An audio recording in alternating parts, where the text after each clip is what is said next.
Happy Super Bowl. I mean, happy Black History. I'm sorry. Thank you for joining my channel today. Thank you for joining me. Shout out to all the subscribers out there. I think we're past the threshold of the 1,200. Amazing. So if we could only do that 12 more times, we'll have 44,000-ish. Is that what that is? 1,200 12 times, right? Come on now. 24,000. No, it's more than that. 1,200 times 12, not 12 zeros. There you go. No, I got it. 144,000. Yeah, man, it's one of those days. It seems like it's a harvest day, planetary alignments wise.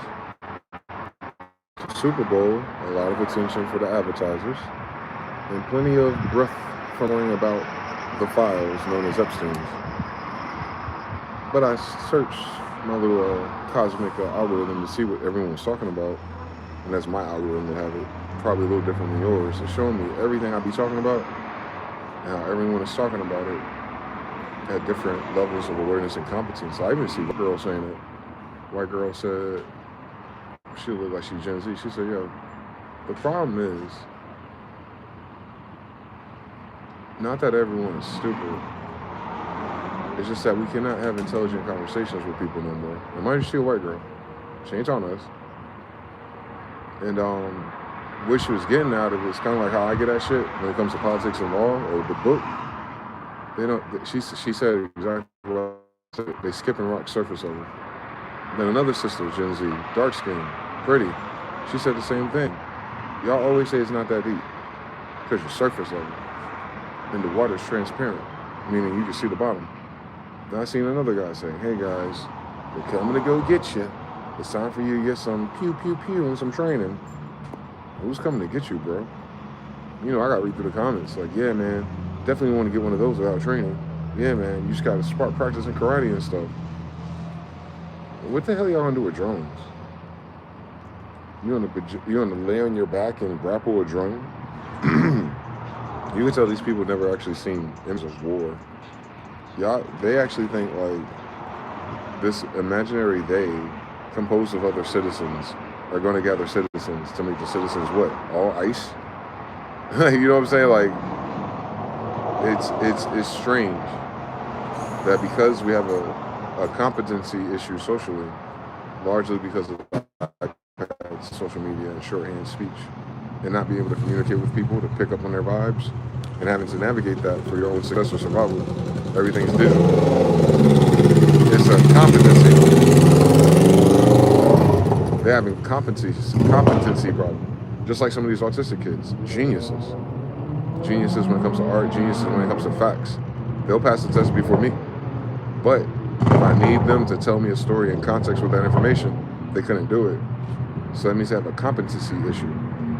It's cool to know all the information and to be able to recall it, but all right, now make me a Lego castle. Well, actually, but then you have another kid who's seen all the castles, give him Legos, so make a Lego castle. And you ask him like, who built the castles in Spain and Andalusia in the 1400s? They have no fucking clue. They don't even know what the fuck you asked them. So that's what I'm saying. Intelligence isn't the right variable. It's competency. Do you understand the words that are coming out of my mouth? That person can say no and be a doctor in Spanish. It's not intelligence. It's Tower of Babel.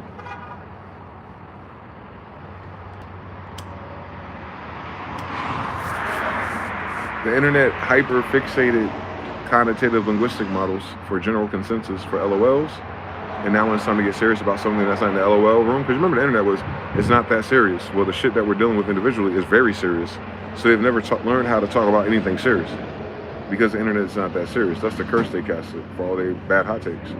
Whenever you challenge them on it, or you catch them in a narcissistic trigger, what do they say? Man, I was just joking. Man, this ain't that. Yeah, it's surface level. And that's the problem with everything. Most people have a shitty surface level understanding, let alone anything deep. When all the kids are starting to express it with their peers. The first peers that graduated from Zoom classrooms, those are the ones speaking. They're less than 25. So 18 back then, if they're younger, all the way down to 11. They're the ones speaking up. Like, yo, something wrong. They're talking about their peers. All right, get on the internet, they see it in different ages. I'm sure they recognize the difference. And we're saying it, I'll be saying it. But I'll be saying it for things that make sense. Like, it makes sense why people don't know, but we don't know. Because we have a whole system against us. They ain't talking about that yet. But it's crazy that when you realize the whole system's against us, that's when these conversations happen. And that's the loop that I'm in. The shit that's serious is why this is happening. We go back into what's happening. You got people who don't take that serious. People are going to take it this way because they're used to the internet way of doing things. Boycotting accounts, causing people to block their accounts, boycotting businesses by using hashtags. It's virtual civil unrest. Never mattered to a billionaire. You're on their server.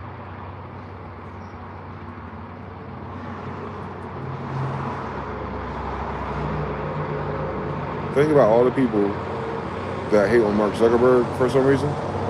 Was he in those files? That's weird, right? I don't know.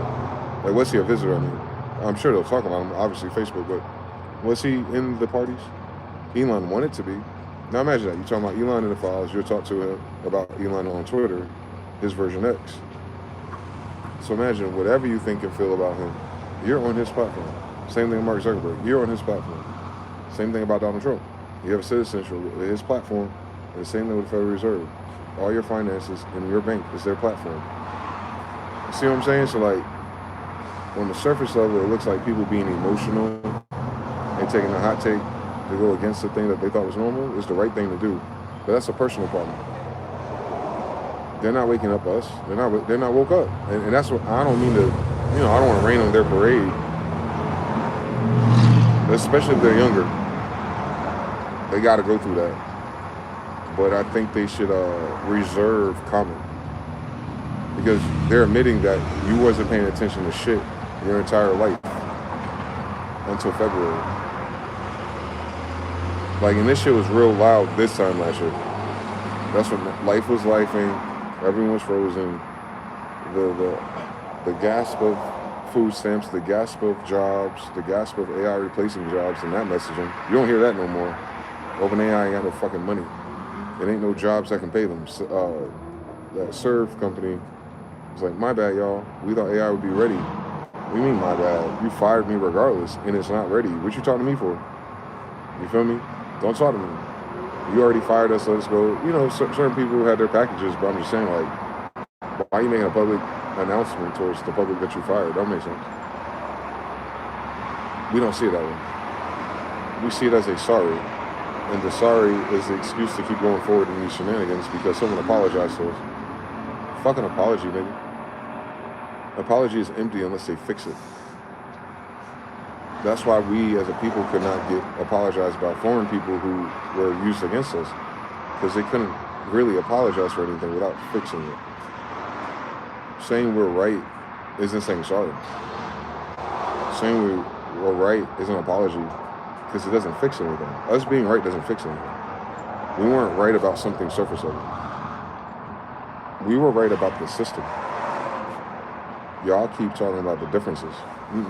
I'm right about the system. Like a programmer, like an architect, like a web developer. I'm right about that. That's what I learned. I learned theirs. Not all of it though, but the main ones where it hurts, where that money go. Now they're waking up like, hey guys. Because it's Black History Month too, so you'll see this multiplying effect happen with the same things. I see black girls doing the thing they do. It's about you-know-whos, and you know what they did. And they're being sassy about the fact that it's white people on that list. MAGA, conservatives, other TikTok creators, basically. It's like, yeah, you can call us monkeys and post those 4chan memes about us, but at least we're not on the pedophile squad, MAGA. So now you're having a civics war. Your civil war is on Instagram.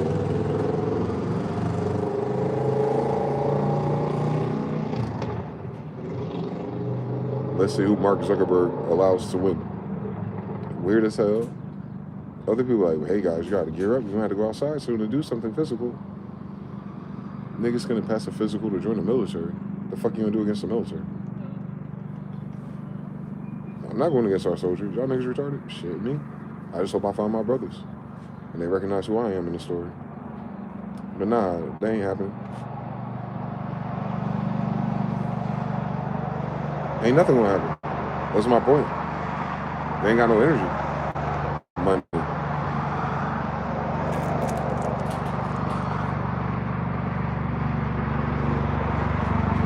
Because black history and white history removes Indians from the story, they keep thinking that these other wars, people had money. George Washington was broke. Thomas Jefferson didn't want to pay Sidi Muhammad.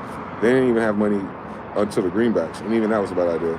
The United States required a central bank because it was insolvent its whole existence.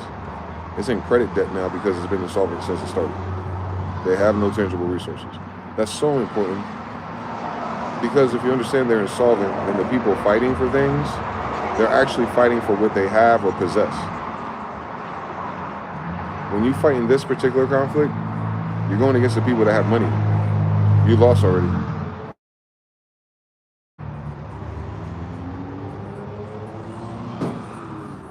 And these are the same dorks that watch Game of Thrones on Twitter. Remember the bank? The Lannisters and the bank guy? He don't give a fuck. You know why he don't give a fuck? Because any kingdom that come after that gonna be borrowing from him. Even after a war, because everyone's dead. All your subject matter experts are injured, dead, captured, or somewhere else. Ran away. You got to rebuild your factories. You got to rebuild your horse person, the food, the farmers. You need to borrow something to get shit jump started to entice foreigners to come and work and put shit back into place. That's the Civil War anyway. They don't need that no more. Most of us are unaware of possession of land and title and allodials and all this cool shit that we should have cared about. But it's too late for that. Only because even with that, we would sell it to them anyway. Real life. People do not find no value in it because their mind is not valued as a national. It's valued as a Dred Scott. Remember, Dred Scott's whole thing is you had options. If you choose the option to continue this business, you can't be a citizen. And he's suing for it. He's like, what do you mean? I've been running this the whole time as whatever I was. Whether that's a European descendant, Moor, or Indian hybrid. We don't know. They always draw these ugly pictures. Never be the people. But whatever he was, Scott, that's a dead giveaway. They was like, nah, you can't be part of this. He was like, come on now, fuck with me. And no one does a commentary on his judge or his lawyer on the whys of that case. And our teachers did a shitty job caring. It's not about white people anyway. Or is it? Black History Month. You talking about politics? Then you need to go ahead and read that Dred Scott decision first before you start talking about anything about United States citizens and slavery. Y'all don't even know what Dred Scott's about. This last name is Scott, by the way. Slaves don't have names. A slave with a family name. Y'all goofy, boy. For real, they African with a first and last name? Cut it out, my nigga.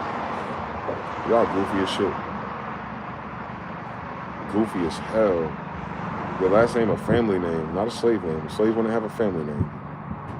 You have a racist white person naming their slaves after their family name, their father Buckminster III and this little slave Jasper Buckminster. Like, come on, dog. Let's be reasonable.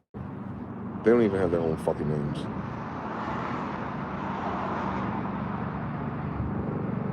Last name is for families, bro. Slaves aren't families, remember? So your last name don't come from what? Exactly. People gotta make their mind up. You got a last name because you're a family, or you got a last name because you're a beneficiary. We're talking about before birth certificates, when everyone had a first and last name box. We're talking about in the beginning. This is Dred Scott. Abraham Lincoln, same time period, representing C.H. Moore. First and last names. First and last names. They're people. They're not slaves.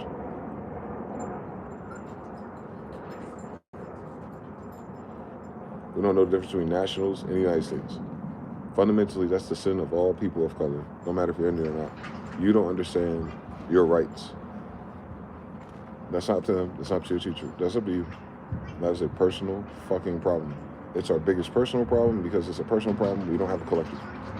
We have citizens. We're white, Asians, and everybody else gets to repeat the shit your brother been saying and now it's right. You have no national pride because you want to wait for a foreigner to describe what happened to your grandmother.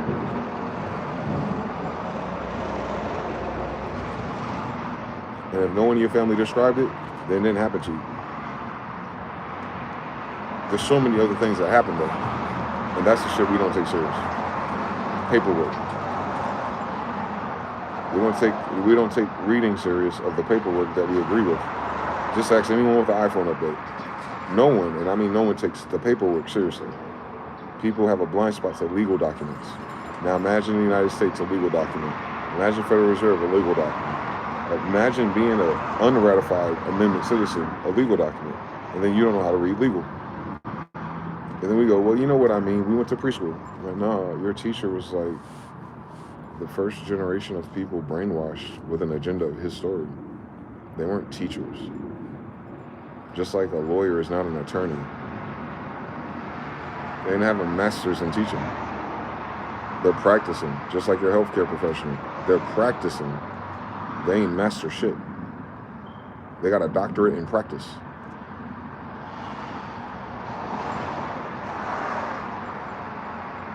That's the niggas in the second string and third string.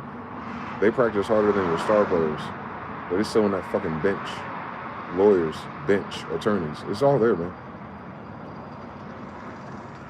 It's there, man. It's not hidden. It's just people don't appreciate language. And people can't comprehend. Well, why do people who know what's going on, why do they don't say shit? What's there to say? They're immigrants who make more money than you on your land. What are they going to say to you? Hey, this is what this means. This is all my secret accounts, federal benefits, and things that I get, and I believe, based on my parents and their affiliations. And yeah, I'm doing way better than you, or I used to, before this shit went insolvent again. But yeah, man, let's come together. And talking about how this system did these people and us now. And we must come together. Same story. What is it, Civil Rights Movement 3.0? And that's to my Gen Z out there. Like, what the fuck y'all talking about? Y'all don't listen to shit. Y'all learned everything on the social media timeline full of idiots. And you're still doing it. Y'all got to get more serious than I could ever be. Because you're next. I fought the fight 25 plus years in a row. This is the reason why shit is the way it is now. Because enough of us took that shit serious. You're next up. You about to get with the mud flood, the avalanche, will wake your ass up. You waiting for boomers? Good luck, nigga. I couldn't wake up my damn classroom. Just a handful. Just like Noble Drew, I said, I can count good Moors on one hand and still have fingers up. Just like Locke, just like everything. The degree in which people take their degree serious is very small. That's the real 1%. The real 1% are serious people.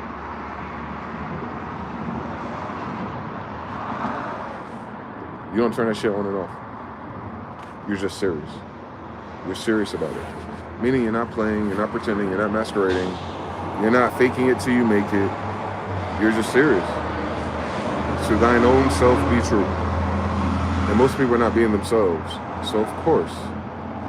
So like if you can't identify yourself as self, who you are, what your nativity is, you're not going to understand any history story about people who had that. You're hyper fixated on the benefits. You're looking at the class of people and not looking at their class people. You keep thinking slaveries are these Africans, helpless, unintelligent. Oh, no, nigga, no. It's just like it is today. Nothing has fucking changed for 250 years, bro. You got niggas who go to jail. You got those niggas who sneak around with no passports. You got niggas fucking everybody's wives. You got the hybrids thereof. You got the weird shit going on over there where white people come in here. And you got the Indians and niggas and Moors doing what we do still. Except for if grandma was the Indian.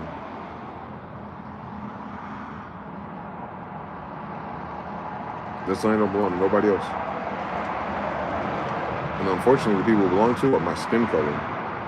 That's it. Everything else is built on top of not nativity. It's civility. It's civics. It's servants. Civic servants. Slaves. Like, come on now. Well, it's not like that, slaves. Yeah, we didn't say nothing legal is antebellum, dickhead.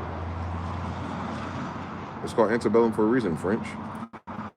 Anyway, the system itself is paper slavery, it's paper bondage. The Indians were paper genocided. No one killed us. They just didn't write us into their laws and their agreements as such. Because an Indian and a son of Africa could never be a fucking citizen. So why would we be mentioned? One more time, if a son of Africa and an Indian can never be a fucking citizen, why would any of those laws after that date, Dred Scott, mention us? Hence, black. You're not black because you're a slave. You're black because you fucking wanted citizenship after the nigga said no. You don't get black until after that, nigga. You don't get black until there's a census. There's no census during slavery, nigga. That's what I'm saying. Like, you gotta get that shit correct, bro. When you start doing this studies and they start telling you something about someone, make sure you put a date next to it. Make sure you try to figure out what territory they're in. Most of the history up until Civil War is just on the East Coast. That's not to say there's not other wars everywhere else, but they're not fighting for the same thing. Although they might be prompted by the same thing, no Soros, Black Lives Matter. They might be trying to destabilize everything and winners and losers. And hey, by the way, we'll help you rebuild if you take this Federal Reserve note. Look at us now, all 50 states tied to a central bank with a Federal Reserve note, 1933. So from Civil War to 1933, none of what this is, how we interact on trade, was happening. There's still Indians, there's still sons of Africa, there's still white people wearing out on bullshit, and there's still the Asians and all the people, Siberians, acting like they're Native Americans on a Dawes Roll beneficiary to be a Shriner and a Mason. Ain't shit changed. They still do that shit now. What you're growing up with is a bunch of your adults inherited this prostitution agreement.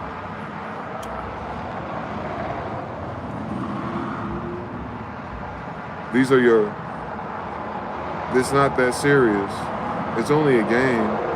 We gotta pay rent anyway as people and their parents. That canned response you get, you know why it's a canned response for so many people? Because it tells you who they were 5 generations ago.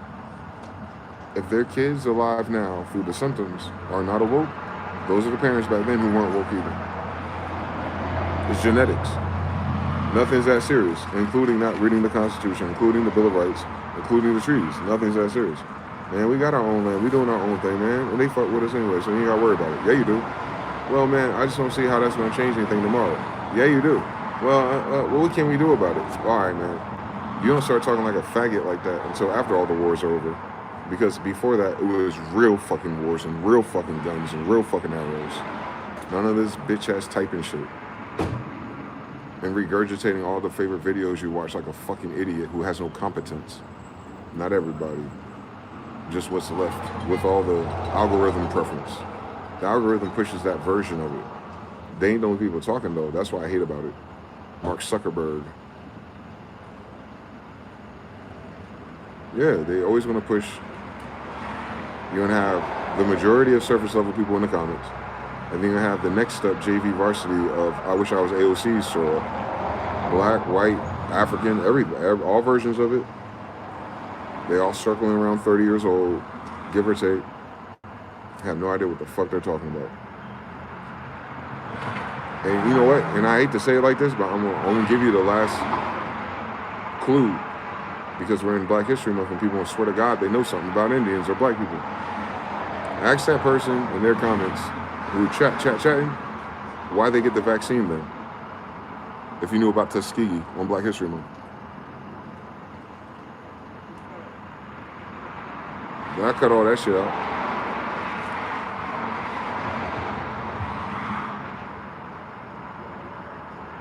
We have Black History Month every year, right?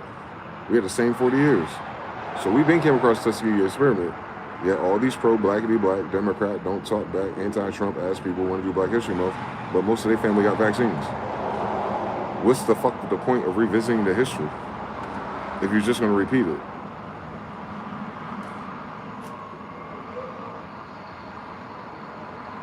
Don't tell me we was right and your ass vaccinated, now you want to be a teacher? I'm being serious. I know that ain't the 100% the case for everybody. A lot of people didn't know. A lot of people want to know. A lot of people know now. I'm fuck with it. I never stopped for 7 years until that happened.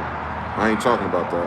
I'm talking about who the algorithm pushes to hundreds of thousands of likes and the main narrative that everyone else is going to create a branch off of about that narrative. Whether it's Epstein, whether it's Indians, whether it's Moors and Murs, whether it's the Bible.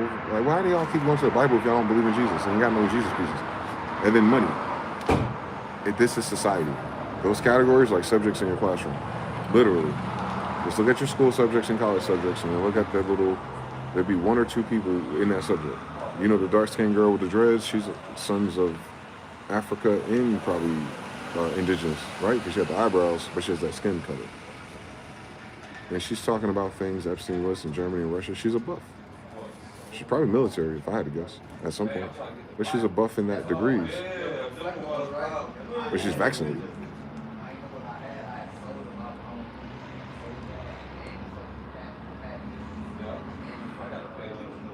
I'm serious. So what I'm saying is, last year, in the years leading to it, there's this big upwelling of things for us to talk about, similar to the Epstein files, because they were there last year, by the way. I hope y'all know that. The new leaks are just more of the same thing that leaked originally, Pam Bondi. So anyway, they had plenty of time to prepare for this. But in that same time, the turnaround on mRNA came out too. And it seems like all these investigators and Epstein and his spending and his secret Fortnite account didn't do none of that shit with the vaccine. And I'm talking about the last 6 years. Like, I'm talking about the same woke, conscious, tell people what's going on, what we need to do, we gotta wake up. People are not intelligent. The same crew got vaccinated. And that whole time they ass been vaccinated, they had shit to talk about. But now we can point our fingers at pedophiles. All of a sudden, y'all should sign me back up. I've been down for a cold all week, guys.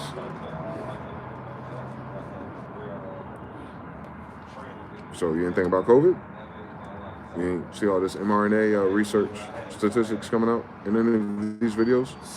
Oh, you're not going to actually use your TikTok and Instagram copy to come forth to help save people, because before we get to who you vote for and how much money you have, you kind of have to be healthy and fucking alive for it to matter. So when are we going to talk about the Black History Month of why you goofy ass people known as black signed up for a fucking vaccination?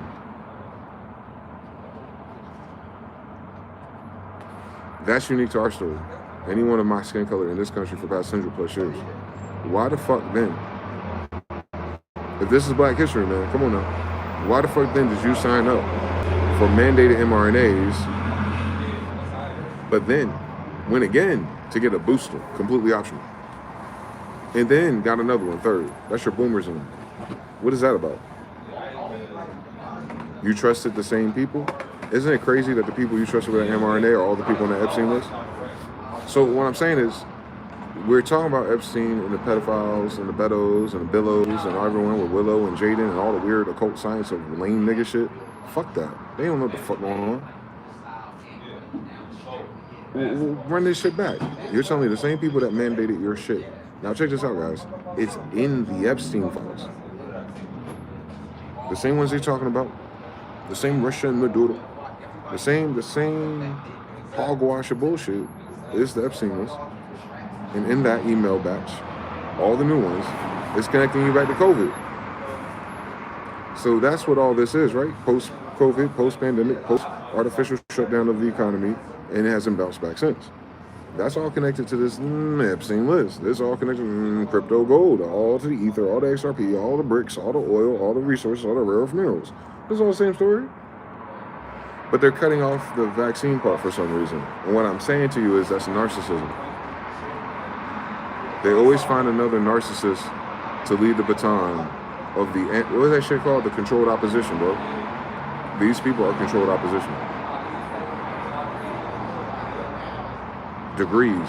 It's easy to see. They sign up to be that shit for free. Because they have a point, but their point is going CIA, it's going mainstream. It's mainstream left. You know what I'm saying? It's mainstream alts. They're the Breitbart of social media. They're Alex Jones, right? They're doing the Alex Jones thing. They're not doing the woke thing. They're not doing the 3 a.m. thing. They're not talking about God. They're not talking about spirituality when it comes with it. They're just talking about the surface level indentions. Ew, that's gross. I'm a lesbian. Like, all right, sis. But anyway, what about that mRNA you got? Who came up with that shit? Who funded that one? Fuck with me. Your military, they love the military, buff loves military. We'll talk about the mRNA your military rolled out. Hyperspeed. Come on, fuck with me, WF. Come on. Don't talk to me about none of that shit on the Epstein's list until you tell me why it's significant that it's them.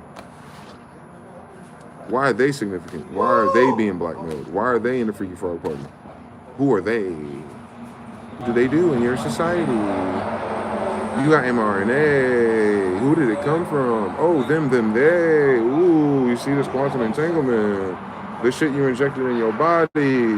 It's causing everyone to feel weird and act strange and die off and comorbidities and terminal cancers. None of that shit stopped, by the way. Ooh, we didn't notice all these people dying, but they're going to get us, guys. Get your guns. What the fuck you talking about? You took the poison shot. A lot of us did, but I'm talking about these people. They're talking about fighting and resisting and doing a thing based on historical context, Epstein list, and the Rothschild dynasty, and then the mRNA by Pfizer is right there. It's right there. On Tuskegee, Black History Month, right there. It's there in the same paragraph. You know the Black History of Tuskegee experiments, and you know Epstein, Bill Gates, and Pharma, and Fauci, and all that's the same thing. It ain't that many different versions of them. You feel me? It's not. This is a monopoly. That's why it's so easy. It's not like there's 13 Pfizers. It's not Burger King, Wendy's, McDonald's. Like, yeah, you got Johnson & Johnson, Moderna, but they didn't create nothing. It was given to them by the military. Pfizer's the brand. Damn it, niggas. Again, they got us again. Pfizer's the label. That shit came from the military, nigga. There's a whole video about it. Let's see if I can find it. To God be the glory. I don't know what it's called. I just saw it. It's A something. It's weird. I don't know what it is. Hold on. I want to show you. I want to show you the same story. And they're not going to touch it. They're not going to touch that Pfizer thing. That means they're sellouts. They're federal agents. They're the federal agents of social media. They're redirecting you away from your actual thing.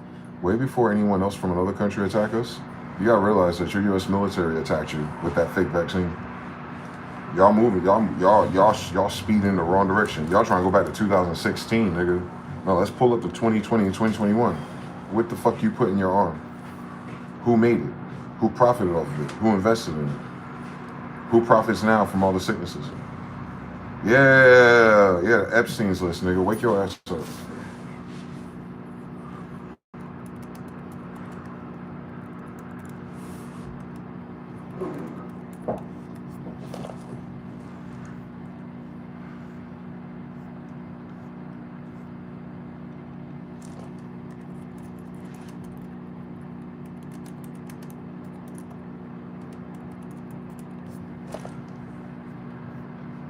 I'm looking for it. It's the God gene vaccine. You heard what I said? They call it the God gene.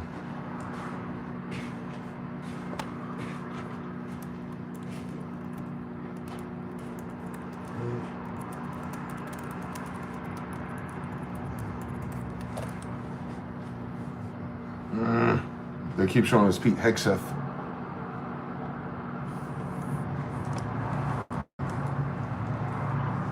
We already have Reuters fact-checking it, so you know it's real.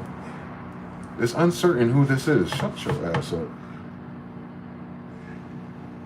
It's very certain who it is. Fuck who it is. What the fuck they talking about? Ain't no fucking nigga playing. And we think that will have major effects in the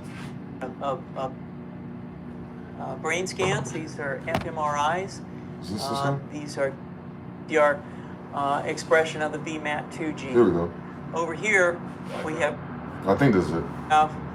Reuters linked this, so I don't know if it's, you know what I'm saying, the original. Fundamentalist religious fanatics. There we go. And this is the religious fanatics. RT-PCR. Keep this in mind. Excuse me, on the left language over doesn't mean what you think it we means. have individuals who are religious fundamentalist religious fanatics. Jews. And this is the expression, RT-PCR, real-time PCR expression of the VMAT2 gene. That's not over fake. Here, Pentagon Rome, BC 236.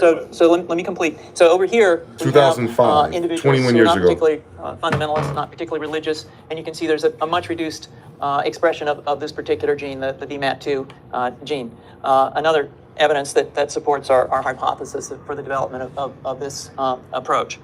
What you see here is so we're calling him Bill Gates. Virus.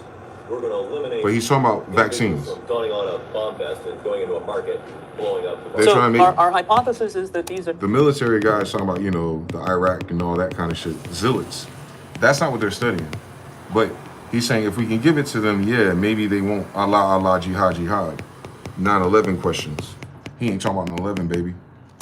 fanatical people, that they have overexpression of the VMAT2 gene, and that by vaccinating them against this, we'll eliminate this behavior. So we have some very, very so they're vaccinating you against believing in God. Here we have two brain scans. These are fMRIs.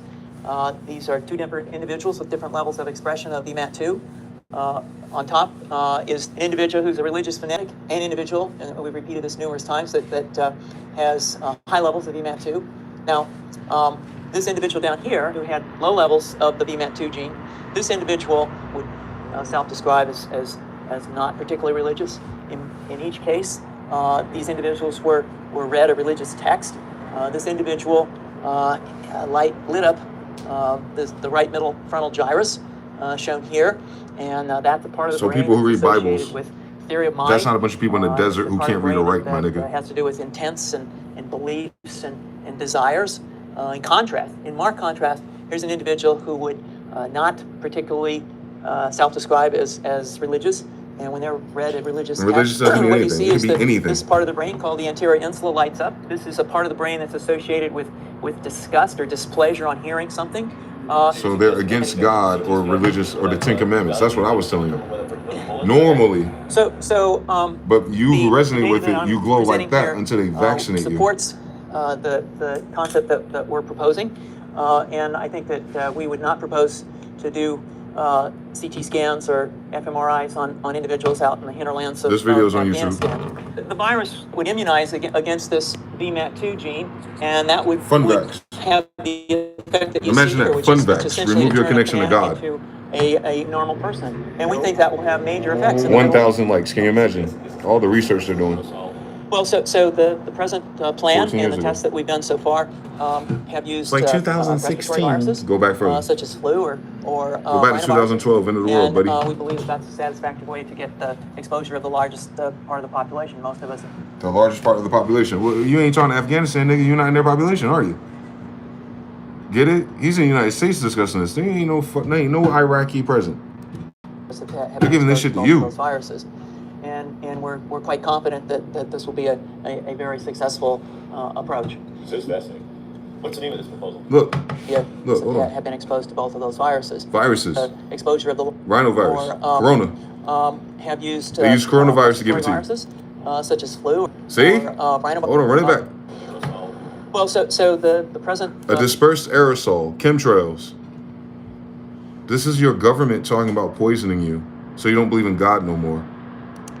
And the tests that we've done so far have used respiratory viruses, such as flu or rhinoviruses. Read. And we believe that that's a satisfactory way to get exposure of the largest part of the population. To get the most people infected with this, you would have to come up with a flu virus. Did you hear about a flu virus in Iraq and Afghanistan? No. Where did you hear about it at? 14 years later. And he's going to ask him, well, all right, cool. Sorry, tell him what's about so we can buy it from you. Both of those viruses.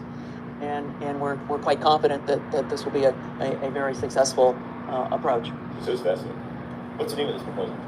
Yeah, so the name of this project is FunVax, which is the vaccine for religious fundamentalism. And you have a proposal already?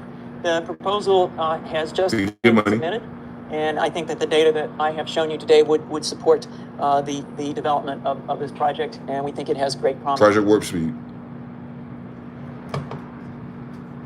So yeah, that mRNA from your military, from the Pentagon, was more about you not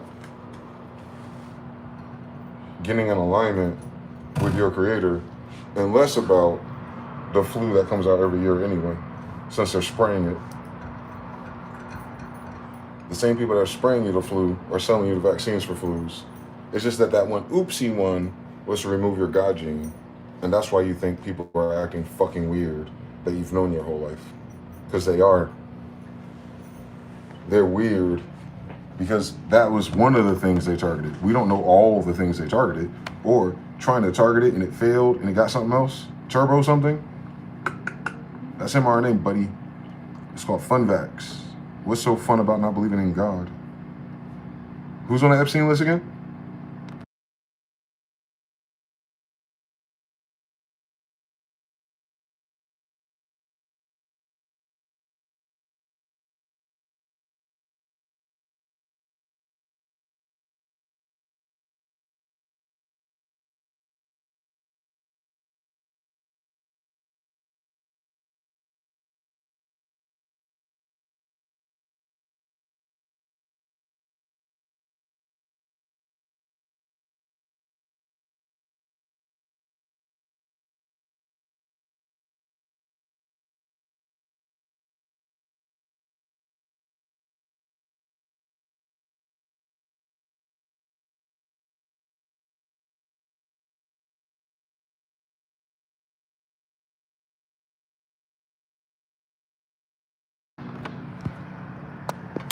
You know what's crazy about the God gene? Ask Mr. Now what happened to him. Mr. Now, what did you see when they vaccinated you? Tell the chat what happened when you got vaccinated in Italy. What woke you up?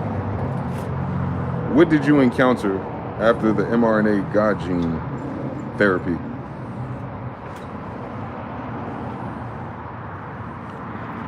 You'll see the people who got it and went harder. That's what I'm saying. Nothing's 100%. Not even turning that shit off. You might fuck around and turn it on. Since it had shit to do with the damn virus. The virus is for them to give it to you. The virus would have went away on its own. You have an immune system. They've never cured your viruses. Your body did. Wake your ass up. They use viruses to give you everything else, my nigga. To keep you docile, like a cow. Just stay on the field. Just keep getting your paycheck and paying your rent. That damn canned response is halfway because of what they did to their brain with their vaccines. Not just that one, though. That's just one of them. The mRNA was the most widespread one because they're tired of you niggas. But they've been vaccinating babies like 55 for no reason. Can you imagine all the other cool shit they try to tweak in your little kids before they got to school? And you wonder why they're all nonverbal and can't read and can't sit still, and now you need a prescription to fill? Yeah, now you need Medicare and Obamacare, don't you? Because you know what's real in your household. Yeah, that's from vaccines. All of them. Every last single issue with the birth of people that live outside of a fucked up parent health situation, all that other shit with healthy parents and the kid comes out flunked, that's vaccines. Don't tell me about the genes of your ancestors. Bitch ass niggas don't know where their grandmother's buried at.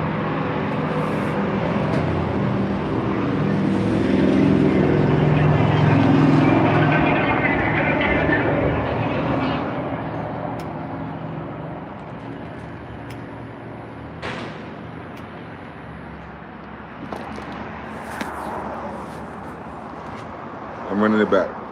Chat, hi to the chat. Shout out to all my brothers in there. Ascending E3 for part 2. Jonathan L, shout out to you. Thanks for answering the phone. TBFB 13.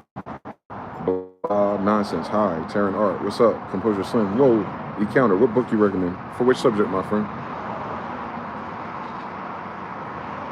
Taryn Art says it's a limited hangout.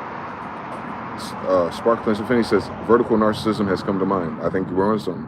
LeVar is that video on YouTube. We fixed that. I wish I had a word worse than scumbags. Abomination, man. Piece of Mr. Now, we back. Kanye song comes to mind. Taryn Art said, which one? Mr. Now says, I had a heavy fever, went up in the sky into copper clouds, and I talked to Zeus.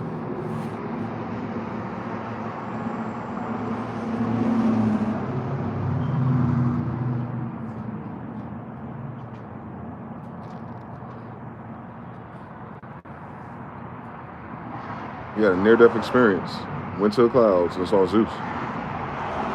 Or with his brain likened to Zeus. In the clouds and shit. JPX says, his eyes. I had a series of dreams like that right after it. The first one was like a call for help. Every other talk I had after it was getting briefed on some stuff that all happened last year, many years prior. So he knew ahead of time. Turn out, so it messes with the methylation of the gene? I think so. So your brain triggers disgust rather than interest in whatever those subjects that trigger those genes are. I guess, our word model of our language model.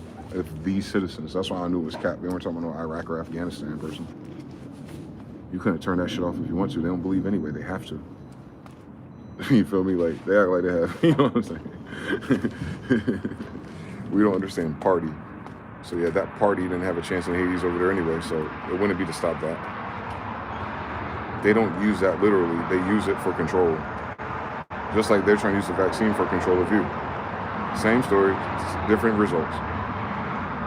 The only people that really believe in God, hi, how you doing?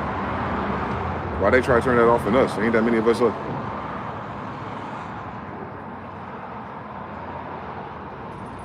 Because they knew you wake up again. Because their programming is falling off and it sucks. Hip-hop is spreading, culture is changing. White people ain't staying on business of their grandparents. They're gonna lose the caboose to this train if they don't stop it. In 2019, they had enough of you niggas.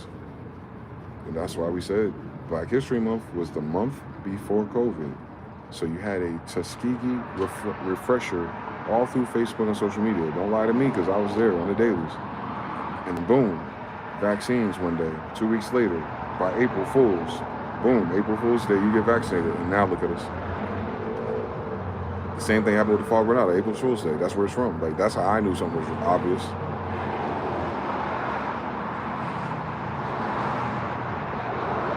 I don't know if it was that year or the next year.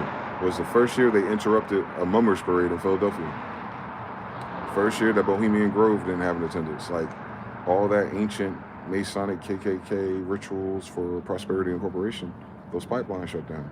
2022, 2021, September, Roman Vatican says they call for all their assets back. No one knows what that means. Well, you'll know if you understand who the Roman Catholics are. So yeah, and since then we had a Federal Reserve problem. That's different. See, that little military thing, federal government, Pentagon thing, was better control of people.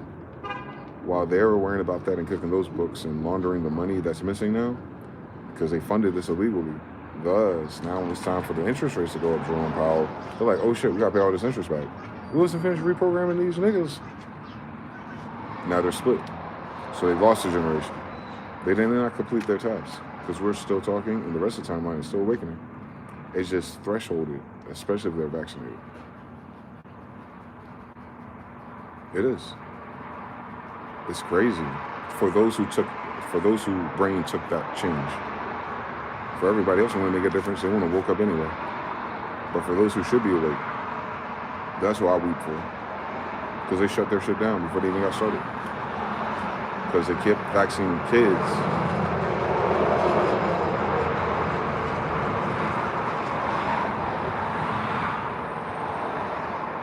Obama part of that. Don't forget, nigga. It's your government of your foreign barbarouses. Don't even be born here. So yeah, they'll talk and talk and talk and talk. The white skin races, they kind of have a weird position because party-wise, their party of their, reputation, their class, the white class, it's a class. So the white class in this system, not the one that started, this one, they looking around like, shit, that's her dad, that's that business, that's my boss, damn, what are we gonna do? Can't tell y'all, man. Because y'all not really responsible, man. Y'all programmed to be that way towards us. I can't hold you responsible. You don't know no better. Hopefully you listen, though. Hold on, I just got a text message. I'm back, 3 in the chat, 1.5x that. I'm back, 3 in the chat, 1.5x that. Sparkling to Infinity says, I encountered a woman that took the V jab with boosters at work. We smoked. When I got to ground her, I felt a dread, like, damn, they shut her off. Her God plug-in. You're talking about the light, right? That's what they're talking about, too. They're talking about how to shut down that light 20 years ago. With practice. With practice. You know what I'm saying? Like, he was already practicing. And then the Pentagon threw money at him. And it got fortune, practice. Mr. Now said, I was speaking in tongues in Old English, and I've never done that before. Mind you, this kid's Italian. Mr. Now says, they made a sign of vax waivers with funeral home pins. Okay, so that's important to highlight for the people watching how they rolled that shit out in other countries playing this game. Roman Catholics. And he's in Italy. So what he noticed as a kid is that him and his mom, when they signed this waiver on the vaccines, because what you need a waiver for, if this is helping you with the flu. Oh, it's experimental, cool. So with the experiment of the experimentations, they made them sign with a funeral home ink pen. And it's something they notice in their culture, like this ain't a regular bit, this is a funeral home pen. Why am I signing with a funeral home pen, a waiver that takes your responsibility away in case something bad happens to me? So you understand, like, you can't miss all the signs around how fucked up that is. The addiction song, yeah, I was playing that earlier, Taryn. It feels good to do bad. Yeah, man, that's what that shot sounds like. Composer something, I need to kind of watch them people that they suggested to shoot. They was trying to take me out. I need to kind of watch them people that suggested the shoot. You have to watch the people that kept trying to suggest for you to get it because they had to know there's a side effect, and you got to watch them just in case. Yeah, man. Especially if they took a check for it. That's what I'm saying. The money, the dollar is the only thing that can make people act like this. Methylation controls how to activate or if not deactivate a genus. Okay. I have no idea, Taryn. That is not my cruise control, but I can understand what you're saying. LeVar 8 says because God actually answers us. As seen on 2026 TV. They had their agenda, but this result is not the result they want. Just keep that in mind. They're not winning. They won the, you know how it is about it. You got me in the first half, ain't gonna lie. But this is Super Bowl time. Like, we keep worrying about what we need to do, which y'all don't understand is the only problem, and the only problem there has ever been is that Federal Reserve and federal government. What we really need to see is what the fuck they gonna do. Y'all gotta stop trying to fix problems you didn't create in your spirit, in your soul, and your conversations with men. That money problem and that Federal Reserve debt problem is uniquely the people you elected. You can't fix that. You can't sign your own contract with them. So them involving you as a consensus is just to make sure you cool. Like, we still got them under control. They still believe in us. Yeah. They wanted to get better soon. All right, we'll do this with gases for 2 weeks. Yeah. We'll put out, somebody with a fat ass or something. Nicki Minaj. Like, they're working y'all just to keep y'all in attendance. Not even whether you like it or not. You know how it is. All press is good press, nigga. And these are the people who are controlling the printing press. Pentagon, White House, DC, they control the printing press. Hence why they burned all of our cities to get a printing press. You can't have a constitutional republic without press. Which is why we don't have them. That's why Nation of Islam did the same thing my grandfather did with the newspaper. That's how we stayed informed. All you gotta do is take a bundle with you on a train track, drop some off, someone else go somewhere, bring it to the temple, bring it to the community center. You at least have a weekly review of what's going on in your other, Indian territories with your Indians. You understand? It ain't for everybody, just like their shit ain't for us. But we keep minding our business, their business, party shit. Because we have citizenship, we believe like we should act like a citizen then. Yeah, the problem is you're acting like that, Indian. All Indians here are acting like U.S. citizens. You are not U.S. citizens. Your noun is different.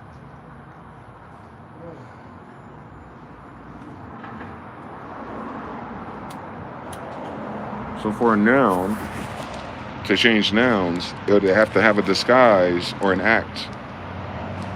It would have to betray itself, right? For a cat to start barking and acting like a dog and carrying around dog bones, you still know it's a cat, right? Transgenders, but it wants to be known as a dog. That is uniquely all the sons of Africa and Indians acting like United States citizens. You're Pinocchios. You want to be real citizens.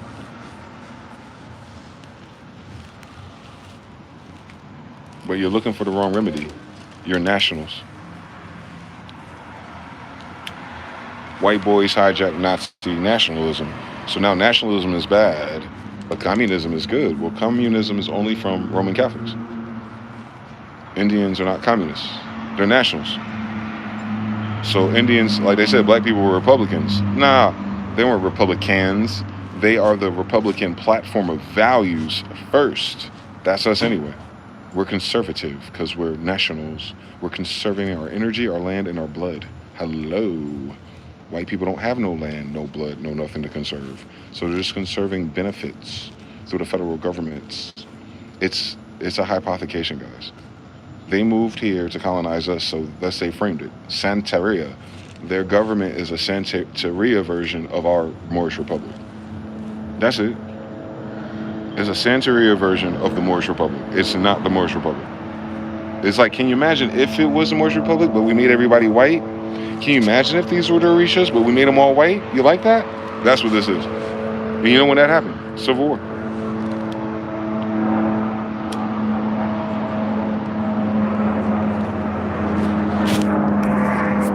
Right? You go through a war, you go through an earthquake, you go through a famine, certain trade routes, things you got used to got cut off, and who comes to your shores with fucking flotillas?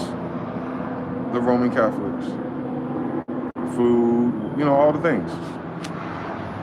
All the things that Trump don't do now for Puerto Rico and none of those islands no more. Hence Jamaica and its problems and its suicide rate. That's why Jamaica had to make a decision with China. They're choosing up, bro. They got hit hard when they got those islands that got hit hard off of the Queen's bullshit trade agreement. 100 years is up. The United States 100 years is up too already, by the way. But they're in a state of emergency, so they're trying to work the system worldwide. See, y'all be thinking y'all need to do something. The United States got beef with the world, y'all. Your bully got bullies bigger than them. They're just far away. So what I'm saying is the citizen group really can't do shit technologically wise. And the thing that you could have been done this whole time, they're not going to do because they can't dive in the water with us. But to God be the glory, there's other nations of people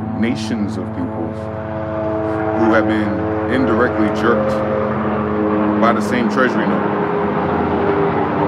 But what I'm going to say to you guys, nigga, loud as hell. What I'm trying to say to you guys is, if your treasury is holding the value, citizens, and the Federal Reserve is the collateral being borrowed from them to give you credit back, reserve notes, then other countries cutting off the US dollar is effectively freeing the slaves. Our people, especially our color, are gonna have a very hard time if that manifests soon, like this year. I don't know, I can't see it yet because the conversation is getting faster, but people aren't landing. So there's still a chance that we could be manipulated into a system that's just as stupid and worse because people are just gonna be excited about something else. But ultimately, if the bond system fails or crashes and the gold and all the reserves come up, your United States paycheck or your bank account is dead. So you're not a citizen of shit. Like if you had a job at Apple down the street and that building closed, you were an Apple employee. You can't walk into Cupertino and start working. Your faction, your branch is closed. So the branch of Lunar Sanctum called the United States of America, that branch is closed. That's why they're trying to work United States of Mexico and United States of Brazil. They're trying to partner up and they're like, nah, we good.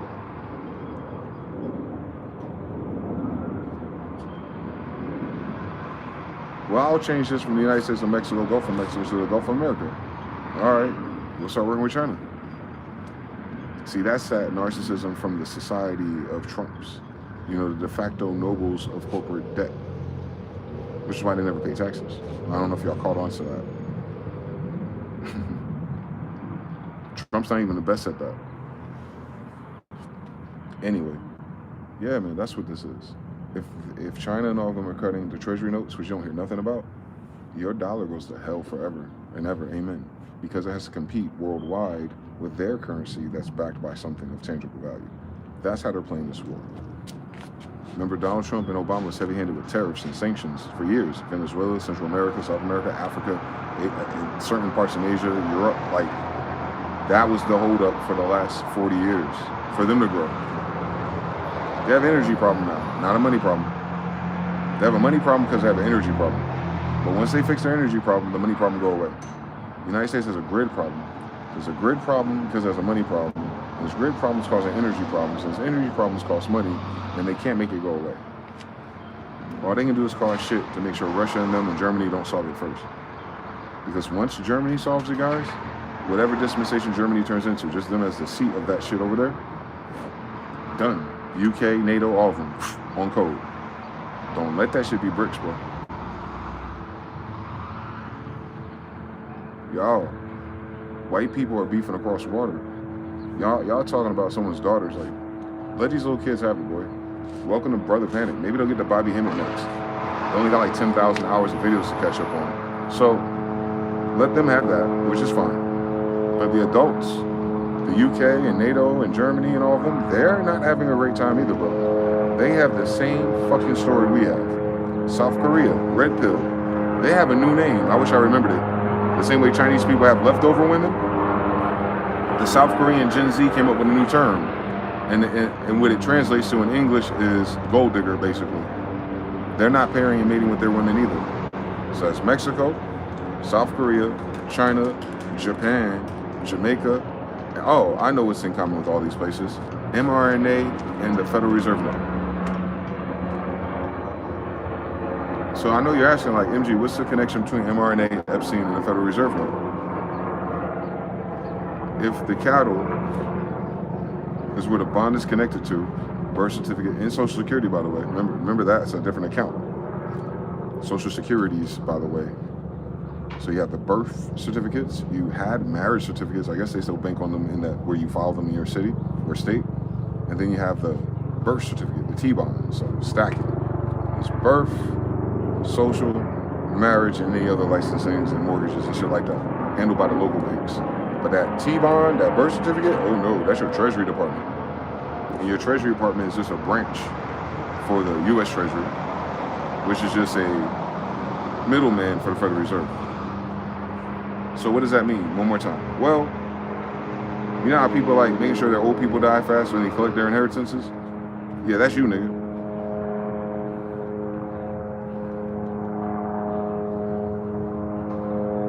Think of it exactly like life insurance. Think of your Social Security and your birth certificate as a citizen, party parcel to the United States banking cartel of the Federal Reserve. That's what people get here. The way your family could put 50,000 or more on your life is the same way they did. So if your money or your certificate or your account that you're associated with ain't worth shit, what do they say? You're worth more dead than alive. So technically, if you zoom out, and this is all theoretical science of math and money, although we're talking about reserve notes and death, hypothetically, if you can imagine, if what that means is, well, if I get rid of certain citizens, we close those accounts, send them back home, no more open accounts with the Treasury. And then the people who were born into it since our generations, if there's too many that are not productive or too many numbers that are not helping us with our books, cut them off. Now here's the problem with that. The only reason why those books are cooked is because the federal government was cooking them with secret projects. Democrats, Republicans, everything in between them.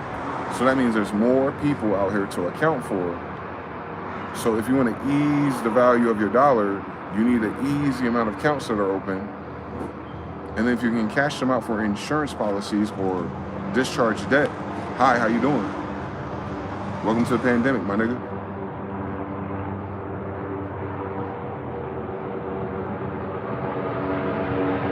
They're trying to stop the flood. What they're doing is they're putting things overboard. You understand? Because these are bottom instruments, maritime law, maritime, admiralty, postmaster, UPS, FedEx. Like, come on, guys. It's all true. It's all trade. World Trade Center. Come on, New York. World Trade of Humans, too. Hence, New York is the port of entry for these niggas. They haven't been here since before that. That's my point. We don't understand the way this worked. And we wouldn't because that was 100 and something years ago. And all the politics and brainwashing sense for everybody's kids, not just ours. Here we go again, bro. One more time. I'm gonna try this one more time for the future. Your birth certificate with the Treasury of where you're born is a bond instrument to the Federal Reserve that has a worldwide branches, and the bigger powers, Japan, China, and all of them with actual reserves and minerals, they were buying you. They were getting interest for investing in the bond, which is you. Word is bond. But what made it legal is the witchcraft of 1933, because it's like, imagine if they're not actually in chains, but this piece of paper with their name in caps is, and we'll trade on that, but it's name on them touching that. So now you just mind your business as a free, open-range citizen that can't leave this continent without permission or licenses, again. And even when you do get a green card reverse, like how we have to go work there, it's the same story. That's why you got to re-up. That's why, like, even when you become a nomad, some countries might make you leave every 6 months. So you go somewhere else on train for 2 weeks, and you come back and reapply. That's because you're not in their system. You're in their social system, meaning you can apply to pay for rents, mortgages, and things like that, like any other immigrant that comes here. But no one's offering you no fucking allodial titles over there, boy. What you would have to do is go through a similar process that we do and try to become citizenship. But a lot of countries wouldn't offer us that. Dred Scott's. To them. Never is never, nigga. So yeah, anywhere that has a Federal Reserve connected bank. Fuck what the money looks like. It's the same thing on their computer.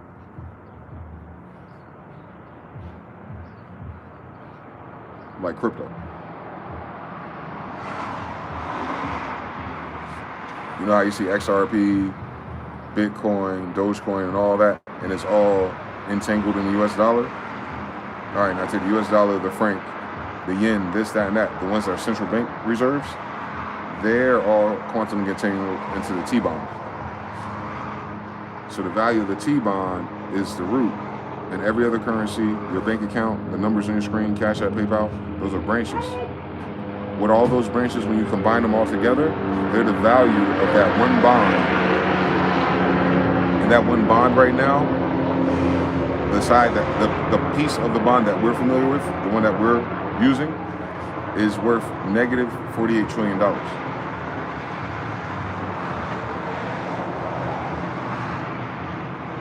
$40 trillion local, 100 worldwide. So way more than what you think it is too, but just off number you think.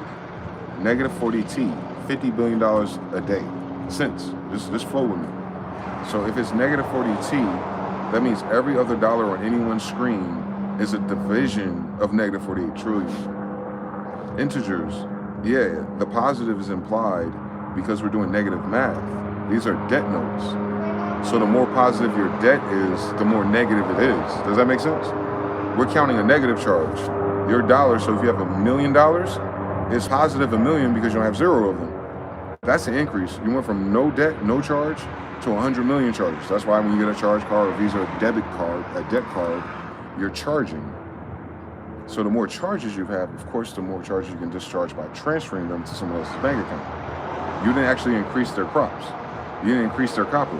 You just increase the numbers on their screen, which are the same numbers on your screen, because both of your screens are in the same fucking bank account, nigga. It's keeping track of the current and the flow.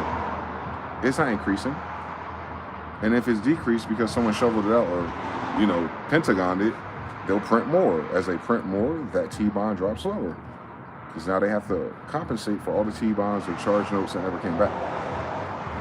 Now, the government, once they did a deal with Jerome Powell, what they have to do is put some collateral up. So Trump's going to steal some silver.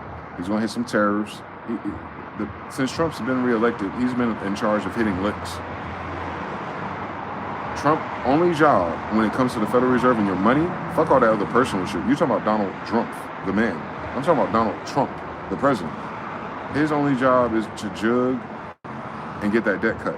And I'm not saying, I'm not talking about the numbers on the screen. I'm talking about whatever they owe, whatever the Federal Reserve wants and their conglomerate, he got to run jugs for them. That's what the president does. As a CEO of a corporation. They got to answer the quarterly calls and tell everybody who angel invested how fucked they are. But hold on now, new technology is on the way. 2019. 2023. So from 2019 to 2023, tech bros tested working from home. Great idea, and it works. Remote working works. However, the biggest tech bros here bought a lot of real estate, and you didn't want to go back to it. Problem is, tech bro got to pay that interest rate. Problem is, tech bro got to keep that local economy going, as that was part of his deal with the local economy when they let him take that big ass building. So you know how you have to get like the white people, like the mayors and the councilmen and all that to allow Red Hat to be in downtown Raleigh? Yeah, so if you don't want to go back to downtown Raleigh to work in Red Hat's like, yo, y'all got to come back, or we're going to fire you. Why? Because the city of Raleigh is going to kick us out, nigga. They don't take down our billboard. You know ain't shit in this building. So that's the first couple of years, trying to see if they can automate things from home. and they monitor you and recorded all your data on how you worked from your computer. Your computer, the same one that's doing crypto for your corporation, on your electric bill and on your Wi-Fi, is also sending all your taps back. Now, it's not like personal stuff. It could be if they remote in, but they're not looking at that.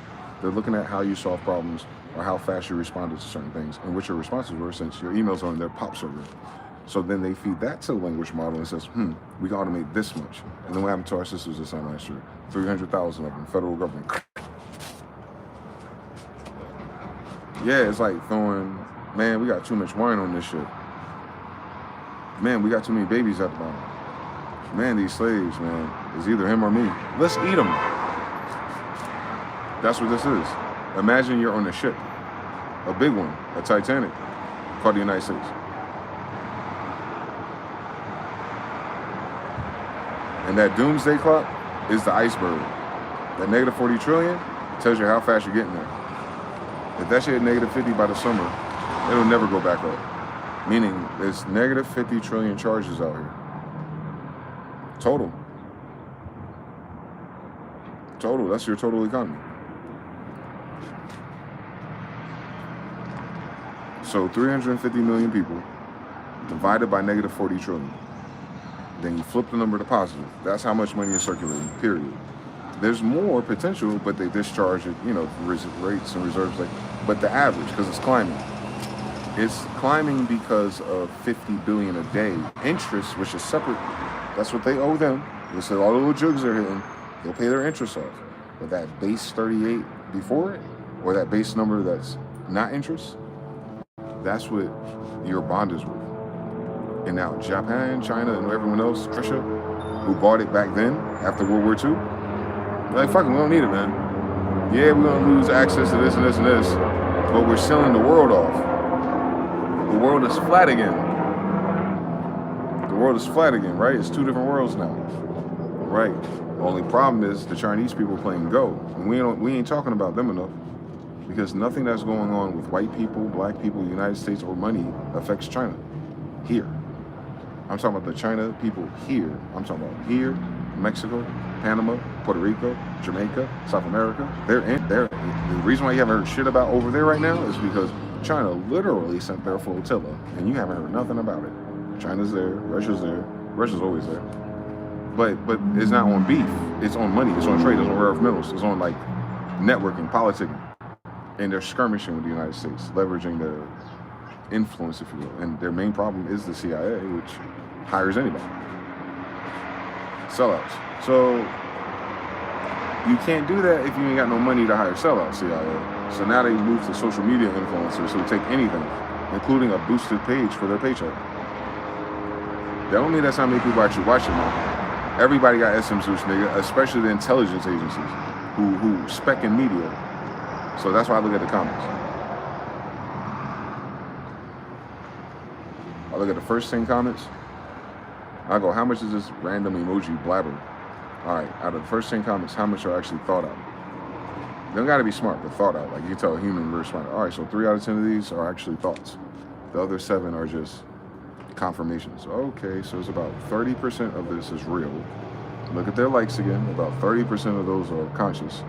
That's the real number for me. That's being generous when I say 3. I know how SM Zeus works. I have friend blast. I program Perl scripts. I understand a little bit of something about nothing and everything. So your intelligence agency, the person who just bought your TikTok, remember? So anyone with a TikTok following is being pushed into the algorithm by the people who just bought it.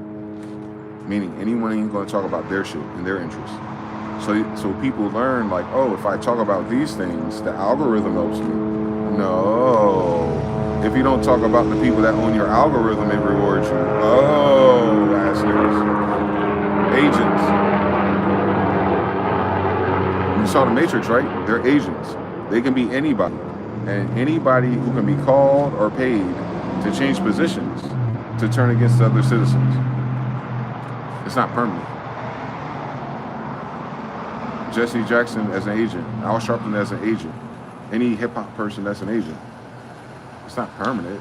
It's just like Lidos. It's like any other military industrial contractor. They don't have their regular life and their fuck shit and their ditty parties. Then they're gonna have their professional job for their paychecks or their income, and then they're gonna get those phone calls or those emails or those fobs where they need to submit certain data. And that might be it, or they might need to be in certain meetings, but it's not all the time. Trust me, I did tech support for them. Black site. Yeah, man, I've been out here for like 3 months. Can't wait to go home. Word? Can't ask them where they're at. But I'm listening to how they describe where they're at. But their job, because I can see it, I got a screen share, I can see the doctor, open up the file he's having a problem with, his Adobe subscription, and open it for him, and I can see what he's doing. And I'm telling you something, none of that sound like airport monitoring your fucking body when you walk through the scanner. None of what I saw those doctors researching, like they had cancer research, they probably had vaccine research, obviously. But that's what I'm saying, that's why it's military. It'll be Fauci. It'll be Fauci's staff of college graduates and practitioners, but the military-industrial complex will have its own agents. Same way China does. Remember when COVID kicked off in Boston? They had caught 3 Asians. They didn't say how many now. But at least 3 I remember covering on the daily. 3 Chinese people sneaking out through the airport with vials in their socks of different cancer alleged. What the fuck was that? Then we saw like how all these white senators had Chinese honeypots next to them. What the fuck was that? How come we've never got a resolution on all these Chinese operatives in the United States in terms of politics and medicine? What the fuck was that? Same time, Chinese balloons. You didn't see a missile go off or warning to China? What the fuck is that?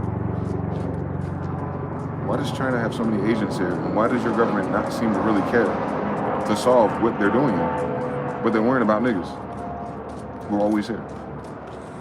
So what I'm saying is white people and everyone else hasn't been paying attention to that all Asians aren't created equal, just like all niggas ain't Africans. Rookie mistakes, man.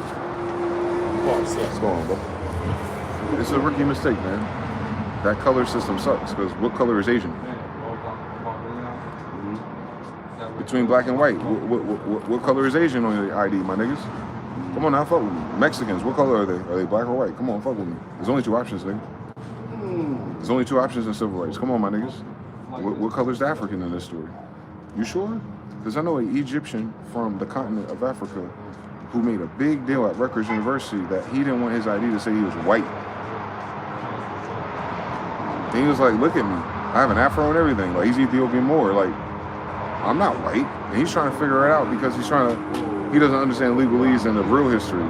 So he's approaching it like race, pedigree, ethnicity. And he wants to be part of the experience because he's at Rutgers, a black university. So he's like, yo, let's, and he did a whole class showing that they classify him as white. He's an immigrant with benefits. That's white though, so his taxes are different. How much he can get paid is different. When he hires for a job, it's different, just because it says white. I'm telling you something. They get paid more than us just by marking white. That's how evil the system is. And what do they tell you when you go to work? You can't talk about sports, politics, or religion, or your paychecks. That's why. That's why. Because if you talk about religion, you realize how incompetent and unserious a Jewish person is. If you talk about politics, then you're skewing the votes.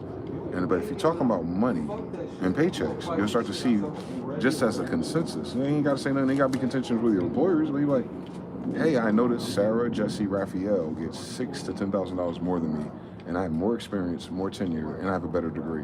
What's going on here? Well, the experience. No. I out-experience her. Well, she has a degree. No. That doesn't explain why she has $10,000 more than me to do tier 1, and I'm tier 3.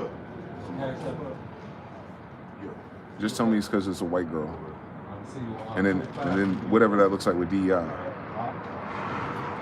Because they were the beneficiaries. If women are the minority to the workplace. So if minorities are the mass minority of the workplace, who's the biggest minority of minorities? White girls. Stop fucking playing with me.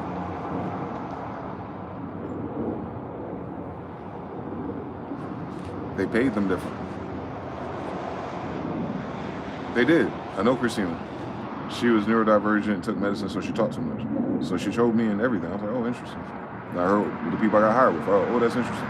And I worked with her at Apple before we got that job. I was like, oh, that's interesting. So her previous job was like mine, same pay rate. We go to the same new job. I got there first, and they paid her higher. Why? She don't have no experience than me. I worked at Apple longer than her. She ain't been tier 2 longer than me. Nothing. They just paid her thousands of more dollars because she's white. Because I know other black people that went to her school, my computer career, they didn't get that either. And she sucked at her job because she always had an excuse not to work. Healthcare. So they paid her more to work less, is what I'm saying to you. And it was okay, man, because she's a girl that's white. Her baby daddy worked there, Zebby. That's why that shit was hilarious. I was like, what kind of evil girl applies to the job in project that her baby daddy that hates her works at?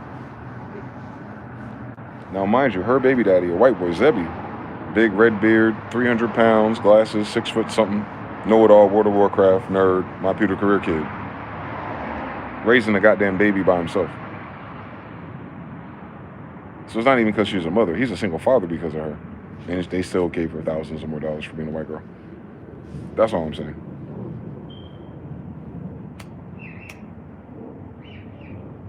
We never had the same fight.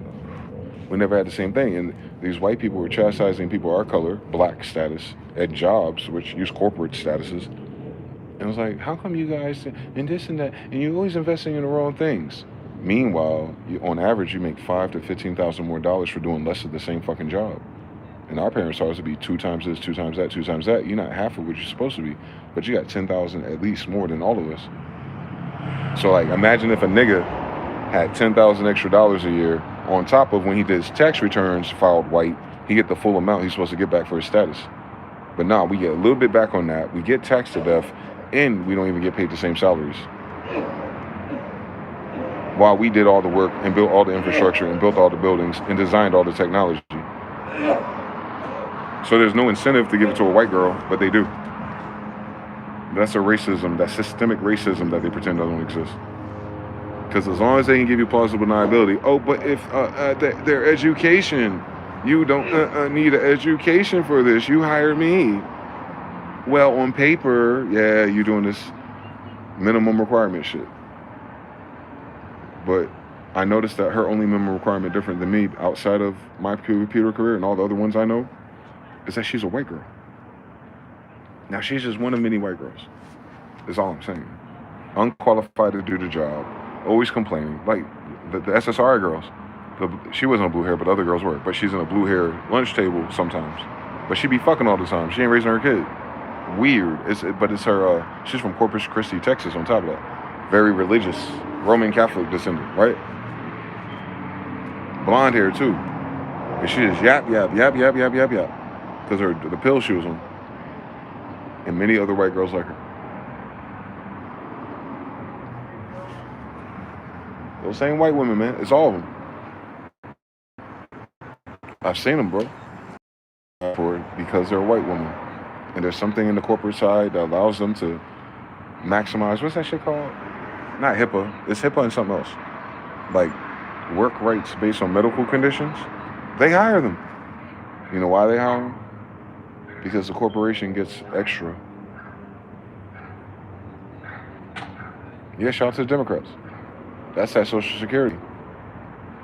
Let a white woman try to get a job in a white arena, and because there's a benefit to a corporation to hire a threshold of white women, DEI, they pay them a little bit more to entice them to keep coming so they can keep getting those benefits and those tax write-offs.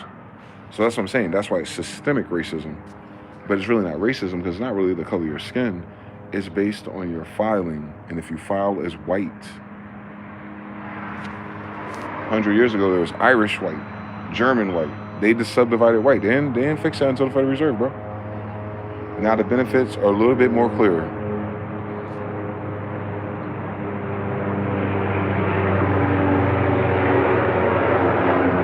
It's not evil. It's systemic. It's systemic. And then because it's systemic, the people and the beneficiaries don't know, like, oh shit, I'm a beneficiary of something different than black people.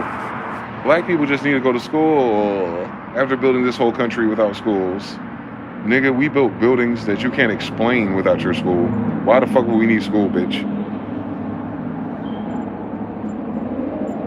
Does it look like I got left off of bad and bougies by not going to school with these bitches? It wouldn't have mattered, because I still would have had to have the status of black. That would have entitled me to maybe $5,000 more dollars. This bitch had 10. My experience is through the roof. My scores are too, even in that facility. They weren't about to give me a raise to catch up to her.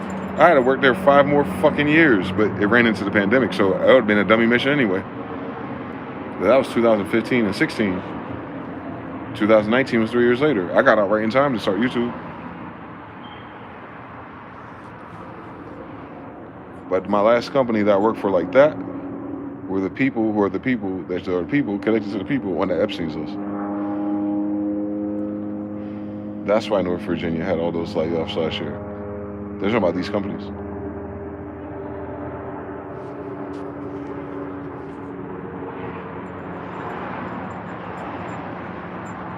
It's interesting. It's called Gray Ops. Call of Duty shit, man. They're trying to tell you something.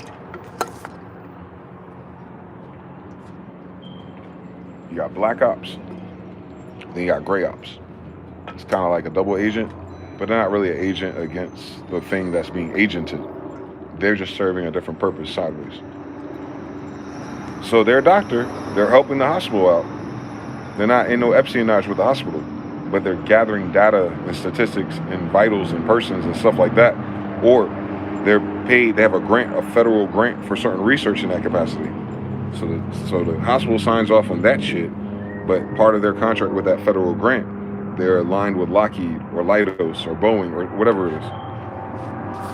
That's different. Most people don't know about that shit because you need a military clearance to even have it. My job gave me a military clearance just as a civilian. I couldn't do that job unless I had a military clearance. They call it ITAR, ITAR, just to hire you. And I worked for an Indian, foreign, British company, and they couldn't hire their Indians, so they had to hire white girls and niggas. Yeah. My project manager was a black guy. His boss of the project was a black guy. The corporate people were white, military, former. And then I had, like I said, Zebby and maybe a white gay guy, or like maybe 5 white guys. But the rest were women, black or white, and then me, and a handful of black guys. No Indian in that project. Hence, think about that. No Indians in that project. No non-U.S. citizens in that project. So most people, educated, foreign, all that shit, have no idea what the fuck I'm talking about. That's one benefit of being black, I guess.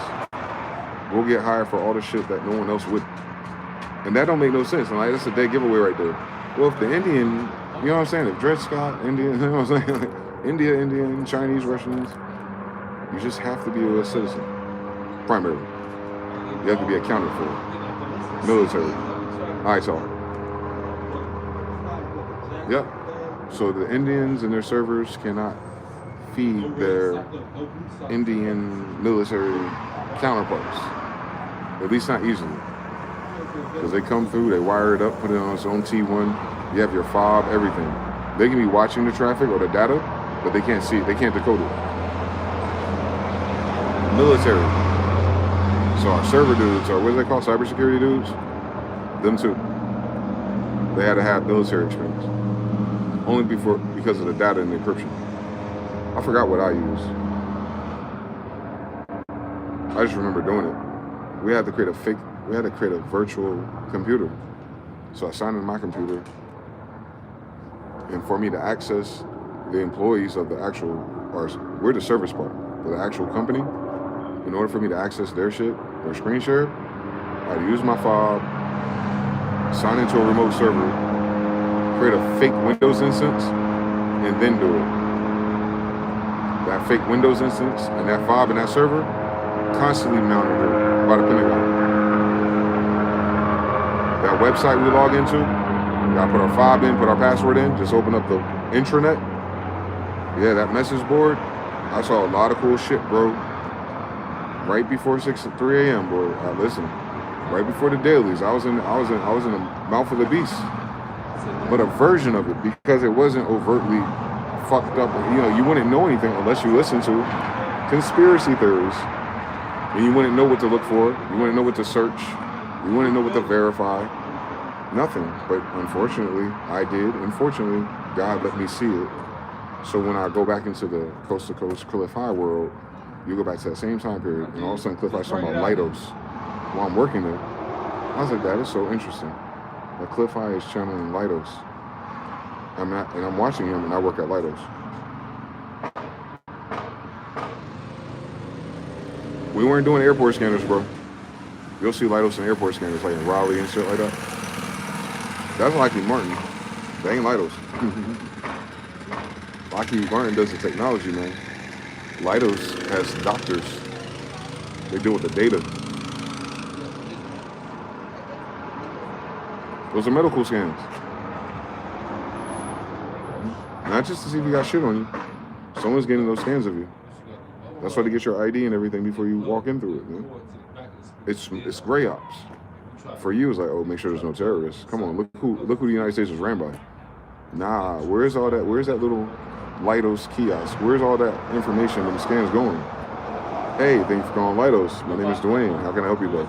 Yeah, I'm trying to download this file and it won't let me finish my work. It's after hours here and I gotta turn this in by 9 o'clock in the morning. I'm having a hard time accessing the network. I was like, you have your fob on you?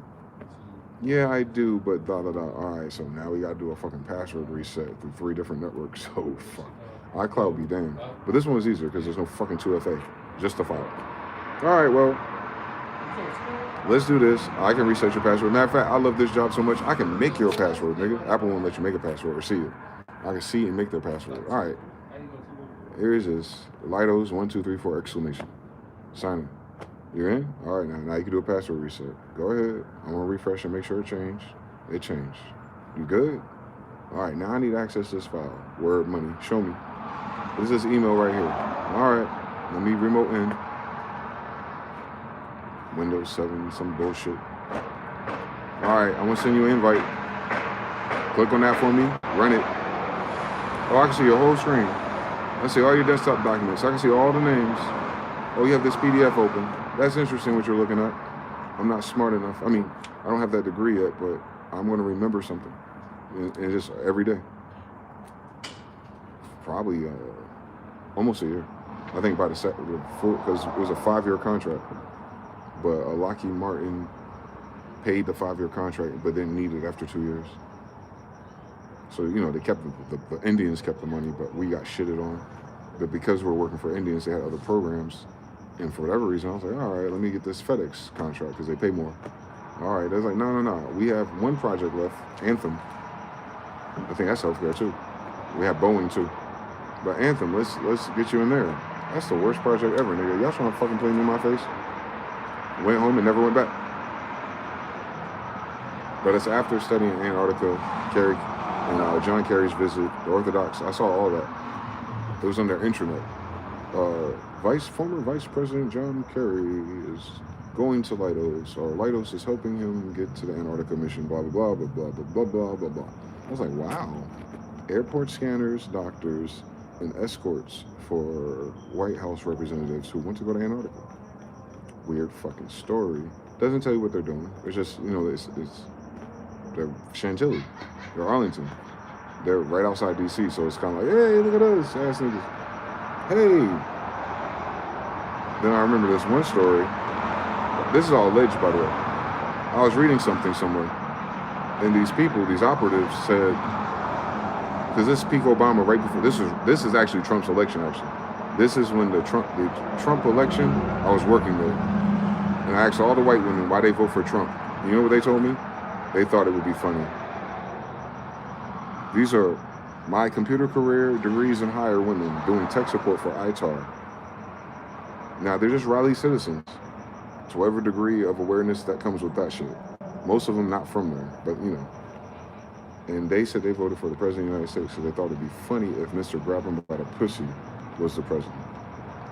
Just keep that in mind. I did my surveys in real time, like, what? It didn't get a chance to get back yet. until now.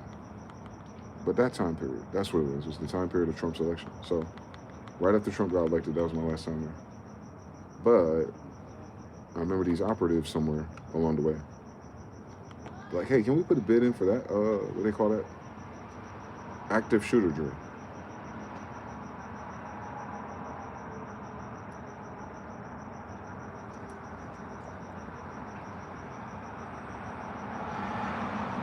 They're fun. Some drones. Nah, let's run that shit back. Because you remember, this is Sandy. This is Alex Jones about to get in trouble for exposing a military operation. Not because it wasn't real. Because it wasn't. There's no internet on in that school. The kid had SSRIs. His mother was associated with the feds. And there was something weird about the kids they used in line that day for the media coverage. And of course, the obvious Alex Jones pointed out, why is the victim of the daughter laughing, getting his face together before he knows the camera is on? That's not usual. And what did everyone on Facebook say? These white people. Well, sometimes it's a nervous reaction. I know, I'm a fucking seer, bro. And everyone sees it, but you. Weird story. The person with the always has a fucking excuse. And then all the other details. This is the Vegas shooting that they don't talk about no more. All these weird gory details. So I'm very aware of what active shooter drills are. What threw me off was who bid for them. Wait. So it's not an active shooter because there's an issue and the military is responding. It's an active shooter drill because it was bid on before it happened. Not all of them, but the ones that I may have come across. And people going, that would be fun if we can be the team to stage such a thing for the media, Pentagon, and federal government. Virginia. All right, God, thank you for the heads up. So now anytime I hear Alex Jones or anyone talk about anything that was a shooter or a trans kid or SSR kid, I have to always check through myself, like, remember what I read. Don't let it go to the edge. It could be real. But if it makes it to the media and there's a whole bunch of B stock footage and all these weird angles and all these professionals in suits talking and don't go nowhere and we never fix it, it's probably one of them niggas' agenda. Stock market effects.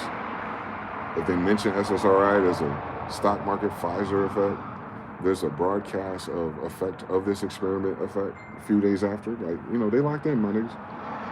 And it was going smoothly until Trump.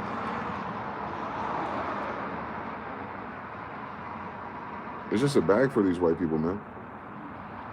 I'm sorry to say that. Every white person I've been around in that environment, we talking about ITAR and higher, it's just a bag.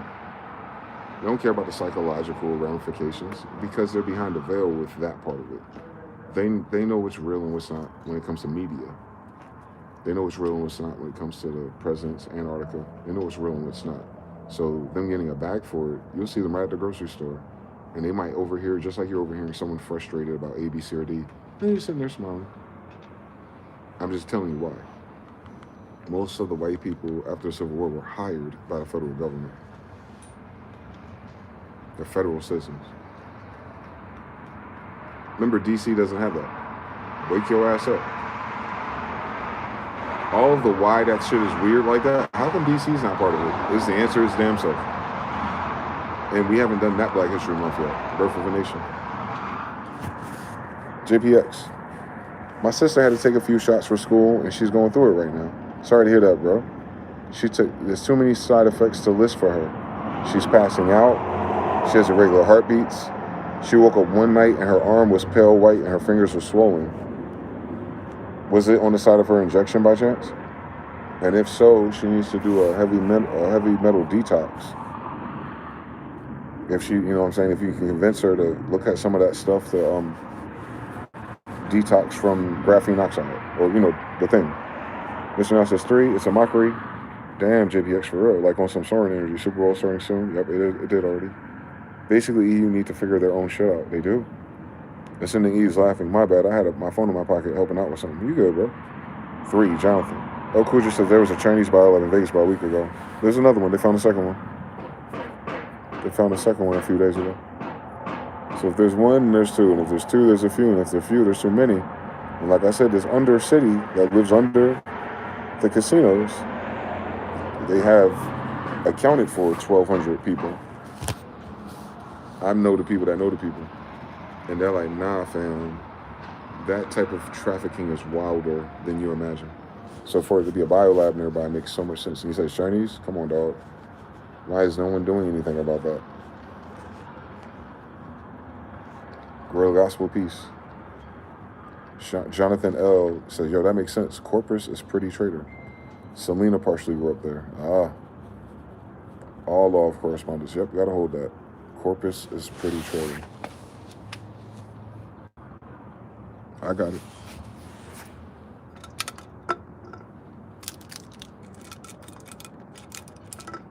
Yep. Christchurch. Whatever that is. When Genghis Khan. They don't know that nigga. They don't know Solomon either. He's the first one that you even talk about like that. How a black guy gonna turn into something else? Beyond me. That's not how dominant genes work. Ain't that many white girls in the world. 1751, 1828. So he didn't have enough white people to turn black kings into white people. If 1751, most of the world wasn't white. Well, the kings are. I'll read it to you, because most people have no idea. But speaking of Black History Month, what's the oldest document talking about black people?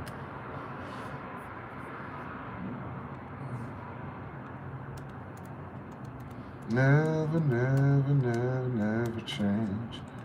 This MG every day, I never change. Never change. Never, never, never, never change. I never change. I never. Ass niggas. Let's do it. I am a rock representative. I'm the winner. Dead or alive. 24/7. 365. Hove. Y'all wanna know why I don't stop? Y'all wanna know why I don't flop? Let me tell you people why I made it from the bottom of the rock. When I was born, it was sworn I was never gonna be shit. Had to prove the opposite out this bitch. Gotta get my ride on. Eyes on the prize. Sean knew I had to get these chips. All right, so Founders Online, holla. Founders.archives.gov. That's as Pentagon as it can go. Observations concerning the issue and increase of mankind. That's a very specific noun, brother. I do not file rank under that. Anyway, 1751. And this Jew, that's not a Jew because they're Afro-ASIATIC. As of this document, watch this. Whoever the hell that clip art is. But this document is a translation, of course. It's going to tell you what's going on. If y'all want me to read it, I'll read the whole thing now. Dred Scott. Scott's had a printing press. He wrote this essay in 1751. Jackson, you know that's a nigga name. In this land. Scots, obviously Dred. These are all black people. At this date. And he's going to prove it to you. So he's going to tell you what's going on with the colonies. Tables of the proportions of marriages of births to deaths. Remember, these are all your banking instruments now. Your marriage certificate, your death certificate to get that insurance cash out for your bank, and your marriage certificate. So it's 1750s. It's before the United States, before the Federal Reserve. But this is the foundation of the United States since it's on their foundational website. Stay woke out here. What do they say? Tables of the proportion of marriages and numbers of inhabitants, so their census, formed on observations made upon the bills of mortality. Christenings, okay. And populous cities will not suit countries, nor will tables formed on observations made on full settled countries as Europe and new countries as America. So as of 1751, the country America was considered new. It can't be new because there's niggas here already. So that's the new country because that's the new name. Hypothecation. Day one. For people increase in proportion to the number of marriages, and that is greater in proportion to the ease and convenience of supporting a family. So cost of living. So this is the same story you're going to see on TikTok for the rest of this year because Ain't nobody gonna read this. When families can be easily supported, more persons marry earlier in life. So this whole thing that black women be stuck on red pill is that the reason why your grandmothers were younger is because your granddaddy had more value. He was a high value man. Since he could support a life during this time period for the next 150 years, they had reasons to marry early and reasons to have a lot of kids. And that's and you're experiencing your memories after this society collapsed, because this is the society collapsing. But this law is don't matter where it is always the same. In cities where all trades and occupations and offices are full, okay, right before the pandemic, right? Many delay marrying. Ain't that right, New York? Ain't that right, Los Angeles? Ain't that right, Miami? Ain't that right, Atlanta? Ain't that right, Raleigh? Ain't that right, Houston? So they see how to bear charges of a family. There goes that language, debt charge. Mind you, they translated this to suit their narrative, but we'll get to that in a second. Which charges are greater in cities, a luxury is more common. Meaning, the more credit you have, or the more value you have, this is before Federal Reserve notes, the more you just live that life of luxury with your little horse and buggy and, the little fancy cigarette holder for the white girls. Now check this out. More common, many living single during life. That sounds like all the black women, don't, and all their sisters that they copied. And continue servants to families. So this is all the Gen Z people that still live in their house. Journeymen, masons, to trades. Hence, cities do not by natural generation. So a city, not a place, not a rural, not a suburb, not the woods, not the Indians, not the tribes, a city, incorporated. They only count for their cities as of 1750. That's not all 50 states. Keep that in mind now. But he's talking about cities in general that are populated with this design. Do not by natural generation, meaning on their own, supply themselves with inhabitants. Meaning most of the cities, Ellis Island, most of the cities with servants are not self-generated. Hence, immigration for benefits. Because you can't be in this corporation unless you're an incorporated city, because the rest of the land belongs to who? Indians. Okay, 1755. We'll keep going. I'll explain it to you if you have questions. In countries fully settled, so he's talking about everywhere, that he's aware of as of 1750, the case must be nearly the same, universal, all lands being occupied and improved to their height, meaning the upgrades, those who cannot get land, everyone in the fucking United States citizenry must labor for others that have it. Hence, indentured servitude, sharecropping. That's not slavery. That's because they came here to be in these cities to have these luxurious lifestyles. They do it by getting money in exchange for labor. That's a job right now, nigga. The United States was the first place to have a job, my nigga, without a kingdom. Those who cannot get land, because everyone else have land across the world, must labor for others that have the land, just like we're doing now, mortgage. When laborers are plenty, all right, when you have so many citizens, when you have so many educated people, their wages will be low. This is the math of your $100 bill, goddammit, 300 fucking years ago. By low wages, a family is supported with difficulty, hence Social Securities and Democrats. They need to keep reproducing, so they keep having these yuppies. Laborers are plenty, their wages will be low. The difficulty deters many from marriage. Oh, so being a wage worker or a salary worker in a city with a lot of foreign immigrants will dissuade you from marriage because you don't have land and you don't have commitment. And he'll get to that in a second, because all your cities are this design 300 years in a row, who therefore long continue servants and single. So women, you'll be single and childless. Kevin Samuels wasn't freestyling, bitch. He know how to read. Only as the cities take supplies of people from the country, meaning the rural folk. And that's what your boy Frederick T. Gates was talking about. He wanted the rural folk, Indians and niggas from the country, to come to the cities to work for their trade routes. Factories, mines, trains, all the shit that's coming. This is 1750. And therefore make a little more room in the country. Marriage is a little more encouraged there. And the births exceed the deaths in the country. So suburbs and where niggas and Indians live, Mississippi. Europe, at the time, is generally fully settled with husbandmen, families, manufacturers, animals, and therefore cannot now much increase people. So Europe is already have a population die-off. We already left 150 years before this. So whatever stayed behind, they got into husbandmen and manufacturing, which is all the luxuries coming from in New York and those areas. They're building because they just had the builders live there. Hi, Masons, Smiths. America is chiefly occupied by Indians. Come on now. Yo, fuck with me. Hey, yo, fuck with me the whole 100% on this shit. 1755, most of America is an Indian. So, not a bunch of Africans from 1492, correct? 3 in the chat. Not a bunch of Africans on slave plantations as of Benjamin Franklin. 3 in the chat.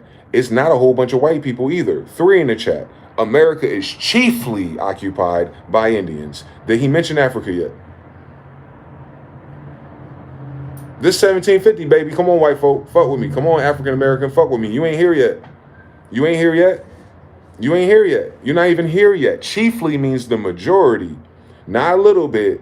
No. And he's giving you the breakdown, like the people that have land and have countries. That would be the Indians, Grandma. All right, now, who subsist mostly by, how did we do it before they got here? Hunting.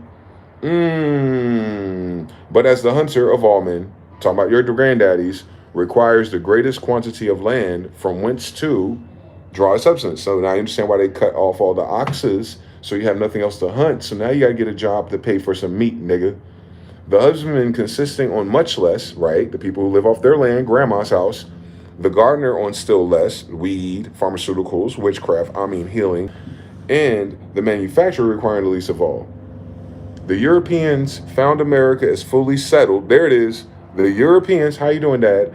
Found America as fully settled as it well could be by hunters. Yet, having large tracts, trails, were easily prevailed on the part with the portions of territory to the newcomers, who did not much interfere with the natives in hunting. Meaning, we stay to the ports because we have boats. We ain't got to fuck with, the fields of ox and deers and like what they've been doing for hundreds of years up north. And furnished them with many things they wanted. So the white man that's trying to translate that, trying to give it, this dream of white people here. But I'm going to read the end and you'll see where they drop the ball at. It's amazing. It's amazing how obvious this is.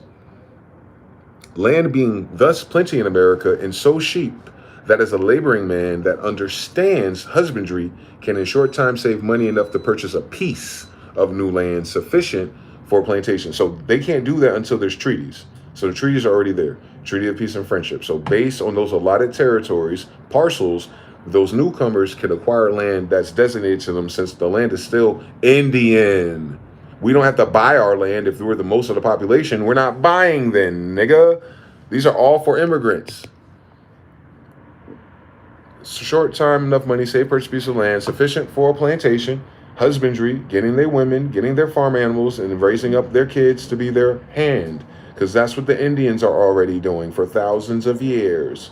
Whereon he may subsist a family. There we go. So a plantation is for family building. Hold on. Husbandry, plantation, family building. No African slave was hurting this unless it was Mr. I got money but no bitches was involved. Or a homosexual. Such are not afraid to marry. For look, fear of marriage, by the way. 1755, my niggas. For if they even look far enough forward to consider how their children, when grown up, are to be provided for. That's us right now, right? Thinking the same things. 3 years left. They see that more land is to be had at rates equally easily. We used to have that, and that was the boomers. Now it's something else. All circumstances considered. Let's check it out. Hence, marriages in America are more general and more generally early than in Europe. So all that shit about, they're a rapist and they're a pedophile. No, bitch. They ain't got shit to do with slavery yet. Y'all know how to fucking read. And it is reckoned there, and there is but one marriage per annum among 100 persons. So in Europe, 1 out of 100 people get married after the king's left. Can you imagine? Filth, valor, rats. And you'll see it in the paintings, who they let here, after this date. Perhaps we may here reckon too, and if in Europe they have but 4 births to a marriage, so 4 kids only for the married, many of their marriages being late. So this is our sisters right now, waiting until after 30. We may reckon here 8. So that's what I'm saying. Our family started with 10 to 20, just the Indians. But I'm saying, like, he's talking about everybody.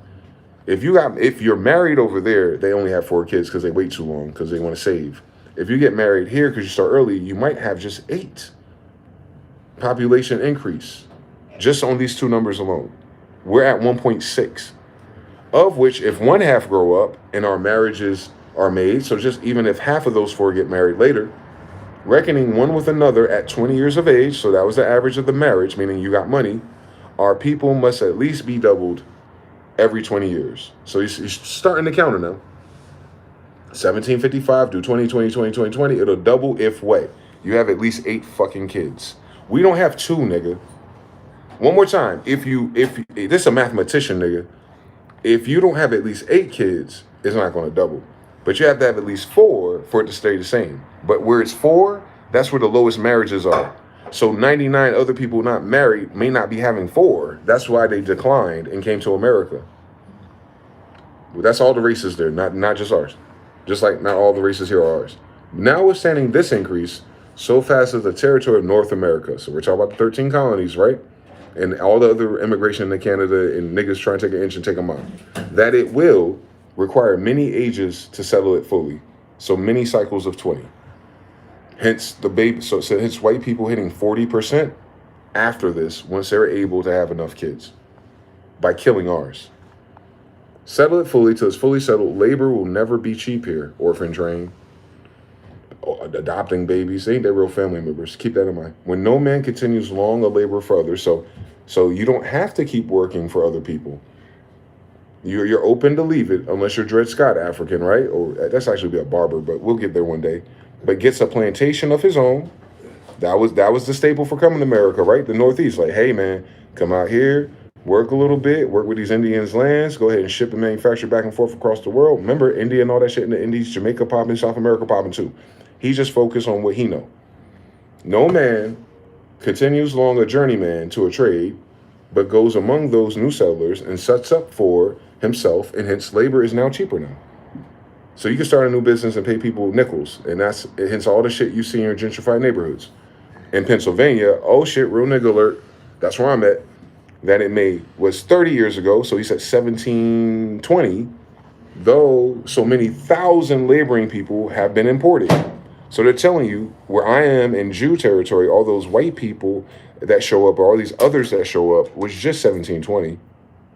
Though so, many thousand, not millions, laboring people, workers, not free, not landowners, came to Pennsylvania in 1720. There's no United States yet. So that starts to explain why you start getting these, these legacy light-skinned people. And not many of them, just thousands. And so that's 30 years ago, and they're still chiefly Indian. Don't miss that. You gotta keep them stat counters moving. The danger, therefore, of these colonies, he's talking about the 13, interfering with the mother country. Nativity. So these people are not natives. What's your mother country, ho? In trades that depend on labor, manufacturers too remote to require the attention of Great Britain. Oh, so Great Britain sent you here in 1720 to 1750. That was after they betrayed us. Remember Fall Grenada? But in proportion to the increase of the colonies, a vast demand is growing for British manufacturers, a glorious market wholly in the power of Britain, in which foreigners cannot interfere. That's very similar to China's practices. That's very similar to anything else, which will increase in a short time even beyond her power of supply. Meaning the demand for Britain's stuff is going to get so big that other spin-offs, India, Taiwan, is going to happen. Though her whole trade should be to her colonies, meaning only those who are producing in Britain should be trading with the British people who move to the colonies.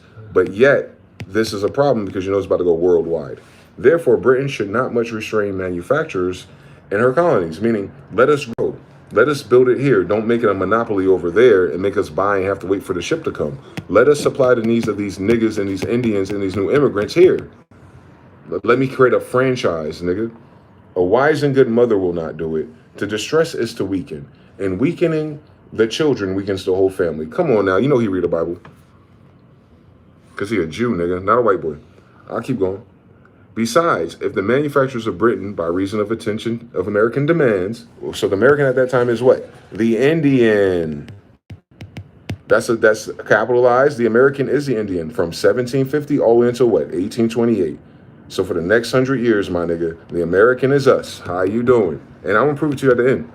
Should rise. So they want some of this stuff. They want the couches. They want the shit that they're building, or the metal things they're building. Remember, we got Zeppelins next.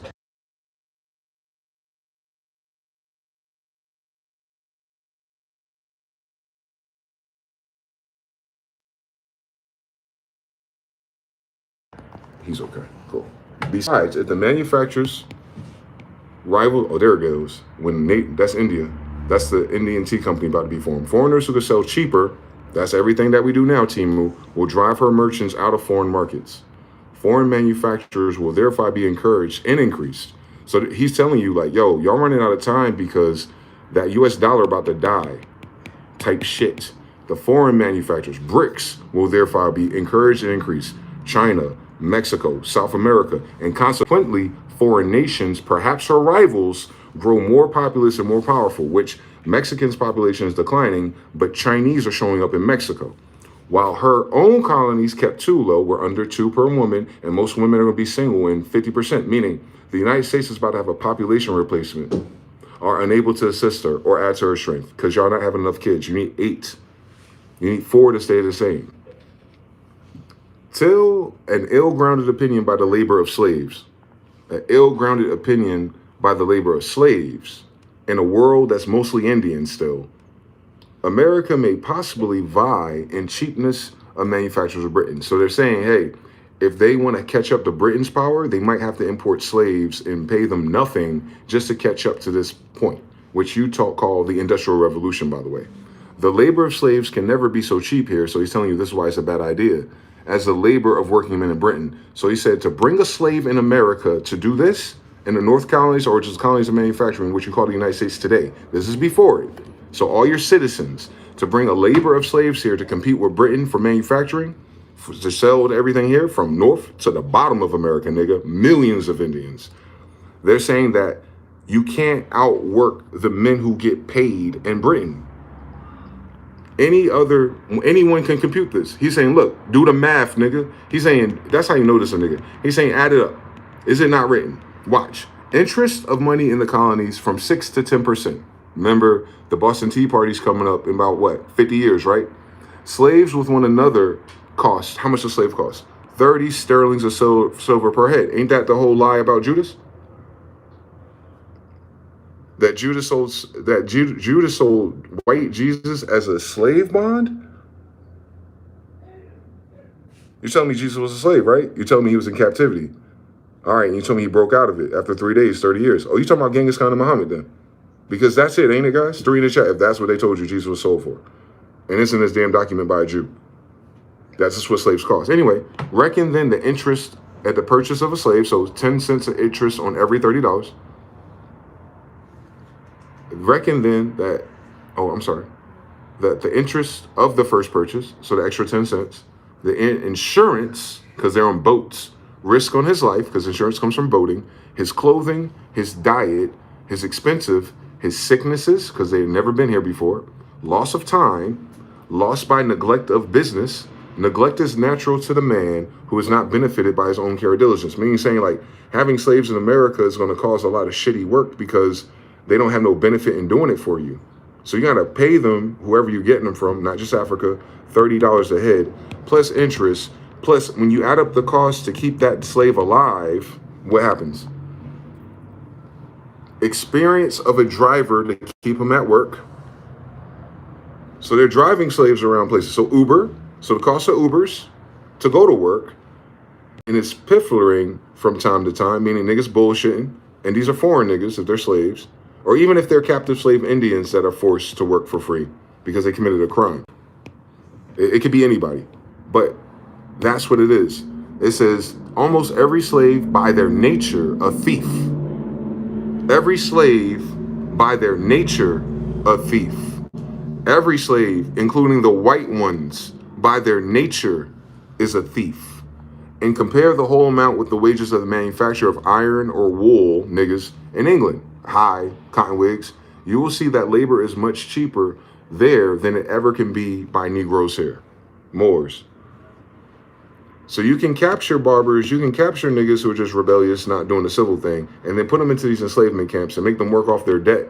But even if you acquire one of these, you bondsmen, even if you bond them out of their slave camp and you make them work that debt off for you, they're going to fuck around and fuck up shit and steal shit. Black, white, Indian. It don't fucking matter. It's a dumb fucking idea if the whole point that you want them here after 1750 is to compete with Britain, which you're about to fucking betray in 50 years. Hence, this is how they fixed it. Anyway, why then will Americans purchase slaves? So he's asking, so he's having this conversation in 750s about if they will. The people are getting money to be able to afford that bill. Why would they purchase 1 million slaves for 30 pieces of silver, guys? If Britain is outworking them without it, that would be stupid. So that boo-hoo, my mama was a slave, doesn't explain a land full of niggas, does it? Shut up. Black History Month, nigga. Because slaves may be kept as long as a man pleases, so that's the benefit. He could work on your farm forever, or has occasion for their labor, meaning a contract. While hired, men are continually leaving their master, so even the slaves are quitting their job, nigga. Often in the midst of his business. So why you send his Uber to work, the nigga disappear on you. And that's why you had slave catchers. And this is where you get bounty hunters from. There's an insurance on catching this nigga. You feel me? That's what that is. That's what the slavery, this is the Django Unchained shit. But the whole continent is niggas. It don't matter which way they come from.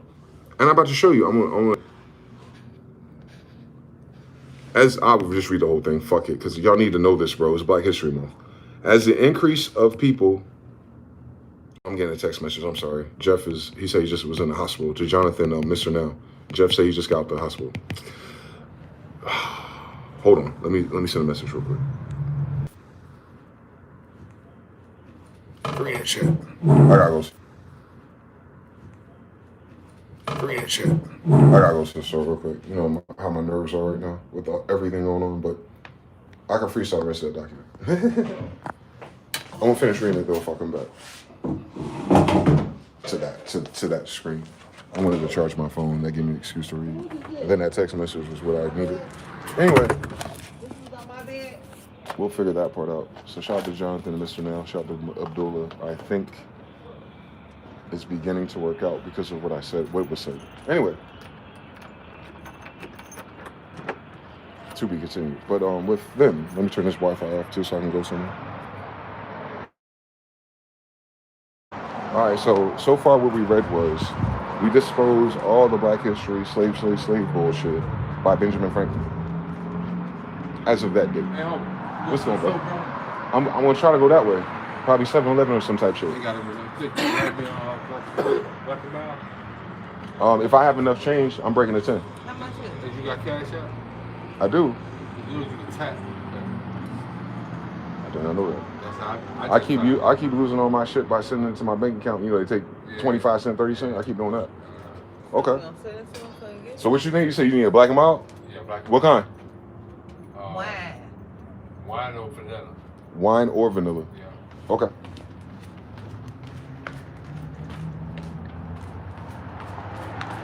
So I'm saying when people clock you long enough and they catch you and they start doing those little side quests like I told you with Grand Theft Auto, do it. You think it's like jail, but it's better than that because you ain't got to worry about dropping soap out here. But what end up happening is that's how you create network. Right? Remember I was just telling you the other day, I said there's no, I'm not the big homie with the little homies. I can't send the little homies to the store. We just said that 2 videos ago. Now he's my big homie sending me to the store. Same story, bro. You can't make this shit up. It's that predictable. Become serious. That human patterns and behaviors have been documented since Benjamin Franklin. Nothing has changed. It's just a narrative about where we are in it, but it itself hasn't changed. We haven't begun talking about it, but they were though. So if they've been talking about that shit like this since Benjamin Franklin, and this is before the United States, then imagine every legacy of that since then, including the niggas who uploaded the edit to their website. They clocking you, nigga. But they're not clocking you as a snowflake. They're clocking you as a policy, as a cost. And hence the Federal Reserve took off 100 years later. All those complications, all those problems. Remember, Britain got hit next. Britain is the man right then. Britain's the man after we set up shop over here. That was us. My father's the king of New England. said, win me 20,000. That's how I know. It can't be nothing else. If my grandfather and Queen Elizabeth are my parents, couldn't be nobody else. And I know they're Jews. Just like Benjamin Franklin's a Jew. What is a Jew worrying about? Genetics and money.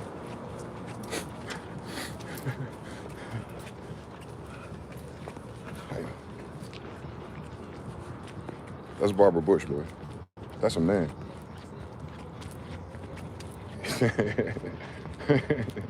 Once you can see it, you can't unsee it, boy.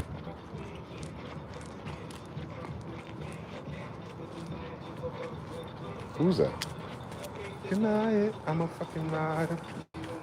All right, Nate Dogg. All right, Fabulous. Fabolous. That's why niggas can't fucking type. That's not how you spell that word. As you lust in it. So you know a Phoenician came up with it. Greek.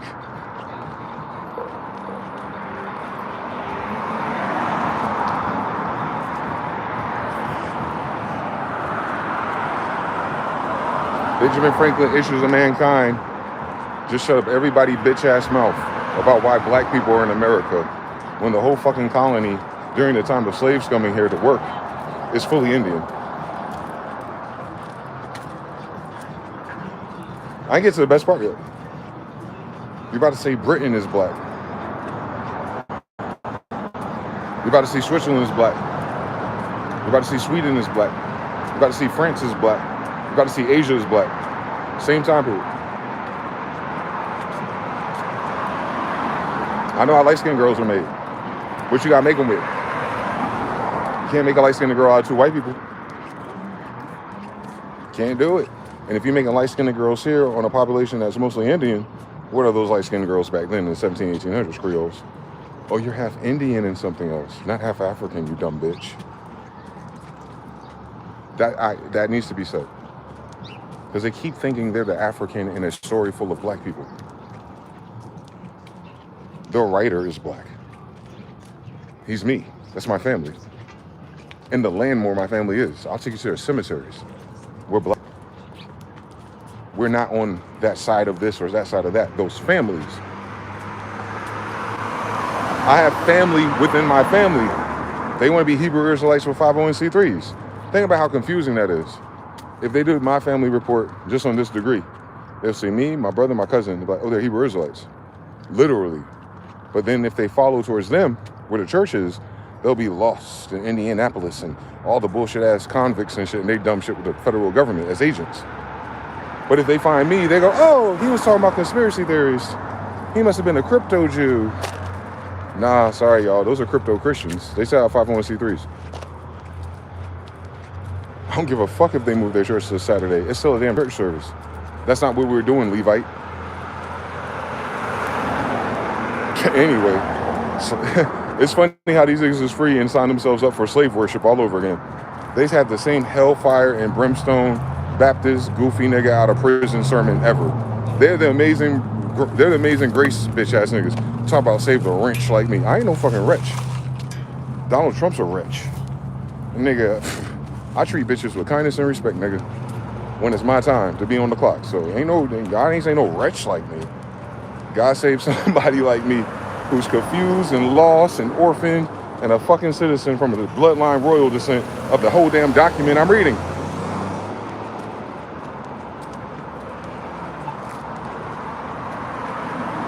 I'm not reading about no fucking United States. I'm reading about my fucking grandfather's colony. 100+ years after he died. You know how it is with nigga kids and they light-skinned friends. But why don't we do it this way? Why don't we invite more of these light-skinned girls in? And you're gonna see at the end of the document, like, this is a bad fucking idea. And why are we bringing Africans here? A land full of black people. It's 18 karat gold. But we're copper colored. That's what I'm saying. White people might really be colorblind. They might not see the difference in our skin tone. And that's not a slight, that might be their eyes. It might not resonate like, oh, just like how people can't see the difference between Chinese and Japanese. And even with Chinese and Chinese.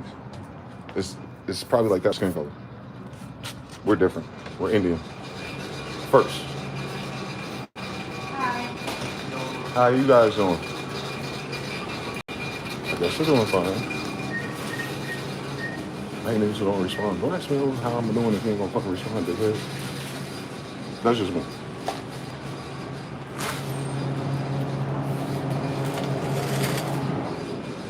It's called Benjamin Franklin Issues on the Economy, 1751, founders.gov. That's Black History Month in a row right there. So you can just, all that boo-hoo slavery bullshit you don't see on Facebook, just tell them shut the fuck up. Wrong time period. This is before the Civil War too. Not a lot of room for Africans is there. If he just gave you the equation of how long it takes for them to be a million. He gave you the formula too. Like, most of this is Indian. So in order for Africans to be the dominant population of black people, it would take X amount of generations of 8 kids. So if you have one African that gave birth to 8 Africans and more, then all those Africans should be still African. White people. Then y'all know anybody who do. That's weird.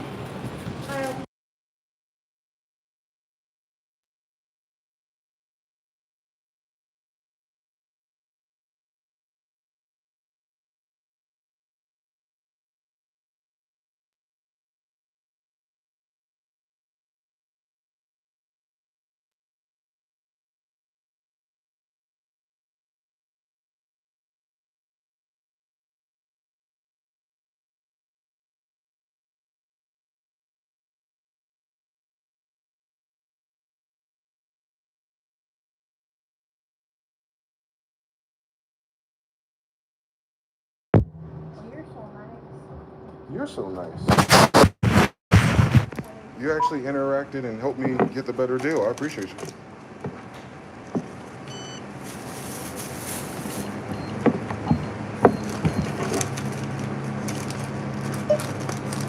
Want a receipt? No, thank you. I hope you enjoy the rest of your day, okay? Appreciate it. And you too, bud. Thank you. You from Cindy? Cindy? S-I-N-D-H-I? Bharata Kingdom. My ancestors. Hindu. Same. You too. She said, you're so nice. Sure you don't know I'm a gangster, though. That's what I'm saying. You have that code switch in you, man. You can't be yelling at all the white girls. They look like they're going through enough. Check this shit out. You want to see how funny shit is? This might be fake, but I'm going to check it out anyway. I hate Las Vegas because you never know when they're playing games with you. But the message is still clear. Let's see if it's a fucking fake one, as it really is. I want to see what the message is. It's in God we trust. In the props we trust. This is your money. This is exactly your money. This is exactly your money. I'm glad that came up, boy. Look. You don't know a Merlin more than Merlin, nigga. You don't know a Merlin more than Merlin, my nigga. Come on now. Oh, hold on to that. This is witchcraft. I told you. If you need a confirmation that they ain't talking crazy about the currency. Yo, I said on Ben Franklin, nigga. Y'all ain't fucking with me like that. Y'all ain't fucking with me like that. Listen. Nah, no autographs, please. No autographs. You can't do it. They can't do it like me, man. They can't. I don't know how the fuck I'm doing it, but every day now. Yeah, you just gotta trust the process. I'm like imbibed to the bullshit. I just trust the process. I'm not more like shit, you know. It's a good game. I just trust the process. Yo, that's crazy. On Benjamin Franklin, that's so fucking crazy, bro. I could use the $100 too, but you know, I know how my luck is with these niggas. So I was like, here we go with the bullshit and properly trust on Benjamin Franklin. Come on now, that's as good as gold right there, man. That's as good as gold right there, man. You ain't got nothing to talk about. Moral of the story is, he gets to the last paragraph and he explains to you that there's aliens and that everyone on the planet is black, except for a very small population of whites, alleged, whatever that means, contextually, but everything here is Indian. So what he's saying is a very small population of anything else that ain't back and forth already. Aboriginal, indigenous, European.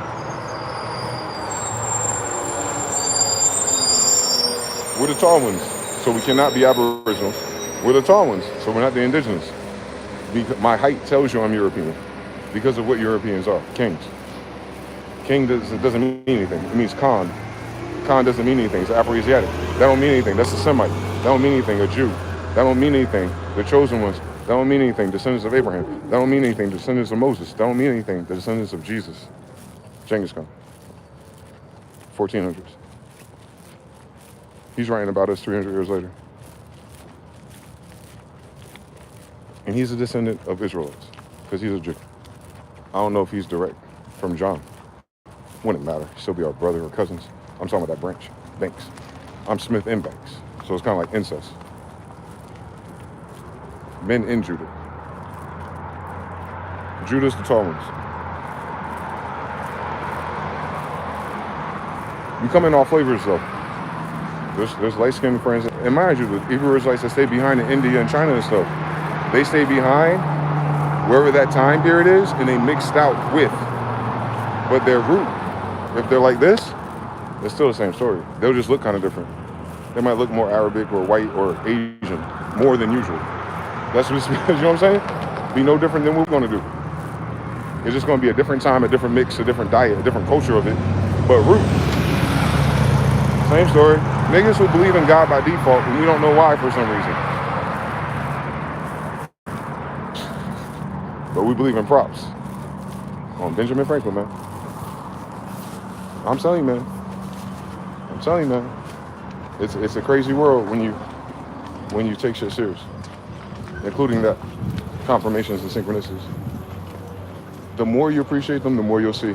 And the more you see, and the more you start to decode it for yourself, the more profound they'll be. It won't just be clocks, it won't just be colors. That's the tuner. You know how like in a video game, they tell you, move your cursor to align this box or align these corners? That's what that is. That's the spirit fitting you for LASIK. Third eye LASIK. Again, you calibrate it. And if you fuck around and you go to the obscene, if you will, they call them profane, though. I call them obscene. If you fuck around and try to share this shit with the obscene, they'll curse you.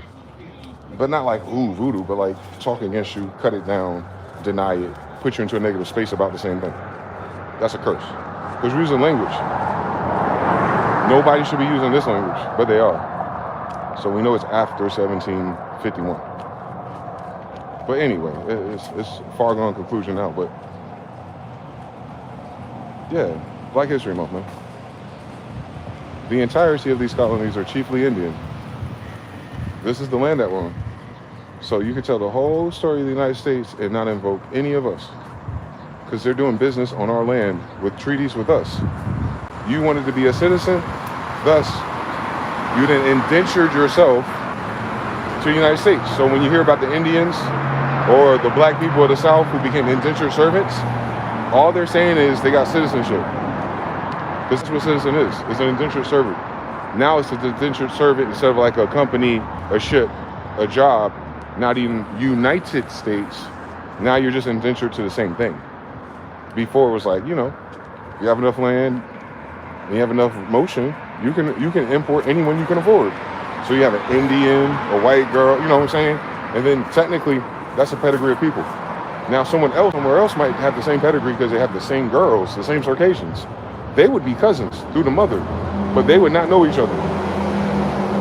So if you had the Circassians here, Circassians there, Circassians in West Africa, and then they come back into the Americas, they're all related via the Circassian side. They're not all related through the black side. And they sure as hell ain't all Indians. You see? So what would unite these people that are known as black later? The one common ingredient. And since no one knows who grandmother's Indian, and I know it's not Africans because we just read it.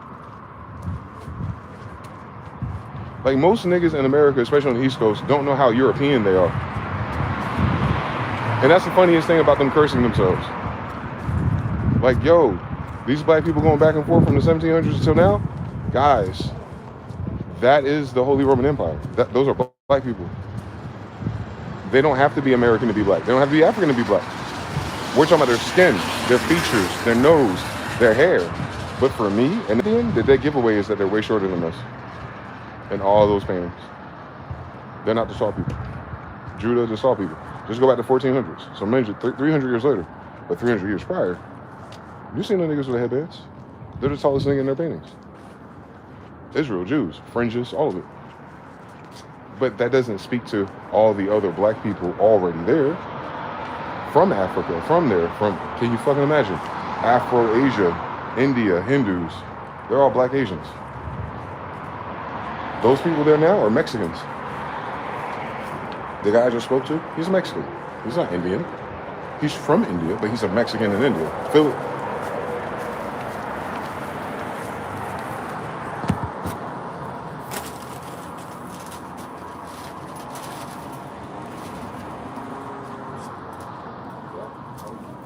What do you say?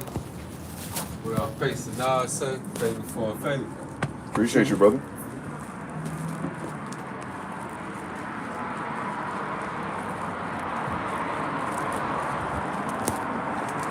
We did a side quest with another side quest, man. Game theory.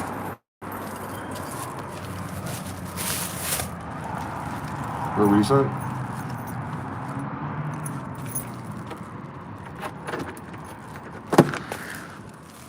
He gave me the prison rules. He said, what did Nas say?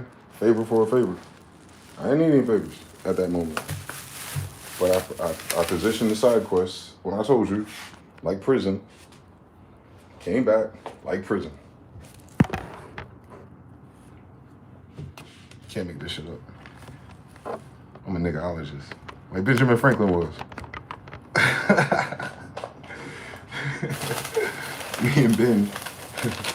Me and Banks here are niggaologists, man. That's what that means. Everything he's talking about, that's niggaology. You just add red pill to it. Figure out what your girlfriend is. But fundamentally, why your girlfriend act like that? Niggaology. You don't ask a citizen why a citizen cries. I know we're all citizens. That's called de facto, though. In fact, you're not. It's unratified.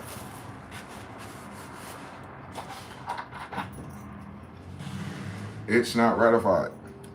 Civil rights for niggas is not ratified. And if it's not ratified for niggas, it ain't ratified Indians. Wake your goofy ass up. Get your world back, nigga. It starts with your mind, Neville Goddard. No one told you to shoot nobody. They ain't shoot nobody. They were just out fucking you. You're out spending, they're out fucking. Now, same thing happened in the 90s. Gen Z, millennials. They were out spending in the 90s, we're out fucking. And then we're criticized for having too many kids. That's why we're not dying off. We didn't grow because we have 8, but we didn't die off. We have enough sisters with 3 to 4 baby daddies to give us another 20 years. Generation B, nigga. We got enough women with 3 to 4 baby daddies to carry us to the next 20 years, man. And that's where we step in. Because we try and get into the next 30 after that. All right, now. Now I understand everything. Everything is everything. Hence, universal law. These guys who formed your nation know the universal law because they knew the Kabbalah. Because all their big brothers are Jews. That's the kingdom that they come from originally. So far, no one got killed. Just niggas fucking. For the penis is mightier than the sword, gentlemen. They don't know how to read, my friend. The word alien is in the 14th Amendment. All degrees. How much more of this document I got? Oh, it ain't that much. So he's giving you the walk down. Like, for all the brothers out there that want to start your own plantation, aka buy your land and raise your family, he's going to give you the walk down of values you need to understand to make sure it grows and you didn't just waste your life for them. Are you still here? Let's lighten up. Can you see it? Hold on. Come on now. Come on now. That phone got astigmatism. There we go. All right. So the Negroes. So Negroes in Spanish, so they're more descendants. Why will there be any of these niggas? While hired, men are continually leaving their master, running off on the plug, as the increase of people depends on the encouragement of marriages. So right now, our society, our Jewish communism program is not encouraging marriages because women are talking about Me Too, men ain't shit. What the communist is doing to you, sister, is they're making sure that you kill yourself. Get a dog, get a wine subscription, and die. Because you're not encouraged to get married. You get encouraged to explore yourself and your identity. And it's all about you. Narcissism. And you don't have 4 to 8 kids, so you're dead already. Following things, so you do, so what I'm saying, this is what I need the sisters to know. You did all of that leveling up on your inside, and you don't have any kids. So you leveled up for jack shit. You didn't pass that shit down to nobody. That's why men are looking at you funny. It's like, oh, that's cool, that's cool, that's cool, that's cool, that's cool, that's cool, that's cool. You don't have kids? No, I'm just gonna be bad and beautiful until I'm not at 50. All right, cool story, bitch. The being conquered for the conquerors will ingress as many offices and exact as much tribute. There it is. Marks of attention, City Muhammad is coming up in 20 years, or profit on the labor of the conquered. So we're talking about the people who were conquered, aka converted to Christianity and thus sent here. Will maintain them in new establishments, and this diminishing the substance of natives discourages their marriages. So hold on real quick. That's a trick bag. He ain't say Americans. He ain't say Indians. He said natives. It's 1750. So he's talking about the people that are coming back and forth that live there now. So if you start bringing in this other shit, slaves, your native population of free United States, before the United States, the United Kingdoms, if these people who just got here start getting slaves and stuff, because remember, he's in the north, my niggas, you're going to die off. So this diminishing of the substance of the native discourages their marriages. Remember, he's talking about people who have jobs, not Indians. Indians don't need the land. They do. Gradually diminished, so it's a gradual diminishment. Like gentrification gradually kills you off in 20 years, while the foreigners increase. There it is. So the natives were the ones who first came here to the north in the colony, City Muhammad's agreement. This is before Washington said, hey, I noticed you have this agreement with these other niggas there. That's what he's referring to. They're all Moors. So he's talking about the natives of the Moors that are there. And they're Moorish. They're mixing with whatever the fuck they want, nigga. They got boats. But they're going to die off.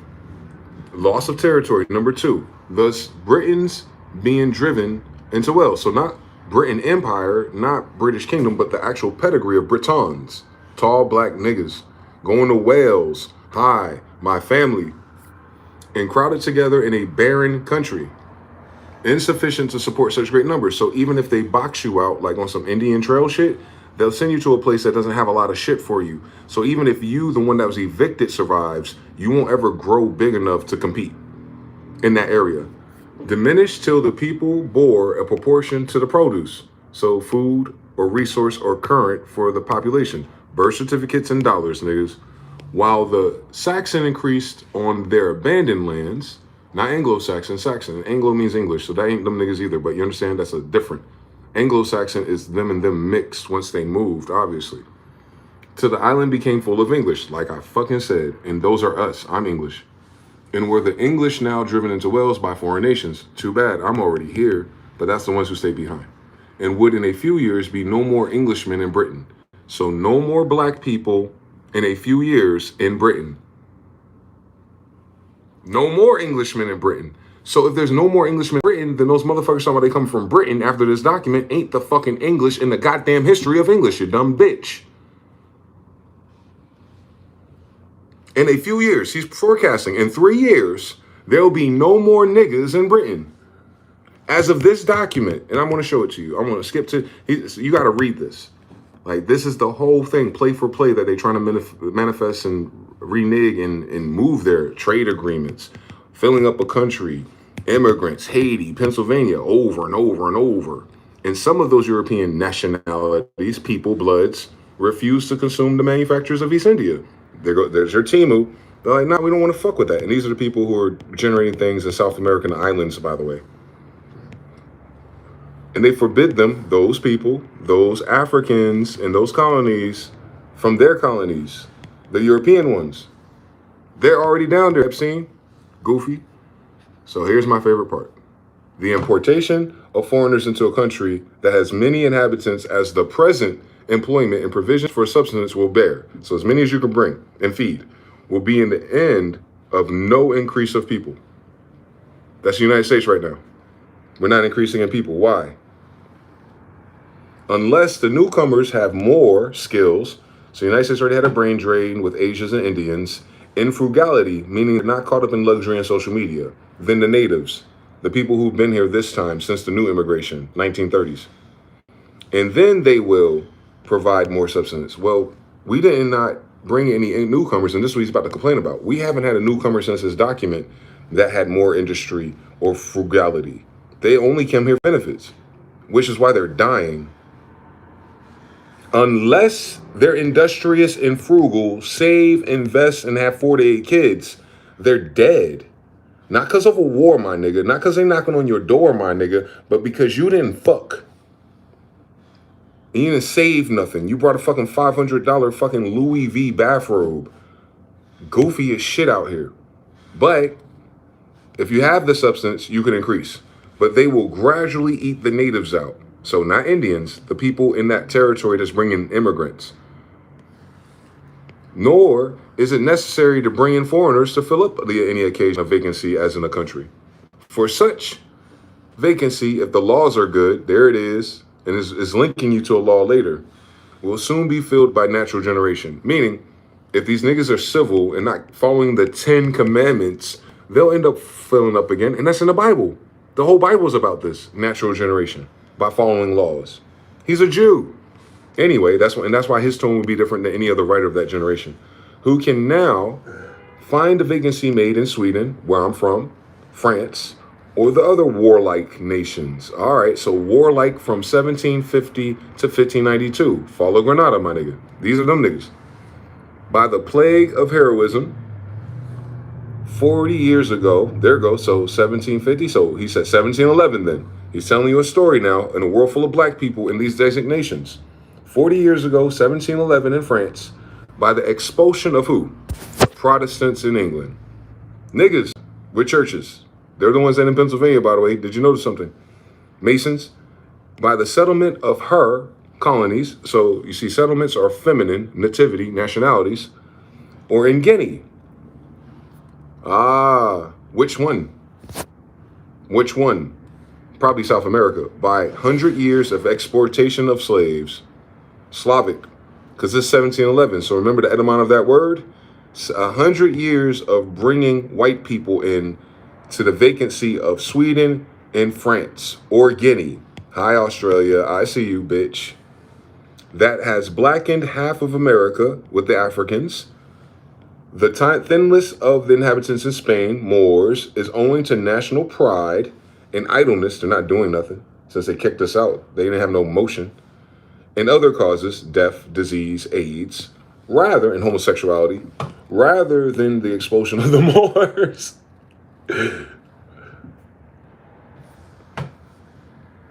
Come on now. Come on. They expulsed the Moors and fell off. They expulsed the Moors and brought in 100 white girls, Portugals, and they did all of that. France and Sweden, it's all there. And they're saying they expulsed the Moors. This is their civilization of castles and kings, or making a new settlement. So, owing to the national pride and idleness, and to other causes, gay, rather than to the expulsion. So they're saying they fell off to all this shit, doing all this shit because of slavery, by bringing in Slavs, white people. There is, in short, to bound to the prolific nature of plants or animals. All right, Darwin. But what is made by their crowding and interfering with each other's means of subsistence. So, you know, plants and animals both need the circle of life bullshit. Was the face of the earth vacant of other plants? Now he's talking in code because he's talking about people. It might be gradually sowed and overspread with one kind only. So this is the white supremacy idea, although this ain't a white person writing. As for instance, with fennel, if it were empty in other inhabitants, it might in a few ages be replenished from one nation only. For instance, the Englishman, me, Smith. Thus, there are supposed to be now upwards of 1 million English souls in North America. Me, my family. Not white people. My name is Smith. I'm the King of England. That name, Smith, S-M-Y-T-H-E-L, we're the kings of England. We're the English as of this document, not the people born in England. English, angelish, Jews. There's 1 million Jews in the Americas. From that dispensation. It's a continuance. There's about 1 million English here now. because of the warlike nature in Wales and all that shit. 1711, boy. Remember, it was 711 that the Moors, well, 1711 when we came to America then.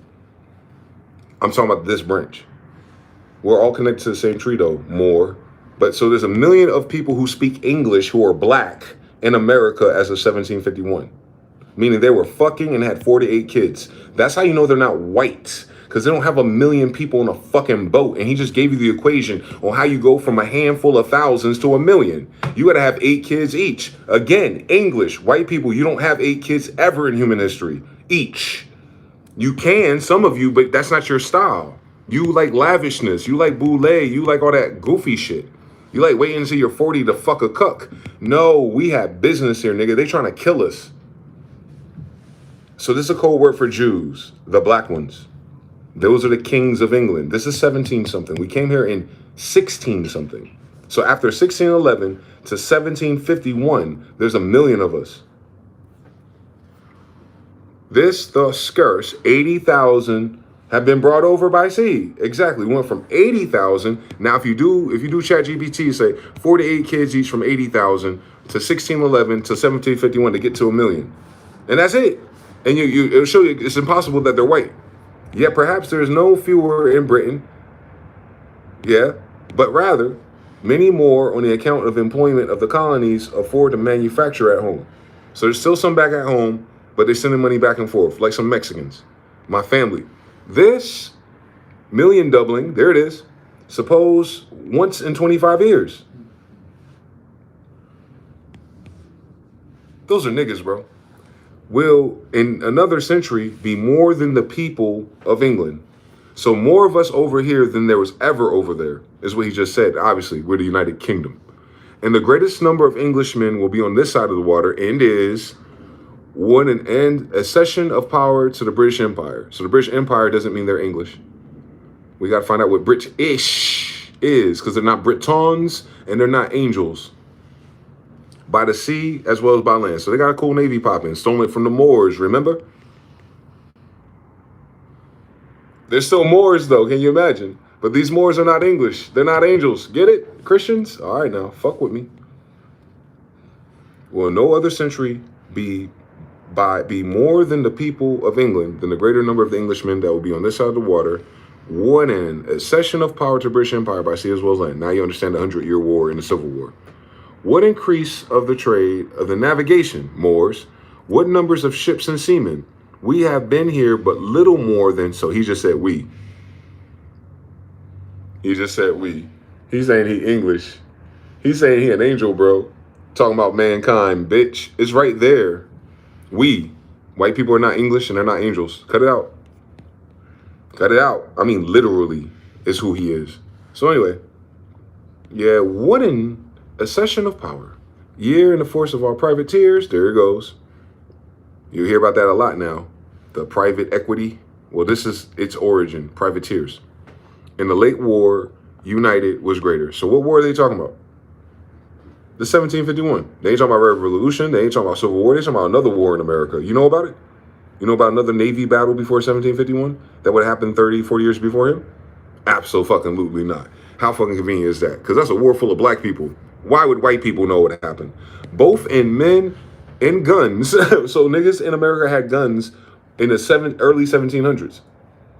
That the whole British Navy in Queen Elizabeth's time, my grandmother.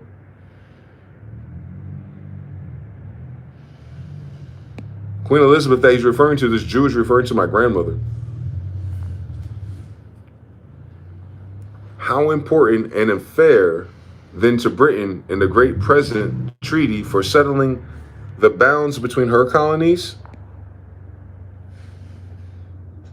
Whose colonies is it? Whose colonies is it? Queen Elizabeth's English colonies of Jews. John Smyth is her dad.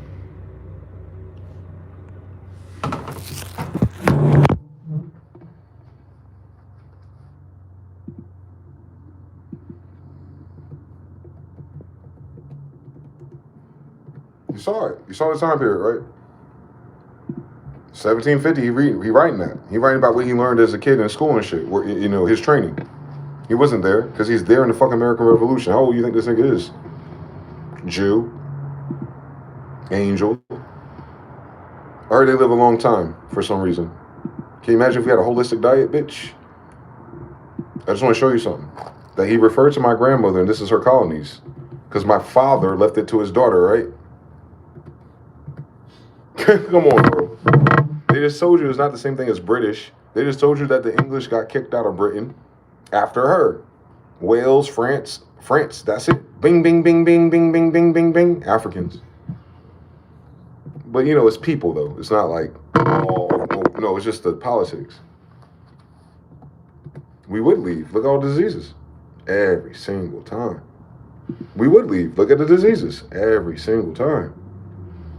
We went from 80,000 to 1 million. So why couldn't we just stay and just do the thing? We didn't want to fuck their women. It's up to the men. So, just to my I fucking told you niggas. No. So the explorer of this time period is my daddy. And I want to click on his daughter real quick. Who your daughter, granddad, king of New England colonies? Elizabeth Smyth during her time. She died in that time period that he's writing about, didn't she? She was 84 years old. Queen Elizabeth is my grandmother. Queen Elizabeth is my grandmother, nigga. Not that bitch you seen on TV the other day. I'm talking about the one he writing about.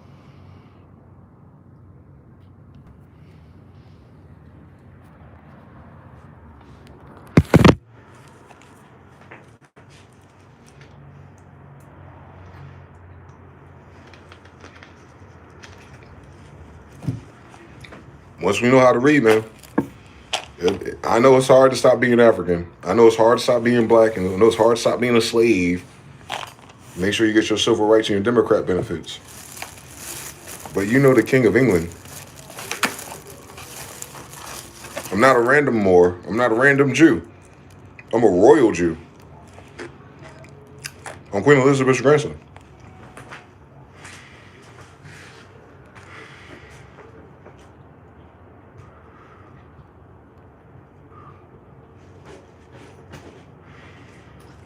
And I could have sworn for the 80th time, they keep saying those colonies are mine.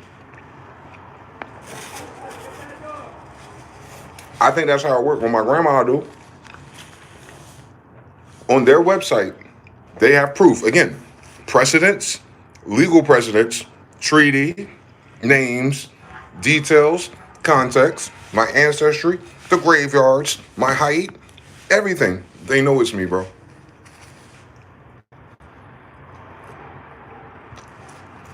They know. I haven't stopped typing that on the internet since I got on.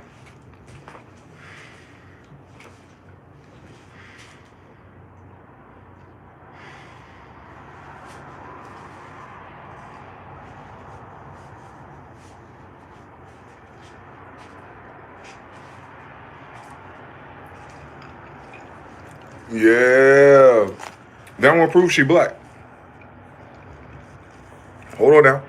Hold on, I ain't forget. For my magnum opus of no shit Sherlocks. And since the detachments of the Jews from Britain, the kingdom of the English, since this is New England, because since we left, will have their places at home soon supplied and increased so largely here, meaning we shifted our focus of repopulating. Why should Palatine Boers be for little? I don't know what Palatine is. They look like Palestinian, but whatever that is, that's not a Moor, that's not an Indian, and that's not an Englishman. Be suffered to swarm into our colonies. Whose is our colonies? He's a descendant of the English. He's a Jew. Why should these things, Palatines, be sent to the Jews, the English, and by herding together establish their language and their manners to the exclusion of ours, meaning our customs, our laws, Abraham? Why should Pennsylvania, where all my family is from, founded by the English, hold up, so my family and all those graveyards are what? Hold up, the royals of England, become a colony of aliens.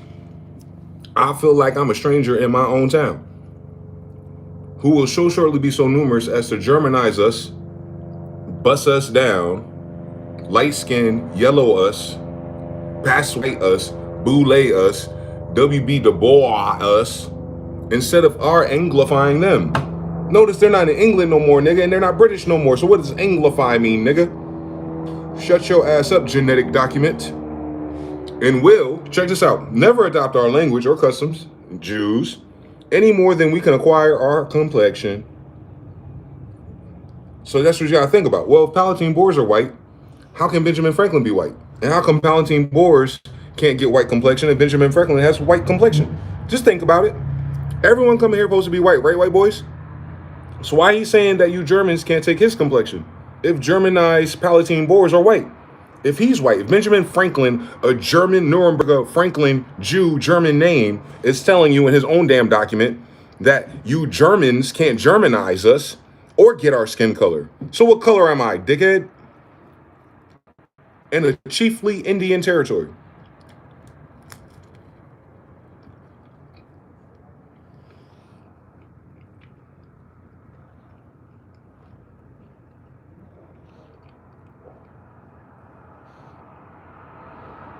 It's right there. You should take it literal. Which leads me to one remark. He said, before I forget, because you read all this and you know what's going on in the future, I'm a Jew, I'm a prophet, that the number of purely white people in the world is very small. So he added this remark after saying Palatine Boer. White people, y'all Palatine Boers? Because there's no other white person in this fucking document. Y'all Palatines? Y'all the size of Boers. You're definitely not more size. So you're Palatine. So now we gotta figure out what the fuck that real world really is. Looks like Latino right there, nigga. Oh, y'all some Mexicans. Get it? Wake your ass up. All of Africa is black or tawny. So what color are Africans? They say it's black or tawny. So what color is tawny? All right now. You got it? Right there. Africa is black and they use or. So when you study your history of tawny colored people, what are they describing? Africa. Asia is chiefly tawny. Afro-ASIATIC, right? So if the chief of America is Indians, if the chief of the Asian populations where we come from, Hindus, is still tawny black, the Africa is still tawny or black, what is America? Exclusive of Palatine Boers swarming us is what, guys? Except for the newcomers. There it is. Come on, let's follow it now. The Palatine Boers who can't take our color. All of America is black. America, exclusive of Palatine Boers, is what, guys? Wholly so. Not chiefly black, wholly black. Come on. Come on. Come on. Come on. Come on. Everybody here black. And in Europe, the Spaniards, the Italians, the French, the war people, the Russians, the South Tartaria, the Swedes, the bank, they're swarthy. They're brown. They're light skinned. So as the Germans, can you fucking imagine Arnold Schwarzenegger? The Saxons only accepted who with the English make the principal body of white people. So Anglo-Saxon is half what? Half white Jew. I'm sorry, half black Jew and a half a white boy. Shut the fuck up. That's Whitley, nigga. Stop fucking playing with me. By clear American of the woods, meaning it wasn't settled yet, making the side of our globe reflect a brighter light in the eyes of inhabitants in Mars or Venus. Why should we, in the sight of superior beings, Mars and Venus, darken its people? Why increase the sons of Africa here? By planting them in America. Well, you said Palatine Boers first, buddy, but we'll keep them paired with white in Africa so far, 1812. By planting them in America, why plant them here if this whole place is black already? Why would we make them darker and smaller? Where we have a fair opportunity, he's English now, and I know he's a Jew, by excluding all blacks and tawnies from Africa, of increasing the lovely whites, which is us, Jews, English, in red. There it is. There it is. So white didn't mean a color, nigga. It's capitalized. It's not an adjective. We have a chance to stick to Jew and Israelite. Why add Africans? Why add littler people? Why add little niggas? We have an opportunity, red and white, of your flag, nigga. red, in white, in blue, the Jews, the royals. But perhaps I'm partially to complexion of my country. What was this country? America. Wholly so. America's wholly tawny. What's his complexion again? So it doesn't mean white, right? Because he said the color for what he is tawny. You can't Germanize him. He ain't a German nigga, but he a Jew. He's an English Jew. He's writing in English too. He's a military penitentiary nigga. Franklin's as Jew as a name can get, nigga. And a land full of niggas, by the way. And the kingdoms that he's talking about in this document are all black people. Except for a few. For such kind of partiality is his thing, natural to mankind. That nigga's not a man, first of all. But if you know, you know. He got degrees, nigga.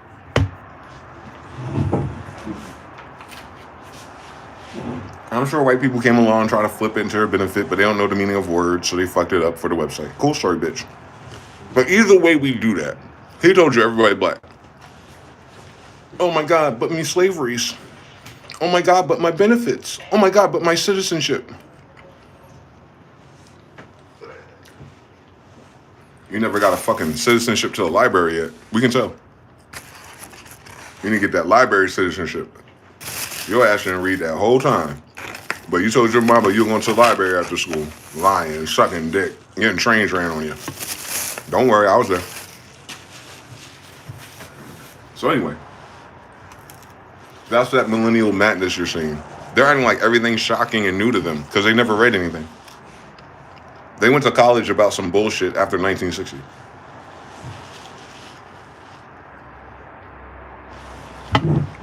Are white people tawny or swarthy? No.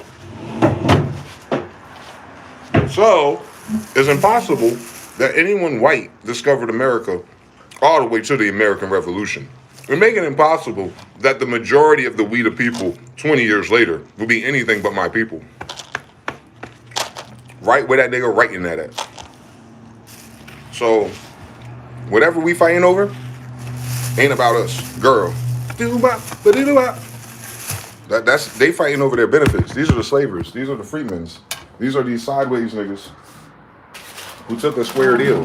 These are the freedmen group. Freeman Borough. This is the, I'm giving you the words for your AI. I'm fucking, homestead actors. These are Dawes Rolls actors. These are all the slaves or servants or people who had no land, rendered onto the land and say, hey, okay, now that that's over, we're going to have you do this. And we're like, no, we'll vote, we'll participate.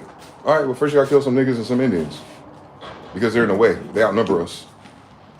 Enter the KKK. Enter the Christians. Entered the poison waters, entered all the dead oxes, entered all the floods, entered the Army Corps of Engineers flooding out our cities. That's them. You notice that's all after the Civil War when you check the dates at those parks? That document's before it.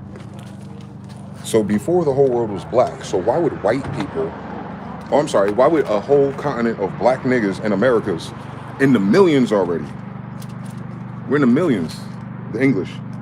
I'm English. My last name is English. Hence. 80,000 of us came. Turned into 1 million as of that document. He's approximating. He don't know all the English. He doesn't know where everyone's at. He just knows that he's accounting for the 1 million of us. Right there in the north. That ain't stop nobody from going to Mexico, South America, Canada, China, Japan, California. He's talking about the niggas that doing business together. It's about 1 million of us now. After they betrayed Queen Elizabeth, my grandmother. You understand?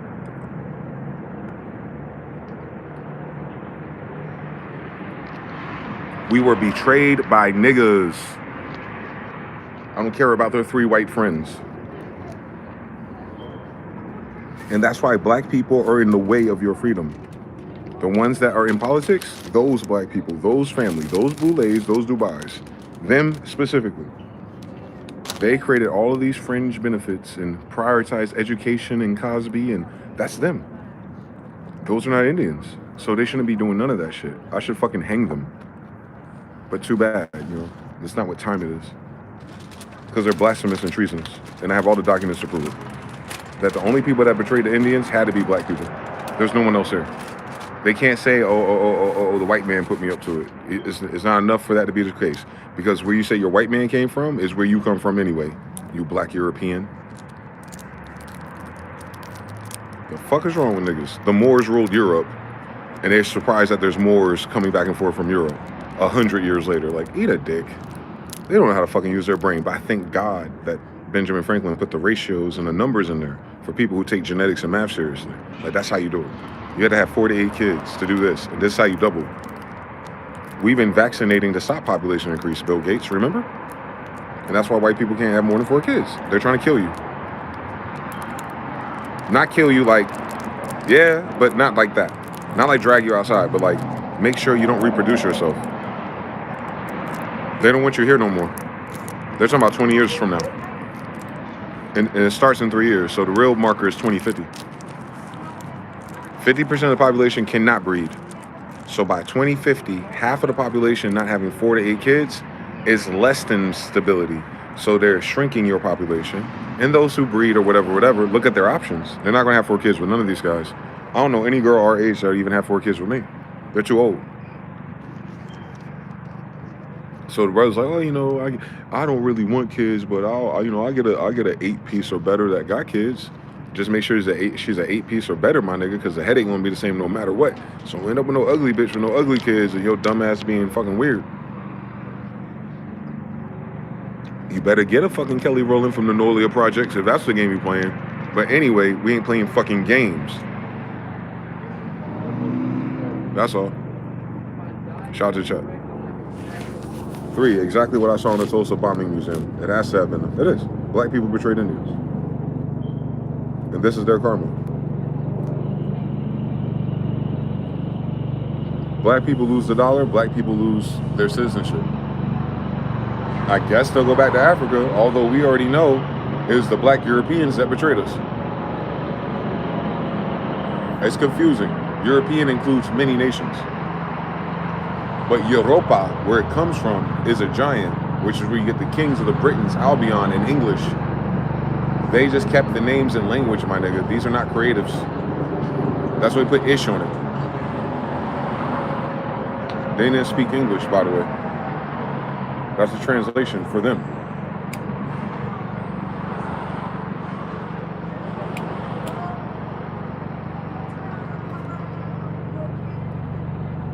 How's your high German? 1920. Yeah, we're gonna go to that conference in Cuba. On Noble Drew Ali, man. Everyone didn't speak English. But a lot of people knew German. Holy Roman Empire. That's us. Document just showed you. Where all those places are the Holy Roman Empire formerly, and they're all still black. So the Holy Romans, who used to be the Greeks, who used to be the Egyptians, they're all still black. Can you fucking imagine this bitch? Old Testament. Can you imagine that the Bible is an accurate depiction of what the fuck is here at least? Everybody ain't an Amorite, everybody ain't a Canaanite. It just so happens that the Jews and Israelites are a little bit of everybody. A little bit of everybody. Everybody ain't a little bit of any of us, you understand? If they raped in or married in, that's different. We're moving our tree and our forest together. We took 80,000 of us and came to Americas.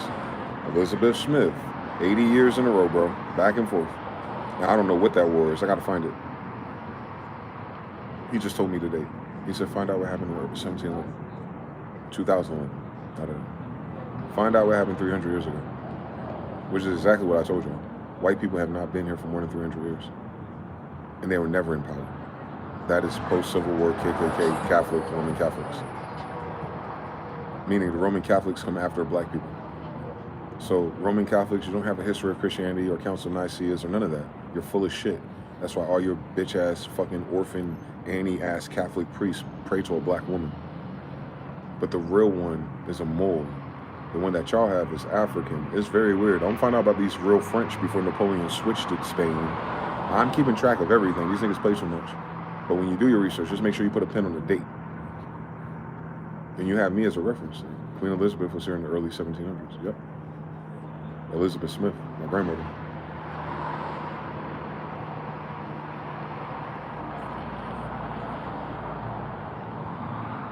Her son was a Roberts. Boat. He had his boat. So one of her sons, Roberts, through the daddy, came back. So Akata Khan's grandson, father is a Roberts. I think those were the Robert Barons. Happens to the best of us, Chief. You end up being both sides of the same beef when it comes to royals.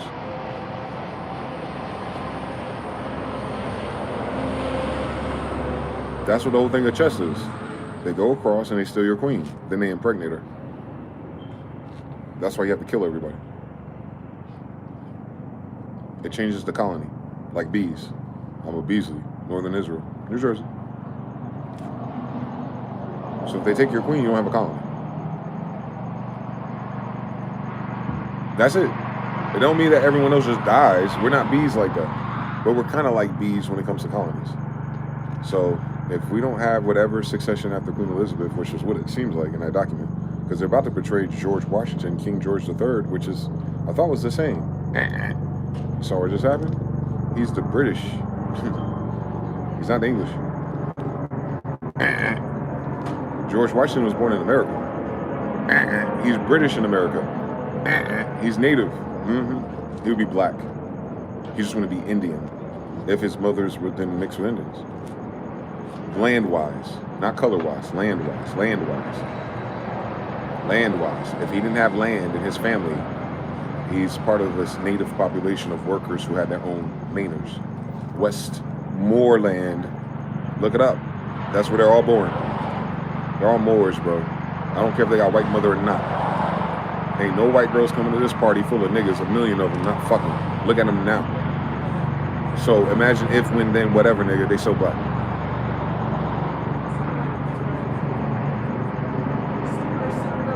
Just by virtue of the ratios he gave us, solidified in time.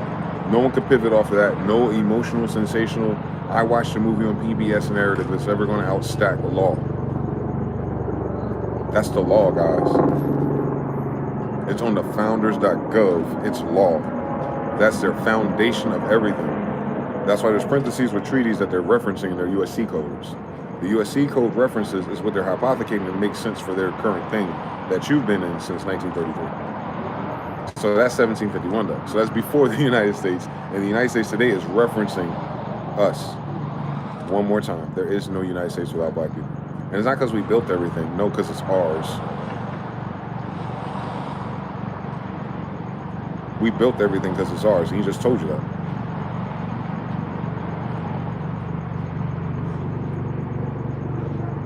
That's just the Northeast. Then 110 years later, 111 years later, you have the annexation of Texas saying, hey, what about all these Muslims and Moors on the west side, which is where I'm at now, Murata? What about all the Moors in Murata?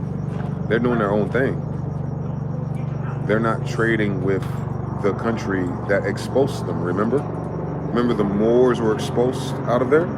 Well, if this is Moorish and Indian people, do you think they're breaking their neck to be friends with the niggas who just kicked them out of their castles? Not their castles, but their grandparents' castles? Do you think that's wise? It just happened. 1868 ain't a long time from 17 nothing, nigga. Just like this ain't a long time from 19 nothing. We still talking about the 19 somethings. So imagine the Civil War, these people still know, like, yo, man, the fuck they talking about? My great grandfather, that's my grandfather's boat, bitch. Ain't no white boy that know how to drive that damn boat here. What the fuck y'all talking about, nigga? Shit, me. You know what I'm talking about? But these are the bitch ass niggas who did that to grandma and them. Nah, I ain't fucking with them. No, I don't want to join your shit. No, nigga, I don't want your money. First, 150 years ago, we weren't good enough to be there. Now you follow your pork boy and bitch ass sellout black coon asses over here worrying about us because you seen all the shit that we got. And now you want a gold rush because they're going to insolve them. Remember, they're gold rushing because of that letter to City Muhammad, the Barbary Wars. They owe people marks of attention, and they're not paying them. Negative 38 trillion. You see how nothing changed? You good, bros? Excuse. You see how nothing changed? It's the circumstance ones, dynamics ones. Nothing changed. The only thing that changed for our generations is that we remember the world space that was dominated by another race. And alleged they were 40%. But now they're 8. 6, 7, 8% left.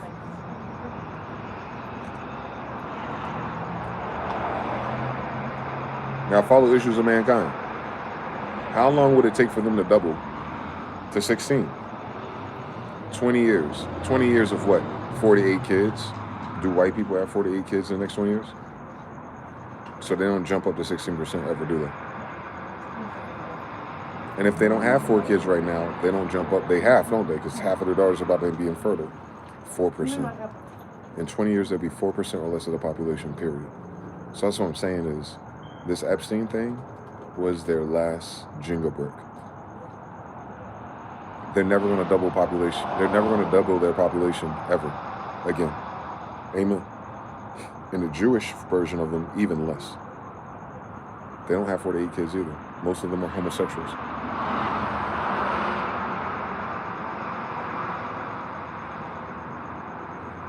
They'll have a kid begrudgingly with a family woman for the succession.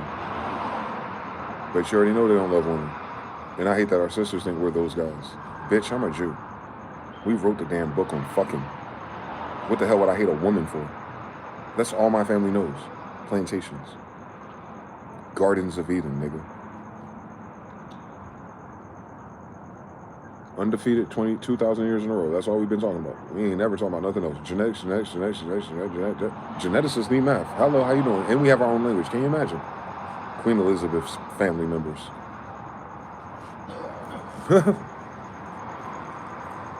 I'm not like this because of no fucking school book or no fucking white people. I'm like this because of her.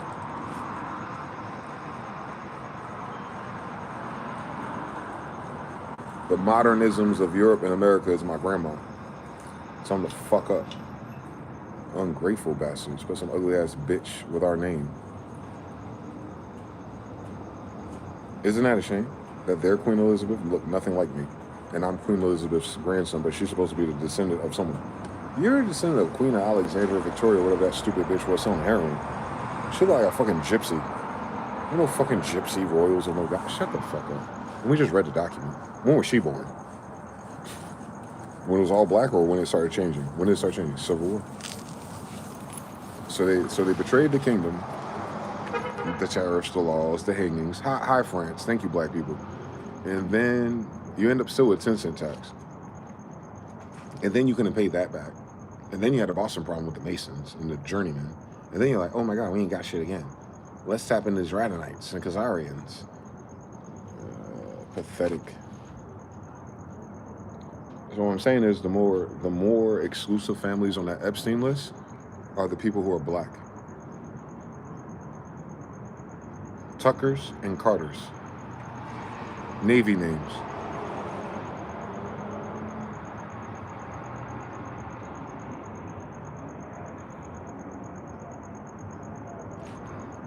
English Jews. Hanana, squash banana, they're kinda tall, aren't they? They're the tallest people on that list, ain't they?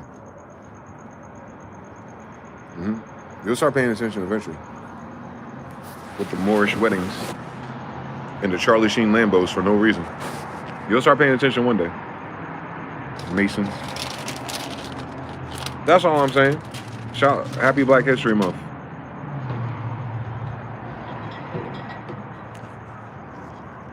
Oh, this is really the United States of America, huh? Ain't that a bitch?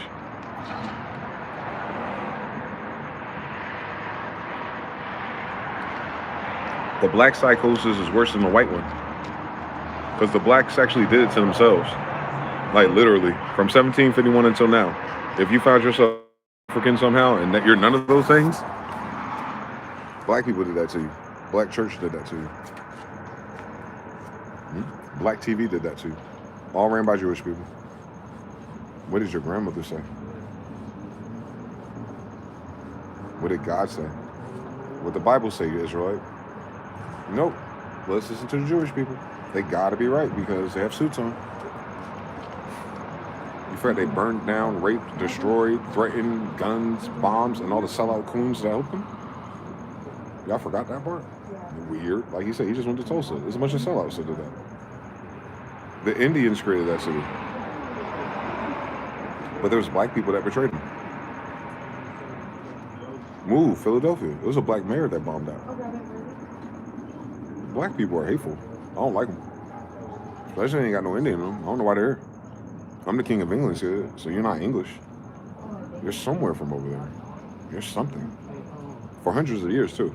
You've been in Europe for hundreds of years before you got here. Trust me. That's the reason why we fucking left.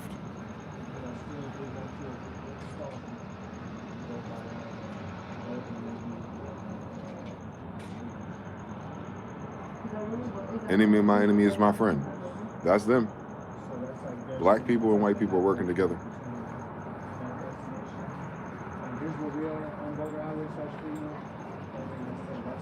They always happen. Why you think no one ever goes to jail? Why you think the nigga assassins never go to jail for killing niggas? When white people know who did it. They're working together. Trayvon, Mason, and the TV captain, police station, Mason, under the same archbishop. They're working together. And you don't have to believe me. I don't need you to believe shit. This ain't a religion. This is facts. If you know how to read everything.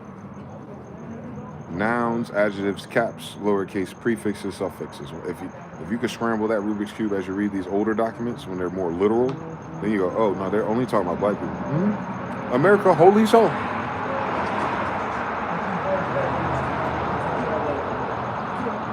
America, holy soul. 1750.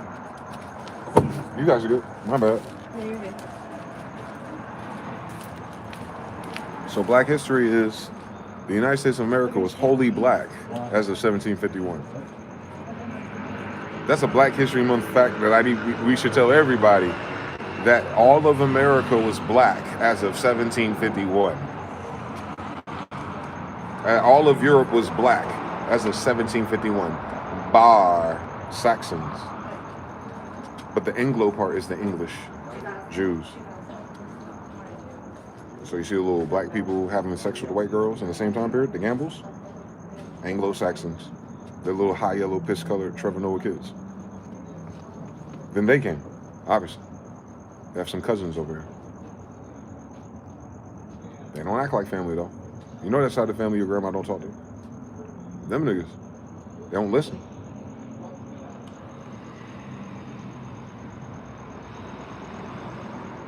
They're the ones that brought the witchcraft back. They're the ones that translated that shit for them. They're the ones that taught them our culture and traditions. They're the ones that groomed them. They're the ones that fucked all those white girls on those plantations. They're the daddies. They're black people. They're not as tall as me. So I don't know what that is.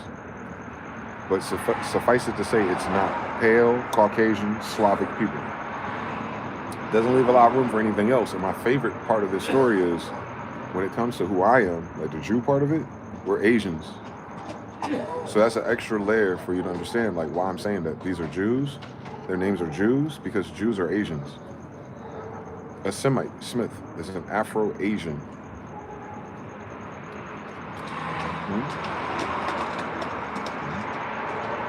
Absolutely, no question. We don't, outside of the fact that everyone black over there, and then y'all say the Black History Month, at one point, the whole world was black. 1751, bitch. Y'all keep trying to make it seem like you've had this eternal battle with white-skinned people. And this is the thing about our psychosis, because I'm not even talking to white people no more. I just showed them who their daddy is. Like, leave us alone. But my brothers out there who haven't really got the Moorish Barber pedigree Jews, or the Jew Israelite Jews, or you don't know where you come from, that's okay. You've been here longer than everyone else. You may not have been here as long as Mama Inga, my grandmother, but you've been here as long as everyone else. You've been here at least since the 1600s. Why are you indentured servants to some niggas who just got here after the Civil War? That's the homework you gotta do for the rest of Black History Month. What's in it for you if this whole continent is us? Especially the part that we call the United States started with what? Holy Indians and the new Black Europeans. Why should Africans come here? 1751. Everyone black, but he's saying, why are Africans coming? One more time, Swarth. One more time, Swart. Why would we bringing Kenta and Toby, sir? How's it going to help us? It's a lot of money. And they run away. And they steal.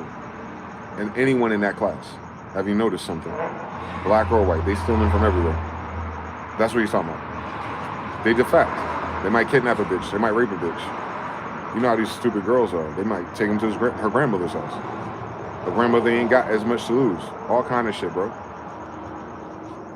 For the same reasons you see now with your sisters at the playground in high school. Why are you hanging out with him? He older than you. You already know your grandmother and your mother and your daddy and your brothers and your cousins like, huh? But you gonna do it anyway. Same bitches 300 years ago. Because they would have nothing here right now if it wasn't for women giving up their birthright. And their birthright is your womb, goofy bitch. You gave up your womb to foreigners, which then entitle them legally to your land and your inheritance. And then typically what they do is once you have the first 1 or 2 kids, they kill you.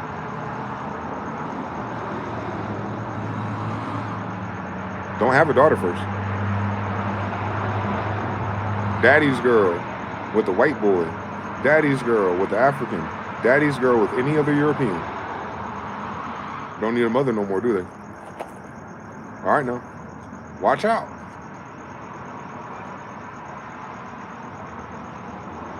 If we're planting people, we need vaginas. So the Indian womb was the most valuable. You ain't got a black grandmother? Do you have an Indian one? Or is your grandmother the white grandmother? Which one is it? You got a white last name, remember? Dickhead? How the fuck you have an English last name? The nigga just told you we're black. And there's a million of us, so that's plenty of names, isn't it? There's plenty of names that have Williams and Christophers and Franklins and Roosevelts. There's a million of us. You think there's enough names to go around? From 80,000 people to 1 million? You think enough arrangements happened or went down from 1711? Exactly. It's common sense. I know. White people didn't teach us shit. Your last name English because your daddy fucking Europe. You're not a fucking white person. You're not fucking African. You're either an Indian, a European, or both. Until after 1828. And if your family is not in that story, because you're in Mississippi, Alabama, Florida, islands, South America, we never talk about them. There's way more of them than us, by the way. California, what the fuck does this shit got to do with Colorado? All that shit across the top, Canada, all that French shit. Yeah, they said all the French were black, didn't they? All right, so French Canada was what, nigga? Napoleon was what, huh, nigga? Point du Sable was what, huh, nigga? Louisiana Purchase was what, huh, nigga? And Benjamin Franklin's with them. Black. Louisiana Purchase was Benjamin Franklin. Right there with black guys talking about the black guys from France. Shut up. Ain't no white French come over here, or these white people be French today with French last names. Cut it the fuck out, boy. Latoya, Latavia, Latrivietta. So if they're French names, then they're the black French. Ooh, not an African slave.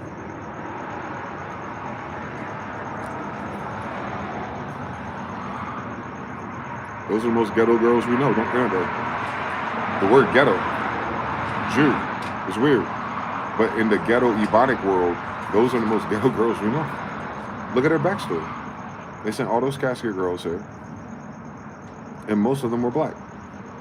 In the world, mostly black. Those are the hoes. Those are the name stealers. That's that Whitley shit. A lot of the light-skinned ones, the Creoles, are from incest because they couldn't have sex with Indians. And they didn't double their population, so they don't have options. So they have their cousin. And hopefully, not their sister, but usually their cousins. Kissing cousins. South. Mississippi has unspoken incest and molestation amongst black people and white. But that is not like that's duh. That's the only way they're gonna keep their land. That one grandmother that's Indian that they're holding on to, while they've been sucking and fucking on everybody else not being serious. Once they wash that shit out and the grandma changes something else, the daddy marries someone else and that other mother dies and don't have no kids, and the only kids alive is from the mother's son's other wife, you're out of the game. Serious. That's why having a daughter is so important once you have land. They'll kill your son.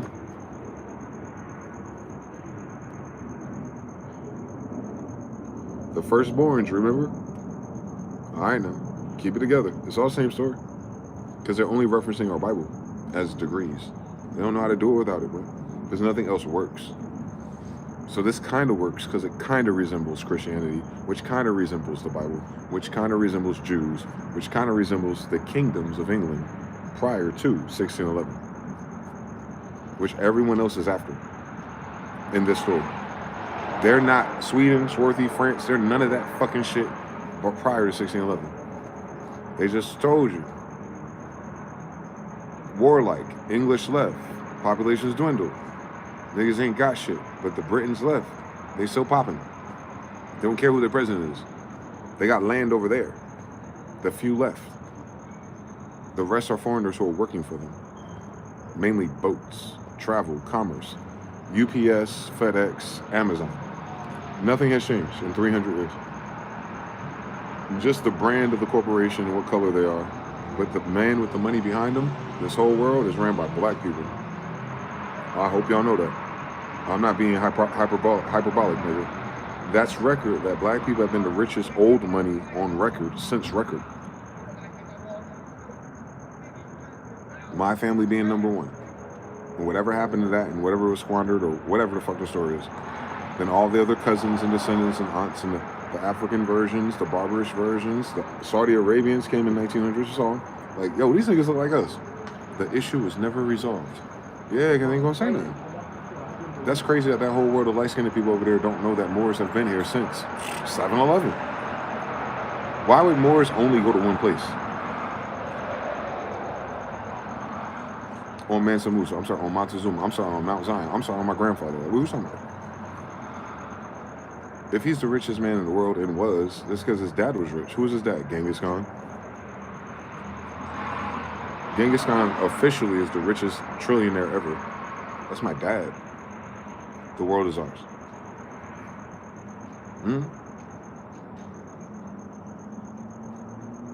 This modern world, things, the commerce, the trade, the banks, it's ours. That's why they have to die.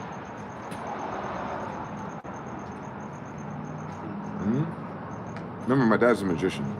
He's a sorcerer. This shit is accursed. Death notes. They're gonna work until they die. And if they're working, lavish, until they die, they're not gonna have no kids. They're gonna die permanently. You got 20 years. By 2050, this whole fucking thing is gonna be tawny and swarthy again. But then you have that bigger problem. Well, now that we're all kind of more or less the same color, who's who and what's what and where's where. And I'm the Indian again. Like, hey, yo, take your bitch ass back home to Europe and Africa, please. That's where you're from, right? That ain't gonna happen. Y'all know that. But that's all I'm gonna say for the rest of my life. As soon as they start flaring up about blacks and whites and benefits, I'm like, no, take your ass back home. You and the white boy that told you to go home. Y'all go home together since y'all both lived together in 1812, right? You and the white boy go to 1812. Where was that at? West Africa? All right. Last known good bookmark. That's the save room typewriter on Resident Evil, nigga. The last time we have a save with you two niggas together was 1812. Edamon, African nationality. Applied to the white residents of Africa as of 1812. They were there fucking before Circassians. Now you understand everything, hopefully. Shout out to Black History Month, man. Fuck with it. Shout out to y'all. Shout out to y'all for paying attention. Shout out to y'all for being patient.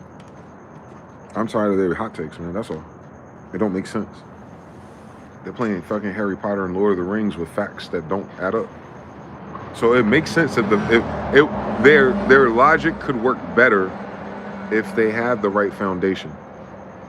So they feel smart because they can make connections, but they're climbing the wrong ladder. They're stuck in a mind game. They're stuck in a word game. Black. Stupid bitch. Ain't no black until you have a census, nigga. That's why you read documents before. And that document is 100 years before. And they said, all these are niggas. They ain't say nothing about black. They said tawny and swarthy. That's not on the census, you notice? It's not skin color, it's race, status, or class. Meaning if you're Indian or more that wasn't a slave or servant and you own land, they would say that you were white.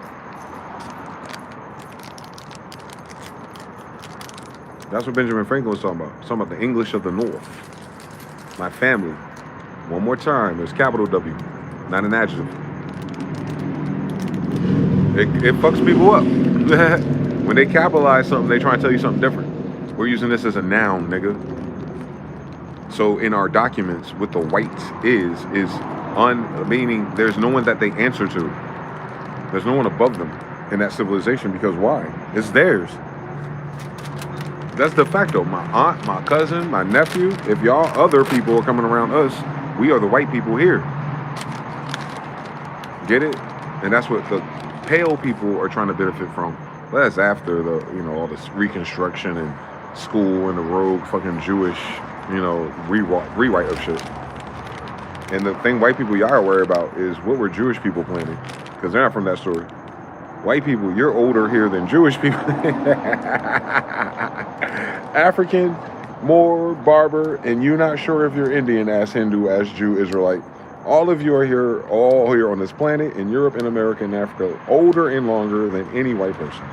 So then, my dear beloved white people and your hybrid mixes in America, all of you are older than the goddamn Jewish person in history, let alone in America. So y'all, if y'all need me to do Yahoo Towers for the rest of my life, I'll do it, but you're gonna figure out what the fucking power problem is that the least represented people with the least history, with never mentioned in any fucking document, are the ones calling on your shots, and you call that the Epstein list.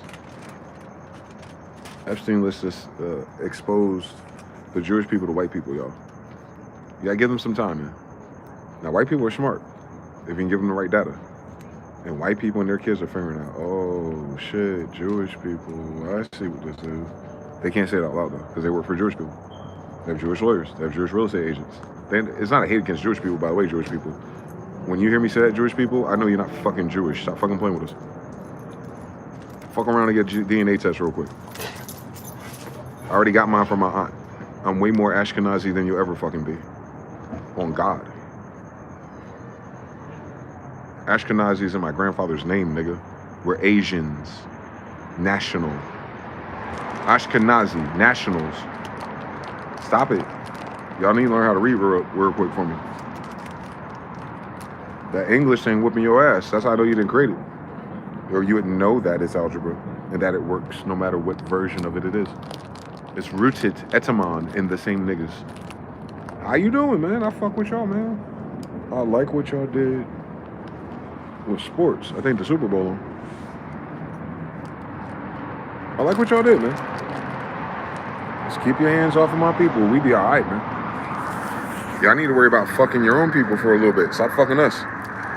Stop fucking us over. Start fucking over your girls and start having enough kids to fuck. Don't leave us alone, boy. We got to do the same, nigga.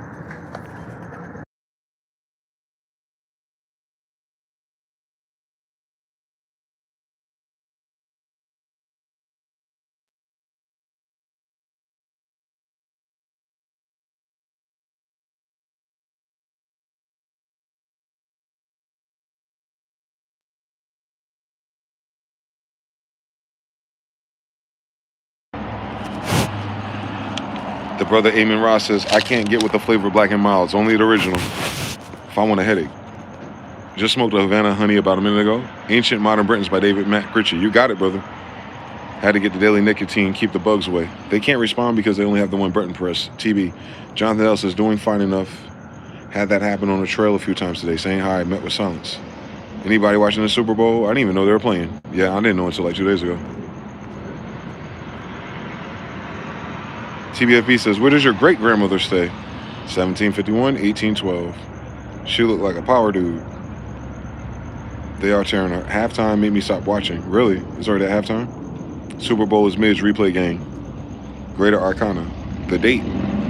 Exactly what I saw in the museum. But according to Edamon, possessed royal privileges. Palatine Boers, Holy Roman Empire farmers or countrymen.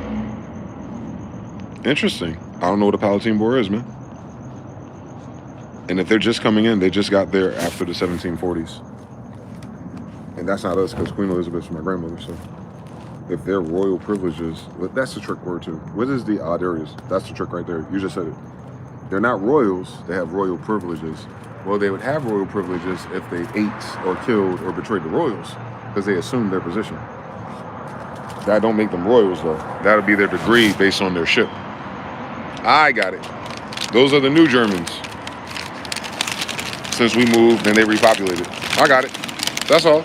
They're still going to be mixed with black. And I'm pretty sure they're going to be mixed with sellout. They're going to be the millennials of sellouts. That's what they're saying. We can't get there. They can't get our skin color, nigga. We're red. If they're dark-skinned, little, and wearing wigs, that ain't us. And the fact that George Washington, a black guy, was wearing a wig, that tells me a lot.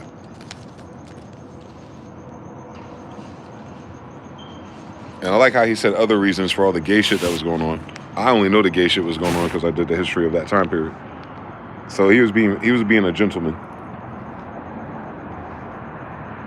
You can't replace if everyone's homosexual. You feel me? That's what he was saying. He was like, amongst other reasons, besides exposing the Moors on Muhammad. Yeah, anyway, they're not having 4 kids, y'all. Wink, wink. And if you want to double your population, you need 8. Wink, wink, obviously, right? If 4 gets you in the game, 8 is doubling up. That's all. So if you can double up a generation with 8 kids each on average, everyone can't have 8 kids. But I'm just saying, like, when you do the math over time, people who have the houses should have 8, and the people who have, you know, and mind you, they buying houses at 20 years old. I don't know if you caught that. Saying you come here as an immigrant servant, and I told you this is usually kids, and then you get a bad bitch and you start a family at 20. That's all it took. We're working until we're 60 to 75 before we can afford a house. Them niggas came here, rode on the trains, rode on the horse and buggies, found a bad bitch that was choosing up, or when they purchased for 30 sterlings, and they were in the game like EA Sports, boy. What I'm saying is, we almost 50 years old and we still can't do that. That's how bad the inflation is. You saw how they were paid in sterling silver and not in reserve notes, right? In case you miss anything, Benjamin Franklin, they're paying them in silver, sterling silver, graded coinage. They weren't paying them IOUs yet. So there's no bondage yet on paperwork until after what? 1751. Thank you for coming to my colony. Thank you for coming to our colonies. Make sure you say hi to all the Indians out here minding their business.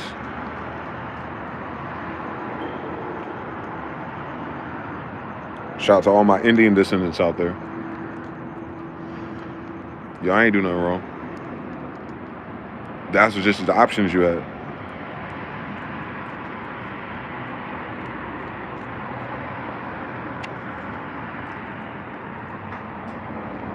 Plus, we had plenty of fighting ourselves. Advantageous. Well, if the Choctaw and the Muskogee team up on these guys by the river, and all of a sudden the white boy and the new African come around, Suave, talking about they want a ferry there, the Indians never repopulate again. So that's why everyone keeps saying, what happened to this? What happened to that? I'm telling you what the fuck happened. They stopped fucking. Bitches got weird and started choosing up foreigners. Brothers did the same because the bitches wasn't fucking them. What else can we do? We're doing it now. What happened to the African American? Yo, all your fucking great aunts and all, great nieces and great nephews and all this, them be choosing up on people who are like Blackanese, Latinas, Blasians. Like, it's about to be that real fucking quick in 20 years. Because China is filling up the plantation. Like, I hope you heard the fuck I said. But mind you, this is not a new migration no more. This has been happening since the beginning of time, but now we have the internet and you're going to see it. You have leftover women China, you have gold digger South Korea, you have all these Asians out there who are not going to reproduce either. So the ones who are serious and want to, who do they choose, guys? They don't have to choose a foreign person. And who are the foreign Asian type people going to choose besides Asiatics? They don't need to understand it. It's in their genes, nigga.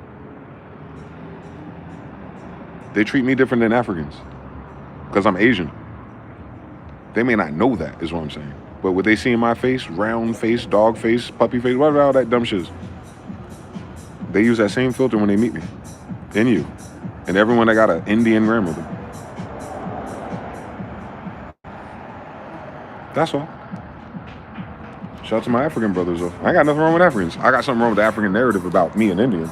I'm an Asian, nigga. AZN better recognize Japanese, nigga. We're Blackanese, Jews. And no, we're not Africans mixed with Asians. We're the oldest pedigree on your planet. We're the old blood type. We're the oldest. So we couldn't mix with nothing new. We're not aboriginals. We're not indigenous's. Some of us are, but I'm saying like the pedigree is giant. Genghis Khan, Tartary. The Indians, the giants they betrayed in those kingdoms were the 1400s. That was the last time we had tall rulers. That's who they betrayed. My dad and them just happened to be one of them. Little Stephen.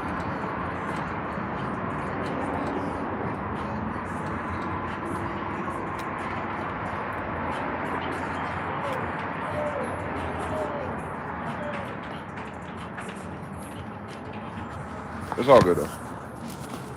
It's all good. We'll get it out of our system eventually. We'll do 3 more black, or what do they call it? 3 more black history months. Because that narrative is dead. As soon as the Democratic Party died, black people died. I'm not talking about blood and burials. I'm talking about that narrative and that attachment to the bullshit. It's gonna die. White people wanna die too. White people wanna have to become national. That's it, man. The solution to everything is nationalization. And I could have sworn there's this guy that came about 100 years ago.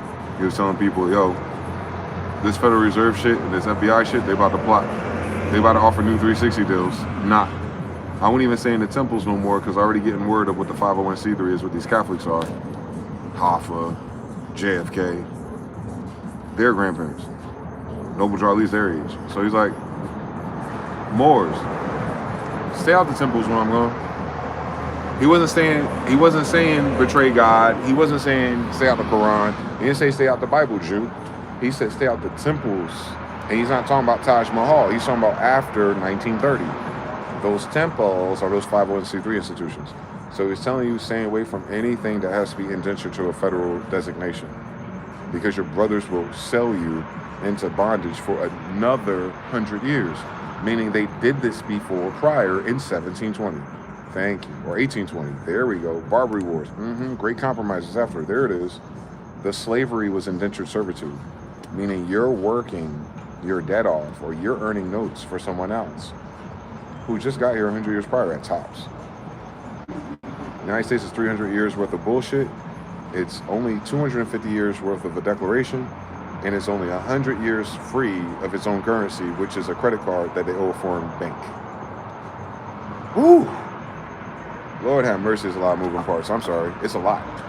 And I think that's why so many people give up on the surface level of it. But motherfuckers remember the illest Diablo build, the illest 2K build, the illest shit that niggas who do 2K characters been stacking that shit for 10 years in a row. If they would just take that kind of energy just into a little bit of what their grandmother said, we've been free a long time ago. Niggas have amazing character builds out here, y'all. Go on YouTube and watch character builds. They get it. They just don't know how to, you know what I'm saying? They're not using that thing for the real thing. And that's sad. Because it's not because they're stupid. It's because they don't have the fucking keys. Because no one cares.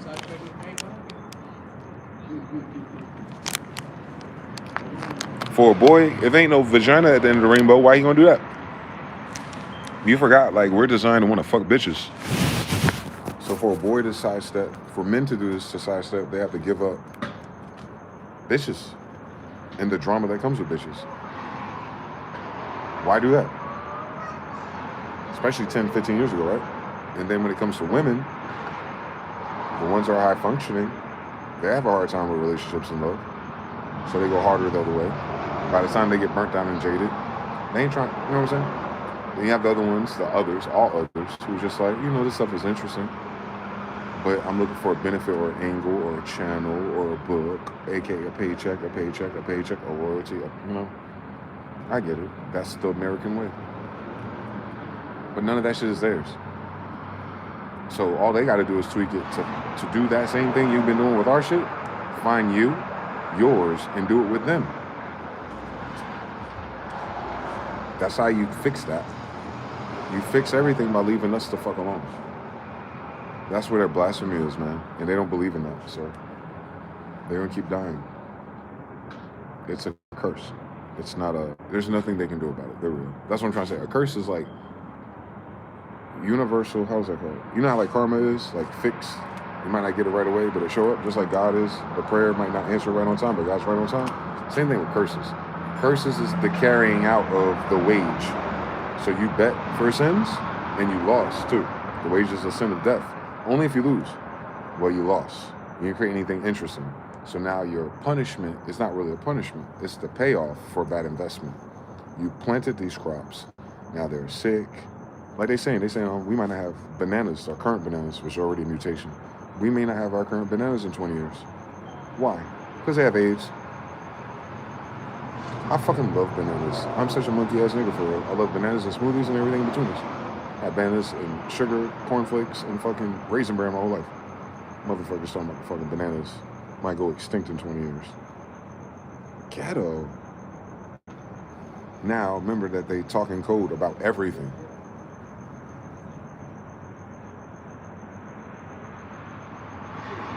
"20 years is very specific, my niggas. That's like 2050.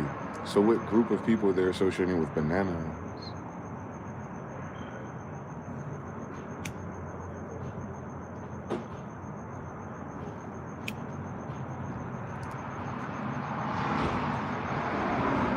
You didn't hear anything I said. I won't run it back for you one more time.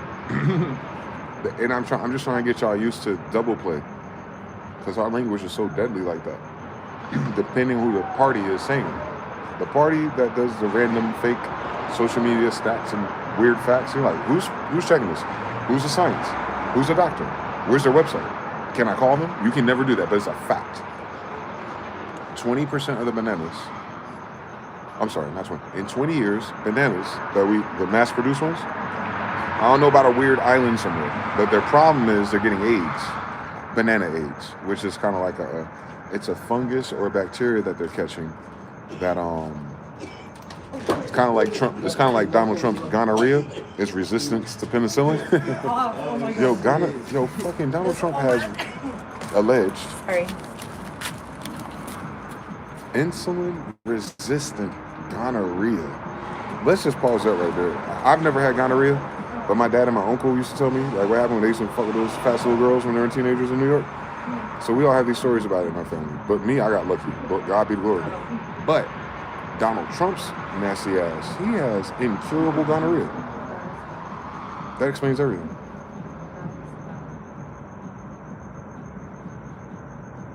The bananas have incurable gonorrhea. So they're predicting that market will be extinct in 20 years. A full generation. Benjamin Franklin. So yeah, man. Donald Trump posted monkeys. He's the one with the gonorrhea-ish and whatever else that he has. I'm sure it's more than one thing. And all of them, right? They got 20 years, they said.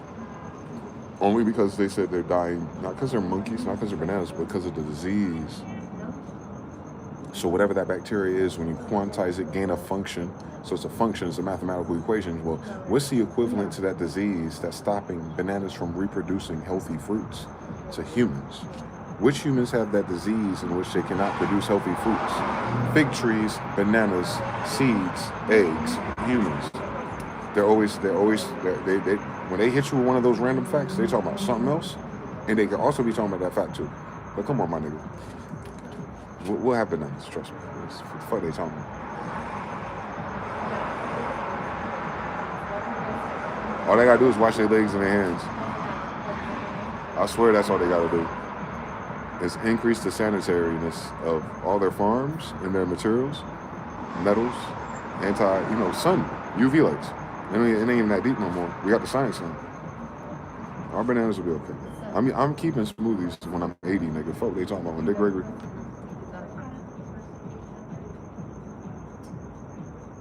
Oh shit, so I'm playing house music. And I can hear about the kick of house music that's got a black rhythm on it. Yeah, we're playing Black House. Shout out to Ymir. You know the vibes. I'm running back. Yep, without shout out to Gillette for the replay game. Shogun says unsolicited Super Bowl update. What happened? Halftime show was cool. The game is good. The problem is the casuals watching don't like defense. So a good game to them is back and forth scoring. 45-48. 45-48, 9 trade. Same story. Come on, Kid Ocean. Monk people. Sounds like God-given gonorrhea. That already happened with bananas before. There was a previous breed and it went extinct because of that disease. Damn it. Allegedly, those English bean candy banana flavors still taste like the extinct version. I never had that before.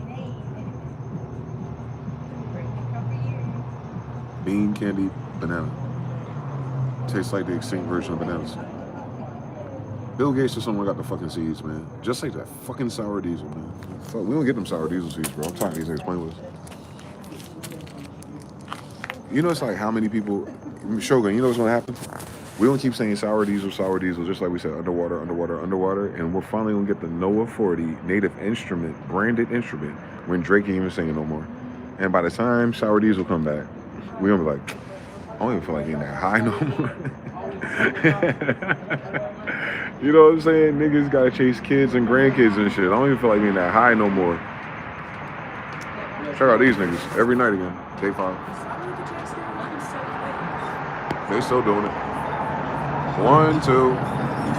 On the squash banana. They're just kind of hanging up out there. Like 7 of them now. So they're adding 1 or 2 or 3 more per night. 1, 2, 3, 4, 5, 6.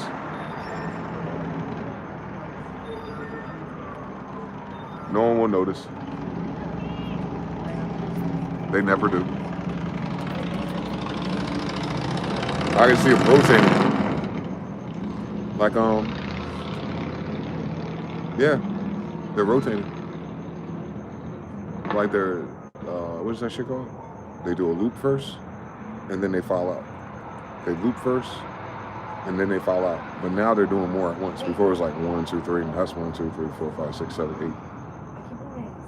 They're up to 8 at a time. Doing the same thing they've been doing every day, bro.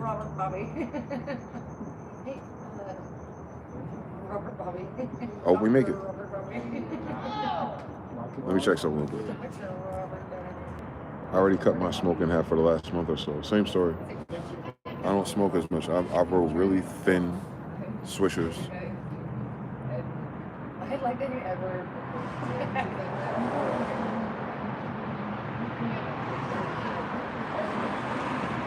But I couldn't do it without it though. Life's default frequency in my body is just too. Like I'll go in like, yeah, because I do breaks every week. But I'm saying like, if I had to live like that, in this energy, just from our nudges and our social media and our messaging and what I witnessed, and I just had to like process that like in my hyper neurodivergence. Nah, man, I've been out of here. Weed saved my life, bro. They let me slow down, calm down, journal, think clearly. They let me get to every fucking subconscious concern at a time, one by one. It didn't rush the process. It remembered where you left off. And by the time you work through another for that shit in yourself, and I mean if you're serious, that's the thing about me. I waited till I was in my 30s. I was serious already. So then when I noticed what the properties of what it do to my brain, I was like, oh, this is a serious opportunity. Because I was already meditating, so you know it helps you meditate and sleep and stuff. So it's kind of like a hack. Like, oh, I can get into that rested state akin to sleep. We call that high as fuck, nigga. You get to that state akin to sleep, man. And you ain't got like, you know, worries and drama with your baby mama or money because rent's due tomorrow, loop. But when any other day with Fortnite in your hand and a good beat on your SoundCloud, marijuana just allows you to go, wow, that's a great idea. Wow, that makes sense. I never noticed that before. Not at first. It takes some time.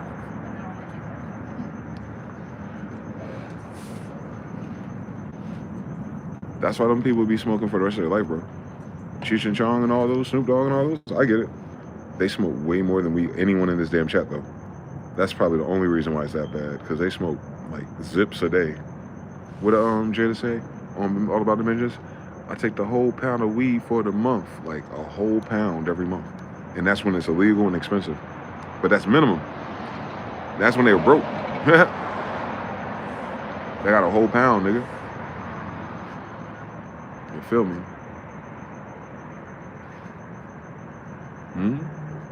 Starting. They got that whole Mexican brick to themselves.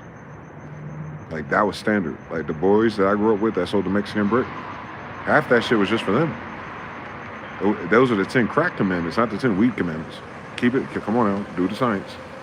Law of gender. Those are 10 crack commandments. Those are not the 10 weed commandments. Weed heads sell half their stash. They nickel and dime their surplus. Our age group, high school or college. Because they're smokers. So they'll get a cheaper brick because they have so many people buying in. It's like Prop Joe, it's a buy-in.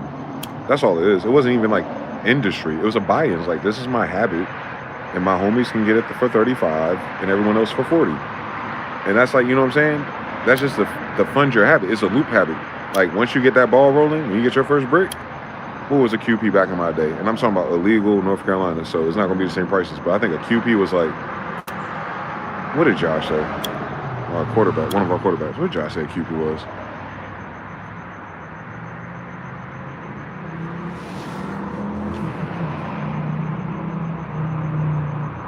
I'm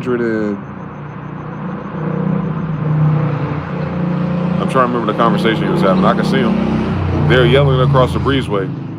He's like, yo, I get the QP for it. He's like, nah, man, I can get the QP for like one something. So I'm just gonna say for that in high school, for them, for us, it was 150. So a whole pound would be what, right? Like 600? Well, that QP right there, if he don't smoke none of it, and knowing Josh now, he's smoking half of that. But if he did the math correctly, and he take that QP, and he sold it exclusively by nickel and diming it, he could buy that brick again by weekend or next time the re-up comes, which is the flea market on Sunday usually for the little niggas, with the little Mexican niggas with their grandma and shit. They won't sell you but so many bricks anyway. But by the time you have 500, it's not because you're buying that book, it's gonna be even less. So let's say it's $500 for a pound for us, for that weed from the early 2000s. Not the exotic sour diesel. That's New Jersey. Then that's Fat Joe, Freaky Zeke, the Diplomat shit. That's when that got down there. That's something different. That's a different game. But just the brick, the weed. Yeah, man. All you need is a whole pound and sell it. Once you sell it, it's just slinky. You ain't got to buy it again. You feel me? So that's the difference between weed dealers and cocaine dealers. Weed dealers smoke weed, bro. They buy the brick, they get the best price, and they're selling it to keep up their habit, but then they become like wholesale. They end up like Costco and like, no, I got 2 bricks. And what happens is what happens. Other niggas start getting motion. Other niggas who don't smoke weed just want the money. Oh, I'm sorry, white people selling the Indian hemp, you know, on Mind God M. Look him up real quick. What do you do? Anyway, shout out to my homies. But yeah. Weed is very interesting that way. It has the most consistent market value system so far in human history. Weed is more reliable than copper and silver, I think. That's why hemp was so abundant. As a matter of fact, they stopped doing hemp to make the money out of cotton. I think our dollar used to be made out of hemp. Like our papers, I mean, our materials. It makes sense. Because they isolated cotton from niggas, and then cotton has to go to Treasury because all your dollars are cotton-based. Hector married the daughter of the president of the cotton company in North Carolina. He was a tall white guy. Taller than me. It took me to Bojangles because he loved Bojangles. He loved fried chicken. Funny white boy from New York. Married a little white woman. And had Emily in him. Both his sons committed suicide, unfortunately. Damn it, man.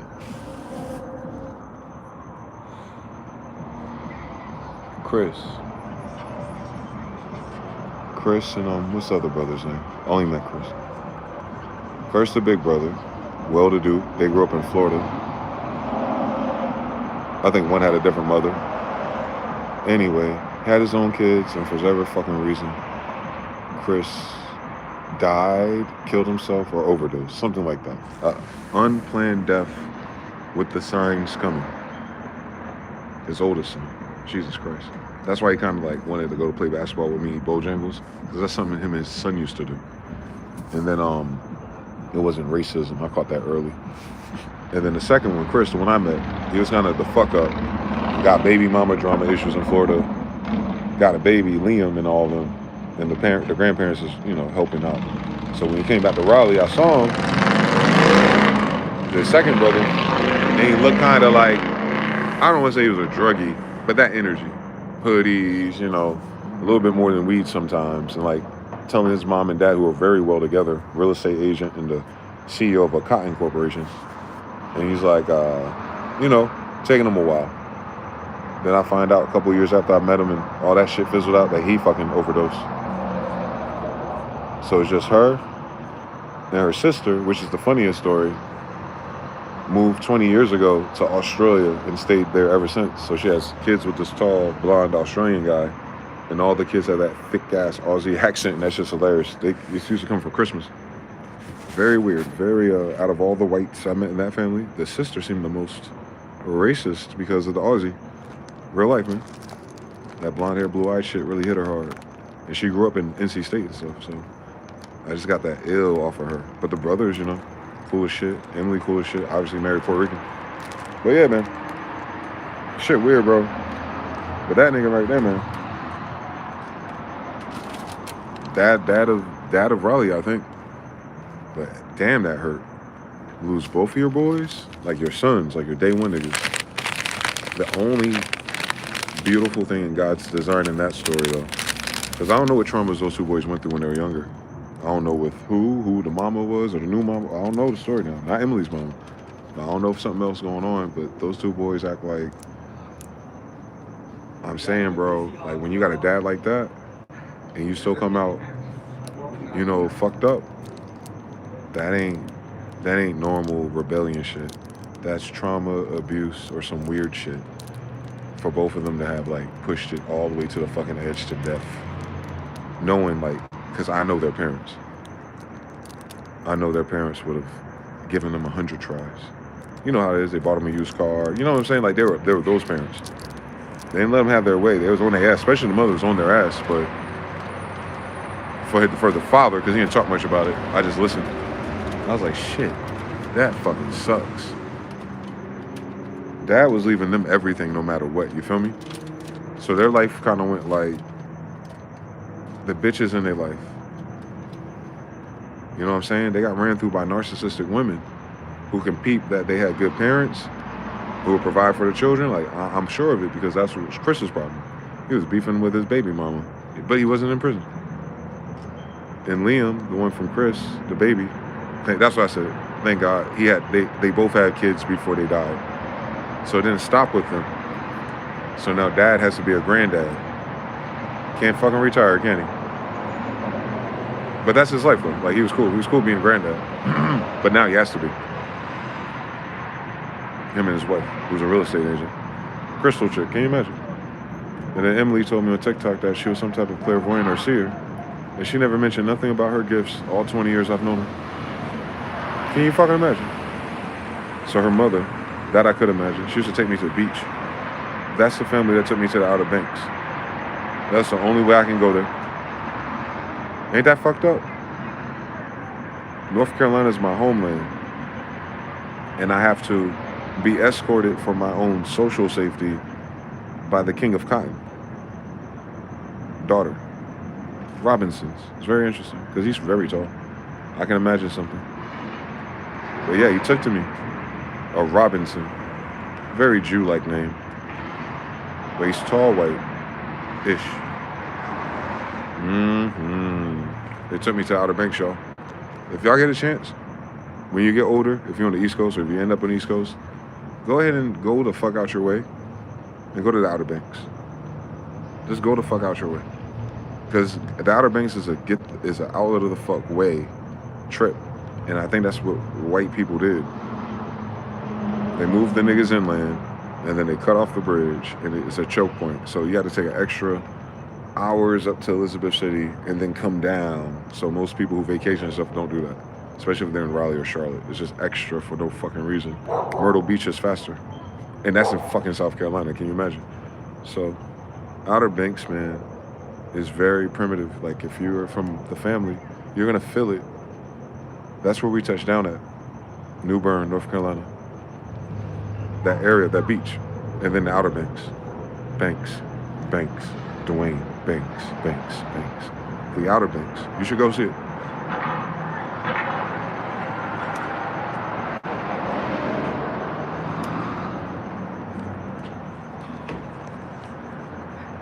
We would make ships there. North Carolina is known for oak trees, woods. It's called Wake Forest. We built boats there.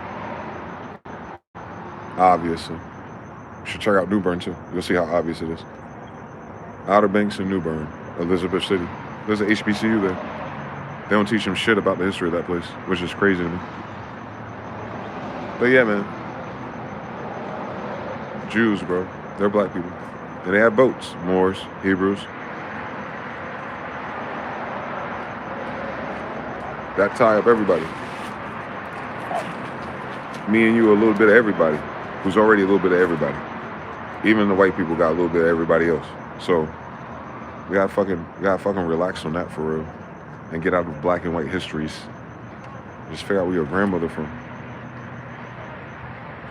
so you can figure out which side of these dickheads' injury you're on. You feel me? You gotta figure out which side of the injury you're on. These imperial colonizers, these bankers. I don't care what color you are, what faction you are. I need y'all to understand something. It's them versus the world, bro. On everybody's grandma. It's them versus us, bro. They eating your children, alleged.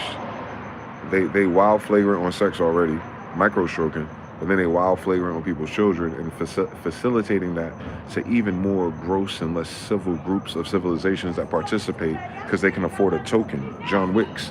So I'm saying is I could prove to you the history of what this is all day. But that's just socially. That's the only thing. We posture ourselves and our esteem and our revelations of who we are. That only helps you as a citizen, if you will. But the problem is with everybody of the world, no matter what U.S. citizen, country, third world solution to niggas who couldn't read and write 300 years ago, is that we all have a bigger problem, Captain. I noticed something. We all have a different type of category of problem that we are being distracted from. Oh, man. I promise you, even those little woke people talking about, oh, man, they're distracting you from. No, nigga, you're distracted from, and you're distracting them, and both y'all distracted. That's not what the fuck's happening, captains. Which part of the party of this treaty are you in? You better fucking find out.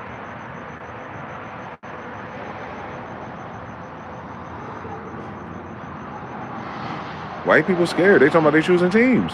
I'm like, for what? All right, where your grandmother say? And then you know what party you are. For instance, let's say a party forms. Foundational Black Americans with the root, the seed of that foundation is that they're diaspora African.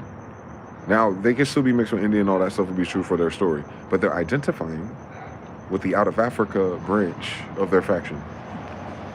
Because they're including them something foreign anyway, right? Because if you've been here for so long and you're American by now and you're Indian mixed with African or whatever, it washes out in 3 generations. It's on document that it does that. Either way or you do foundation Black American African diaspora. So for whatever reason they have this allegiance, whether it's blind, conscious or unconscious, to Africans. That's very important. Because you can do this whole reparations thing without mentioning Africa. We have a record from 1751 to the Civil War of damages. And then again, new agreement when you start bringing white people in. We have 2 epochs in which they owe us something. In my family, they owe the tariffs to. I don't need nothing else. On God. Everything else is for the people who contributed, your families. Anyway, 1 epoch, Civil War, another epoch after Civil War, and then a 3rd epoch, which is what we're in now, the Federal Reserve. That's a 3rd epoch. We are living in the 3rd epoch. But if you have family members who survived here locally in the 2nd and 1st one, You are entitled to all the shit, nigga. African or not. You wouldn't be African by now unless you kept fucking Africans, and that's impossible. So, nigga, you Jews and Israelites one last fucking time in your holy land, no matter what year it is, it's your land anyway, bro. Y'all niggas goofy as fuck. That's what God wanted me to tell you. Yo, this shit was yours, with or without the United States, with or without my grandmother being a queen. Like, this is the holy land for the Israelites. First of all, if you ended up with any of our Afro-ASIATIC degrees, my nigga, that started here. You didn't have to be in Africa, you didn't have to be in Europe, you didn't have to be in Asia. It would have been here. It would have been here just like the Bible said it was here. It was here just like I told you my grandfather said. Nigga, we was here, bitch. What the fuck you talking about? Mama Inga downstairs, dog. They ain't in a different world, nigga. That's down the street, nigga. Florida's top. I told you, look at the girls in Guyana, nigga. They right down the street, bro. If you lived in Florida and Puerto Rico, you right down the street from Guyana, nigga. Mama Inga right there. Stop fucking playing, Amazon goddesses. Nigga, we on boats. The fuck is y'all on, my nigga, for 800 years, my nigga. So Mama Inga, the Inca are right there in South America, 1500s. My family in North New England, 1600s. Benjamin Franklin tell you that the world of the West is swarthy and tawny, 1700s. 1800s, some other shit. Third party, backdoored, all kind of shit, my niggas.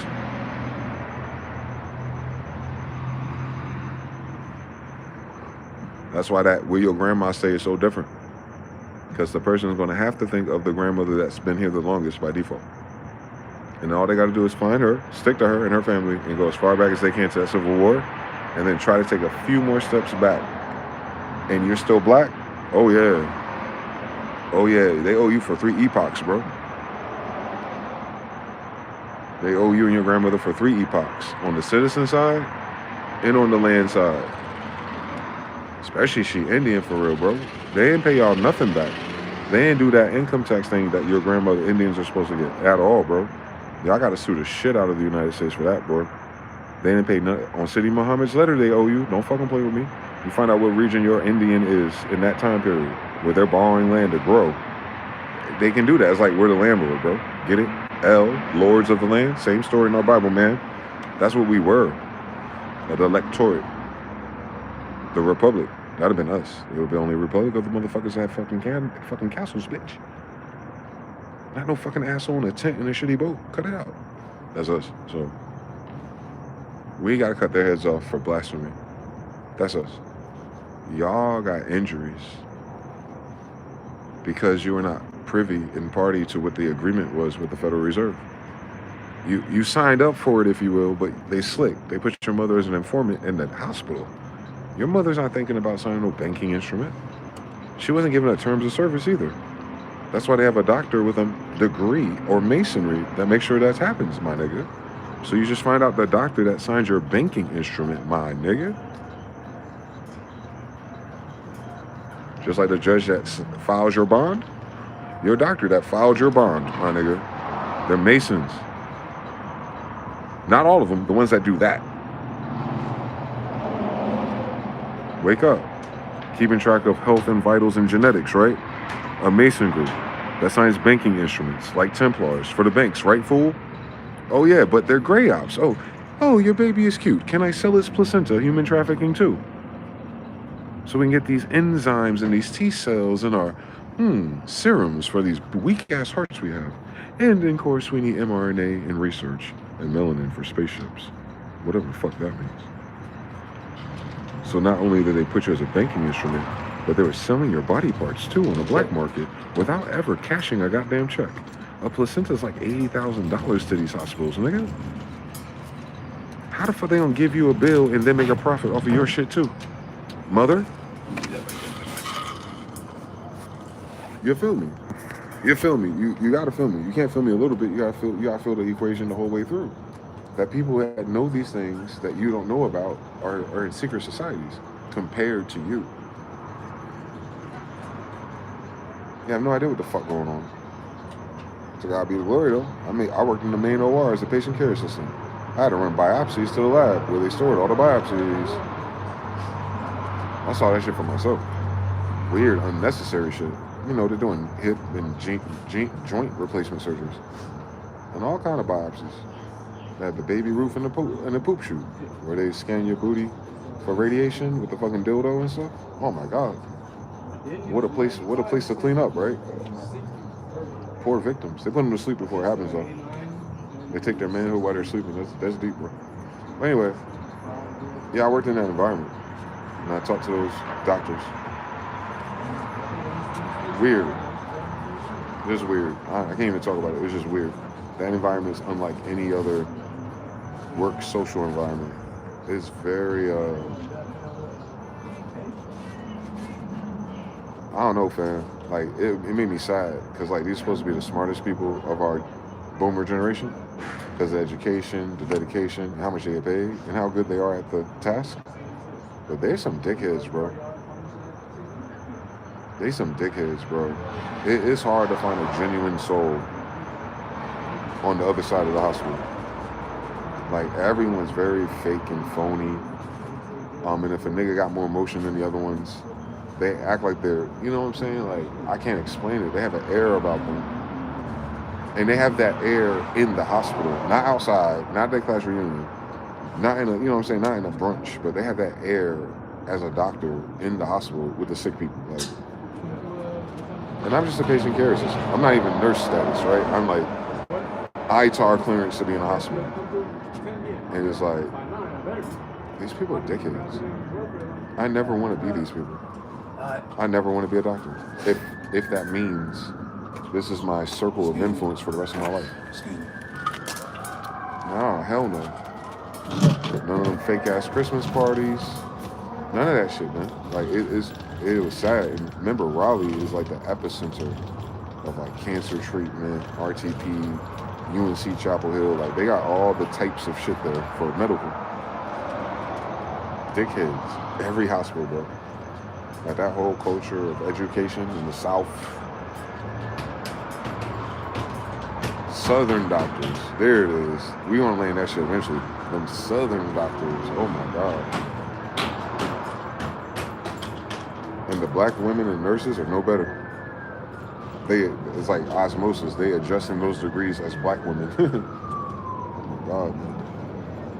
Whores. Conceited, stuck up. Whores. They were the first feminists, I think. That first attitude that we start to see on Twitter, when women start being like that, it's like, oh, it's the nurses? Yeah, actually.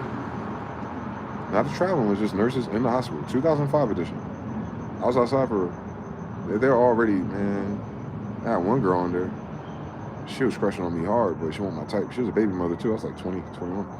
Like, yeah. Another one, dark skin, perfect teeth, because she the early adopter of that white girl shit from California, the UV light shit for your teeth. She first bitch I ever seen with that shit. Her teeth was white every day, and she dark as shit. So it was like, damn, bitch, what kind of OCD is that? And then the other ones, like, they're all slutty or feminist or something. So they're like older millennials who went through that program, just came out feminists. That's what it is. It's feminism. But feminists are whores when they're in our color. So yeah, it's like, ew. Ew, man. Don't recommend it. That's purely for money, man. They do that shit purely for money, bro.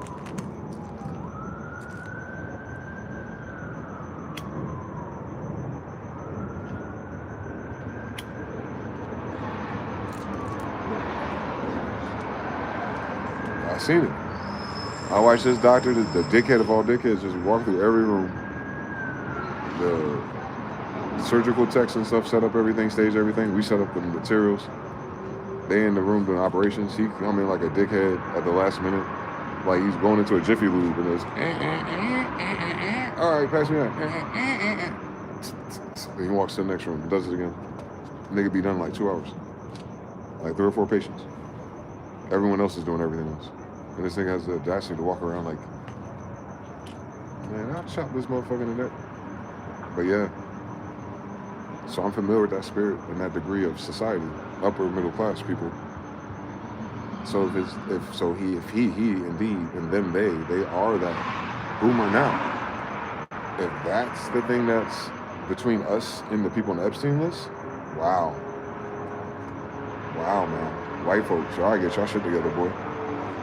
Because that energy, I'm just speaking purely bar for bar, energy for energy. If those are your captains of money, like the citizen side with the upper middle class side, and that's how they act, geeky and like, you know what I'm saying, arrogant and airs, and like y'all been playing Game of Thrones and shit with degrees, like bro, y'all niggas cook when it comes to something serious. And I know those motherfuckers invested in everything that's crashing. I know them motherfuckers got retirement plans that are crashing. I know them motherfuckers probably even fuck with crypto because they smart. But if they money fucked up, man, and they've been assholes since 20 years ago, bro, oh my God, I hate to be in those phone calls. And if you related to them types, I hate to be you, bro. I get it. Your family acting weird. No, nigga, your family was weird 20 years ago. But let the money be fucked up with a nigga that arrogant. And I'm talking about a history of arrogance. Even the nigga get old, remember his whole adult life since being a doctor, he an arrogant asshole. And then life humbles his health, or life humbles his pockets, or his wife humbles him. And that's what's left, bro. That's between us and Trump, bro. The nigga I'm describing you.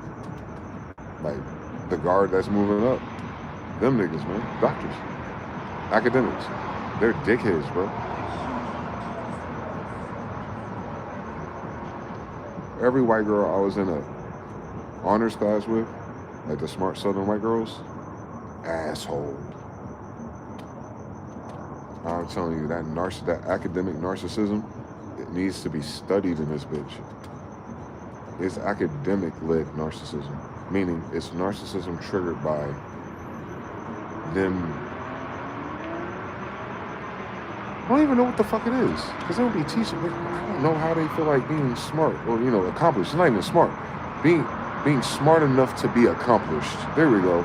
So because they feel like they accomplish shit, their narcissism comes from that. Because academics gave them these paper checkpoints for accomplishments. So their stack isn't gold or bad bitches or children or boats or goats or anything valuable. It's how many certificates they earned, how many times they're in the percentile of their class, and parallel intelligence, but more so competence, capability. Like, I did that.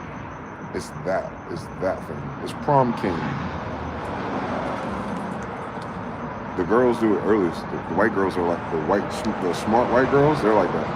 I'm in this program and I got this and I got straight A's. Like but you can't pull no niggas though. And you bad bitch. You got wide shoulders. Your face look like a thumb. But they went so hard that they had enough money to get a nice simp guy who come from a good family to have kids anyway. Until their girls trip. You know the drip already. Don't play with these bitches. They ain't shit. But especially if they're academically narcissistic.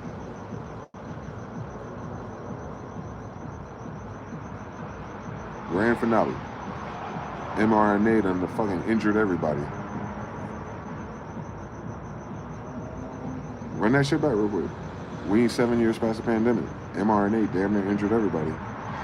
So now think about all your nurses with the academic narcissism. Think about all your doctors and their Indian associates with academic narcissism. Think about anyone in the medical system for real in your life or around your life who had that academic medical narcissism. And now it's kind of like everyone's sick, fucked up, attitudes, nurses want to quit, 50% by next year, even in Canada, ain't going to do the shit, blah, blah, blah, blah, blah, blah, blah. Their esteem, their colleagues, their pyramid. Now, the arrogance, the ones my age and older, the bottom of the pyramid, Gen Zs and them are looking up like, I don't even want to fuck with that. Nah, I don't want to work that hard. Certain degrees are no longer professional. Fuck, what's the point of that job? So I'm saying the king of the hills is also the king of the flies. Because that shit stinks. And you know what stinks worse? The accountability and the scrutiny they're facing. And I'm not talking about globally yet. I'm talking about these narcissistic assholes in all their communities who've been like this everywhere. And people entrusted them for healthcare reasons. And you just need one person in Wake County to go, this dickhead doctor did his asshole academic thing and convinced us that mRNA was safe. And he picked Moderna. And now my fucking baby does the stanky leg. It only takes one of those in real life. to trigger this narcissist. Nurses too. I ran into a lot of nurses for the past 6 years, man. And I had one curve me because I was like, no, I'm not giving my blood to vampires. And she was like a phlebotomist.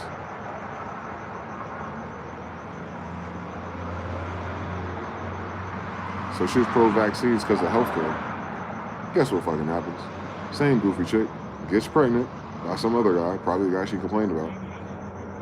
And her baby was born with all these health complications. Overcame it, thank God.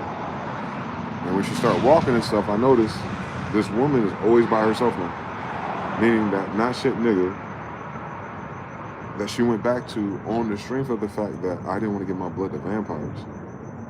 Because she was narcissistically entangled to blood and phlebotomy and her paycheck and her society. And why would I shit on that? During this pandemic, bitch? On Tuskegee experiment. On everything you learned about the Olympics, my nigga. On O blood types. Are we fucking serious? On organ harvesting, bitch. You can't figure out why a nigga would have the persuasion of, I don't give a fuck about these niggas having my blood for shit. What are you talking about? But then to be vaccinated and to have a daughter by a not shit nigga who ain't even there, and then that baby to go through all those health complications. Now she's in nursing, but the daddy ain't there. Her ego, her narcissism, her pride. Why is my baby this sick? I bet you convinced that nigga to get vaccinated.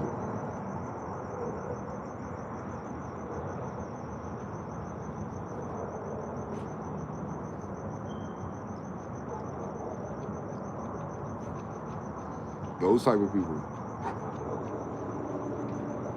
You know what they are? They're in your family.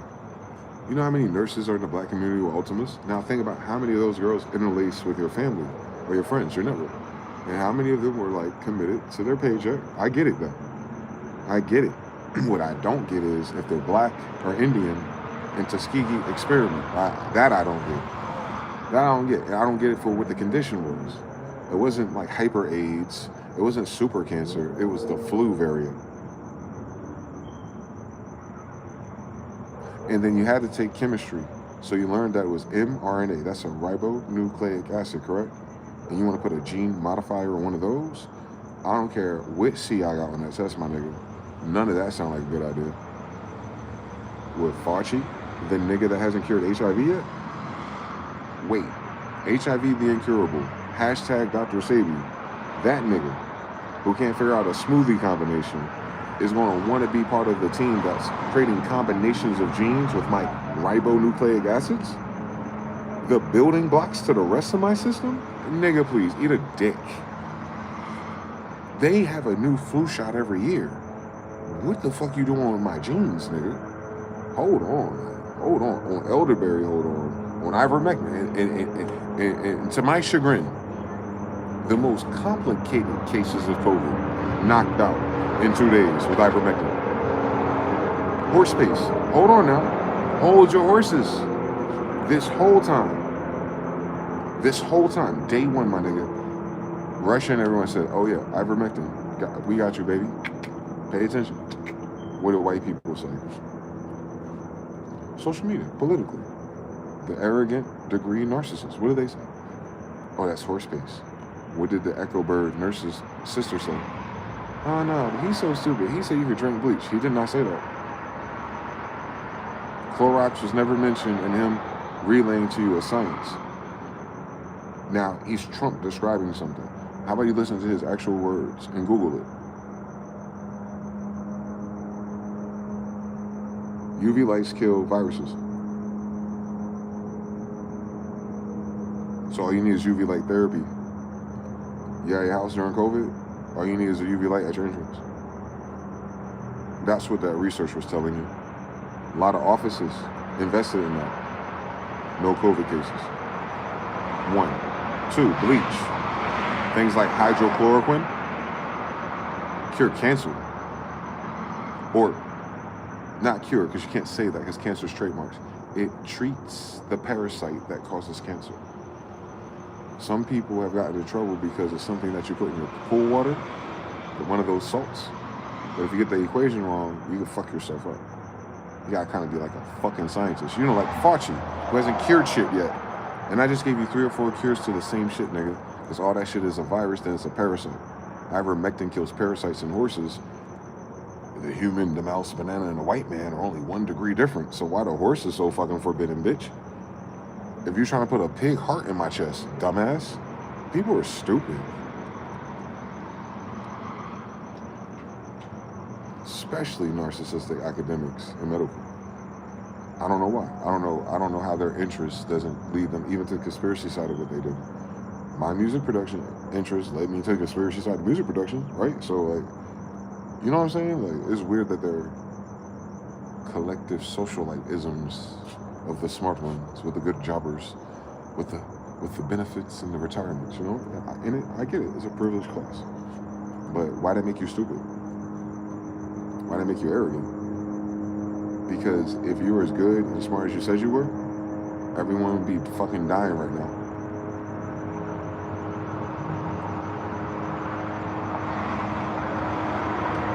Your hospice wouldn't be filled up with people who couldn't afford it because they're not healthy enough to work anyway.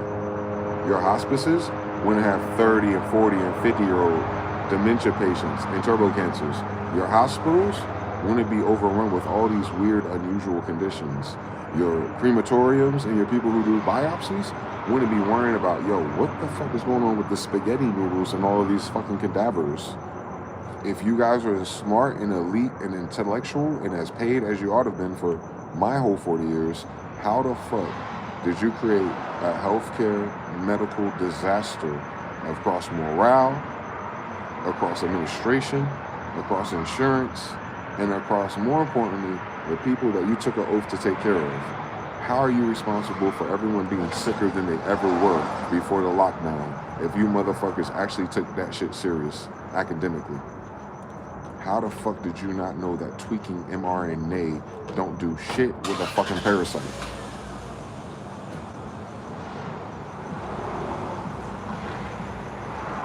I have a parasite. It needs to die.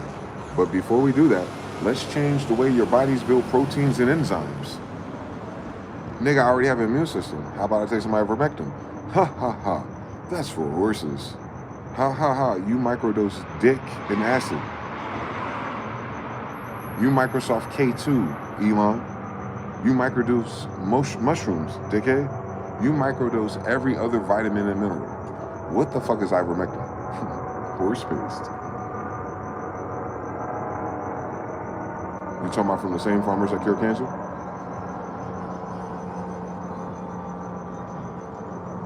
You're not allowed to say cancer is a cure. It's a word game, but it does. From Dr. Savy to hydrochloroquine to UV to sound therapy, there's so many different treatments. You know the craziest thing about cancer? It's in the fucking Epstein list that they've been had the cure for it.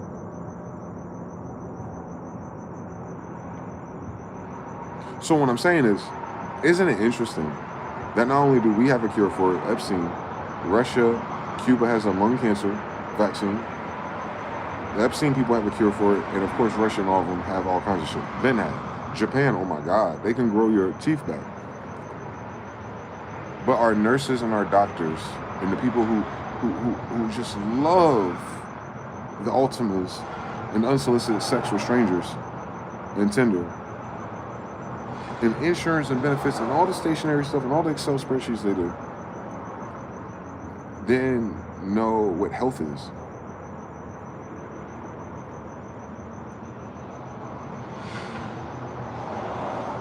You could talk to them, man. You could just say to them real quick, like, yo, did you know that the whole purpose of this healthcare system, potentially, when it started, when they used to put the cots outside and put the patients in the sun, what they were doing was flooding your body with the nutrients and light that it needs to do what?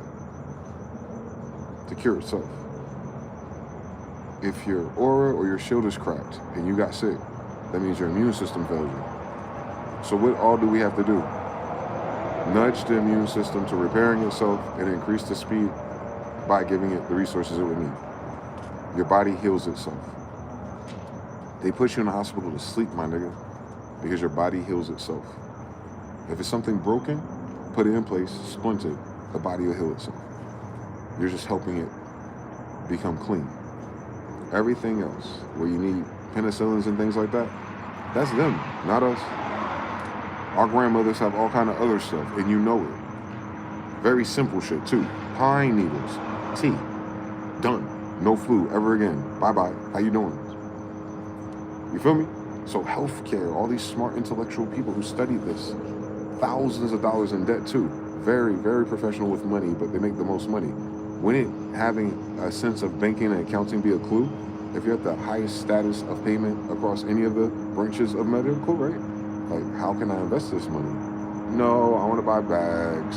I want to look cute. I want to do TikTok dances. I want to go on trips. I want to go on vacations. But, hey, listen, all you have to do if you get COVID is get the vaccine, and then you'll be okay.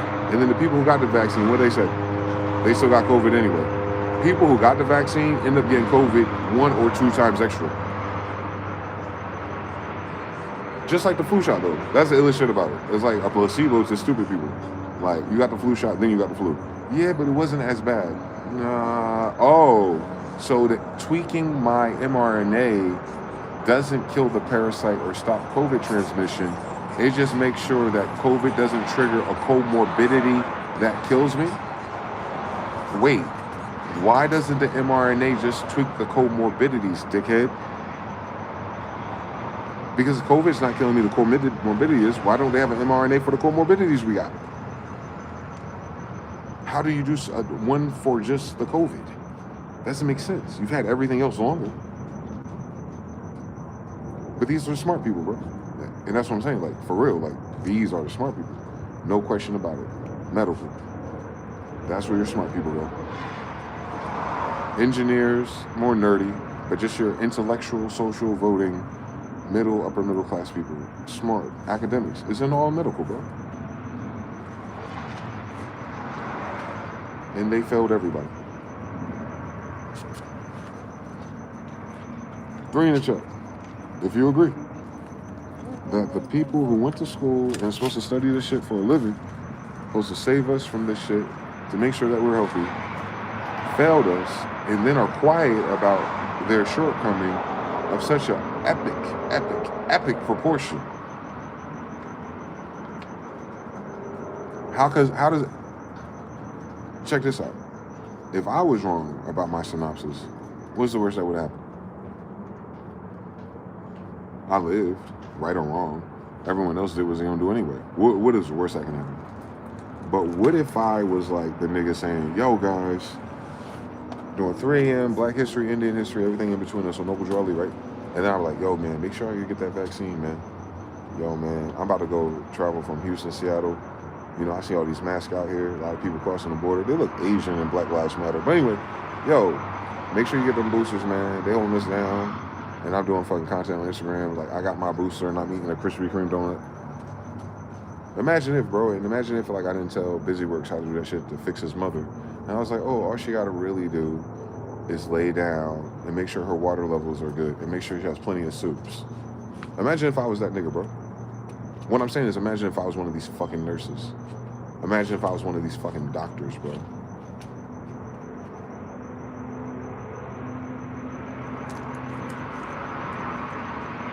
Tell me I'm lying. Please tell me I'm lying. 7 years in a row?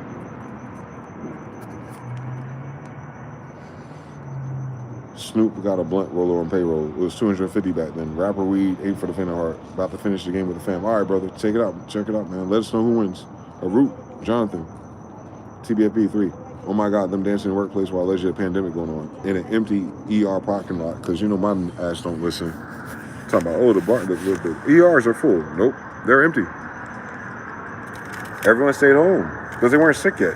The news announced COVID and niggas act like they were gonna get sick, manifest sickness in their fucking living room or office. Like, that's how nothing works. You'd have to go to where the COVID is. Motherfuckers are petty, bro. They don't think about shit no more. Like, how you get COVID in your city, or like not your city, but like in the two laps you make, and you have the mask on. Like, how did you get COVID, dickhead? Like placebo and nocebos? the regular flu season everyone has anytime the weather changes? And they told your ass to stay home, didn't they? Or if it's real bad comorbidity, man, turbo HIV, you needed a ventilator, that killed you because you had pneumonia. And pneumonia is not COVID. And mRNA can't do shit about either of those degrees. So what is the shot for? Oh, to make sure I don't die of pneumonia? Weird story, bitch. That's the only thing that would kill you. Everything else heals itself. Wait, so if you're preventing COVID, or if we're trying to do mRNA, wait, hold on, slow down. Why is the cause of death pneumonia? Oh, it's not pneumonia. The cause of death for the people during COVID that had pneumonia is because Elon Musk and the fucking Cuomo ventilators for the old people, those machines gave them pneumonia while they have COVID, and that killed them. Wow, great job, Elon. Great fucking job, Tesla. Great. Let's move on to sex robots. And shout out to the Cuomo family in New York, or mafioso orphans. You killed all those old people, man, and they're gonna hunt you.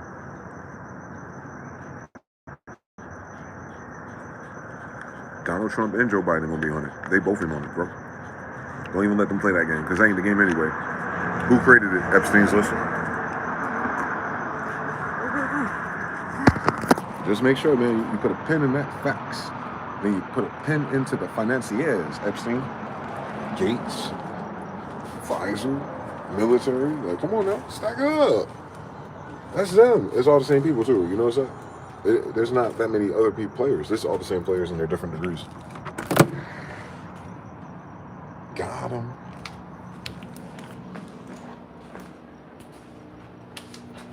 Sure did. Got him for real. Somehow. They was empty. Jonathan says they took an oath. After 2021, though, it wasn't. After the shot came out, that's when that shit started getting weird. And that's when nurses start getting tired. Nurses start getting weary at work after COVID and not during. Did y'all notice that? During COVID, nurses weren't complaining. People still wanted to be a nurse. But after the shots came out, all of a sudden work became overwhelming. I wonder what changed.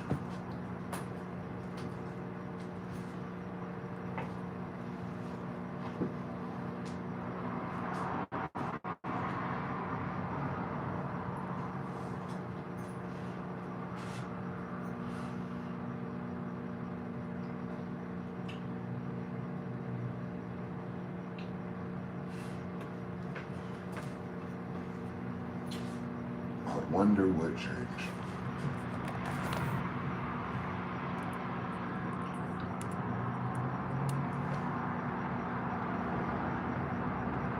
I'm trying to see what the timeline says. I just want to talk about that treasury note. Where's that? Oh, dollar meltdown. 5 hours ago, redacted. Let's see. Hang on, wait a second. Wait just a damn second. Epstein was openly commenting on Fort Knox's lack of gold, and this sick pedophile claims he was on a payphone from his jail cell with the head of Bear Stearns and JP Morgan while the 2008 collapse was happening in real time. Bankers. Giving advice to these sick people tied directly to the Bush's U.S. Treasury Secretary team. He made a collect call to Bear Stearns and then his second call to JP Morgan. How did you Am I good or am I good? What was going to happen to Lehman Brothers, and what did you immediately think when you heard that it was going to be put into bankruptcy? I'm glad you asked that question.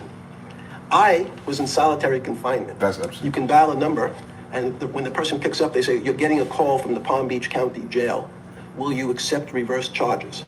The person I called was Jimmy Kane, the president of Bear Stearns.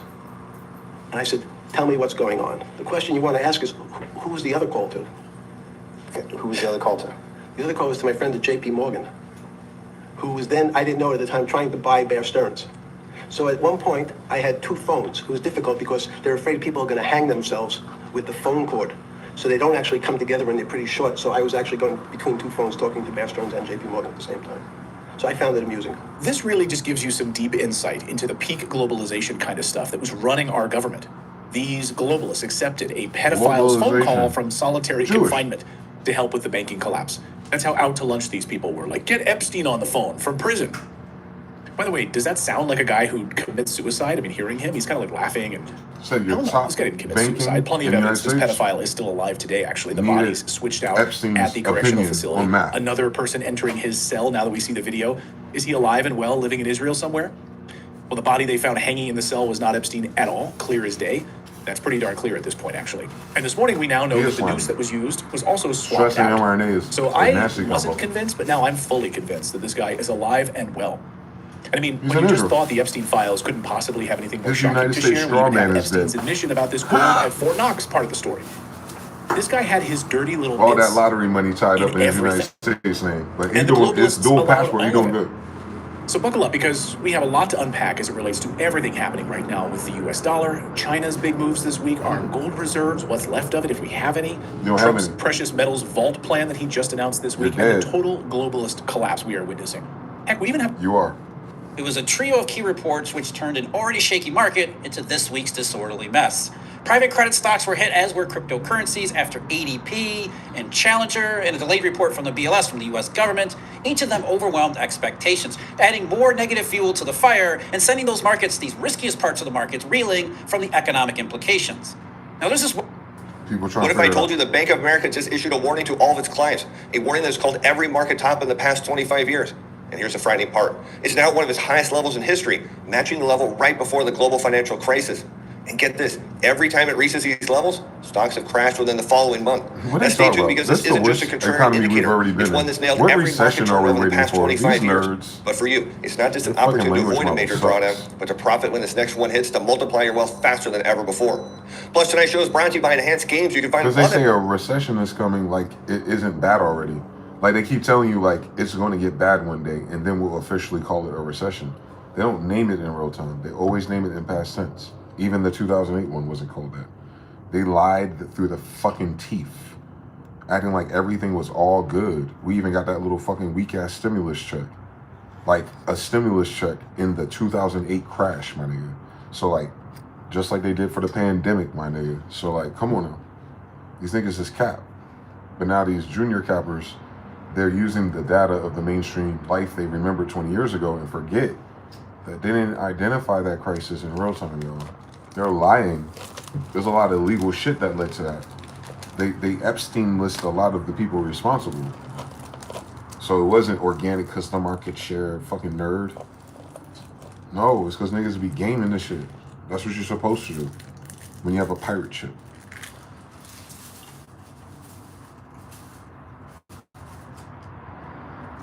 Same rules. Same sissies. Still don't know math.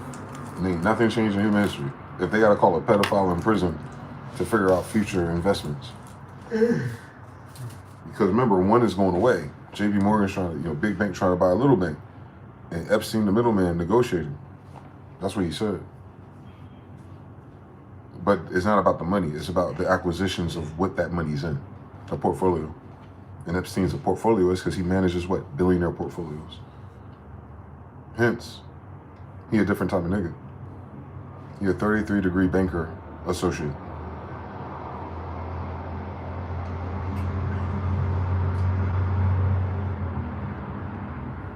The Challenger report is out, and it is a pretty dismal one. It was not the jobs report on Bloomberg News and everywhere else that Donald Trump had been hoping for. Layoffs in January were the highest to start a year since 2009. We've been in the Great Depression, dollar buying power. Yes, man. Job cuts announced in We've the been in month the Great of Depression, January. dollar That is the value-wise, highest the January lowest it's total ever been. since Cost of living 2009. prices, As far and a as recession the for numbers go, markets. it's up Real 205% estate from be damned. December. Here's what it looked Car like on prices CNN. be damned. Insurance be damned. It's more fucked now than the 2008 moment they're waiting for. That's the crazy shit. Like, it's more fucked now than 2008. Like, before we name it something. Like, my niggas, I can get a fucking oatmeal pie box at fucking Best fucking Food Line and shit for like $1. Same 2008, boy. Same 2008.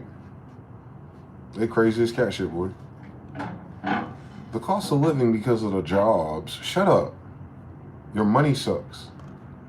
It's not just the price of it. It's how valuable your money is, because everything else is eating your money. Hence value system, not the number. These people are so surface level, bro. Yo, I will make fucking statistics and algebra 4 with fucking prerequisites, bro. This shit weird that people want that college and don't know fucking math problems, bro. And these are ones you don't need calculators for. It is And those math problems ain't even formula. You ain't got to remember no calculus functions or nothing. You ain't got to simplify too much shit either. You ain't got to second square, punt square, reduce root, and then multiply. None of that shit. Just follow the order of operations on some algebra shit. Like, goddamn, bitch. Nothing costs the same. So having more money is a requirement. They don't remember grocery shopping, my nigga. You remember grocery shopping back in the day, brothers? How many fucking trips you had to make to the fucking trunk? Do you remember all the red lines in your fingers? Because you had like 5 to 10 bags in one hand and you're walking up the fucking stairs. That shit was under $100. What the fuck are they talking about? The recession, the job indicators. Nigga, I just said you can't even buy that many fucking groceries, let alone for $400. You don't even see people get 2 shopping carts. I'm talking about, nigga, we was using cash.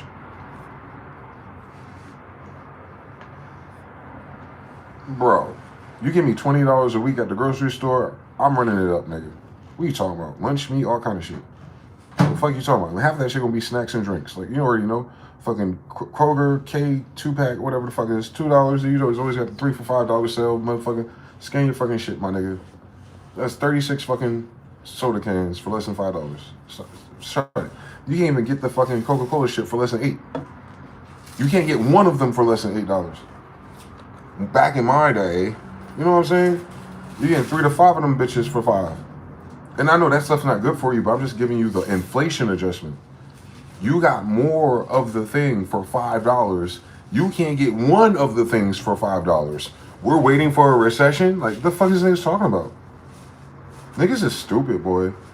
These some new money niggas or something, boy. Or they're just, their parents are so well off that they didn't have to actually monetize and be conscious of prices of things until they were in charge. But when they were in charge, they already had a little startup. Even if it's 20,000, 50,000 when they start up, it's they never had to learn the value of zero.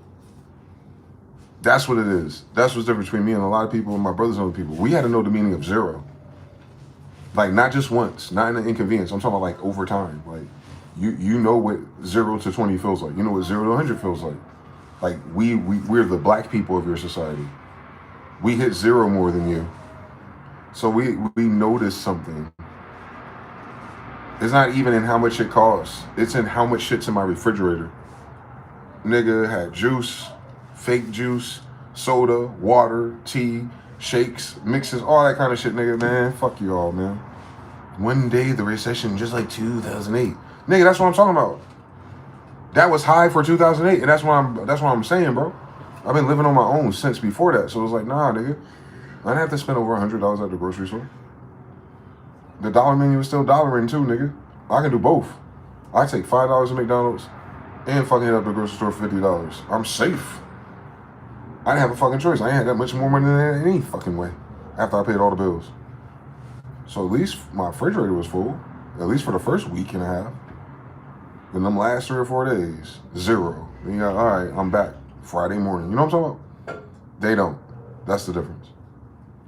If they went to college and during that same time period and stuff, they got them loans and stuff. You know what I'm saying? Stop what you're doing. They never had to learn Listen 0 carefully. as an adult. Because the most important technology story of lifetime is not the one they're telling. It's different than being broke because you don't have money. It's different being broke and not having nothing. You feel me? You could have been broke your whole life, but your parents gave you everything. But then there's some people who don't have nothing and they're broke. They haven't experienced that. Nor should they have. They had good parents that send them to college and they're, you know, functional people. They ain't a competition. But the fucked up thing is they don't know what 0 is. They don't know how it feels. So for them to go like, oh shit, I've been swiping and they told you most of them swipe their credit card for groceries. So they're not gonna notice until the interest rate hits their unchecked credit card anyway. Nigga, I'm like 40, I'm in my pocket. Hold on real quick, y'all. Let me see if I got tax for that real quick, because I'm about to buy me a stick of gum too. I'll be on the bus and shit. Niggas won't talk too much.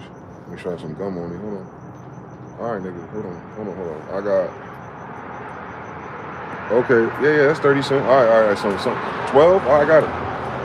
Like, they never had to do that. Most people haven't. That's what's incredible about our life. That's what's incredible about our life. Like, we can appreciate something. being in that kind of being that close proximity in and out of the poverty line, and all they're saying is access to energy and motion. Being at that poverty line of societies, and even with a job, I mean, like it's never in the South beyond it, you know? So I'm saying, like that's that redlining racist supremacy that doesn't exist. But anyway, we're thugging it out and surviving that shit. Because you have no other choice usually, right? To God be the glory, man. And knowing the value of zero. Knowing what when my credit report's fucked up and what that means, because I'm trying to get a new apartment for nothing. You know what I'm saying? I'm trying to get a cheap apartment, and the credit report thing is fucking me over.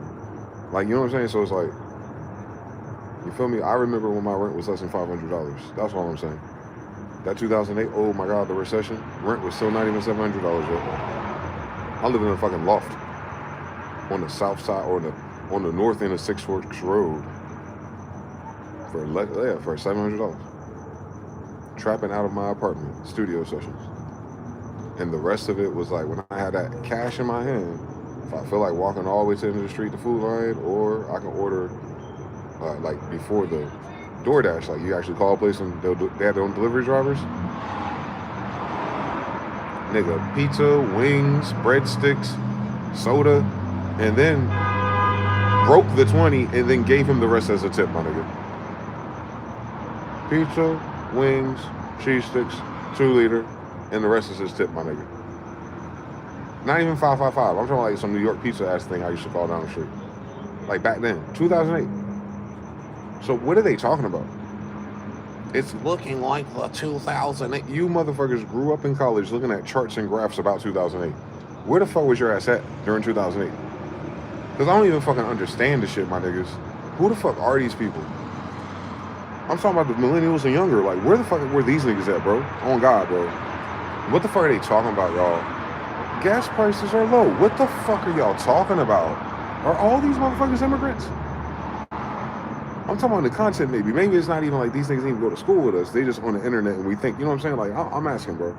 Like, because something ain't adding up, bro. I don't know who the fuck these people are with these stupid ass channels and narratives, bro. What the fuck are they talking about? Gas. Gas is the highest it's ever fucking been in my life, my nigga. California's still like, what, $6, $7, $8, my nigga? Out here, they want to stay around $3, and that's still $1.52 fucking much, 2008. Nigga don't have an oil per barrel problem. The oil per barrel is $60 or less. The lowest the barrel's ever been. And we're still spending exponentially more than that. Over a tariff to ourselves, nigga? On Maduro, what's going on? How is the price that high if the barrel price already dropped by them doing that? They're not doing you no fucking favor on your electric bill, nigga. Gas is still overpriced. I'm from 2008, nigga. We used to drive to New Jersey, nigga. I remember how much I had to have to keep gas in the tank. The niggas is taking me. I can't do that now to go across the other side of this city. What the fuck are we talking about one day? We're headed towards financial uncertainty. Y'all just said January 1st, your health insurance went from a premiums or deductions of $200, $300, $500, anything under $1,000 for a whole family to triple, my nigga. And so many people did the boo-hoo Christmas content about how they're not about to pay for it. And then, you know, on the low, Trump RX and stuff is trying to be the Obama version, and no one's fucking with it. But still, that insurance price ain't changed yet. One day the recession is gonna come. They forgot as soon as that shit happened and that sovereign bank was initialized, me, Mr. Now, and everybody remembers something. All those houses in D.C. went on sale. Nobody sold them, though. One day the recession and the market crash is coming for the houses. Niggas, yo, y'all paying $80,000 for a $25,000 truck from 2008, my nigga. It's from 2008, my nigga. Not 1930s, not 1960s, not 1990s. That's in 2008 that Tacoma was less than $36,000. That shit, them niggas trying to go to 6-figure prices for the same shitty off-brand work duty car, my nigga. And it hasn't gotten better. And I'm tired of the fucking engine turning off at every fucking stoplight. That's the dumbest shit ever, nigga. Why the fuck we need to save on fucking gas for a bitch when it's supposed to be like $1 right now?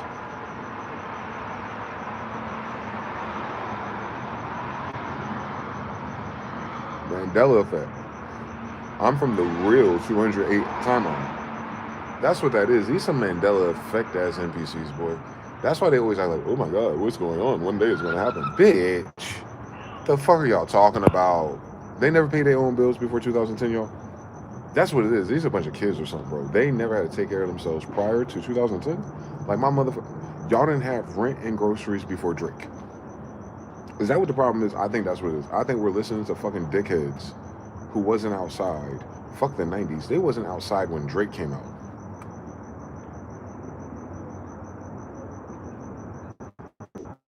I had to be outside when Drake was out. My nigga shitting me.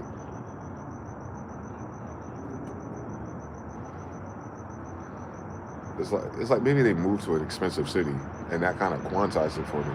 Like they moved to New York and they moved to California. The people talking. Go everywhere else, faggot. This shit overpriced as a bitch. Arizona had fucking 99 cents printed on the fucking can since it wasn't a fucking can when it was a glass bottle, my nigga. I'm day one outside Arizona type nigga, first of all. These ain't even the original flavors no more, my nigga. But it's still 99 cents. Hold a nigga down. That shit at $1.68, 2 for $3, $1.89. I saw that shit for 2 something in a gas station in Raleigh, my nigga. It's cheaper in Vegas. The same 99 cent can, same water. One day the recession is going, and the Great Depression, and the markets are rising, and the dollars, and the job hiring. Trump has a big decision. Jerome Powell and the interest rates. Why y'all go to interest rates and houses? Motherfucker, I said Arizona. What the fuck with market rates in the houses? Bitch told your dumbass the same vital statistics telling yo dumbass don't need to worry about the fucking market or the fucking houses or the interest rate because your bitch ass ain't gonna have one if you ain't got one already.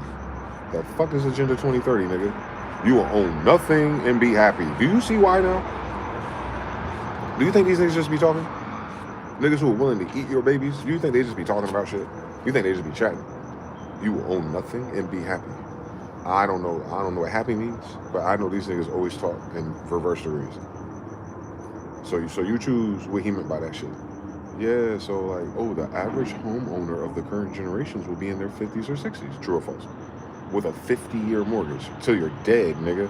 mRNA, that's like 10 years after you get it. That means the house never left the bank's hands. You will own nothing and be happy. Come on now, fuck with me. That's the majority of the population, by the way. That's alive to hear that. The future generation is different. But we're the algae eaters. Hi, how you doing? Type shit. So they're crazy, boy. That money shit is crazy to me, boy. They're worrying about what the graph looks like a roller coaster, nigga. Zoom out of it real quick. Jonathan, they too zoomed in on the graph that they're looking at. They need to zoom out to 2005. Your shit been cooked forever. You're negative 38 trillion. You know what wasn't negative 38 trillion? 2008. You know what I'm talking about? You know what? That clock wasn't negative 38 trillion in 2008. But the crisis is coming. I hate content creators, boy. They learn that language model just to keep you to come back and subscribe. They're not taking it serious. They're like, tomorrow the chart might be different. Are we gonna buy the dip? Nigga, you can't go to the grocery store and buy the fucking dip for your tortillas.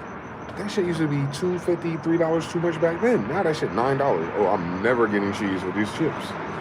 That shit was already too expensive back then, my nigga. That shit was a delicacy. Those little cans and jars by your chips. Chips are like under $2. The damn jar is like $3. Like, whoa, nigga. Now that shit $8. I should have bought more cheese, nigga. I should have bought more queso. And saved it. So I can sell it on Facebook Marketplace. Nigga, like, the fuck? Come on, dog. That shit costs free bag of chips now. What? You want to finish it with half a bag of chips, you feel me? So you gonna buy one thing that costs 3 bag of chips, and with 1 bag of chips, half of it is gonna finish it. So it's like, y'all niggas fucking playing with me. Niggas is playing with these prices, nigga. The nigga with the little QVC code scanners and little stickers, that nigga playing with us, bro. Niggas just willy-nilly in the stock market of grocery prices. And that's some dickhead additional ad hoc shit from those corporations. No reason for that to ever have happened. They fucked themselves, fucked up their staff. Gen Z is weird. People ordering groceries.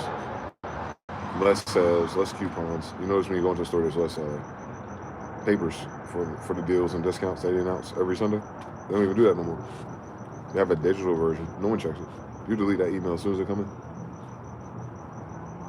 Type shit. So yeah, man.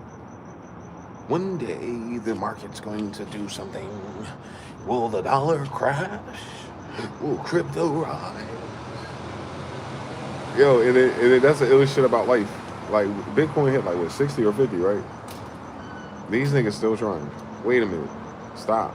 How the fuck y'all talk every day about crypto rise? And as soon as that shit go halfway down, we gonna move to the housing market. No, come back to that Bitcoin shit you were talking about, nigga. Now, run me back real quick. Tell me about this halving cycle. Tell me about this re-up on graphics cards and NVIDIA and AMD, my nigga. No. You did a whole fucking season about that. And for some fucking reason, you fucking genius, I've been subscribed for 10 plus years of you riding the stock market, and all of a sudden that crypto go in half. You're like, is the dollar inflation happening? With the housing prices, with 2008 is coming. You just told me to invest in the Bitcoins to protect myself from in case the housing market have your money stored in this Bitcoin. Because the dollar and the Bitcoin is better. They all sold it, bro. Come on. So second place after the stupid ass medical academic professionals, now we got the crypto bro forex trader degree on YouTube University. Crypto is going to be a better storehouse for your currency during these turbulent times until other things stabilize. It's not wise to invest in the rare earth minerals such as gold, copper, and silver because crypto as a holder holds more value over time. So if you can buy the dips, you can do the dip. And if you dip, we dip. Can you fucking imagine? Now, sometimes it goes up and down, but you got to be patient and strategical. So you want to take 30% of those and you want to trade them on the Ethereum chain, and you're in a 10% buff, and then you can send it right back. I said, I still got to change out for USDs to pay my rent, though. Wow, when you invest in this type of thing, it's more of a long-term thing. There's not a lot of options you can really do with your wallet right now, unless you want to buy some stocks from Czech Republic. But you got to think of the future. And like the Dogecoin, oh my God, as soon as Elon touches the moon, crypto too. Oh my God, and it's coming. Tesla and Falcon X, they're going soon. It's 2026. But yeah, perchance. We're going to diversify these, and we're going to, you know how all the cool people buy really cool Yeezys and paintings to kind of like store their money? Yeah, we're going to do that. No. They do that to sell drugs and people. Perchance.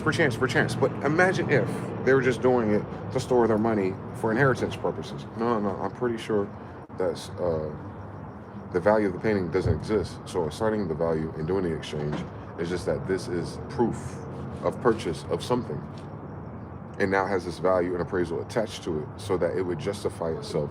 And when they check my finances to see why did I spend that money, I can point at this painting with the museum and the artists of my community appraising it at the value in which I'm buying that brick for. But perchance, tell me more about this crypto. Oh yeah, we're gonna do this NFTs. All right, perchance. You talk about my favorite Cinema 4D artist ever, Beeple. Perchance, yeah. And we're gonna diversify our music and our AI-generated stuff, which we can't copyright it, perchance, the terms of agreement. But if you do it anyway, put it on the ledger, NFT, oh my God. Tory Lanez was going to buy NBC with this cool idea that Nipsey couldn't finish because niggers ain't shit. But Tory Lanez says, hey, I cracked the code. I have my own paywall, my own mailing list, and people buy my digital MP3s for the first time in 30 years on mp3.com. He cracked the code, guys, but it's connected to an NFT, so you can see the transactions. You can do that with fucking HTML, dickhead. Well, perchance.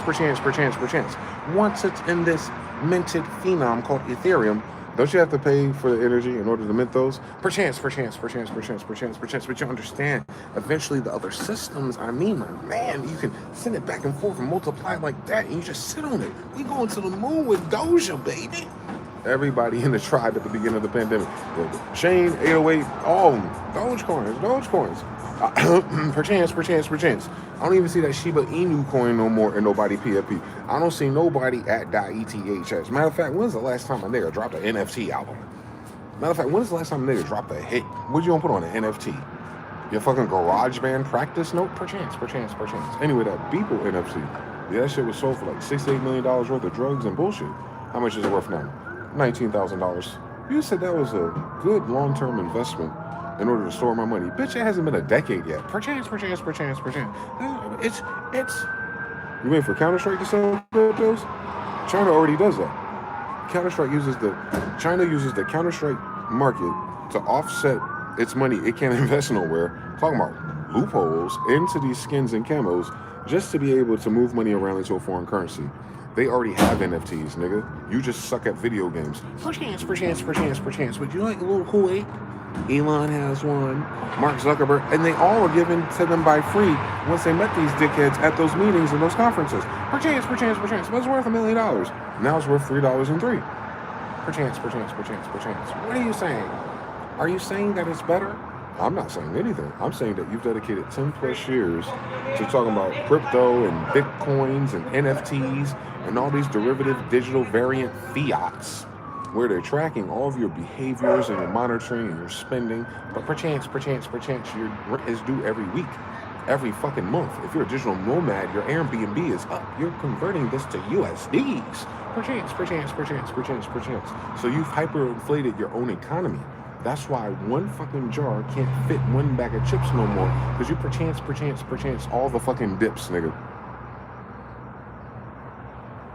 Motherfuckers are stupid.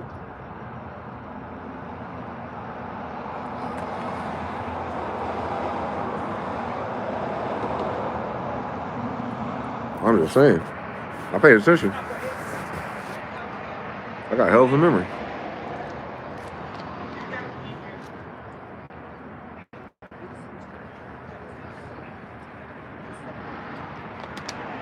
$29-13 the Mohawks.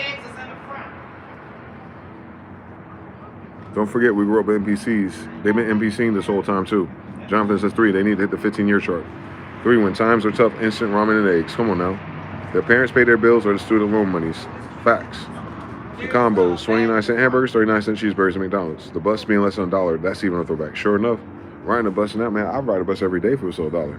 It ain't. Perchance. The recession is coming. Brolic sandwiches aren't cheap anymore. Come on, my sandwiches are incredible. Lettuce, tomatoes, onions, all kinds of shit. Mayonnaise, all kinds of DeyZan dressings, man. And then you have them in your refrigerator all the time because you re-up every time you went to the damn store. I never ran out of Sweet Baby Ray's, nigga. That's the most expensive one.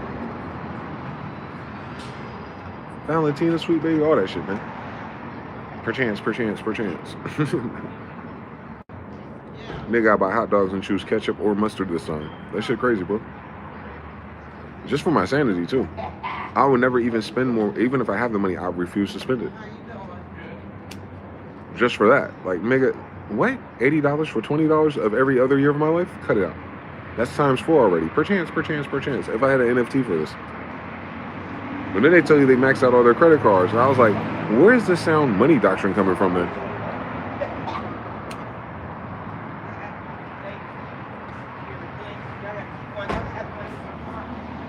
We still wait for Elon Musk to go to the moon, y'all. I want that Dogecoin, man. You know a lot of people bought a lot of Dogecoins for no fucking reason. I know they waiting. They waiting for their perchance that Elon will launch a spaceship that goes to space one day. And he hasn't done it in 20 years. Perchance. Now he's reorganizing again. Right now. He's downsizing. That's hilarious. Because he said once he bought X, he's going to the sky. I guess Mr. Now. I mean, we see who the liar is. Perchance. Elon Musk told y'all all the fucking promises, man. Just a year ago, man. We was outside on Twitter when he was promising the moon. He was promising that Grok was going to catch up to Mid-Journey and OpenAI too, bro. My nigga ain't got no job. He ain't do nothing like that, bro. You can steal the code. He can afford the API. And he still ain't do it. Grok's latest update is converting little kids into nudes. Why the fuck would he even do that? Perchance. What is it trained on? It didn't make up those shapes from scratch. What was Grok trained on? To have a cache of underage forms, shapes, lighting patterns. in order to compare it to someone, to a child version. What was Grok trained on, my niggas? Don't tell me Twitter DMs.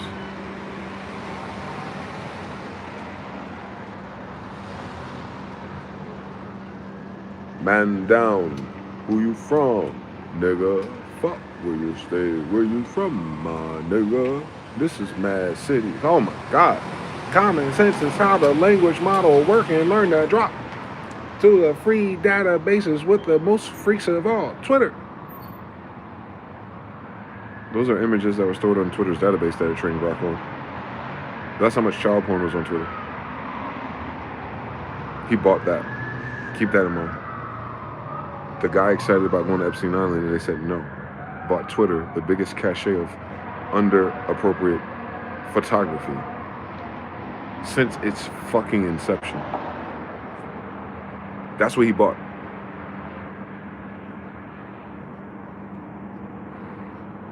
Plenty of goth girls, plenty of DeviantArt drawings, but Twitter is back pages. Always has been since MySpaces. Always has been since Yahoo chats. Always since Black Planets, my nigga. There's always that element. Always on Kazaa, Morpheus, and Napster. It's always there. They will rename some shit an MP3, and you're looking at this shit. It's 500 megabytes. Why is this an MP3? This is the longest song on fucking the planet. .mpg. You're like, oh my God, Captain Planet. Like, that's the oldest thing on the internet.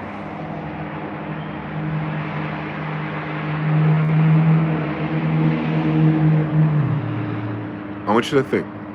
Unfortunately, I don't even want you to think about it, but I want you to think about the data here. When they catch these... When people are arrested for images, have you noticed something perchance? That is always hundreds of gigabytes? Perchance. Now, I want you to consider that the average JPEG is under 10 megabytes. Maybe even 5 on most good days. So let's say 5. Right? So to get to 100, you need 20, 200 for the 1,000. They have 200 times gigs of images of that shit when they catch one person. You have to keep in mind, perchance, the Epstein list, he's requesting new material, right? Perchance, Mark Epstein, does Putin have the copy of the Bubba Pic? Perchance. This content is being made, this organic content is being made more than any other form of content, second to the OnlyFans girls. I need y'all to understand that. That's why there's so many Bitcoins. One more time. That shit's illegal. Those files are not the only illegal files, by the way. So you would use Bitcoin to make payments for dark web, which is just .coms, non-centralized servers, FTPs. So you don't have to have PayPal. You don't have to have that thing that you need from Visa. You don't have anything that's federal. You don't have to worry about any WordPress plugins. These websites are created with HTML, guys. So you don't need no WordPress plugins. You don't need no backend. You just need that mechanism that allows you to transfer crypto to their wallet.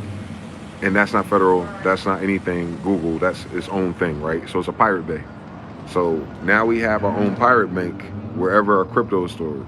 So now we can do dark web, aka website or chat room interactions on the onion networks and things like that, out of the normal view, out of the normal spider scans, because Google don't want those results, those websites, and they'll look normal. They'll look like a clothing website, but they're part of MRC chats, the old guys. They're part of telegrams and signals and Discord groups, and they already have a codified language since the beginning of Napster, since whereas.com, since the Black Hat forums.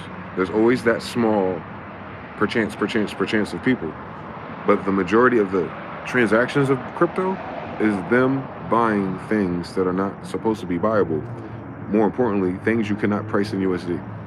Anyway, that's a cold hard facts that every crypto nerd fundamentally spent the last decade, and especially the last 7 years, because that's how long it's been. Yeah, decade. They spent the last decade since the first time Trump's been president betting on pedo coin. Like, that's the coin that they wanted to go to the moon so that the people who actually use it in transactions can acquire even more kiddie porn, and thus Epstein's desires for new content across the thousands, if not millions, of other men who have been doing that shit with the internet since 1995. With their own kids, or with a kidnap, or it gets darker now, but there's different degrees of it. But all those degrees are evil. That's the switch. The gender of it is evil, but it goes from everyday transactions to whatever the stockpile is, and that famous celebrity iCloud hacks, all that other shit, that too. You got enough crypto, you can pay the right hacker group. Don't let a nigga get fired. Don't let a nigga that used to work in the cloud get fired. Don't let him have them 2 weeks left to still log into a system from his laptop at home due to a formality. Don't let him log on one of these forums and someone says, hey, I'm looking for A, B, C, D, E, F, and G, or this person based on this email. Don't let them find that shit. Don't let them go into that server. Don't let them start snooping around because someone just fired them. Because crypto and AI going to the moon, my niggas. You understand everything? If you understand some things, you understand everything. Because we're talking about hackers, fundamentally. People who know how to navigate a computer without an interface. MS-DOS. That was day one. They're sending files to that, my niggas. No GUI. They'll get the file, put on a little floppy disk, and run it and launch it. They're doing that since the beginning, my nigga. That's like the 80s. So imagine, you can't store but so many images on a floppy disk. They're 2.4 megabytes for 4 megabytes. So that's back in the BMP days. You understand what I'm saying? Like, this is the oldest file ever transferred, bro.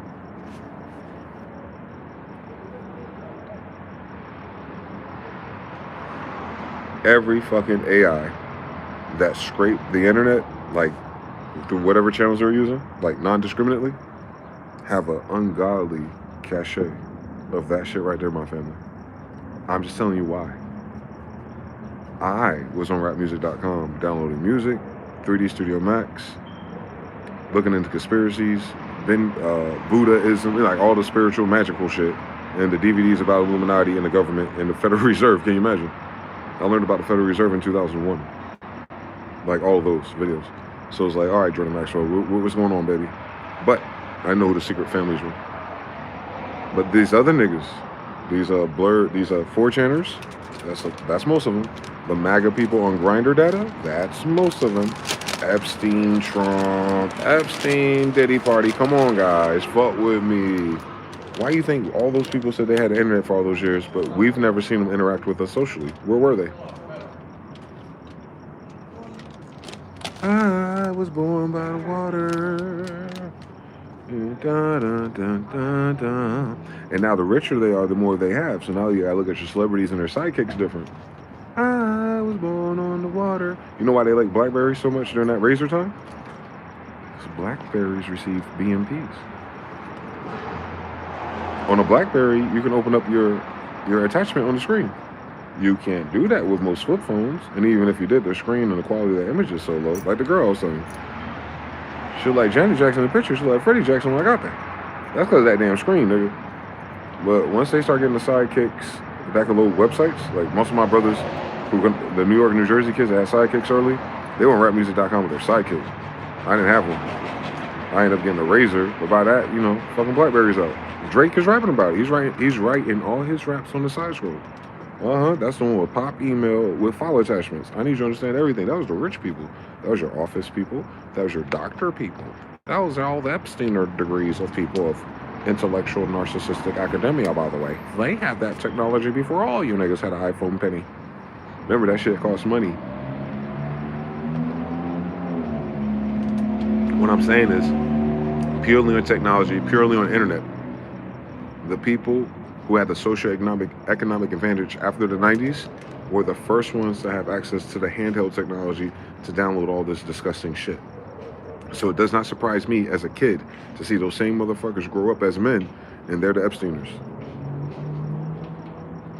Because what you don't realize is when those T-Mobile emails were leaked and I text Jay-Z, Kim Kardashian, Paris Hilton, you know that little loadout right there?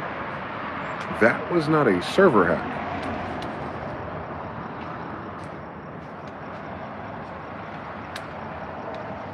That was a targeted mailing list. Meaning there was some type of destination where celebrities scrolling on their Blackberries and T-Mobiles, because that's what those email addresses were, their giveaway. They were on a similar mailing list, website, or premium something because of their social class of the emails that were leaked. Nimrod's sidekick wasn't leaked, you know what I'm saying? Taxstone and Tax G's sidekick emails weren't leaked. It was a very interesting mailing list that had an obscene amount of socialites that we grew up seeing in the early 2000s. Jay-Z, Beyonce, Paris, Kim Kardashian. You'll notice these names spin in certain circles. But whatever that leak was T-Mobile, the accounts were T-Mobile. Meaning, you know how it is. You're on a T-Mobile and you're signing up for something and you just put your email address or autofill. Yeah, that's what that was. The website leaked it. What website leaked all those? There's no iCloud yet. There's no IMAP yet. So they did not gather that randomly and find them by their names, bro. I worked at Apple. I couldn't find them like that. They got their emails and know it's Jay-Z's. You understand something? I couldn't find Jay-Z on iCloud. They wouldn't even sign up with, unless you knew their number or their, I could deduce some accounts. But the famous people, no. Like the way that shit was leaked, that ain't from T-Mobile. Cap. Unless you spoke to each of those people on a phone call to T-Mobile, like one of my guys that worked for them did that, like kept a spreadsheet, maybe. But damn, how many of them niggas on that list are that damn stupid? Or is it more likely that they signed up for a service or a mailing list? Those are never secure. You don't need SSL certifications to collect something to correspond with communications with, especially if it's uniquely to mobile devices when the world doesn't have an iPhone 4S yet. No AT&T penny phones yet, by the way. You niggas still gotta go home on your computer and go dong, dong, dong, dong, dong, dong. Unless you have cable or DSL because you fancy with that $150 package. I know, I was outside Xbox Live. But most people, even then, didn't have that. That's why there's only like 12 Mexicans on Unreal Tournament with me. So I'm talking about that time period. Before 2005. That's before 2008, and that's before Twitter. What were them niggas signing up for? There's no apps. Well, I mean, maybe Palm Pilot, you know what I'm saying, those little bullshit ass stores for the device. But there wasn't enough for it to be like iCloud and Apple IDs. This is sidekicks. This is T-Mobile. This no app store, guys. No Apple games. This ain't that. This is the people who can afford that platform, afford that bill, afford the data, because they're sending images now. So it wasn't just like a cool side pick. They had to have the elite phone plan for the SMS to send the media anyway. Come on now. Come on, fuck with me. Come on now, fuck with me. You know what I'm talking about? I'm talking about 2005 and earlier, my nigga. I emailed Jay-Z in 2005. Hold on now. Come on now. Come on, fuck with me. He responded too. Come on now, fuck with me. I'll never forget it. I'll never forget it. I was nervous. I didn't think the nigga, you don't know that shit's real. It's the internet. We have all kind of leaks. But nah, he asked me who I was. I told him I was this guy, these skills, one of the best producers from North Carolina. And he said, oh, that's why I never heard of you. Played my face. And then his little banner, like, your attachment, your signature, was Vinny Vedi Vici. And that's what he says on his songs, I Came, I Saw, I Conquered, from that album. That right after that time period. So yeah, them guys.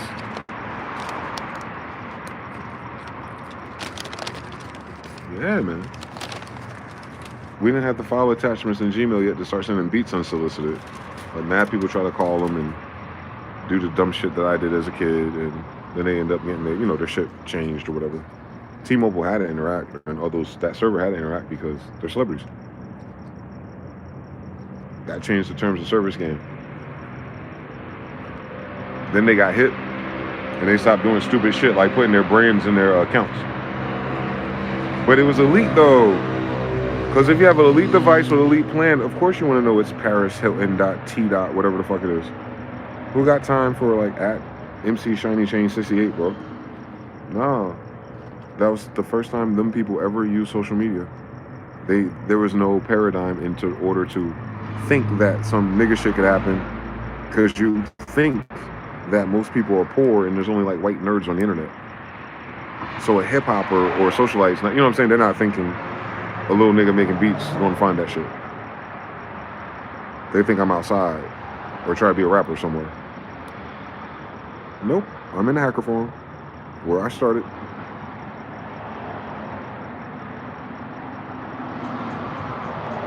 They said Jeffrey Epstein was very active on 4chan. Can you imagine? Like, he was positioning them to get new boards created for like political things. So he was Gooner maxing the kids. Pause. In all dimensions. He was Gooner maxing kids, bro. Yo. People taking pictures, but they're not shooting nobody. That's crazy. Let it be Malcolm X though. Let it be Malcolm X or somebody though. Look how fast that problem gets solved.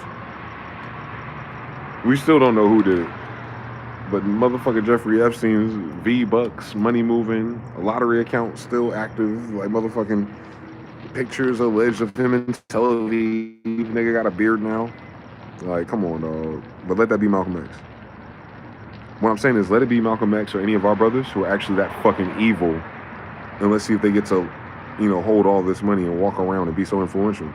That's the only thing I hate about this storyline with our population, is that you get to see not only did we get killed as children on TV for no reason, but when you got a person as evil as them, and they, nah, you ain't got one Dexter, you ain't got one Jack Reacher, you ain't got nobody in your government, nobody in your military, nobody in a foreign country that can do shit about it. But let it be a nigga with a great idea to unite people.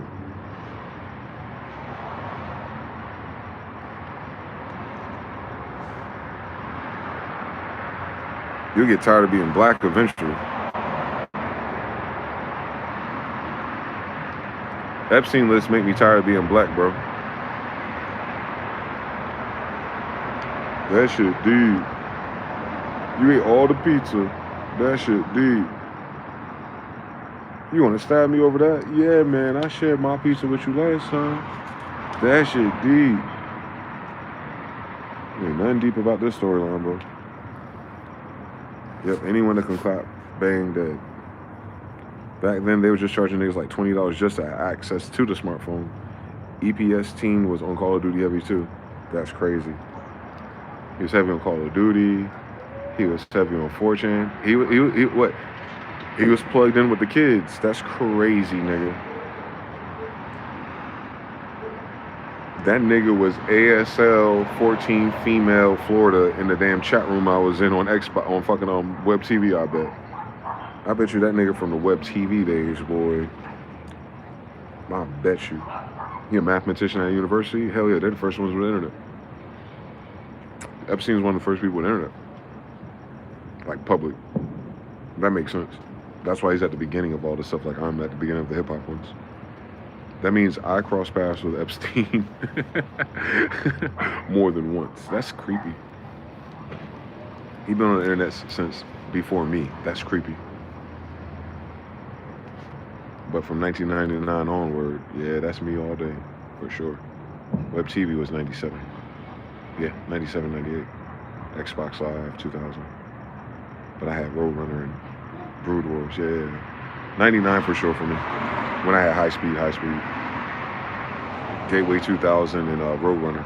Right after I got banned from AOL. They banned my social security number. Fucking bitch ass things. Time Warner or some shit.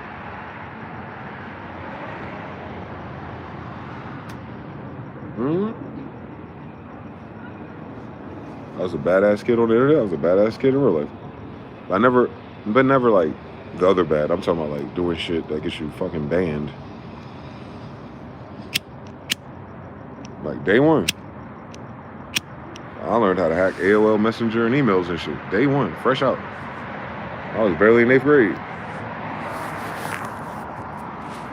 Yeah. Hell yeah. Damn, time went by like that. I had no idea what the fuck was going on when that happened. I wish I could go back. I would go back to that moment. I go back from like 1999 to 2005 and just I would just did something. I would have it's been so different. Not even for money or nothing. Just knowing that moment was, it's just not coming back. The moment, not the opportunity, the moment. That's a fucking amazing moment. To have been a kid that knew how to do stuff. And you do it by yourself. You don't need no one's help. You know what I'm saying? It's the first time an introvert can create their own world. And then I was apt enough to turn it into commerce. Very early. Not a lot though, but like, you know what I'm saying? Like I was at the flea market.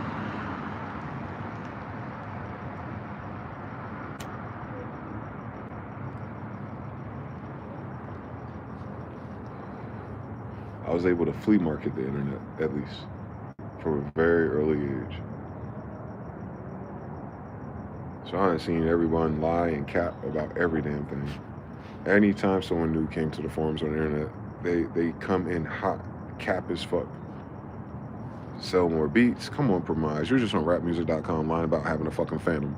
Now you talking about the beats you sold, nigga? Niggas from Rob. We seen it. We seen them come in hot, talking shit with text. Can't get punched in the face.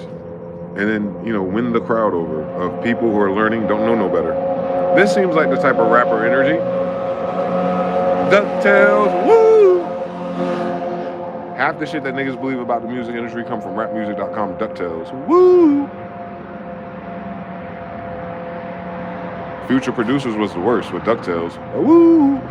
I got a placement, bitch, please, nigga. You send an email to somebody and they use your beat. You get paid yet, bitch? Well, my BMI, that's not getting paid, dickhead. That's publishing. Did they pay you yet? Your producer fee. Then they don't know who the fuck you are then. Shut up. You see what I'm saying? I know that because Neil Pogue, a Grammy Award engineering producer, is my uncle. Reggie Burrell, Housing Authority, is my uncle's mentor. I knew the rules before the internet. So I'm on the internet and Captain Planet's there.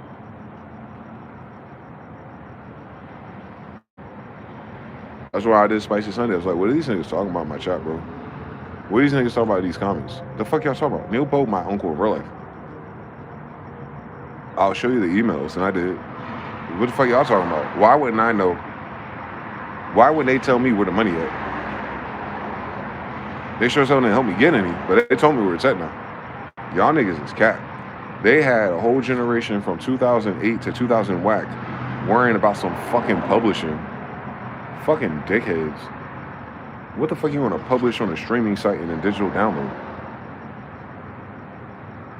Even fucking V-Stars and DJ Pain 1 sold that shit to y'all, boy. That's what I'm saying. I smacked they bald ass head, boy. Because it's intellectually dishonest. It's not that there's something wrong with that. It's just that's not the point of our fucking chase, bro. The fuck is going on out here? That whole non-exclusive and exclusive thing, that's only for mixtapes, my niggas. That was never for the record industry. Like Abe and DJ Pain 1, y'all niggas is dickheads. Y'all nigga done converted all the potential that y'all been bitching about for 10 years, not fucking listening to me, into a motherfucking work for hire.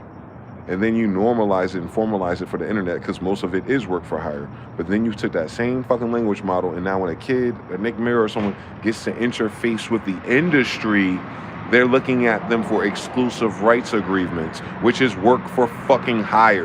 So they're talking about, well, how come I got ripped off? Or how come AP Cash Money didn't pay this guy? Or how come the Old Town Road? Because motherfucking greasy-ass Jewish Abe from BeatStars sold you as a work for hire. He probably pocketed more money than you realize. Dickheads. But they want to argue with a nigga. That's the nephew of the kings of the shit they want to do. Neil Pogue fucking Facebook covers fucking $40 million ATM machine receipt, my nigga. He getting royalties after fucking mixing records. He got $40 million off of fucking mixing record royalties. What the fuck are these niggas talking about?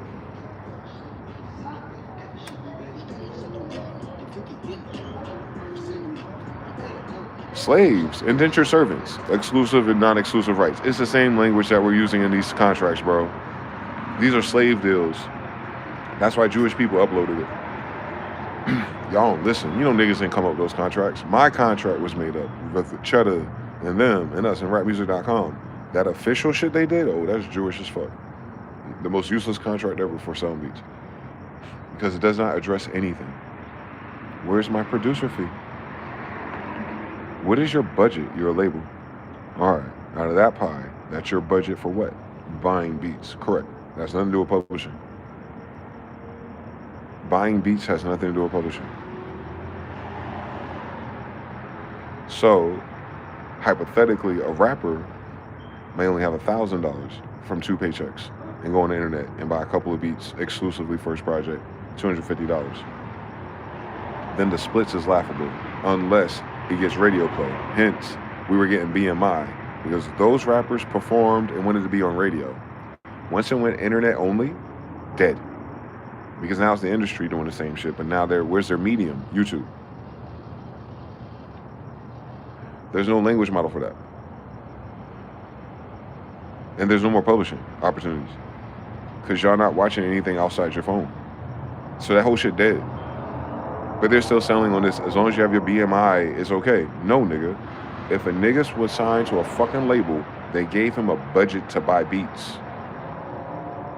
Where's my fucking producer fee?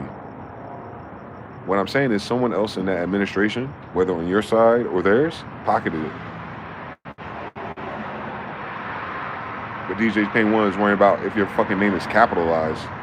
Y'all worrying about splits. Nigga, fuck the fucking 50-50, 100-100 nomenclature of the publishing, dickheads. That has nothing to do with you, the rapper, or the label. You see what I'm saying, guys? Like, people talk about everything like that. They always be talking about the wrong idea, and the wrong idea is correct if it was the right idea. Y'all got the wrong idea about what you're right about. That's the whole problem. You got the wrong idea about what you're right about. If you were right about it, then you could fix it and have the right idea about the right thing about it. And publishing has shit to do with buying your beats. But these platforms sold vertically. That shit that we got was for horizontal. That vertical shit is a different game. There's producer fees. Then yeah, there's the split from the record. That's the points. They done confabulated even in their fucking podcast for the last 10 years, like further ago, points with publishing. And then all the kids knew was ASCAP, BMI, CSAT. No, nigga. Points on the record, meaning when that record sells for $10, you're entitled to 1 penny from that $10. That's what the record label is supposed to get you. You're supposed to get your producer fee from the artist's budget for picking one of your beats. Doesn't matter what the beat is. Just $10,000 to you, and then Just Blaze wants $50. And if you get the whole fucking thing with Timberland and Scott Storch, you don't do the whole fucking thing. That's why it's $500,000. But nigga shit, New York, Atlanta, it's you know, 10 to 20,000. And meaning if they doing a project or EP, they know how many tracks that is. So their label, their loan is already cut for it. Oh, you got a budget for about $250,000 worth of beats. Oh, cool. So my man's is always their man's. He's gonna do half of it. They ain't gonna buy him a chain or a car, and he gonna be stupid. And then everybody else is gonna get paid. Then you submit your tracks. Then the tracks they pick. That's when you do the split. All right, this is going on a disc, a vinyl, blah, blah, blah, blah, blah. Per song, per album, these are your points. These websites and these online dickhead A&Rs were fucking people over on their points. They're securing the fee, or they're getting the exclusive agreement, which is just a fee, what's that called? Work for hire agreement, translated to the artist. But then the money after that thing that I'm talking about, the points, the motherfuckers was ripping off people on their points. And that's like some of these scumbags that was on Twitter who was getting producers placements on PNP Worldwide, Steve Lobel, like niggas like that. Like they're being really sneaky. So like all these producers have all these mad placements, but their manager had the points as a management production company. So it would be like D Skills for Next Move Productions. Next Move Productions didn't make that beat. So they're not in the work for hire contract, nor they are in the budget for the fee for me. But because they're the production company or because they're the management company, they're entitled to points on the CDs. So that's where people get fucked, because that's where most of the money was in a physical world. God hate ugly, so now the physical world died because of piracy. No, because of iPhones and accessibility to iTunes and Spotify. Once that happened, you notice there's no more managers, no more people chasing placements for producers, because now there's no more physical fee to steal from you. It goes straight from your fee or your exclusive contract now, since everyone's work for hire, straight to publishing, which would be like RDM and the shit like that does the digital publishing points, right? The equivalent of a point of the real record.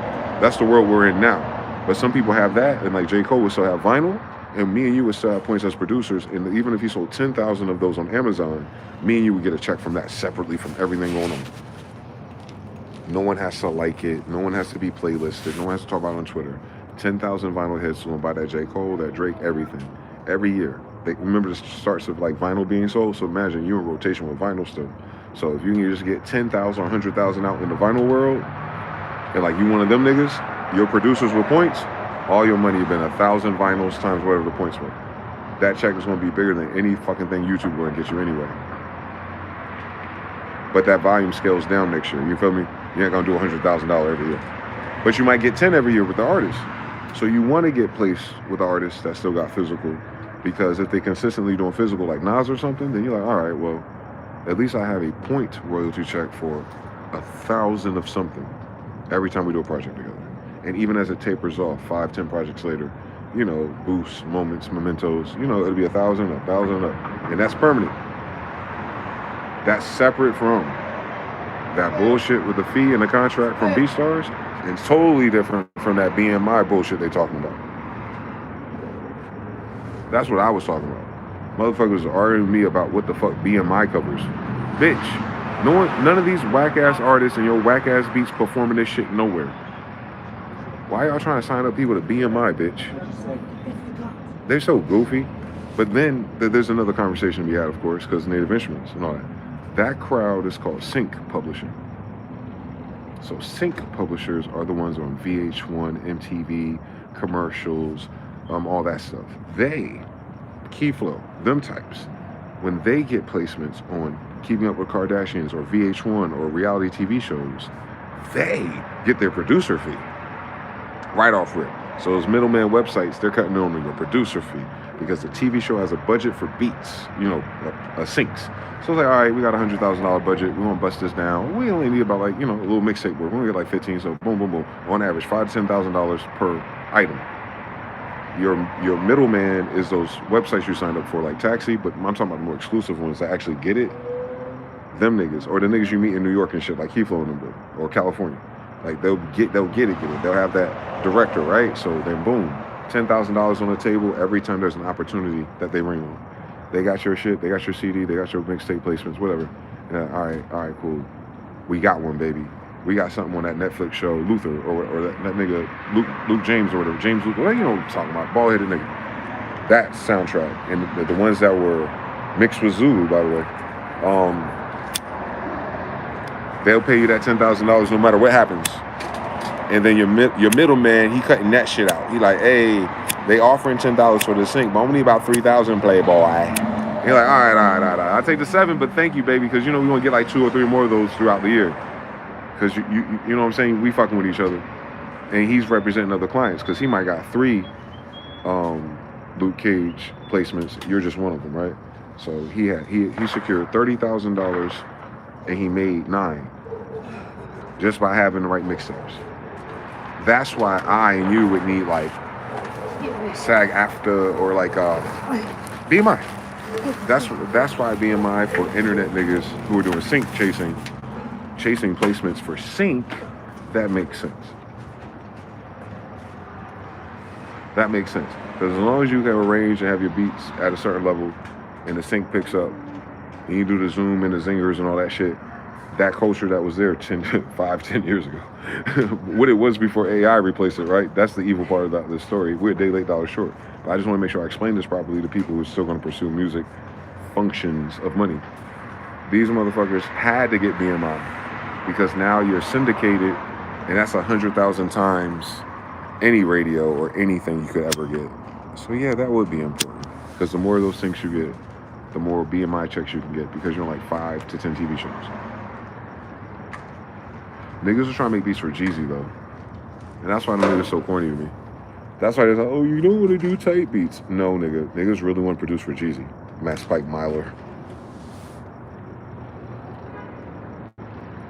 No, niggas really want to produce for Jay-Z, my nigga. They're not trying to get a Jay-Z type club popping beat for the Kardashians. And that's what happened. Y'all kept letting them future producer, corny niggas, sync niggas take over the narrative about real hip-hop and real music and real experiences.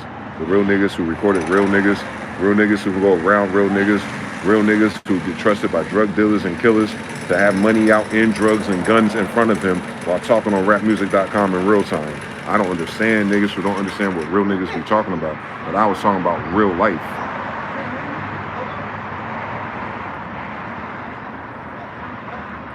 That's all I was saying. I was outside. I had the Hollywood phone calls and visits, and I had the hood niggas, and I had all the cool niggas from the internet way before they even got on there. So come on now, holla at me. That's our community. That's where Shogun's from. That's where so much of us in this chat be from. If you're a certain age, if you're over 30 something, the closer to 40 you are, you know what I'm talking about. Like that's a whole different. That's a different timeline. There's a different timeline. Everybody wasn't going after the same thing, man. And that was the fucked up part. They were borrowing our rapmusic.com language model to hijack it to some bullshit that they can cut in on some profits off of, as they always do. This is a light-skinned specialty, bro. I don't know what DJ Payne is. I know Abe thinks he's a Jew, but they white to me, boy. The way they talk about this shit. Like, and it's sad to me, man. They ain't got nothing to take away nothing from their accomplishments or nothing, too. Ain't their skills or talents. I'm only talking about their intellectual dishonesty about the music business as it pertains, perchance, to being an influencer of ignorant people who are ignorant and naive to music business. Remember, all these people backstories, they got screwed by the music industry. All right, did you fix it? So what the fuck are you teaching us? Hurt people hurt people. You saw how passive-aggressive Illmind was. All the opportunities he almost had. With Dre, Kanye. He was more so at the door than I was. He was in the studio at least. But it never, you feel me? So that's why he started sniping the co-production credits as his thing. For clout on the internet. It's a Twitter era thing. Remember I said them niggas come in capping very loud. So when I spoke on that, people were like, I didn't know what I was talking about. I was like, I always know what I was talking about. If I spoke on it, it's because I know these niggas. I don't speak about niggas I don't know for real. You haven't heard me talk about nobody from the West Coast I don't know for real. Because I don't know for real. I know these niggas. Because I know the nigga that's making his website. I talk to the nigga making his website for his kids. Every day of my life. For at least 2 to 3 years in a row. I know the niggas that know the niggas. All the days of my life. It's only a handful of real niggas that know the niggas doing music production and hip hop anyway on the internet. We was first. Just like a colony. And the same thing like a colony. We attached to all of us. We were talking about Jay-Z. We were talking about Just. We were talking about Beyonce, Rihanna. That was us. Those other brothers. ASAP Rock, Jurassic 5. Pete Rock, DJ Premier, everyone could have something to agree on. But when it came to everybody else, us, it was like Timbaland, Neptunes. White boys were like, well, you know, Pete Rock and a little of this and a little of that. So we always agree on boom bap. We'll always agree on boom bap. But anyway, cross the border, my mouth. That was our plan. We were talking about that. When white boys were talking about Eminem and Stan. My tea's gone cold, I want. Did you hear the bass line on that? Oh my God. That Dido sample. We were like, Dido, what's that? She got some more joints? Huh? I'm talking. Dido got some more joints? That sound like that? Let me go on Soul Seek real quick. Hold on. Let me get this Dido album real quick. Hold on, niggas. White boys put us down with the white people samples. You feel me? But we knew that. I could tell a person wasn't one of us by what they were talking about musically, bro. Because that's how non-niggified hip-hop and ghetto millennial boys were at that timeline. It didn't start getting ghetto to Twitter for most of them. We had one or two wannabes, wiggers per school. Twitter made it universal soldier, my nigga. But before that, you could tell a person's white making hip hop by their screen name. Not only that. Like I give you a whole nother degree of it. I could tell the nigga white or Asian or Indian just by the fact that he filled out the whole form. That nigga got a location. That nigga got a bio. That nigga figured out how to upload his own avatar. That nigga got a little signature at the bottom. And don't let it be a .com of his own name. Oh yeah, this. What do you want, white man? You have the beats. I like the shopping cart you got going on. What's that? And then the white boy got to run his pockets. Like, oh, okay. All right, so this is how you do this. I will go to this website. You go to HostGator. All right, white boy, what you want? I was wondering if you have those Dr. Dre drums. White boys always want the same shit. Back then. Now I guess it's 808s with them, right? There's something about the 808s they like, right? The same thing. They wanted Dr. Dre's everything. White boys on the internet love Dr. Dre. So yeah, West Coast dispensation. So not a lot of East or Southeast people. I was in both. So I know my people on the internet now. It's very easy to communicate. I can just tell by what they're talking about. And what's sad about the social media construct is that it didn't lean towards us. It never does. So what I'm saying is that the culture, like Nike's website, Yeezy's website, Complex, that you'll understand like this. That energy that DJ Academics is, he's a foreigner too, right? But he's not a foreigner to the forums. He's on the Nike ones. He's on the Hypebeast forums, right? His character type and his chat niggas. That persuasion of online hip hop, they can only say nigga in that community.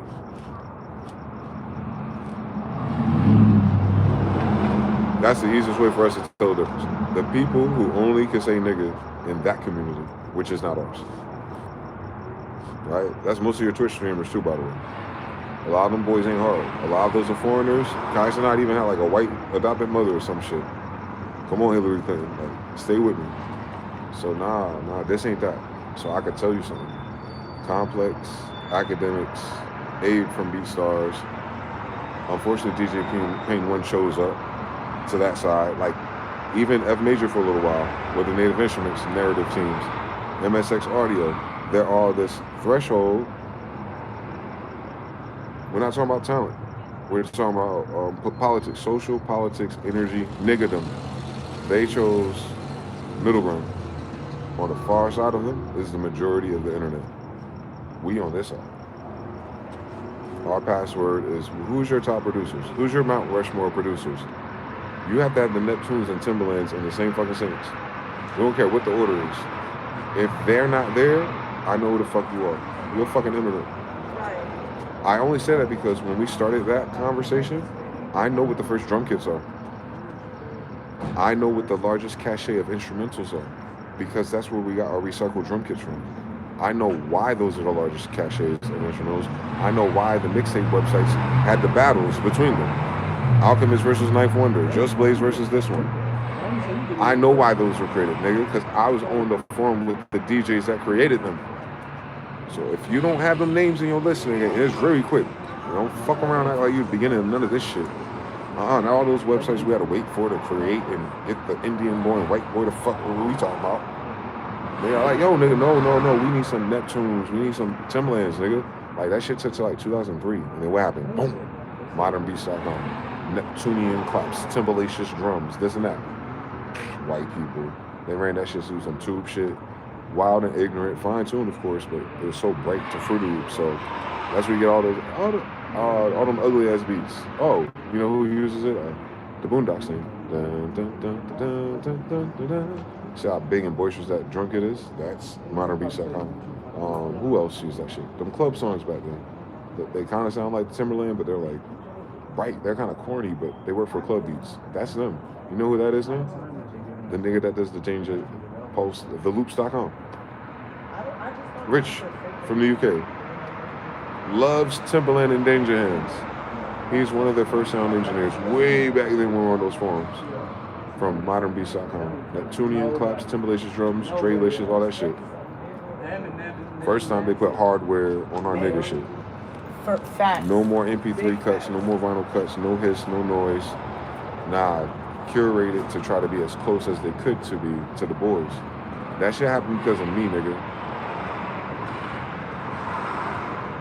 Me, Cheddar, Nas 550, Rao, Info, Keyflow, Hit Boy, Chase Cash, like, that's our classroom. Like, I'm talking about, it ain't nobody else there. That's what's so ill about being at the beginning and not knowing I was at the beginning of something. I didn't know what it was going to turn into for the thing. I'm trying to figure me out. But as it evolved from what we started and how we curated this shit, that's crazy, bro. We're not paid, or we're not paid, known, respected enough for who we really are. And that's what I'm saying. That's all dimensions with my family. I'm not properly interpolated, even with my YouTube run. And that's the crazy shit about my YouTube channel, like 3 a.m. dailies, the interviews, all that shit. Like, that shit's after the internet stuff. That's the craziest thing about my life. That's after everything I did on the internet as a child. Bro, I promise you. Ask them niggas that know them niggas. They know who D-Skills is. Even rappers from back then, they know one. They have my instruments. I had the most downloads right before it stopped being organic. Because I was the only one who was uploading East Coast beats before it went to Atlanta. So that whole buffer period on the internet, up until Soulja Boy, even that was a phenom, that was a thing. But that wasn't the sound yet. We had to get Kane beats from our tribe. When that Lil Wayne run started, and that Kane's on the beats, nigga, that East Coast type beat shit was about to die. I was the last one still uploading those, that's why. Kanye changed the sound already. He already went 808s and heartbreaks, and we about to give birth to Drake in any second now. So like, I was able to be like, I can still do sample beats well. Fucking 2008 came.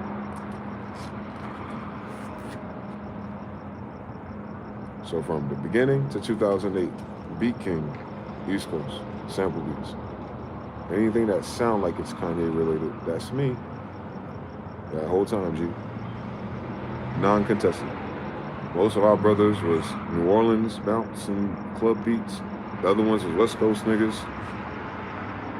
Down South niggas couldn't do sampling yet. And the East Coast sample people were Gen X. And those are them assholes I'm talking about. Knife Wonder, Illmind, Docs, Dan Johns, motherfucking, that boy, all of them. Cash Brown, all them boys. They're older than me. They're Gen X. But they're on the internet. They're different. They're way different. Socially, they're different. On the internet, they're different. Fontaine and them. They're on the internet with us. But they're not using the internet with us.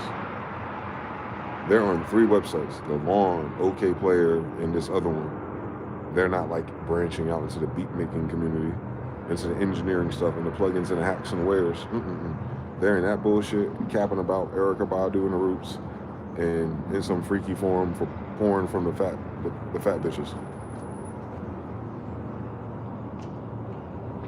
Them niggas that be doing that shit, that coffee talk shit, what do I call them? Them educated niggas, them HBCU niggas, you know what I'm talking about? The shea butter niggas, Gen X. They love a big bitch. No disrespect to the big bitches. I'm just saying, like, that's nigga. That's why we're different. They attract college-educated, bad-built bitches from the 80s.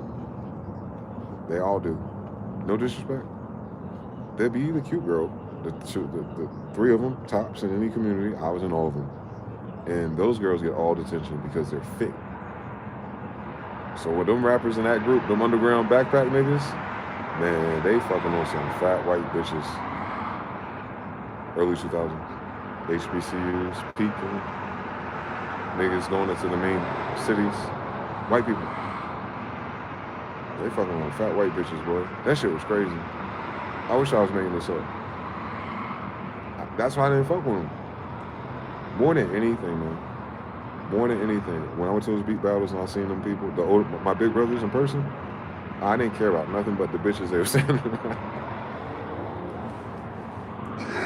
I hate for it to sound so vain. It's not like I get all the prettiest bitches in the world. No. I was just saying, like, I noticed a type over time. Even personality-wise, that's why they're big bitches. They just be getting heartbroken and slutted out. Played by big bitches, boy. Especially down south. It's weird. It's a weird story, bro. I can't explain it. That's an interesting phenomenon. That the Carolinas and that culture, Gen X of hip-hop, it was like the war of the bad bitches. That's when our brothers was the biggest, and that's when their women was the biggest too. That's the last generation of that, I think. Like, if you think about like Fonte and like Tig and all them, from Little Brother, like they were always kind of heavy set when they started, and they kind of swell up like that. That condition, like what that is, that's not just them. That's their generation, bro. I don't know if that's a certain vaccine or a tripwire. I don't know what it is, but they all blew up like that. It wasn't just them. It wasn't from eating, like like that whole camp. Unless they had the good genes, the white boy that with the good genes, like Buzz, that don't gain no weight. Unless you're one of those, everyone else blew up like the World Trade when they hit their 30s. So it's just funny to me. I just remember that, like, they're already heavy and husky, but that whole crew blew up like that, but the women did too. Rest in peace. So Generation X bad bitches. But them rappers was running through them though. Listen, they didn't miss no time. It was just a different type of friction. All I'm saying is they could not grandfather me into that bullshit. I didn't understand the concept of pandering to this particular community of big bros who are marketed as the intelligent rappers, but they have such a shitty taste in women. And they'll pander to Beyonce because that's like the thing you're supposed to do, but then they'll go fuck a bitch that look like Uncle Freddie. The other ones that be like, my queen, my queen. Yeah, I think about the abstract and you zoom out a little bit. Like, they'll look at a beautiful woman and they'll call her queen, but then they'll not even go towards honey. Like, I'm talking about as a group psychosis too, guys. Like, I'm a niggaologist. Like, all them niggas that generation, Knife Wonder, all of them. Like, they never, ever attractive women. And I'm talking about in a world where you can manifest anything. And they got money, they got motion. If you're not famous, then you're at their level, right? So they're at their level. They can clean up anything on the college show. And it's never bad bitches.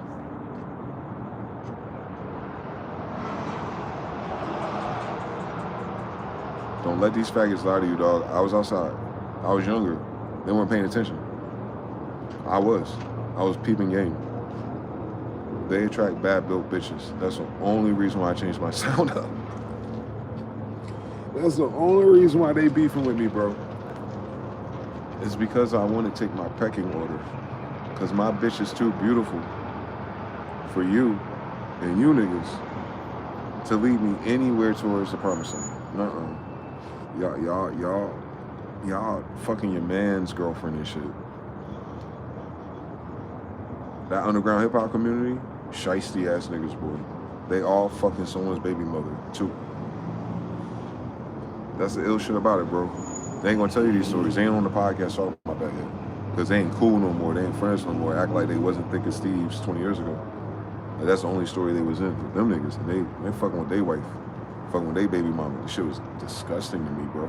There's too many hoes, too many bad built white women. Why you gotta be... And they're young, too. They're like in their mid-20s, early 20s. So you gotta understand the context. But they seem more mature back then than these kids. But they're still doing it, man. They're still doing the 7 deadly sins, bro. They was just cleaner because they weren't on Twitter being messy. They're acting as if they were decent people. And I hate to say that, but I was there, bro. Like, one of those girls, Shelly B, I know 3 guys, producer, rapper, producer, all got a story about her. That's a weird fucking story, man. Like, I don't even gotta talk about it, but I'm just saying, like, these 3 niggas know each other. I know those 3 niggas, and I know her, and she know those 3 niggas. I know Yazara singing all the Little Brother songs. I know the white boy that she's in love with. Little engineer though, but she a black girl, Eartha Kitt type, or Erykah Badu.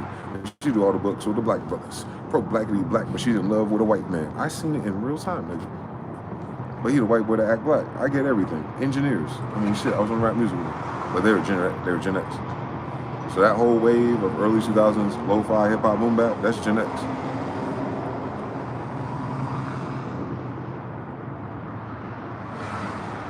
They just gave us a style for us to run with. But I had to get off that shit. It was too much fake niggas. Fake brothers, bro. They have a fake brotherhood. They don't know it though. They didn't grow up with real niggas. They read books and went to college. And the nigga they know, like, for them, median's the hood nigga. I don't mean no disrespect by that. That's just not a hood nigga. Or Joe Zemo for real. Joe Zemo is supposed to be in the Welcome to Durham DVD, right? Joe Zemo, big dude. His features are kind of islandish. But he's big. But he's, you know, something else, right? And he's in this Welcome to Durham thing. And Durham at that time, 1990s, 8 to 2004. Yeah, there's a Crip presence. Shook the Crip. I knew his baby mama. I was her engineer. He was the biggest Crip presence of my generation. He's shutting down clubs and got folks and Bloods mad at him, police stations and dangerous. Locked his ass up for like 10 years for shooting somebody. His name is Shook the Crip. He'll Crip for real. He was one of those Crips with biceps that are too big. Like ridiculous. Like I'm talking about before he went to prison. Like his biceps were like just stupid for his size, boy. It just didn't make any sense. But you know, niggas was on that type of time, Gen X. So like I knew Shook the Crip baby mama and his baby, like in their friend group. And like it's weird what people perceived as the truth during that time period. Gen X told a different story is what I'm trying to say. I don't think they can out-niggify me because I'm younger than them. Meaning their shit was rough and they can handle it. I was a child when it was rough for them. They be forgetting that shit. They be acting like we wasn't outside with them. Nah, they missed something. I'm the little shorty watching you. We outside together.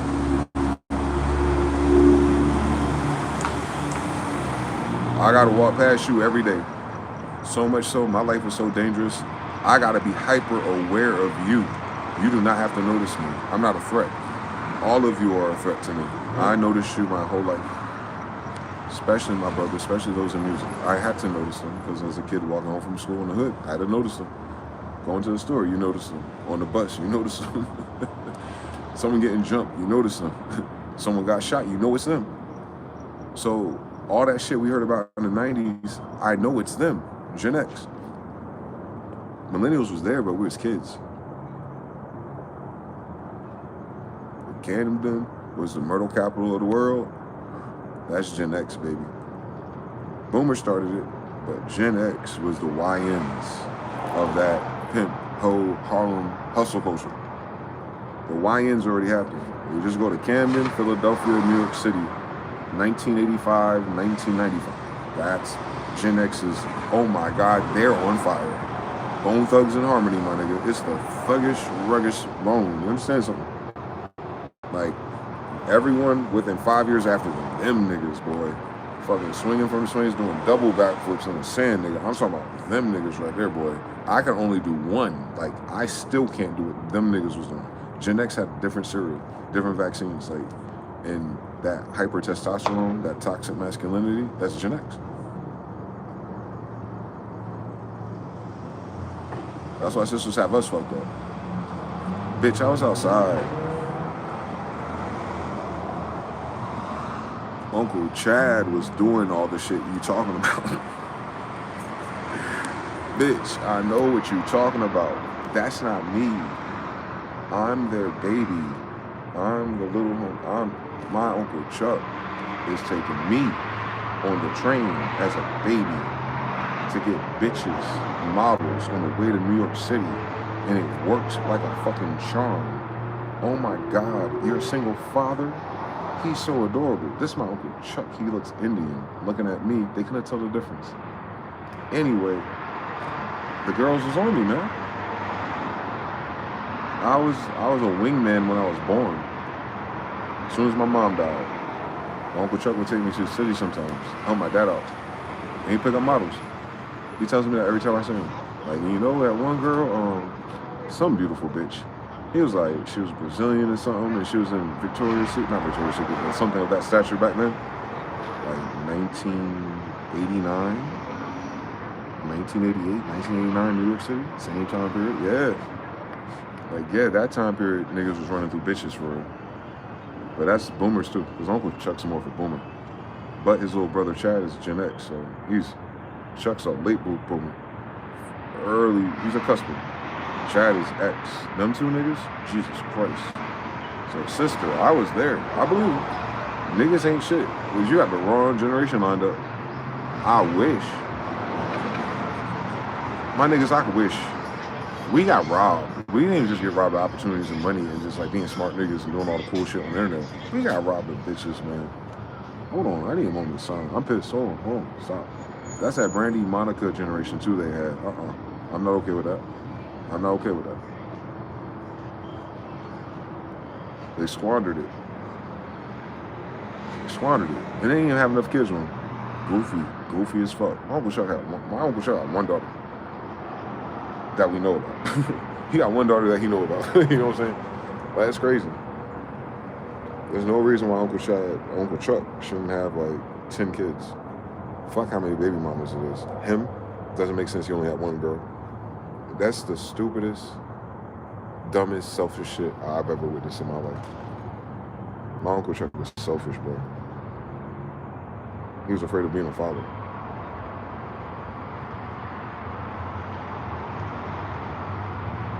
I'm just like him. Uncle Chad, different story. I lost count after 5.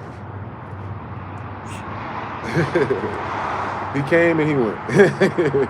For real, he came like a tempest. That's why I hear niggas talking red pill and even your rappers, man. They're not as cool as Smiths, bro. I don't want to brag for real, because I'm not them. But I'm their little brother. My big brothers are the illest at getting vicious in human history. Sure gonna know what I'm talking about. It's just something about Cherokees, man.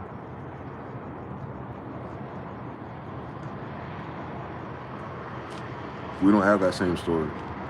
We were ruined by monogamy. That's not the black man's story. Then he cut it the fuck out. They need to read that damn history. Our story is a little bit different because we're Indian descendants. We never had to have a birth or marriage certificate. Our culture is different. We lived around each other. It took a village, nigga. So it didn't matter for Indians if a father had more than one kid because they all come to grandma's house. That's where daddy stayed. But if daddy's a hunter, a warrior, or a tradesman, well, he's on the boats already. Because imagine how long we've been here. But even when you get to the boat story and daddy's going back and forth, wherever daddy going back and forth to, them bitches getting pregnant too.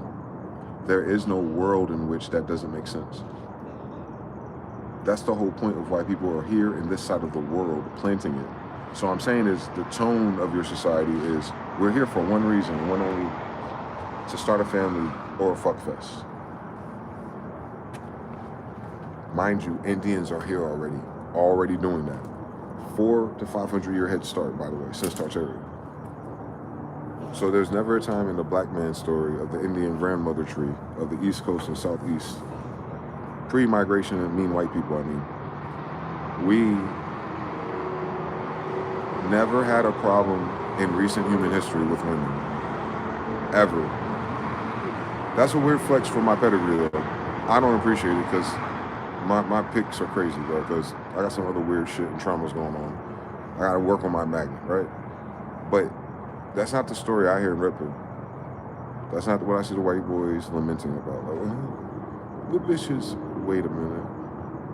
Are we crying that we're pulling too many low quality bitches? Or are we crying that we're not pulling bitches? Because there's two different lines there. If you're pulling too many low quality, and by the low quality bitches, I mean the result after it was low quality. Like, it didn't build up, it didn't go nowhere. So are you pulling too many low quality bitches? Or are we pulling no bitches? Those are two different arguments, right? So when you get the black pill, the men going their own way, and that other weird 4chan, gay, tranny, TS, man boy, femboy, family, amazing, virgins, all of that, I cannot, what? Hold on, Lord. I'm channeling something. Hold on. My bad, y'all. That don't make no sense to me. Hold on. Let's run that shit back. Why do we have femboy and TS boy and soy boy culture for real, y'all? Why does that generation gravitate towards that? Whew. That's crazy. That's spooky. Because I remember being outside. That was never normal. Like, I'm talking for the internet. They would have been flamed. They would have been made fun of. They would have signed out. They would have changed their avatars already on my internet. Before Beyonce's internet, they would have that couldn't have grown publicly. Is what I'm saying. I'm not judging it. I don't understand it, so I won't judge it. But I won't keep that shit in a different box. So there's two other ones, right? Everybody else, especially everyone that knows our people and be around our people and do music like we do. You either got the you're not getting bitches box, or you're not getting the right bitches box. That's the only two conversations to have there. And the end of both of those lines, hopefully, is yours. That's what everybody's problem is. And that ain't United States, and that ain't Cherokees. Every man our age group, every boy that's single in our age group are at the same fucking story, nigga. On Pluto, Sagittarius, Aquarius, and all the friends that we don't know yet between us. Every brother ever, fine, small, whatever. All of us are like, if we are still lost in this desert, we're like, damn, homie. In high school, I was the man, homie. Like, damn, we cooked. Yes, that's a different story. That is a third degree of a social-wide, multiplanetary, intergalactic, intercontinental issue of what's wrong with bitches that we can talk about if we want to. But before we get to that, before that happened, 10, 15, 20 years ago, did you have a problem getting bitches? Or did you have a problem with the wrong bitches? Or the special case, because we must be Christian monogamous now. Did I spend too much time with the wrong bitch? Because I didn't spend a whole lot of time bitchless. You know understand what I'm saying? I didn't spend most of my adult life bitchless. But that doesn't mean anything to me because it wasn't fun. You know what I'm saying? It was like, it's trauma, it's dramatic. But I can't compare it to being bitchless the whole time either, right? What that's like, dating and going to the gym and hope this bitch notices me in this club. No, two different lines. You having trouble pulling bitches, or you having a problem pulling the wrong bitches? And did you spend too much time with the wrong bitch? Bonus round, nigga. That's the whole millennial Gen X degree. There was nothing else. Situationships, that's not us. That's not us. That's the new blacks. That's not us. That's not Cherokees.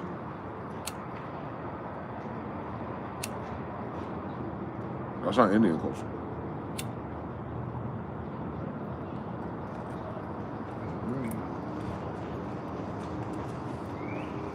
Uncle Chuck told his wife that he's married to ever since. Fingers crossed, faithful too. She's still there, so whatever it is, he never got caught or wasn't a big deal. She's still there. She type A personality as fuck. She don't tolerate bullshit. So that nigga still been there. He married her when he was like 28. Dummy. Been married ever since, right? You know what he told her? He said, I've had 1,000 women, and you're the first one I took to my mother.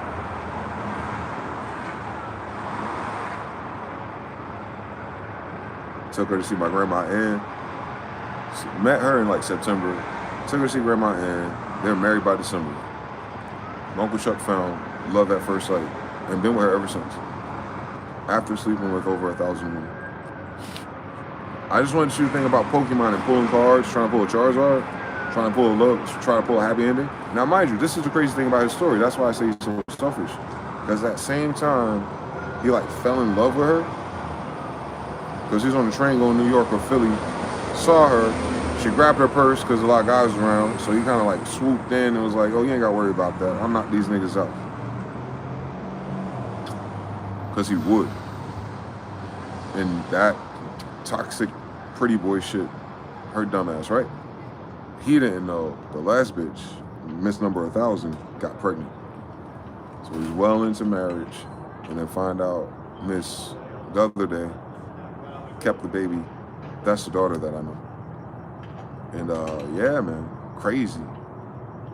He almost escaped that shit without being a baby daddy. But you know what's crazier about that? Him and his wife never had a kid together. Selfish sons of bitches. She had a daughter already that was older. She's my age, or 2 years older than me. Beautiful. But then now he has a daughter, a newborn. The mother of that newborn, he barely knew. Kept the baby, raised it.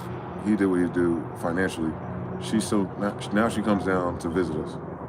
But she had to grow up first. It was the mother's shit. My uncle wasn't in love with her. She knew that, but she kept the baby anyway because he was beautiful.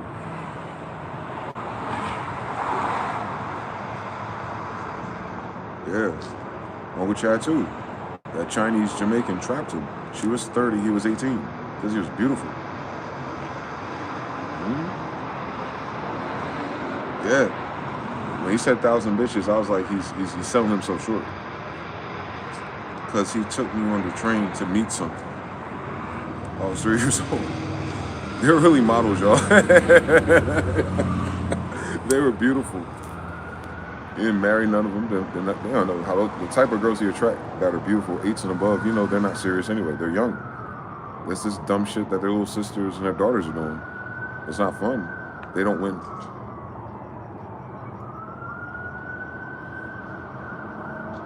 Yep. They attracted some beautiful women, y'all.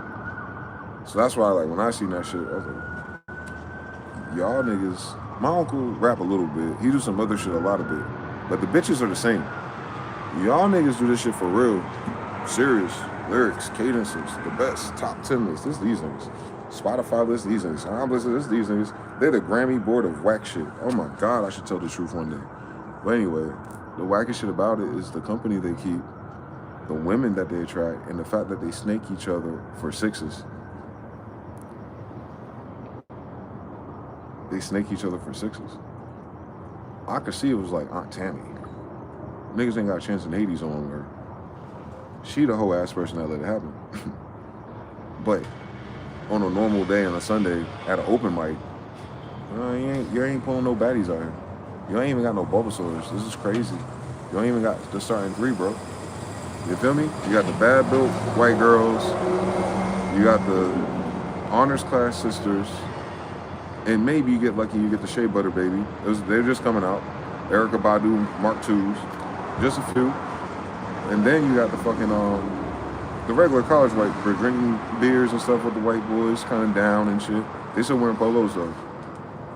They had Air Maxes, they ain't have Air Force Ones on yet. Don't let them lie to you. That internet easy shit that created the Edgars, created the white ones too. It wasn't tied, not a day sooner outside. Tell them stop fucking playing with us, bro.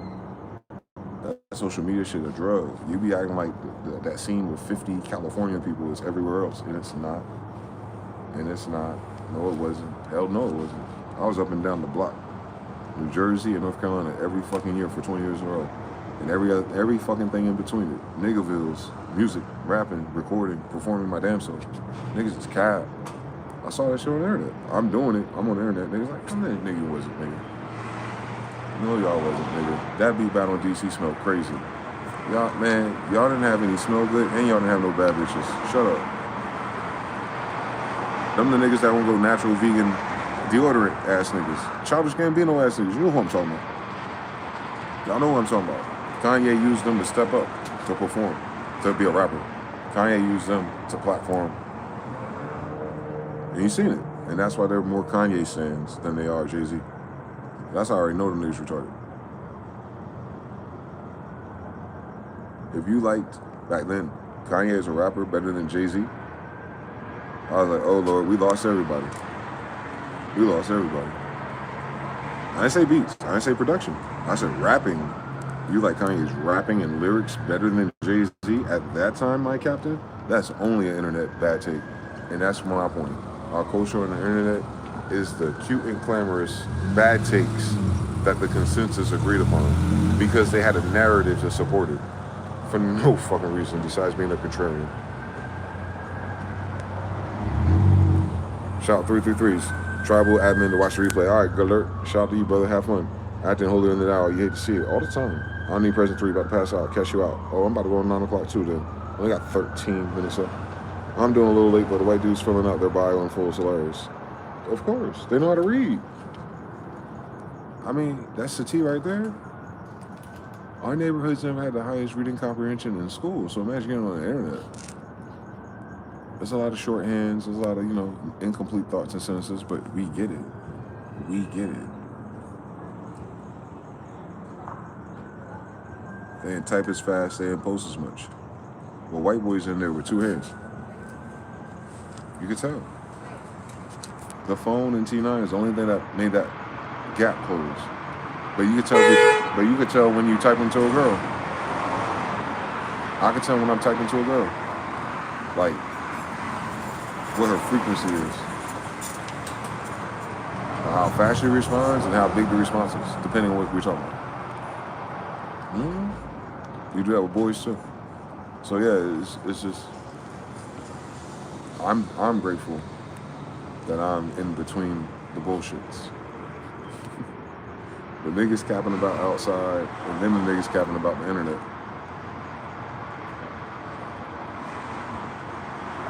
Same family tree, I'm sure. Indians created hip hop. Fuck what they talking about. Remember where it started?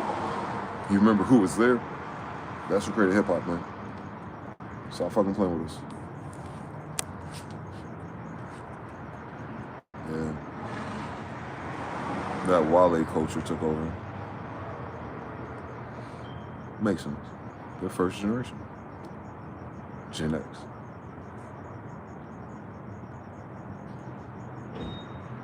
They're first generation, Section 8.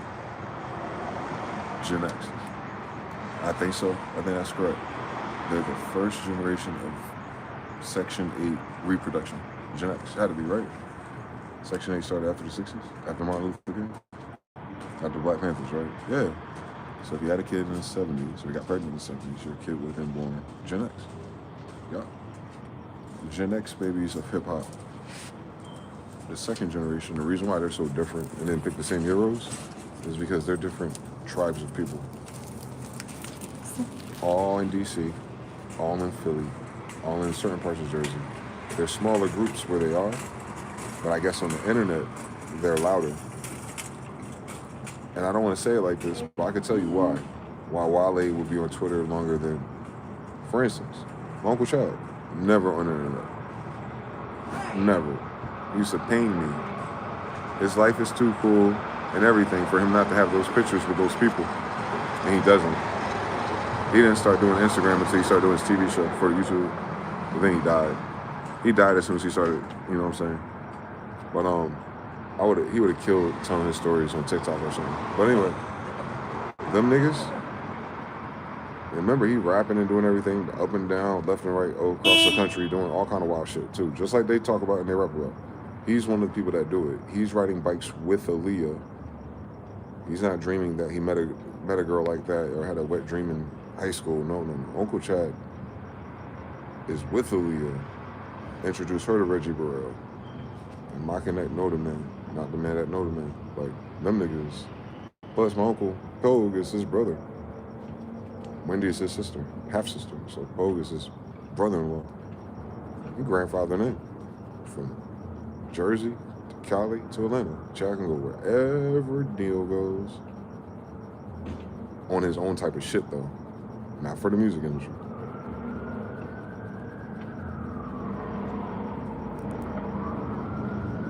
Them niggas wasn't on the internet. That's the sad thing about it. The closest you get to it is Joe Budden. Joe Budden's the closest. Joe is the closest on the internet today and all his shenanigans. But we have to keep in mind, and no disrespect to Joe, I'm proud of him. But remember, he was on drugs. And what I mean is, when a man is on drugs like that, the bitches he's fucking, they're on drugs too. So, Joe seemed to have a stable of upcoming girls. We can cut the bullshit. Joe used his influence and he was able to attract escorts. to be fair, right? That's the right box for those type of girls. They're escorts. Escorts with habits. And you hear about his ordinary love shit. I'm not judging Joe. I'm saying, like, look how he describes all the relationships and how they ended. There's always another nigga, and then why you fucking him, and why you with Dennis, like, and there's always a nigga level up financially. She's an escort spirit. So Joe dabbled in the escort spirit, stripper spirit, club, bar spirit girls, but the pretty ones. So that's what I'm saying. He's the closest. But remember, he's on drugs. It's going to attract a whole different potion. Whereas my people are sobers. Barely drink, only smoke weed. That's how you know they're Indian.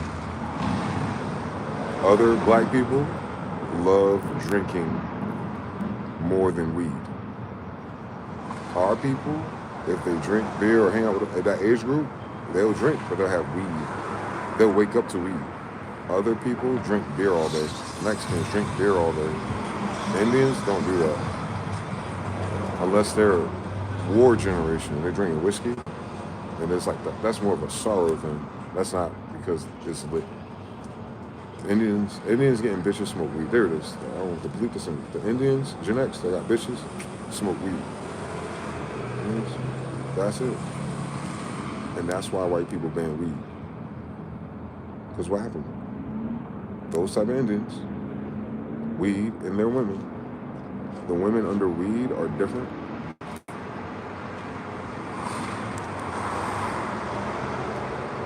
If you date a girl that smokes weed, they're different. Especially if they smoke weed with you. Pro tip. I learned from the best Indians. I'm sharing it for the young brothers out there, man. I got 3 years. I'm just trying to say everything as a big little brother that maybe you haven't heard out loud, or you didn't know what was real or possible. You know, dream expansion building, you know what I'm saying? Vision board shit. Like, just the other options that other brothers have taken. It all ended in the same despair, though. Like, my Uncle Chuck, the only one that's married still. He's been married for over 20 years. And I don't know if he's only had her since Mr. 1000, but they're still together, right? He wins. Didn't have a kid, though. He loses. He passes. Because he has a daughter somewhere. But, nah. Yo, nigga kind of tall, smoke weed, ain't Indian. That's all we need, brothers.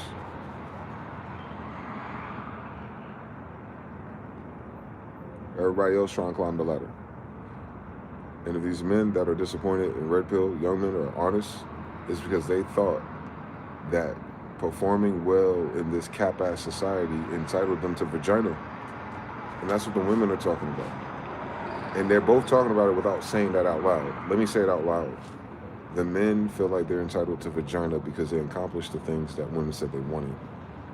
The women feel icked by the pattern of that entitlement, even though it's not verbal, and they'd rather go towards another guy who isn't that loud about it. Usually the nigga that's smoking weed or selling drugs. Because he's on 500 out of 1,000 already. He's not in a rush. Whereas the brother who took a lot of time to focus on himself didn't get a whole lot of conditions or reps in with bitches like that. They're running into the same bitch that I know, that my cousins know, that my cousin with, that my brother was with his first baby mama, working on the second one. And remember, he only a quarter drop of us. His mama different. But you understand, like, even him, right? He's on that serial monogamous shit. Me and him both on that serial monogamous shit. Generational, I guess. But whatever the case is. Gen X is a different story. Indians. So yeah, y'all gotta stop. If you're looking for your woman or a woman, get your reps up. Stop thinking that because you like how they are. That's what it is. You know how women describe themselves? Like in a Red Pill show, like, well, I have this and I did this and blah blah. They're mirroring you. You see how that sounds lame as fuck? It sounds lame as fuck on you too. Let me help you out. How that woman, that baddie, sounds like she's single and she's getting older, but she accomplished these things. That's what y'all be talking about on dates, right?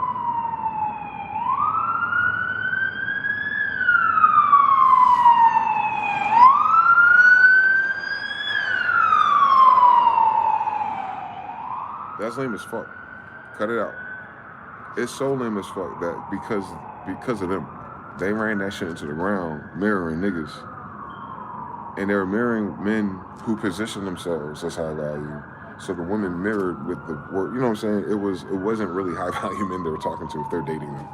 Let's keep it very fucking cute and glamorous in this motherfucker. I seen these lame ass niggas in their pictures, bro. They don't look like none of my cousins or my uncles. But they, you know what I'm saying? They go to the gym. Weird. The gym and 400 pounds never stopped me from being with a bitch. The closer I was to 400, the badder the bitches was, actually. That's magic. The closer I was to 4, the better the bitches was, if I'm honest with myself, actually. That's magic. But I'll tell you why. Because when a guy like me, that's that big, the woman feels like I'm easier to control in terms of, like, I'm not going to be out there hunting. And she's correct. That's me no matter what weight I am. Where they fuck up at with us is that they think that I'm a hunter. But I'm being hunted. They only deal with hunters. D-boys, hollering at them, club scene, malls, all that shit from Houston to Jersey. You know, the lifestyles. I'm from the country. I'm on the internet. I'm not a hunter. I'm not even a hunter-gatherer. I've never seen that before in human history. I saw the movies. I laughed. I saw TV shows. I learned from truth, not shit. I have friends of other cultures, different types of playthroughs. Some had more fun than me. But one thing I've never had to do and everything I ever will do is have to turn into a hunter. So what I'm saying is, when you're not hunting, there's no reason to come in armor and chains and stuff like that and show up the best you can be. Because you're not going to attract your equal. You're going to attract what you want them to see. You feel me? This is a little bit more deeper than your lifestyle. You ain't got to smoke weed and be cool. You just got to know how to be yourself. And don't be a fool. Because no matter what level of this society you're in, there's a girl like you. You feel me? And what a lot of brothers do is that they try to pre-qualify for certain vagina. And that's the problem. That's on the man's side, that's the problem. They did all this extra posturing to qualify for the certain vagina Olympics. And then all the baddies and the impressionists are the fill-in substitutes, the B squad acting like they're them, and they're going back and forth in friction. And neither one of them want each other. That's the silliest shit. If you look at a joint gender podcast right now, any of them, you'll notice like, y'all all have the same fucking problems. But y'all not looking at each other. Y'all have the same answers, all the same problems. You ain't got no fucking problems. Ain't no problem with them niggas out there. Ain't no problem with them bitches out there. Y'all all sit on the same stage. Motherfucker, most times y'all in the club, all clapping your hands, raising your hands, saying the same thing. Y'all all in the same fucking room, bitch. Cat, niggas just like chatting. It makes them money. Gives them attention. Brand deals. You know how this shit go, man. Fucking Instagram culture. So anyway, yeah. I don't recommend it. I don't recommend it. Unless it's a unicorn. Like if you're in the wild, minding your business, and you just happen to have your arrow in you, and a unicorn goes by, and your Kelly Rowland plus Ultra walks by, yeah, maybe. Maybe that'd be the only time you need to pull out your dick with your resume of accomplishments. But any other day, any other time, used to be a bugaboo, what's going on? And what I'm saying is, it's not due to the fact of attraction or anything. Actually, attraction has nothing to do with anything you see. You feel me? We're talking about, we're magnets. And you're trying to charge your magnet to attract something that's not looking at you. That's why it's so hard for young brothers. Because they're charging themselves up to raise themselves up. And they already above the girl. Women date up. That's why these brothers so used to posturing. They call it frame.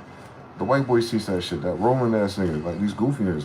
You gotta keep your frame. Like it's all this reverse judo with the language. You only talking to that bitch like that because she don't like you. Or she don't like you yet. She might like your resume. She might like what you pulled up in or what y'all doing. She might like the emotion. She might like how you make you feel. No, that's it. Those girls liked how you're making them feel. They don't like you though. Hold on now. This one's nuanced. You gotta get a little bit older. Unfortunately. Your big brother, your dad gotta tell you this shit, because ain't no nigga your age know what the fuck I'm talking about. It's like, oh, you like those who like you. No, nigga. The bitch that seem like she like you the most is the one that likes the way you make her feel. It's very confusing. I'm gonna say that again, my nigga. The girl that act like, I'm talking about the position, your connection, her version of interacting with you. The one that acts like she really likes you, really just likes the way you make her feel. That's different than the girl that likes you. It's confusing. The girl that acts like, when you like, damn, I think this bitch like me for real, because we do this, she said that, blah, blah, blah, blah, blah. And I'm talking about hot and heavy. The therapy girls will call this the love bomber. When you come across your Kelly Rowland Almost or your Kelly Rowland Ultra love bomber, and you're like, oh shit, it's one of these, and they like me? Oh, I think she like me. There's a whole song about this. Oh, I think she like me. Oh, I think, as soon as you get with a woman, and you're like, oh, I think she like me, when I'm telling you, my brothers, she might like the way you're making her feel. Problem with feelings is the one when you say, I like the way that a person or a noun makes me feel. We are talking about dopamine, brother. And that's what's trifling about dopamine. The girl who has a dopamine high from the experience or the opportunity or just the moment with you, if that triggers a dopamine rush, that bitch likes you while the dopamine's high. That's why those same type of girls that exhibit that behavior with like good looking guys or guys with money and it doesn't work out, is because he provides more dopamine, money, drugs, if these bitches is honest about their coke habits, pills, anything. It's not even that. It could just, if she a scandalous bitch, access to other niggas, if she a chick that wants to be in a social circle, she'll get high off of that. Like, they'll get high off the attention, the dopamine, the lifestyle, you know, just, and what I'm saying is every nigga, no matter what his bank account is, fall for the bitch that he think likes him. And that's an escort model, my nigga. That's the Delilah's. Fuck with me, fuck with me, fuck with me. They only, these younger girls only channeling Jezebel jiggeries. They ain't got no chance in Hades with us. I'm talking about the Delilah you fell asleep on. She came into disguise in our lives as a damsel in distress. I'll walk you through it. This generational talent I got. The damsel was the girl that didn't act like she liked you. The damsel was the one that acted like she loved you. And there was no one else. And we're young and we're stupid. Barely have a mitochondria of any other references of anything serious for that to even be provable in a court of law. But you go with it. It's your first long-term or your second long-term relationship with a girl that love you. That's the one you do all that cute shit with. That's the one you learn all that goofy shit with. That's the first one you're trying to be domesticated with as a boy with a girl acting like they're young adults. You're not there yet, right? Most people have that experience and don't have no other experience until they're married. Like that, I mean, of that quality. And that's the fucking problem with unhappiness degrees. But what I'm saying is, for us, that woman that did that, and here's just how that story always ends.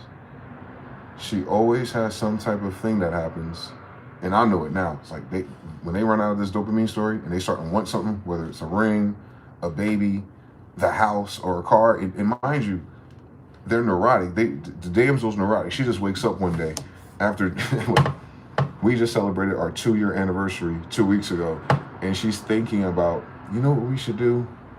We should try to see if we should get a house or an apartment together. Bitch, I don't know how I'm paying for college yet. Why would you come up with this thing right now? You ain't even finished high school. Like, and you can shift that to college, you can shift that after college, but you know the girl I'm talking about. And then you try to make these appeasements, right? So you were saving money for the rims. You was about to invest in your MPC. But you're like, you know what, honey? 18 to 25er? I do want to invest in this vain imagination of yours, and I do want to fail face forward, and I do want all of the PMS that's born out of this neuroticism to frame me as the bad guy. And now I do want to be on the emotional report card to see and check in with you on how I am doing in this relationship, since you just start pulling out these side quests out of nowhere. But for a long time, I don't remember what the fuck you've done for me. Like, by the time they get bored or their dopamine run out, they don't have the energy to do shit for you. And if you're the man in love, you start thinking about that. Like, wait. And what you're noticing, and I'm just telling you as a master degree of the damsel degrees, when you notice she started getting funny, that's when her dopamine was running out. And then her behaviors after that was her looking for other ways to get her dopamine back up. In the same way as you notice something was funny, that caused you to reflect and go, when's the last time she's any of the ABCs on 1, 2, 3s? Like, you start noticing that there's this, you start keeping track of save points with her all of a sudden. If you're in your relationship and you keep track of save points of anything, something she said, something she does, something she promised, and you know it's like you're doing save points, like, oh, but the reason why you're doing that, like in that, you're noticing her come up with new side quests or new dilemmas or problems. And sometimes, I don't know, it might sneak up on you. Mine wasn't that subtle because I was verbal. A lot of men are not verbal. They're trying to figure it out. They're trying to appease her until they can't, or until they crap out. And how do they normally crap out? There's always a super emotional moment, and then at that point, somehow she ends up with some other guy. Non-stop. Mind you, this other guy didn't do none of the side quests. And this is a degree I'm teaching you. It's for that girl. Y'all gotta understand me. That damsel model I'm describing you, that's her no matter what. It ain't you, it ain't me. It's dopamine. So she finds the guy that makes her feel beautiful and loved and seen again. And then she starts saying some weird shit like, if you catch her just texting or doing nothing yet, right? And you catch her in the beginning of the work husband, she knew better not to call that nigga that back then because they both have been crashed out on, right? That's some Gen Z shit.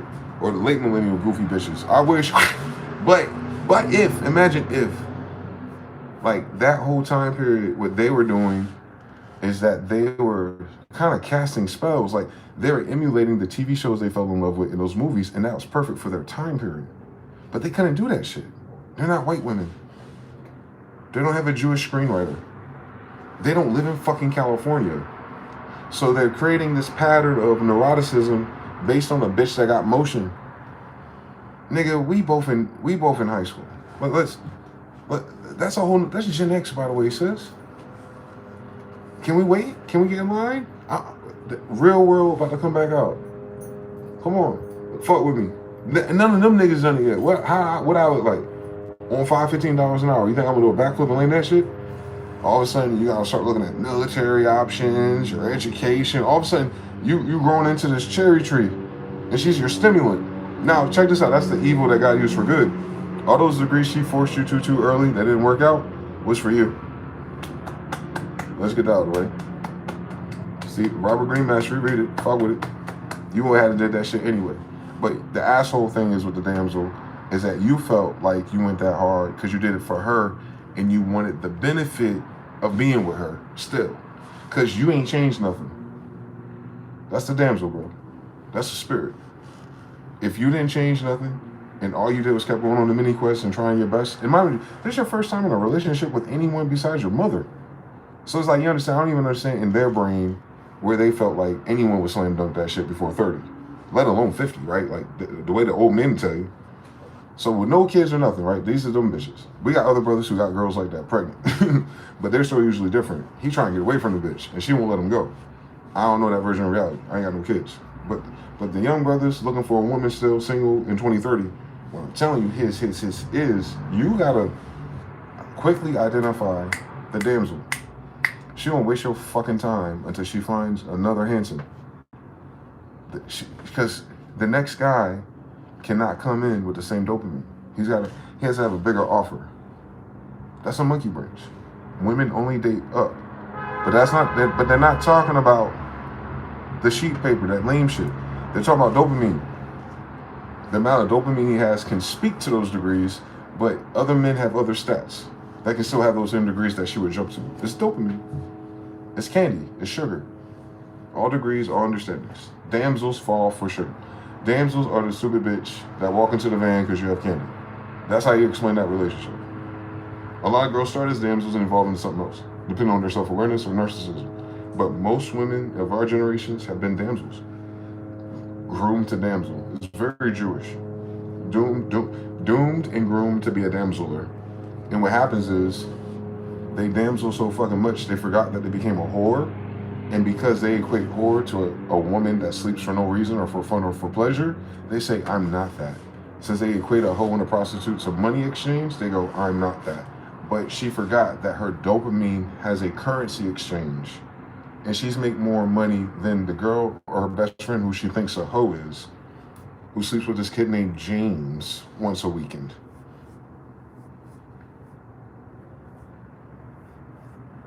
Death of the damsel.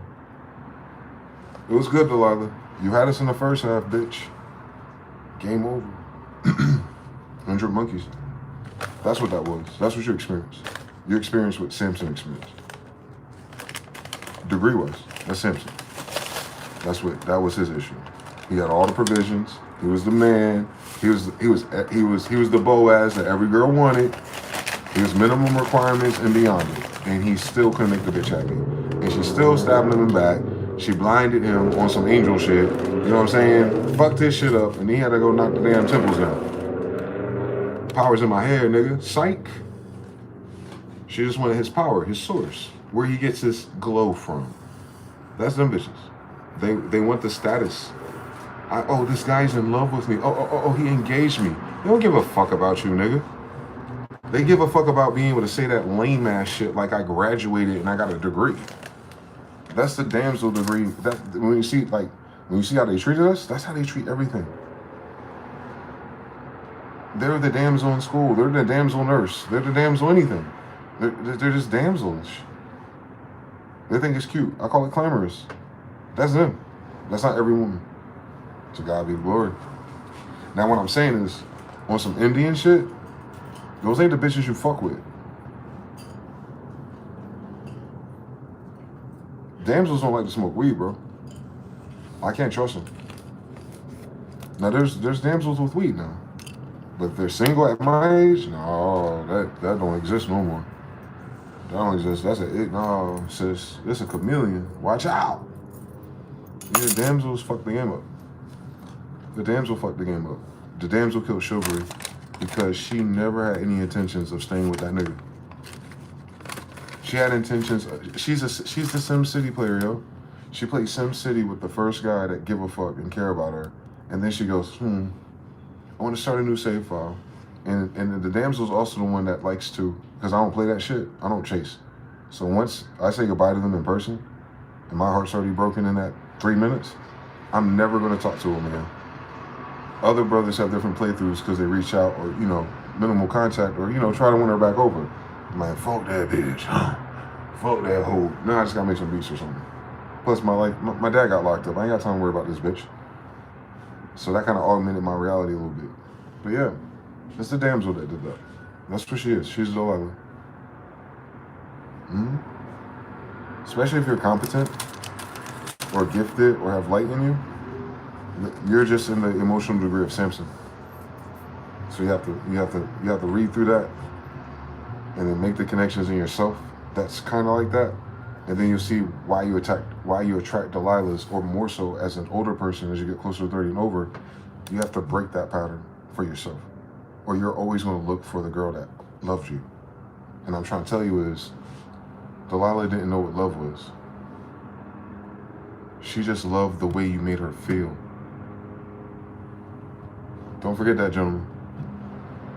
The reason why you didn't smut them out and play them and hurt them, and the reason why you fucking tried, is because you love them. None of that shit they do to us is something that someone in love is capable of doing. What they were in love with was the situation. Until there was another situation, because they grew up, different girls, different ages, Joneses, remember who these bitches are. They're looking at the other girls they went to school with, and the girls they see outside and see what they're doing, and the cars they're in, and the guys they're doing. And they just see it one snapshot of it. They'll replace months, weeks, and days for the potential of a snapshot. That's the damsel that does that. The damsel's always dropping her shoe somewhere. Peach, Mario Brothers, the princess. That's a damsel in distress. The Notebook bitch. The bitch love Notebook. She a damn damsel in distress. Jenny, Forrest Gump, fucking damsel in distress. All of those patterns, you notice they're all fucking damsels. That's the most narcissistic bitch in the Bible. That pattern, that behavior, it's the most narcissistic bitch in the Bible. Jezebel, you already know ain't shit. That's who these your YNs be fucking with. Them bitches with the tattoos and shit. Those are Jezebels.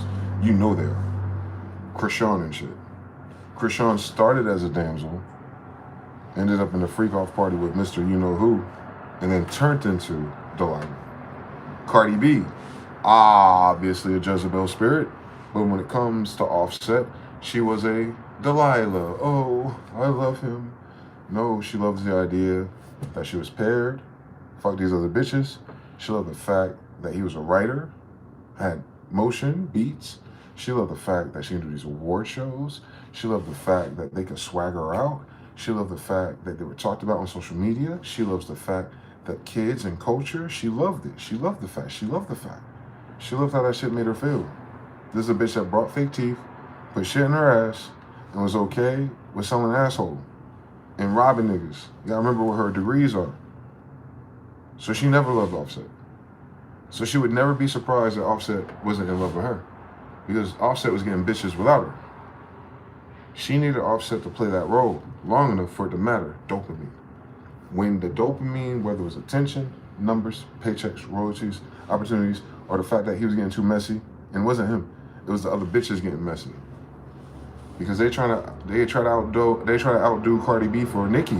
They try to outdo Cardi B for the other bitch. You understand how goofy these sisters are in those degrees of Jezebels. Those are Jezebels. The ones that creeping in the man's DM, that's Jezebel. Delilah is acting like she gives a fuck. Because then you find out Delilah is pregnant 3 to 6 months later after being oh so in love after all these kids. Impossible. Impossible. A woman all that damn in love, especially after having your kids, and they're your kids, she don't fuck around and get pregnant the next year. Because she's had to figure out how the fuck to stabilize herself and her fucking kids. So the only way a bitch end up manifesting pregnancy by another nigga is at some point earlier within that year or two, she was already visualizing it. What did Jesus say? The fact that you even put the idea in your fucking mind, bitch, is good as cooked. Hence.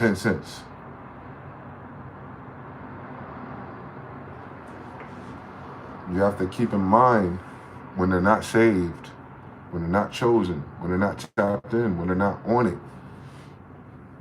We don't know when that light turn on. We don't know how many that light turn on, and that's not our job.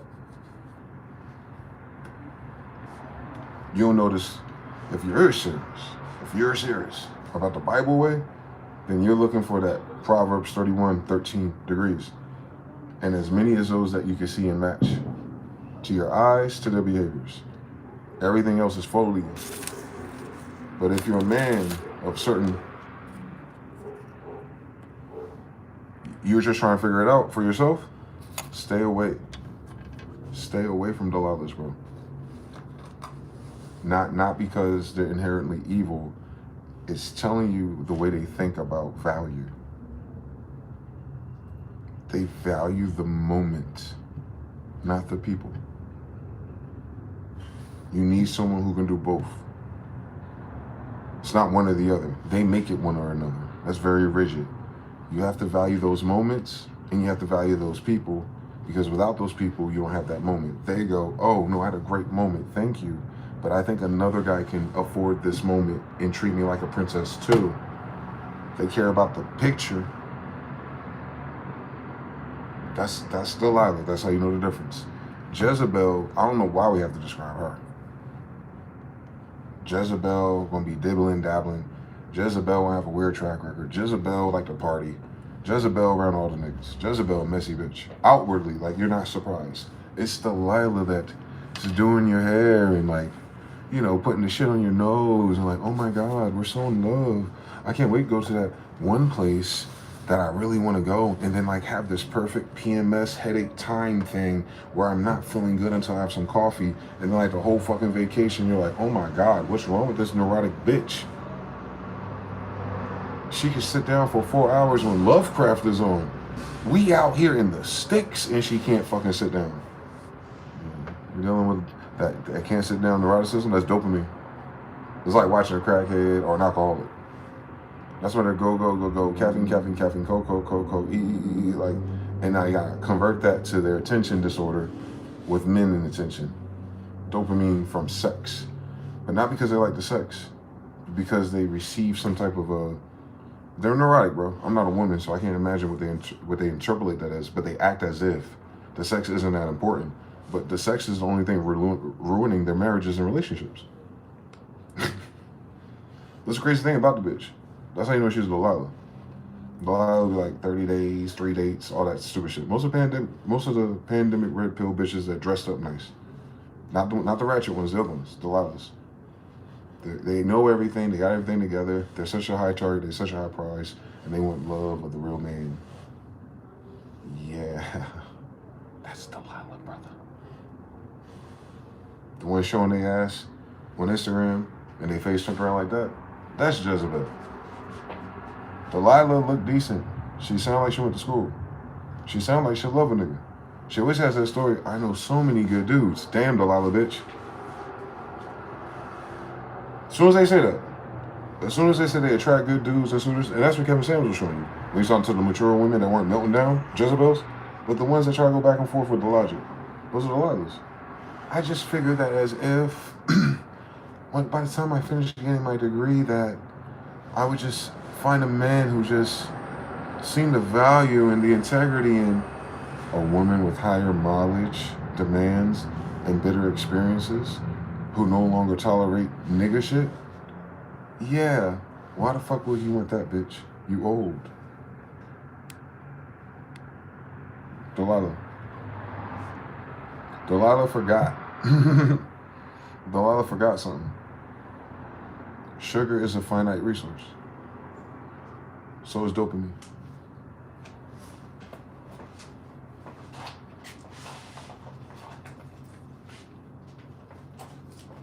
I know.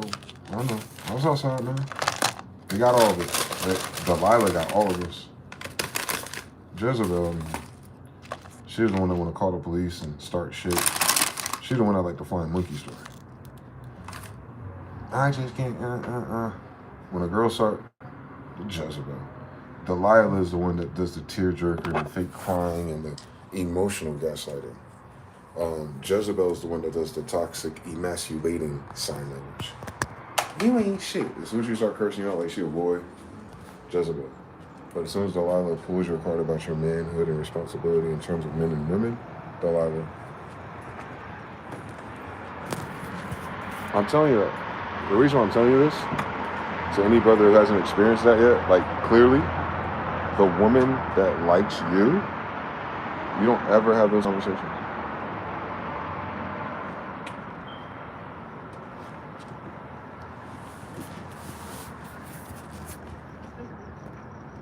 That's the cheat code. That's how niggas like me know.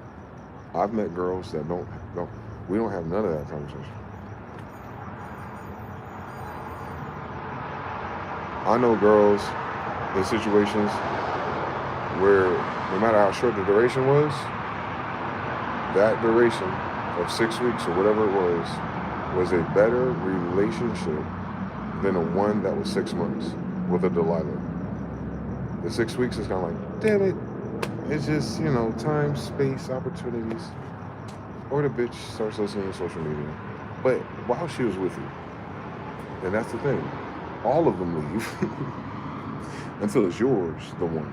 But I'm just talking about in casual experience of which tower you're choosing, the girl that likes you tower, they're not putting you through that. No. The girl that like you ain't putting you through it up front. She's not putting you through that up front.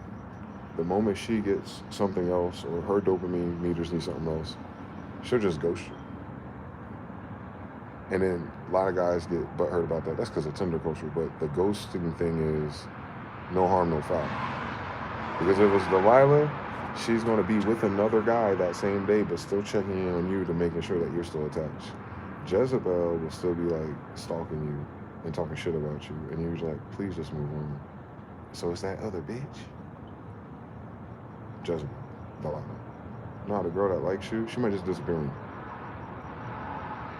But that's out of respect.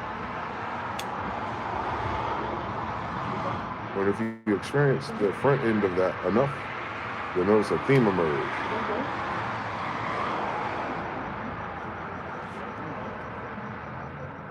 That's the best playthrough.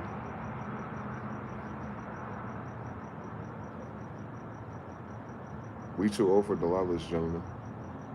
All of you. I don't care how young you are listening to this age, this generation, this financial situation, the economic seriousness of our lives. Potentially, like our reference point is serious, I should say. Don't take it serious. But know our degrees are serious outside. God works it out for us. But if a woman is playing Delilah, she hasn't woken up. If she's still in the search for stuff right now, and not stability, and not genuine connection, and not longevity, not for the sake of romance, it's going to be that it's the right one, but I'm saying not because of those things. It's not a movie or notebook, but because the world's going crazy, people are unreliable, people are snaking each other, money getting funny, jobs and situations and living is coming hard to come by, and you're still looking for stuff. You're still looking to be happy because someone can provide you stuff. They're leading like that, gentlemen. They're popping the balloon like that. Listen to them and take them serious. Leave them bitches on. Unless they on you for something else. But if you gotta stand in the room with 8 other niggas, you already fucked up.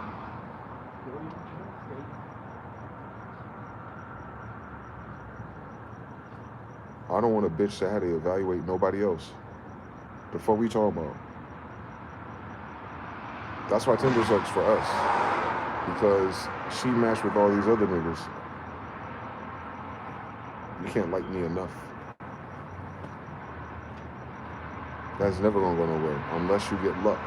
And she gonna find no one she liked, and she's picky, and her spirit told her, her sister told her, and then it was you, nigga, and then you fuck it up. But that story you hear from those girls, that's like 1 out of 100 bitches. The rest of them are Jezebels or Delilahs. They had that word in China, and now they have that word in South Korea. This is a worldwide generational phenomenon, fellas. You must stop. Not with women, not with black women. It's all of them. I'm giving you who they are. Jezebel and Delilah, spirited women. Just take the list of what those degrees are. Ask ChatGPT even. Jonathan to help you. And then compare that, contrast it to Proverbs 31 woman. You create the 3 overlapping triads of what God said, what Samson went through, and what Daniel and them niggas had to deal with. Yeah, those are tributes. Not the other shit they be talking about, the way the Bible describes it. So you have an ancient frame of reference for the same dumb shit. That was the lowest common denominator then. That's the lowest common denominator now. So you want to, you know what I'm saying? You want to pivot from that to what we evolved into, and just find your medium when you're evaluating what you're looking for in a woman. They had us narrowed down to trophy descriptions. 8s and 10s, sizes, colors, like motherfuckers describing it like I'm making a bitch on 2K. You know what I'm saying? They had men hyper-fixated, like for real, every genre of this conversation, what the men wants and what they clap about is a woman, a sister, in these dimensions. And oh yeah, did I mention I'm sophisticated? Who has her head together, educated. And oh, shut up, faggot. Them niggas is faggot, y'all. Never has a nigga I grew up with or been around had to go through all that shit for no bitch. Knowing damn well this nigga don't mean it. He gotta say what he has to say to get a crumb of pussy. That's what I'm saying. You wouldn't even have that conversation with a girl that like you. You wouldn't have to pull her tail, is what I'm saying. Niggas is not simping. That front end simp love bomb language spell, that's not a simp for her, man. That's a dog. Women can't tell the difference, just like we can't tell the difference between Jezebel and Delilah. Dogs front end queen beloveds. Nature Boy, Brother Polite, Young Pharaoh, Dr. Umar, to help the sisters out. And they can do that because they're more intelligent than you. But anyway, Jezebel and Delilah degrees, please. What I'm saying is those are just two types of women. That's the majority of the single and childless ones. There's other girls who just want to have fun. Good luck, nigga. Like, it just happens. But, out of whatever the fuck, remember, these are modalities too. That woman will act like that with you because she's attached to what? The way you make her feel. But that same girl gets with a guy that she likes, he'll have a different experience, but it'll be twice as different because it's her not doing the neurotic shit with him because she likes him, and him not having to play the game you had to play at all. So even when you look at that, you can't judge it correctly. What you're misjudging is one more fucking time. What did God say? And if you don't find that, leave the fucking Delilahs and Jezebels on.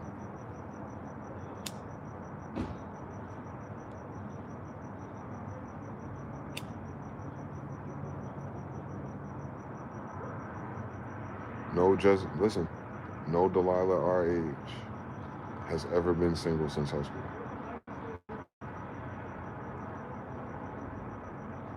They don't like being single. They're like the monogamous men. But all that means to them is they don't care about being partnered with one person. They just care about being partnered in times. We monogamous wants the same bitch. We want stability with the same girl, right? They want stability with a man. And that's the key difference. They want stability with a man. We want stability with our wife or a woman. It's different. They want stability with a man that's willing to play the game. We want that bitch that we always wanted. She changes the man when the stability is challenged. We lock in with our woman. Delilah. Damsel in distress. The distress. Oh my God. Something else. Needs. Wants. What are we gonna do? I feel seen. Yes, I am beautiful.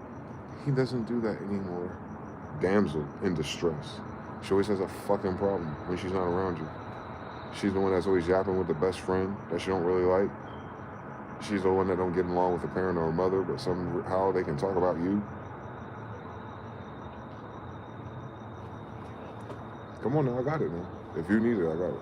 I got the whole character load out, boy. And what I'm telling you, what's scary about it, gentlemen, is it doesn't change. The color, the age. If we're alive and they're dating, if they pick that spirit as their prototype through movies and media and reading, they're fucked.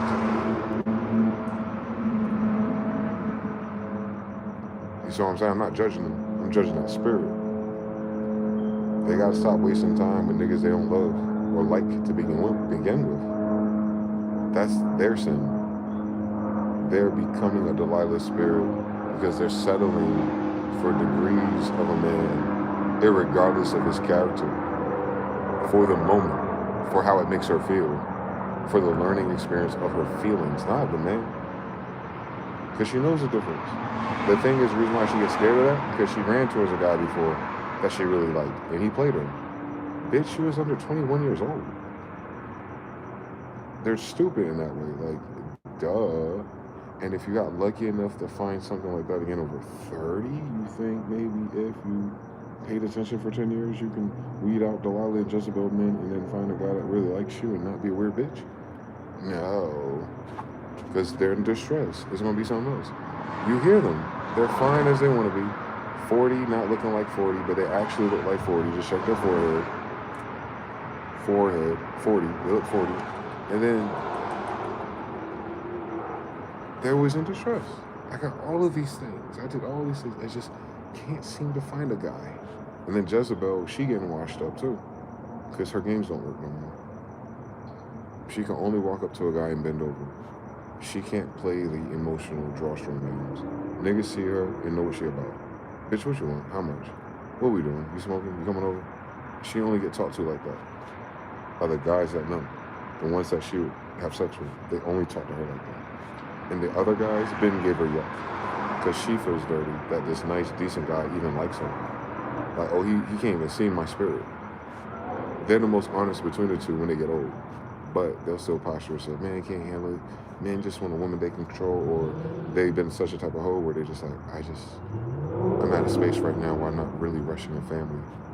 But a guy has to have this much. All right, Jezebel. You want to squander more energy. You're starting to look dusty. You need to absorb more life force. That's all they're talking about. They need force. They need life force. They need sperm. They need sweat. They need blood and tears. It's gory. But she be home. Delilah, she monkey branches. Jezebel be home. They think they different. They're not. They both doing it for money.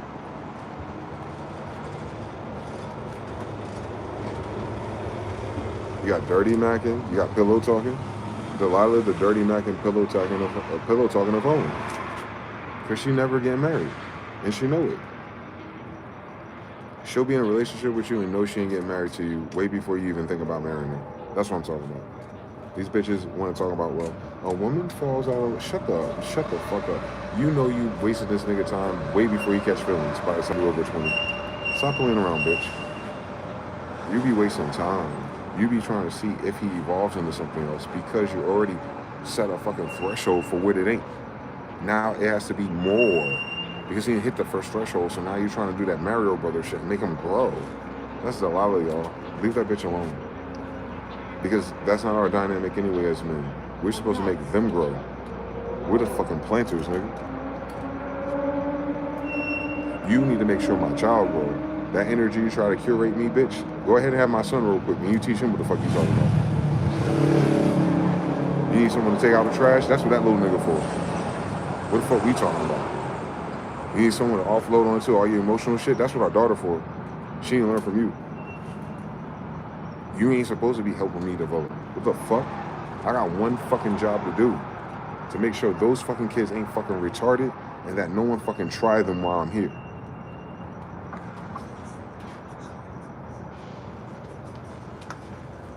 Don't get that shit twisted. Fundamentally, that has worked for 800 plus years. I'm still a Smith.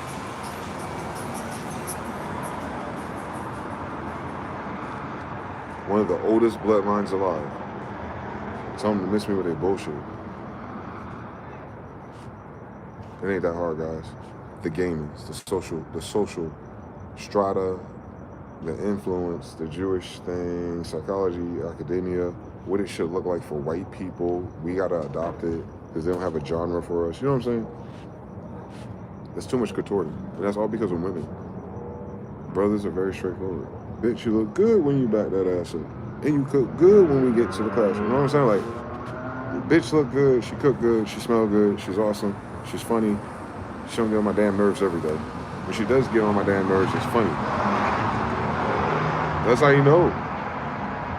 She want to clear the air before that emotional bullshit and that sexless marriage storyline even begin. She's going to clear the air for you. Those bitches are usually self-aware. They still crazy, especially if they single now. But at least you have a bitch that's crazy and self-aware. That's what that's what Patrice O'Neal was trying to get at. That she was self-aware, but she was still a Jezebel turning into a Delilah. She's a Jezebel trying to become a Delilah later in life. She's trying to sucker him to have kids and get married. She's trying to retire. He's like, nah. And she's playing the game with him because she knows she's going to win. Why? Because he's heavy, son. Like, that's how they read me, too. Like, nah, bitch. I listen to Patrice O'Neal. He heavy set, too. He ain't marrying no fucking Delilahs or Jezebels. He died like that. He sent the fucking message across space-time continuum. Even he said, nah. And the crazy thing is, as soon as he was softening up with her, that's when he died. That's not funny, but it is. Like, it's poetic. It's like, he was right. Bitch trying to kill him. They'll be alright. That was his Charizard. She just had scratches. PSA 8.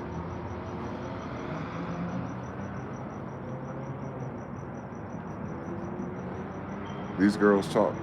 I don't mean to, I'm not talking about no girl in particular, so don't catch my feelings. But a lot of the girls that talk we see on video, they act like they Kelly Rowland or someone's 8 or 10. With the attitude as if they are to some man. And whoever that man is, she don't realize, don't look like none of the men that she's attracted to. And it's the same thing for some dudes. Like, that dime might not just be into you. And that's okay. There's a plethora. There's a plethora of 5s who think they're 10s. Their esteem will match. Wake your ass up. Goofy as hell. Y'all crazy as hell. We all were. But it's the Delilahs that did me in. Jezebels, they're dangerous. You gotta be careful. They're the ones that set niggas up and fake police calls. You know, they're dramatic and violent sometimes. Very grandois narcissists. That's the difference. There we go. One more degree. Jezebel's a grandois narcissist.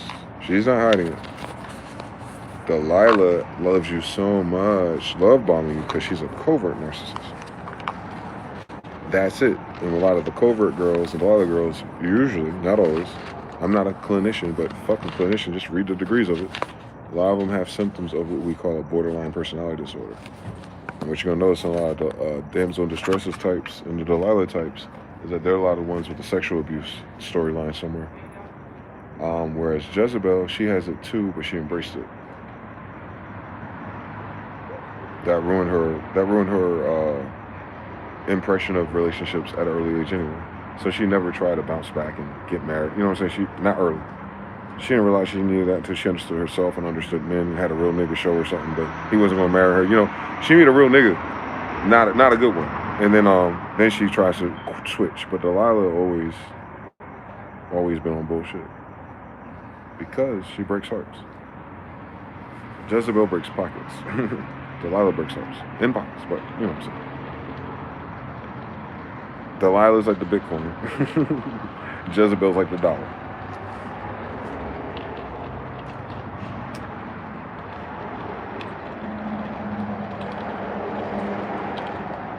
Shout out Mr. Now, Rakim, Ascending E. I appreciate you, brothers. Take care on the replay, guys. Delilah, a creative director with 20 X's. You got it. 3 real. That part, they love the fantasy. Always something. Damsels of food, too. You got it. Dates and food. That's damsel. Troubles. If the girl start talking about she had a lot of good men and she old as fuck now on a show or any type of thing speaking about it, or even the bio of a Tinder account, talking about her dates and stuff and all that bullshit, hell no, gentlemen. That's a fucking Delilah spirit. Or that's a bitch trying the Delilah outfit on. And those are the most dangerous bitch at all. The one that's never been a Delilah before, but now she hit the wall, and now she wants to try out that language model. You'll know her. Those are the ones that come across more grimy. For our persuasion, they're the more grimy Delilah. Like, you're not a real Delilah. Meaning, I wouldn't even be able to fall in love with you. Because you're so grimy, emotionally abusive. They're emotionally abusive early. Whereas Delilah, she's not like that until you're fucking with her emotional stability. And then, as long as you can tolerate that, she'll stick along with you while she cherry picking. But Jezebel, nah, she gonna fight you. She gonna fight you early. If you trigger a narc rage in a bitch early, just keep in mind. Just keep in mind, have this fun, because I know she's gonna be an 8 or better. Because those are usually the ones that do that. The ones that you think are higher rated. They're not, but you know what I'm talking about. She gonna be higher rated than Delilah to you. And if she get hostile early, or try to assert dominance in simple shit, it don't even matter if she sleeping with you, bro. It ain't even worth it. Let that go. For real, my nigga. That shit get you killed. That one right there is the one that gets you killed for her. Delilah will too. You know when Delilah gets you killed? When she fucking lying, playing, disappearing, playing emotional games, and she's stringing along another nigga that's crazier than you. Because he's just food to her. That's why she's hanging on to both of you. If she was committed to the bullshit and he had all the qualifications, she'd leave you clean. Break your heart and just leave. The ones that are like monkey branching and holding on to a different nigga or two, she ain't serious. She needs extra dopamine. And it's seasonal too. Like if you get monkey branch long enough, you've been in a doomed relationship like I have, they fizzle out of that and they turn into some other shit. But it's like cocaine addiction. You'll be in your 30s and here we go, this familiar pattern. And then you'll be in your 40s, you know what I'm saying? They never get out of it. That's why you can't marry them. You have fun, you be in relationships with them, but never marry one of those. Never marry Delilah. No, I'm talking about long-term monogamy with a Delilah. Fuck that shit. You know you got 2 years, make the best out of the first 6 months. And if she's cool and you're good people and you're good, like friendly and stuff, but you notice something and you're, now here's the thing, this is gonna be the biggest thing that you need to know, especially as a young brother trying to date these girls of this world. Be honest. Just be honest. Learn tact, decorum, learn their language model, but learn how to deliver honesty no matter what. That's important. Because remember, they use everything they can against you in the court of their neuroticism. So just make sure your words line up with what they repeat back later. So when she says it out loud, it matches with the polarity of what it was. When I said no back then and I meant it, and you're repeating how I said no back then, it was no, right? Yes. What are we upset about? You have a different playthrough then, because now she's working you versus you were pussy. And I just mean that in conversation. You're just pussy. You're lax. You weren't paying attention, and you just kind of appeased her. And in time, you thought you changed your positioning that led to that answer. And then when she's throwing back at you, you change your mind. Then all of a sudden, it's a thing. They're so big on you being a man of your word, but when they big on that, they're big on manipulating that. Anyone's big on something, they're big on watching and manipulating it. They're trying to control something. And their reason be like, when I was 14 years old, fucking with a 21-year-old, he broke my heart by manipulating. Duh. What the fuck you about to do? Help him build an empire in 10th grade? These girls, man. What the fuck they think it was gonna do besides being stupid, young, and pregnant in the nigga's mom's living room? When a man gets heartbroken, it's because he got hired and he was saving the money for the ring of the apartment. When they get their heart broken, they can't even live with the nigga. He got a wife. Ew. So, you understand? It's so much different. Being the provider of sexual dynamics.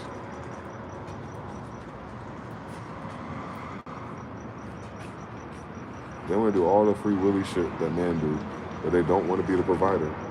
That's the linchpin of what they think a man does. But then they think they're equal to men. Wait, the linchpin of what you think a man is the provider and protector part. You can't fucking protect me. And the only dimension I need you to protect me in is spiritually and emotionally. Y'all don't even know how to do that for yourself, let alone men. So you can't protect. So the only pillar of what makes me a man, and if you use it for the feminine degree, is to provide. What are you providing to us? You're not providing children to us. It's your child too, bitch. And then you're providing vertically. What are you providing in a relationship? And that's the question that you can't never answer.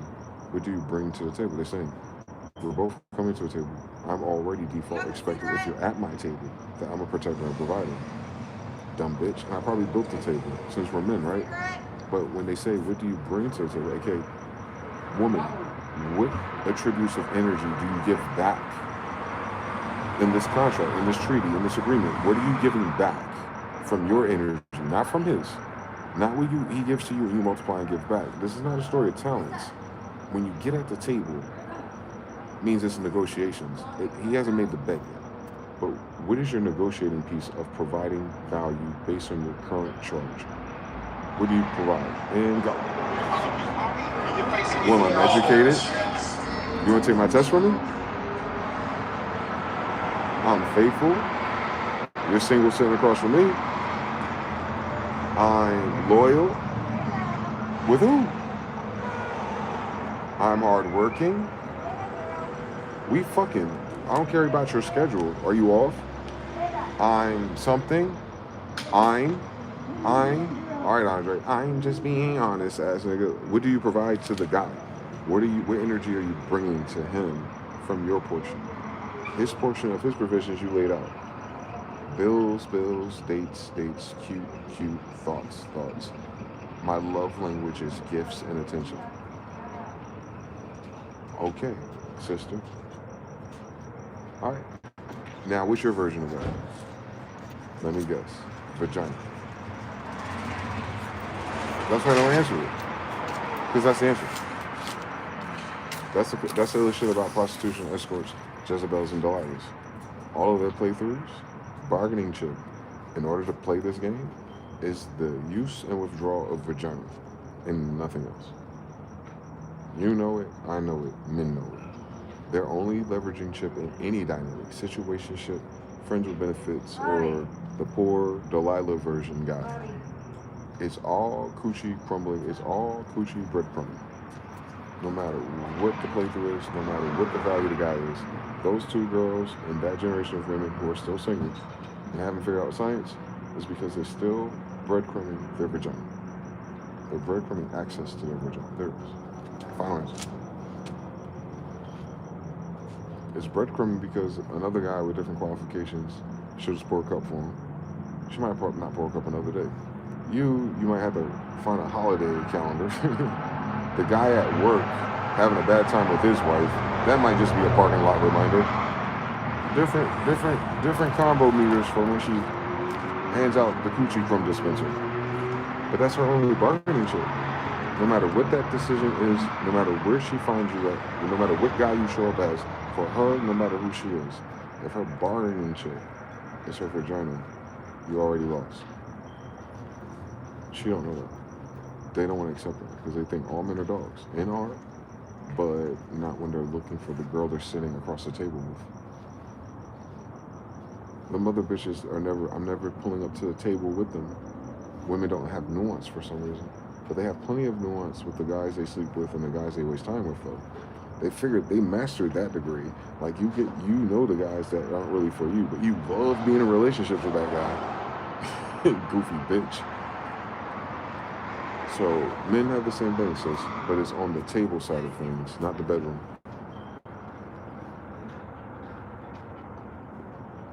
That same discretion that you have with your vagina is the same discretion a man ought to develop with his tongue. Hi, Layla.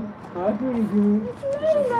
So, one more time. The same discretion you use for your pez dispenser of vagina is the same one that a man must learn how to use with his tongue.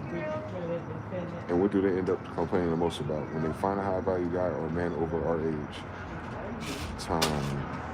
You don't have enough time. That's his most valuable asset. And not even because he's busy, but because we don't want to waste our time after Delilah. I'd rather be having fun or minding my business. And that's still fun, by the way. Because once a man get out of the Delilah chase, and once Jezebel kind of fades away, she burns you too much. Then you go, all right, I want to stain my cheek on the floor. To God be the glory. Maybe he'll send a one, or maybe she will. But until, all right, boys, just, you know what I'm saying? Like you're not sweating those spirits. And the more comfortable you get in that, and the more you start to pay attention and tune yourself to the ones that pay attention to you, and you level up those degrees, once you get that Final Fantasy degree, you find the Kelly Rowland of that shit, and that's it. But until, they're always going to stop. They're always going to start at a higher degree because they do the nails, the hair, the makeup. They're already casting a spell on your goofy ass. That's not what that girl looked like. Your Delilah almost always the one that wants to dress up something. I know. For no reason. I don't know what. Jezebel has a look every day. But Delilah, all of a sudden, random moments, she wants to feel cute for some reason. It's never when you're around. Yeah, this bitch. She aura farming. But you hear what I'm describing to you. They make the mistake of listening to this stuff, or other men who kind of get around that, and think we're describing all women that way. women, all women ain't our wife. And if a man hasn't been with his wife or doesn't have his wife or didn't lose his wife already, then it's all women. Sisters, it's all men are dogs until you find your husband. Brothers, all women are the same until you find your wife. There's a lot of wives out there. Not all of them are your wife. Everybody else the same, bro. Don't let them trick you out of that shit. Every other girl the same that's not your wife. Unanimous across the board. I'm talking about my uncles, what they say. And any other man that's happy with what he got. Right. And then all their heartbreaks that led to that girl are the same stories I'm telling you. It's a Delilah or a Jezebel, unless it's your wife. So there's only 3 degrees. Proverbs 31, Jezebel, Delilahs. All that other shit we hear about is some other nigga's experience with a girl. I want to say it one more time to my gentlemen. Women don't listen. Every woman the same, except for your wife. Every girl the same. Delilah, Jezebel, or a hybrid indica strain, except for your wife. Now, you got those two and your wife. Big degrees, majors and minors, right? But then you got all these other girls, seasonal. And I just say it like that because sometimes that shit don't turn into your wife, but it also don't turn into Jezebel and Delilah. It's kind of like a flashpoint. Like, oh, she was cool to get to know for the summer. Oh, this is the one that we used to go to all the cool places with. Oh, this girl really liked playing Call of Duty. But you know what I'm saying? Y'all outgrow that moment in life, relationships, exes, something happens, right? I don't file those with those people unless they end dramatic and narcissistic and damage. Usually they don't hurt. They disappoint you. They'll hurt you. They disappoint you. They don't hurt you. They disappoint you. Those girls are not the same as the girls talking to. Right? That girl ain't ready to be a wife yet. That's different than a Delilah who never wanted you to be her husband. She wanted to see how high you can get to it, to push her up to get to him. And then Jezebel, come on, let's be fucking serious. She's not a good woman until she's almost 50.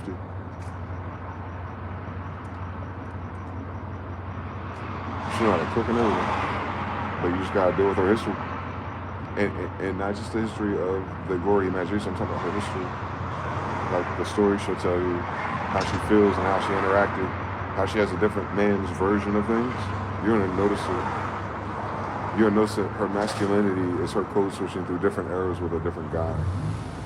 And she thinks that we're visualizing sex or something. That's hard enough, but no, you're gonna hear it. Women don't know we're guys, and we know what guys sound like. A guy hot takes, what a barbershop sounds like, what an argument about sports or something guy is like, and she has a very firm hot take on which GTA. That's what that problem is with the woman with the cool bitch that's a Jezebel and wants to be serious with you because you're compatible, but you're gonna be triggered as a man. I'm telling you, it's dangerous. If you have other options, I'm saying.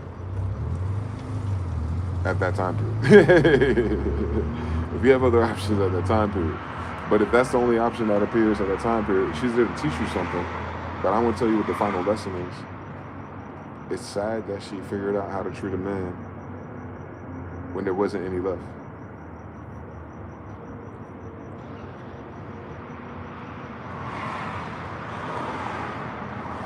Now you have a testimony for your daughter, nigga. Nothing goes to waste. You have testimonies for your daughters, or your nieces, or your granddaughters, whoever shows up. To your old man camp, been there, done that, cool granddad. Let them know, cause they ain't gonna listen. But that's what I'm saying. God's position is crazy. The ones who do grow up here, they're gonna be an awesome resource, because they're our best teachers. There are teachers, horizontally, on how to be men. And they're also going to be the teachers, once they get to boomer age, for society. Because they're going to have to live with that scarlet letter, not because they're sexually liberated, but because they've forsaken family, and they're going to be old enough to see the generations that are missing because of their decisions as a collective. And they're women, and they're going to want to fix that. That's their righteous redemption arc. Not many of them, but enough, especially if they're our sisters. Whereas us, single or not, we're the same story. But obviously our wisdom is going to be vertical. Nobody listen to us, bro. But them babies are... Matter of fact, if you notice, most of us as a kid, look who I'm quoting. My Uncle Chad, my Uncle Neil, my dad, my cousin. It's not because they're men, but it's because that's how we, as kids, categorize the cameo, the rare cameo of an older man anyway. It's an event for a little kid. My cousin was like 10 years older than me, or any of his friends, or anybody, and they come in, and I'm playing Sega, and they want to play NBA Jam for like 30 minutes. That's a fucking event, bro. That comes from that, not from anything else. That doesn't come from us hating women or our mothers, no. When Big Bro came back through the 90s or the 2000s, it was an event. There's candy, there's soda, there's a trip to the store, there's laughing, there's talking shit because we're beating him and we're babies and he's letting us. It's an event. Mom is like yelling, making sure you got your shit together, or it's time to eat, or, you know, once in a while, a nice little trip with some gifts. But she talks so much shit the day before and after. Where bro you don't see until you see bro, and what happens when you see him again? There's candy, there's stories, there's some shit going on. When you see Auntie again, Auntie just got off the phone with Philip, and now you hear them gossiping in the kitchen. And it's innocent, but it's like, when Uncle Greg coming? When Uncle Chuck talking about this other bitch? He probably made this bitch up, but I don't know, I can't tell no more with him.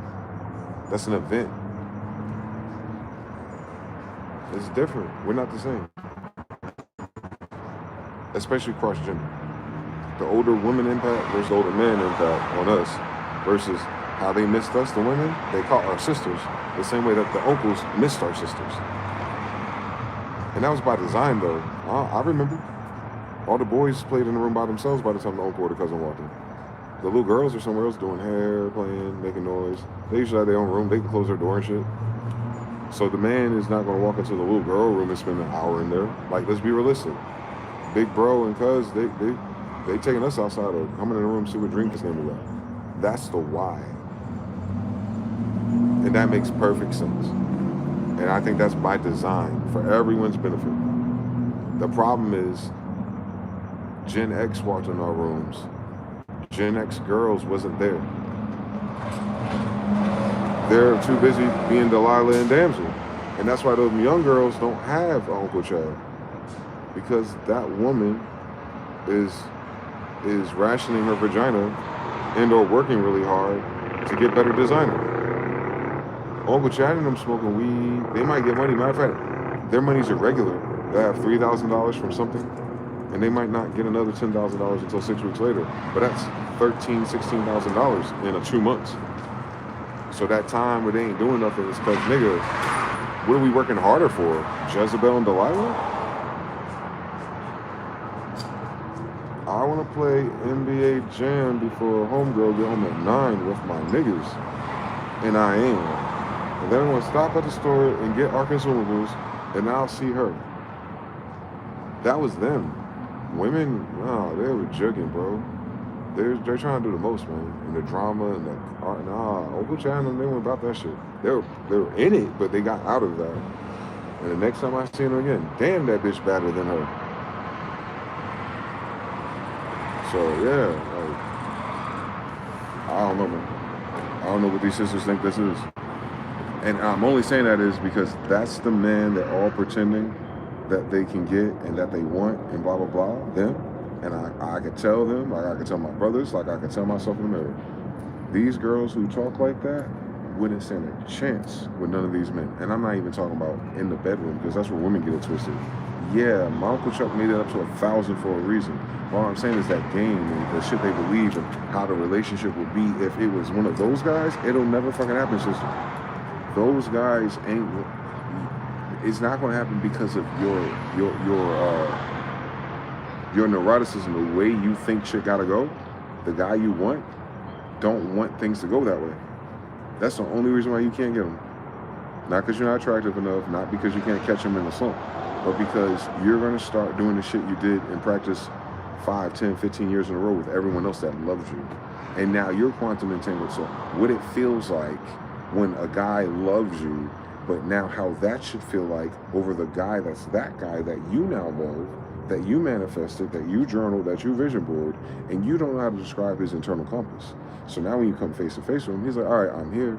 And you're like, all right, well, when do the feelings start that I had with Daryl, Chris, John, Eric? I'm Chad.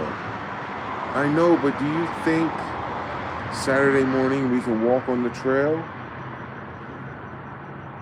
I'm waking and baking.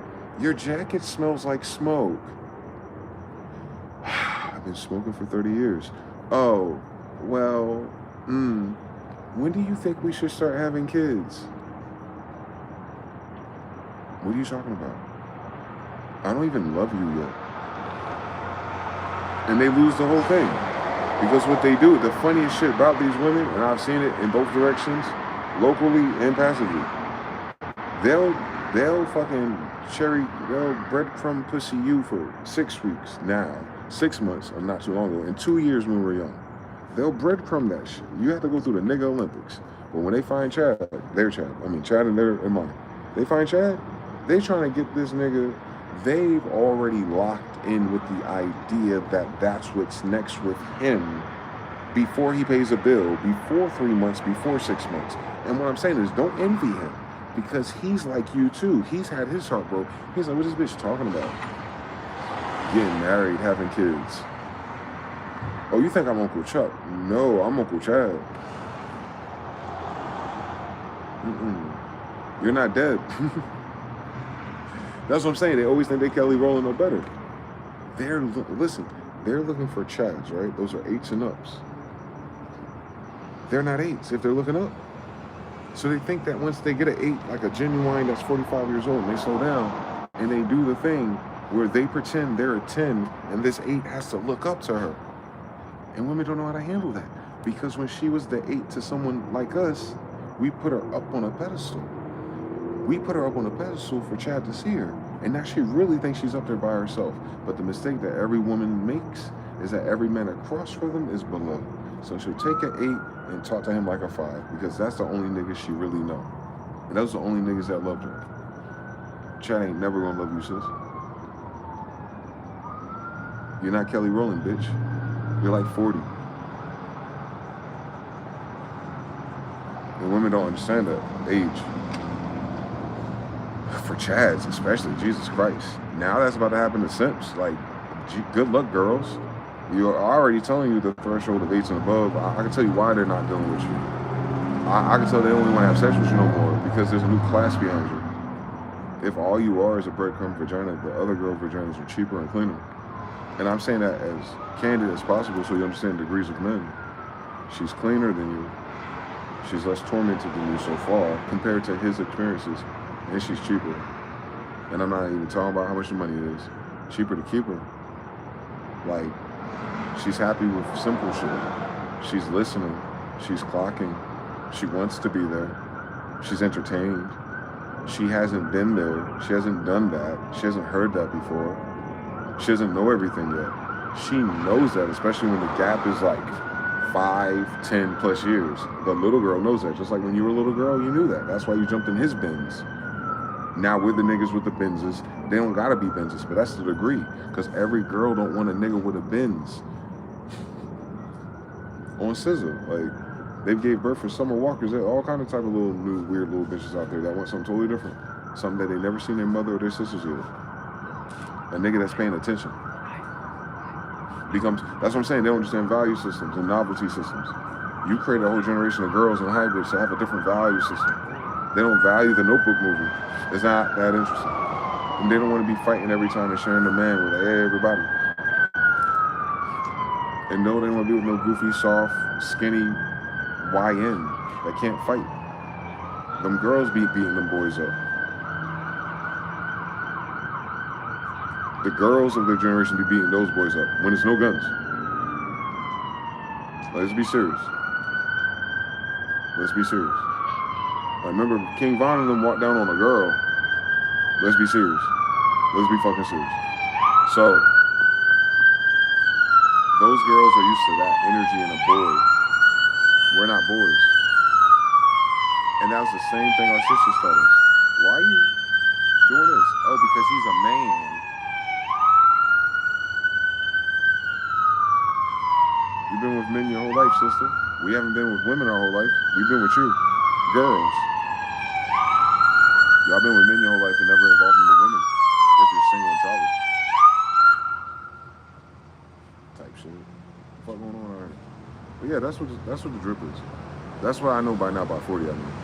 Just from my angle, my little slice of niggatry, my generation, millennials, hip-hop music degrees, I was outside mainstream MTV, BET, and up and down the Northeast. And yeah, man, I haven't seen a different success story for us. I can't speak for no one else's story, man. They don't like the bitches we like. That's a whole different. Like, women be thinking men be worried about them, not us. There's a whole group of girls that be chatting, man. I was like, we don't even look at y'all. And I'm not being fly. I'm saying, like, that's not our types. And that's what's wrong with the internet women. I'm smart. I'm beautiful. I have my own. That's not what men don't. And we tell them this. These bitches, man. Men don't classify all that way. So you're not. So a man tells you what you provide or what you're different about. Ain't they stumped every time a man asks them out in these damn shows? So what makes you specifically different from her, this other girl on the show, or from this other hypothetical chick on my ex? What makes you special, if you will? And women be talking about, I feel special. No, men are using the same word, and that's why we have to be impeccable. Special to them means bonus. Special to us means what stands out from something else you're comparing yourself to.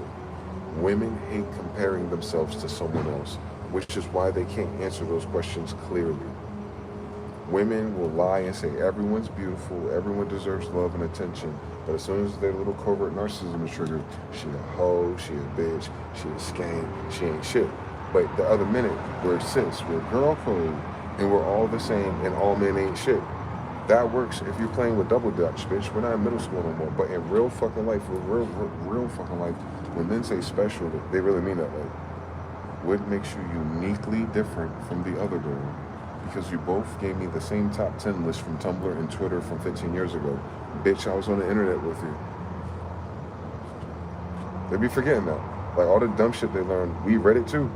We're just not girls. We're supposed to go, yes, bitch. I read it. I'm like, damn, this dumb bitch from Facebook is on Twitter too. Oh, they're in two different states. Like, they forgot, like, they were in the open air as we were clocking them too, bro. They're in the open air on these interviews. Like, they're in the open air in the comments and the responses to it.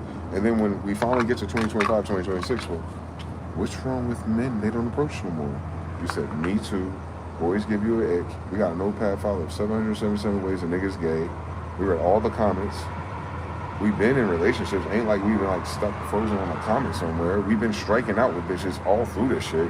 And then we get to a point where we go, wait, regroup, reassess. Shit is weird outside.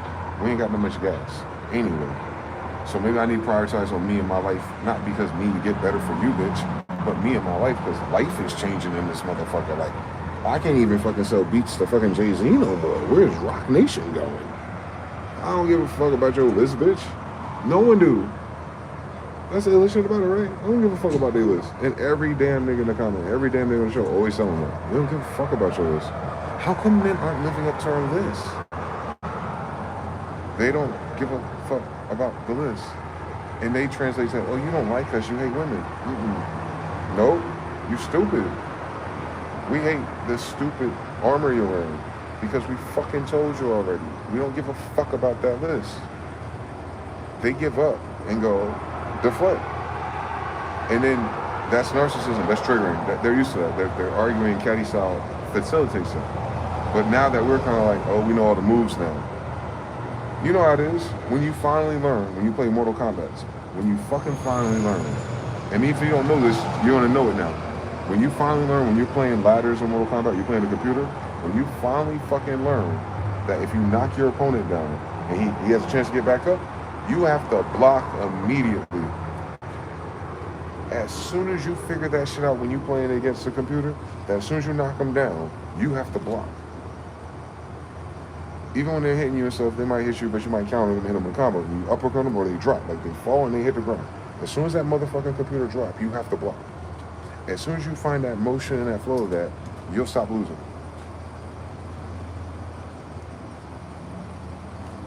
Take your time with that. As soon as you knock that nigga down in those one-player matches and ladders, block. No matter what the difficulty is. That's what it is. As soon as you 3 hits or 11 or whatever, but that nigga fuck you up and you counter it, uppercut, heavy kick, and he falls back and he blocks down. He has to get up. That computer's always going to do the same thing, bro. He's going to jump up and try to hit you. He's going to try to sweep you. On his way up, he's attacking you. So you can't stand over his body and try to do a last minute. No, just block. Because, why? As soon as he jumps up to hit you and block, it usually breaks their thing. So like Kano, he'll spin in a circle, or someone else will be like, their frames will be delayed. And then you just uppercut they bitch ass again. And if you have projectiles and shit, fuck them up. If not, just block again. That shit work on everybody except for the nigga that can stop you from blocking. Shao Kahn. Go ahead and switch the rating real quick. The game, you know what I'm saying? Get your little Mortal Kombat coins, nigga. Just remember to block first. That's it. You practice the combos, but block. As soon as you knock them down, block. You'll see you'll be so much a better Mortal Kombat player. Just with that one change. Defense. Women gave us a defensive language model for the past 10 years, or pandemic, 7 years. They gave us all the defense we need. Not to beat them at something, to not play them to begin with. They expect that. They expect that no matter what they say, no matter what they do, as long as they look good, smell good, and have the Yaz girl community, that entitled them to men giving a fuck enough to provide them unsolicited attention. And what are they complaining about? No more unsolicited DMs, no more unsolicited comments on pictures, no more unsolicited, hey, beautiful, no unsolicited catcalling of the ugly guy that she wants to say yes to. She misses the attention. She doesn't miss men what men used to do. And that's crazy because every girl that says that on the timeline or out loud, they say plural. They miss men when. What do you mean, bitch? I miss it when men. Why you keep saying plural? You've never been in a relationship? You my age. So if you miss men when, why don't you contact them? I'm sure half of them are still single. See what I'm saying? They already have men, bro. I'm talking about 10 or more, bro. The bitches don't let go. They watching us now sometimes. Snapchats and Instagrams and Twitters. 7+ years of men they've met. Tinder, swipe, FaceTime, joke, bullshitted with, soul dreams to one-on-one vacation with plenty of men that they can reference that were the men that they missed. But what do they want? Something new. That's what I'm saying. That's dopamine blues. It's two issues. It's the sociology. They're right, but they don't miss the sociology, or they had a man already. They got plenty of them to reference to, bro. Why are you looking for another man? Like, that's a weird fucking story, bitch. For a woman, for a man, it's not the same in those degrees. Because y'all the ones that run away most of the time. So the degree of expectation, I mean. The expectation's on you. You have a bigger roster in Black Notebook. There's a movie about it. Use it. Because who's this other nigga coming? If your age mate, the Gen X, and some of the YNs can't do it for you, girls don't realize those are 3 different generations, 3 different attitudes, 3 different playthroughs. Even if you chose the radiant of all pookies of them. What are we talking about? We gotta be a special guy to get a bad bitch above Gen X. Come on, Brandy, Monica, and Mary, everyone between us. We can only go horizontal with Delilah's, and then when we get a couple of years older than the girls are sexually active, they're almost always Jezebels. You get the guy that provides, buys, tries, and flies. Like you've experienced the best of guys. We've never experienced the best of you. That's the illest shit about the table, bro. You talk about everything on your list that a nigga brings to the table. It don't matter how much a nigga brings to the table, tithes and offerings. Every man has provided you at least with his 10th. Y'all have never done that, especially horizontal. Stop your cap. You wouldn't be single right now, and you wouldn't be childless. I'm talking about I meet girls that don't know me for Adam. I'm talking about they'll have my baby right now, bitch. I gotta be the reasonable one. Say I'm not Uncle Chad this time. Real life. I've had 3 or 4 girls ask me, yo, if you want to have a kid, just let me know. I don't know what that is in them bitches. I know I ain't crazy enough to say yes. But I imagine brothers who enjoy those 6 weeks to 6 months have. And I'm saying you did your job, but I'm saying at least you did the job with a girl like that and not the one that made you in the same 6 months in the same year, you're in love and everything's going perfect and she's still the fucking monkey branches. And now you worry about child support and shit like that. A bitch that just want to have your kid, she might even hit you in the head like that. She really just wants to have your kid, bro. And in order to have your kid, she's trying to say she wants to fuck you. But you normally hear that after that. That's how you know if you're lucky. But I'm just saying, like, that's the thing. There's a version of women who will look at a guy and just, for whatever fucking reason, say some stupid shit like that. Like, yo, because they're older. If you want to have a kid, here we go. And I'm not used to that because I used to be a younger guy. But now I know, it's like, oh, that's what Uncle Chad, oh, that's what Uncle Chad was talking about. Aunt Chandra was one of these. Cool story. I know how Uncle Chad and Aunt Chandra ends already. And I saw who Uncle Chad ended with. Not for me. Not for me. But I'm aware of that degree now. I heard about it before. I'm the little boy listening to the big bros cap and lie on their dick. Not them, not my uncles though. I'm talking about everybody else's brothers and uncles. I heard them. But I saw my uncles bring them girls every time. Fucking shit. I don't care what the story is. I saw the bitch. Y'all don't understand about math and science. I saw the bitches. You don't understand what I'm saying? I don't care what they did or what the story is. I said I saw them.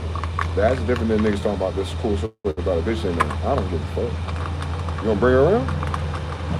She play PlayStation? You know what I'm saying? Like, I don't want to hear about that. But Uncle Chad and them wasn't telling us. Chad would just show you.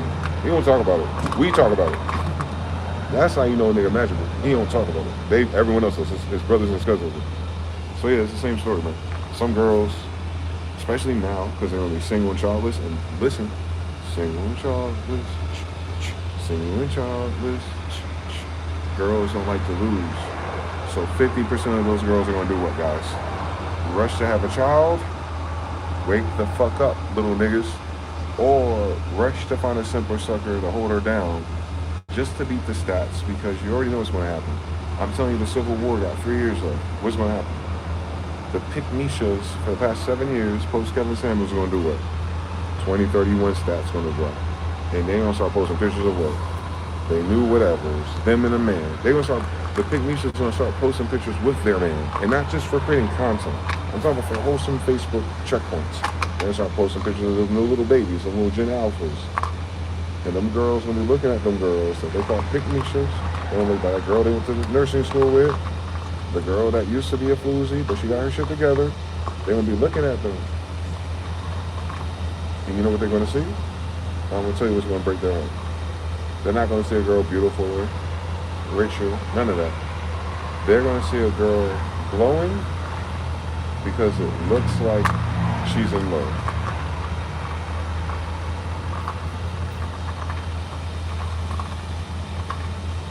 They're going to hate that. They already do. But I'm saying that's going to be the other 50%. Half of them, 1 out of 2 posts, 1 out of 2 girls, 1 out of 2 brunches, 1 out of 2 clubs. 25 to 44 is the other half, ain't it? They said half, nigga. It's 1 out of 2. So 1 out of 2 single and childless. The other half married, with children, or with children. But the single and childless crowd, Delilah, Jezebel, they're about to be 1 out of 2 oddballs out. You ain't got no children, and you're old and you're lonely, and what those degrees are. But 1 out of 2 of you in your age grades now, every time you go to a party, 4 girls walk by, 2 of them are mothers. Every time you go to the club or, an outing event, half of the women your age or what, in a relationship, or got a ring on. Or at the very least, they're not hanging out all night because they got a man at home. Niggas probably ain't getting married with the court anyway. But she's taking her ass home. And they gonna notice that. Like, hey, why is she get Tyrone? Tyrone? Yeah, he finally settled down. With her? Yeah, she's glowing. They don't ask all that stupid ass rhetorical questions like they're trying to slight the bitch. After saying for the past 10 years they're all the same and all beautiful. But they're going to see the ones that get chose. And that's not going to be the prototype that they sold on this podcast show. You already know the drip. They want to see their age mates, I'm saying, 25 and up, get chose half, 1 out of 2. Get chose to be mothers or get chose to be in a committed relationship, like monogamous-ish. You know what I'm saying? You gonna see that nigga's name on Facebook. Them niggas. Or the full picture. But just know 50% ain't gonna have any. You brothers, they're gonna be rushing. They're gonna be breadcrumbing the pest dispenser faster up front to offload you, to love bomb you, to convince you that they're a decent person. And that's going to be the most, if you have enough experience, it's going to come across very disgusting. Not because they're bad, but because it's disgusting. Like, damn. You only treat me like this because your time running out. Women don't know that men are rational and logical, and they think are like that constantly. We don't even try to think like that. We have to. Self-esteem. To have good self-esteem, you have to have good self-awareness. And you have good self-awareness, then you have empathy or connection for why other people do the shit they do. Because you understand why you do. It doesn't have to be the same, it has to be similar, gender. She's acting like this because she feels like she's running out of time. It's almost like desperate. You know how that is? That's how men, when they're younger, acted towards them. They're going to borrow the model of the simp. And they're going to be the simptress. They're going to be the Delilah turned simptress. And then we're going to be like, damn. You feel me, bro? It's not, you know what I'm saying? I mean, if it's genuine, it'll be whatever. If you don't give a fuck because, you know, you have a different attitude or experience, then you won't notice it. I always notice it. And I'm not talking about that. I'm talking about like anything like that.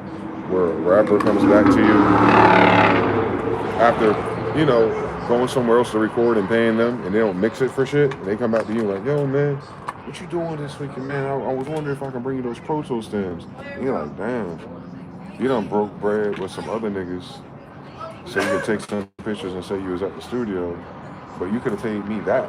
Matter of fact, you should have paid me that off of strength, but you know my price anyway. You would have paid less than that, and the shit should be mixed.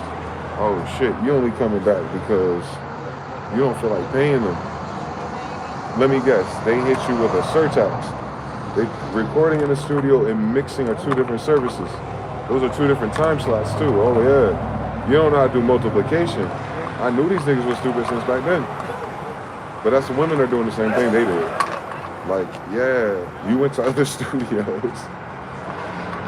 Yeah, you went to other studios. Yeah, they have some hot producers out there too. You should ask me to make a beat like that. You know what I'm about. But yeah, I know what I'm saying. I get it. I didn't have it. I didn't play that one for you. I get it. But all right. And when, let me guess, they took more than 50% of your publishing. Let me guess. They put someone else on it. They got another girl to re-sing the hook, right?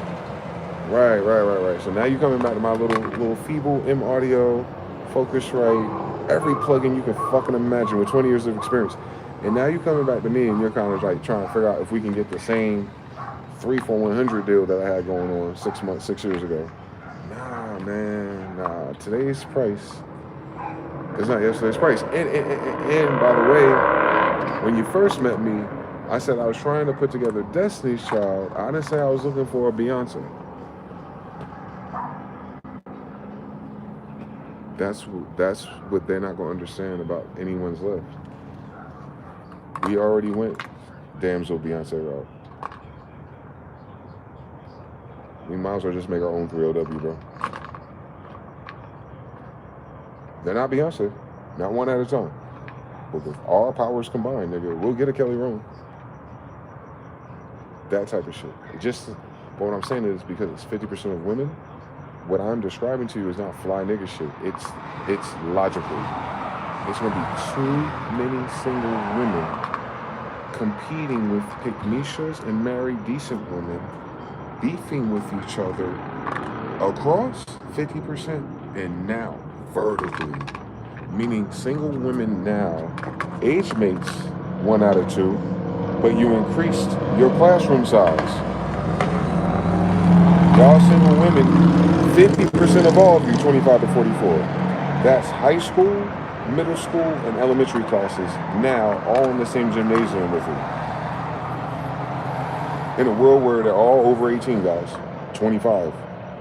So anything from 18 to 25, 7 is the next class, and they're in a goddamn dance sneaking in too. Some men want to go that way. It's legal. I'm leaving it alone, but that's 25 to 45? That's high school, middle school, and elementary. You've been competing at the club. You got to be a minimum age requirement. You've been competing on the internet. Men set the age requirements. You've been competing on social media. Algorithm favors your age requirements to make your age requirement people that's senior. But in real life, when I walk outside, all of you are single. Because the non-single chicks ain't outside, nigga. So what I'm saying is, fellas, in 3 fucking years, what they're telling you is, in 3 tiers of ages, all the women outside, without a kid, without their man, without a ring on, 50% of your guesses, when you're like, shout out to her, she's single. 50% of the time, bro, I'm talking about, you can do one errand. You can do the gas station, some food, and and you can walk past 2 girls. One or the other saying yes, my nigga. Every day for the rest of your life. You ain't hear fucking anything I say. I won't say it one more time because that's what women don't understand. At 2030, it starts, sister. It's like that until we all die. It's a generational curse. Y'all got 3 years until 2030 to get chosen up. Then the whole gymnasium is K through 12, nigga.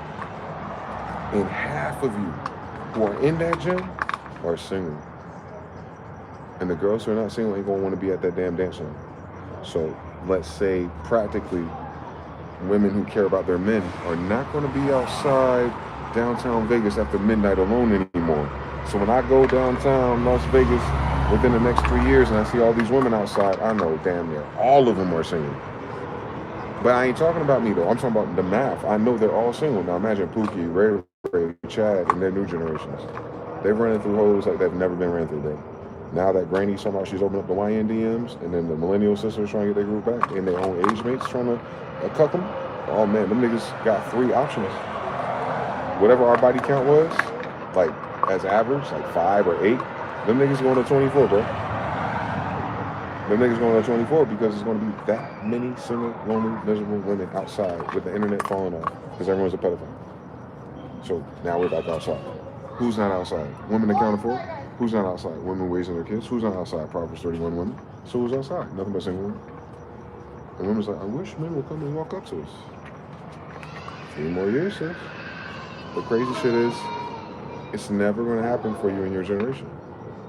Because all of you outside are going to be single. Meaning all of you outside, there's less men outside. There's more of you. The ones that are outside to see you, the single women. Amongst you single women, the women who be like, hey, you want to have kids? She's going to walk away and walk straight to whoever it is. And she's going to do it, and then she's going to do it, and then she's going to do it. And you're going to watch. You may rate those girls different. You may not like their outfit or their attitude, but he don't give a fuck about what you don't see in bitches. Because you don't see yourself. Y'all evaluate women per men's taste wrong. And that's crazy. Y'all think they all bring the same shit to the table, so I don't even know how you missed that with us. I'll tell you the degrees of guesses. But nah, it won't matter what the bitch is. Y'all don't hear anything. A man don't have to worry about quality no more. There's no such thing. It's Santa Claus. You heard the fuck I said, sisters and brothers. In 3 years, because of this, I'm talking about as a nigga that failed Algebra 2 and had to take Algebra 4 as a workaround. You're gonna get to a point where the quality of the woman in your mind that you're holding out for is gonna fucking die. Because the bitch that doesn't fit that parameter in 3 years' time is gonna be better than that old outdated notebook bullshit Jewish Khazarian Hollywood romance MTV Hollywood design from 10, 15 years ago. Because you're gonna have to really understand the new quantum mechanics of why there's 3 bitches not allowing you to say no. Not one, not a damsel. I'm talking about 3 bitches trying to figure out what the fuck's wrong with you, handsome. Men have never experienced that. And men who are average on the scale of yesterday become above average because what, brothers? Because no one gives a fuck about quality in a quantitative universe. Women taught us that. You never give a fuck about the quality of a man. That's why you have a quantitative timeline with men.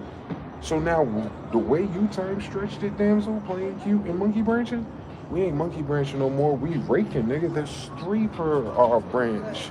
Every time we walk outside, there's 3, bro. What are you talking about? I'm clocking it right now with me. Every time I go outside, 3 women speak up. I'm not hunting. I'm warming up to the fact that they what the 3 years thing is a you know what I'm saying, it's an execution. It's not like, it's not Mercury retrograde, nigga. It's a far gone conclusion. The results are in.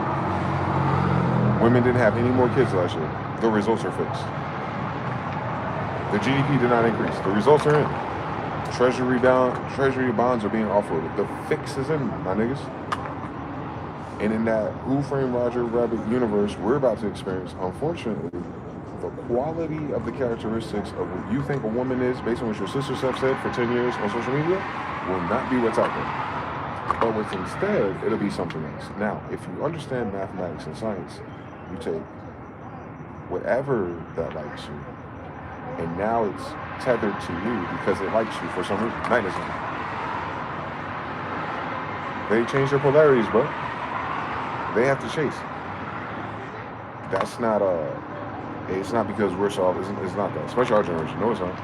Those younger girls know what they want.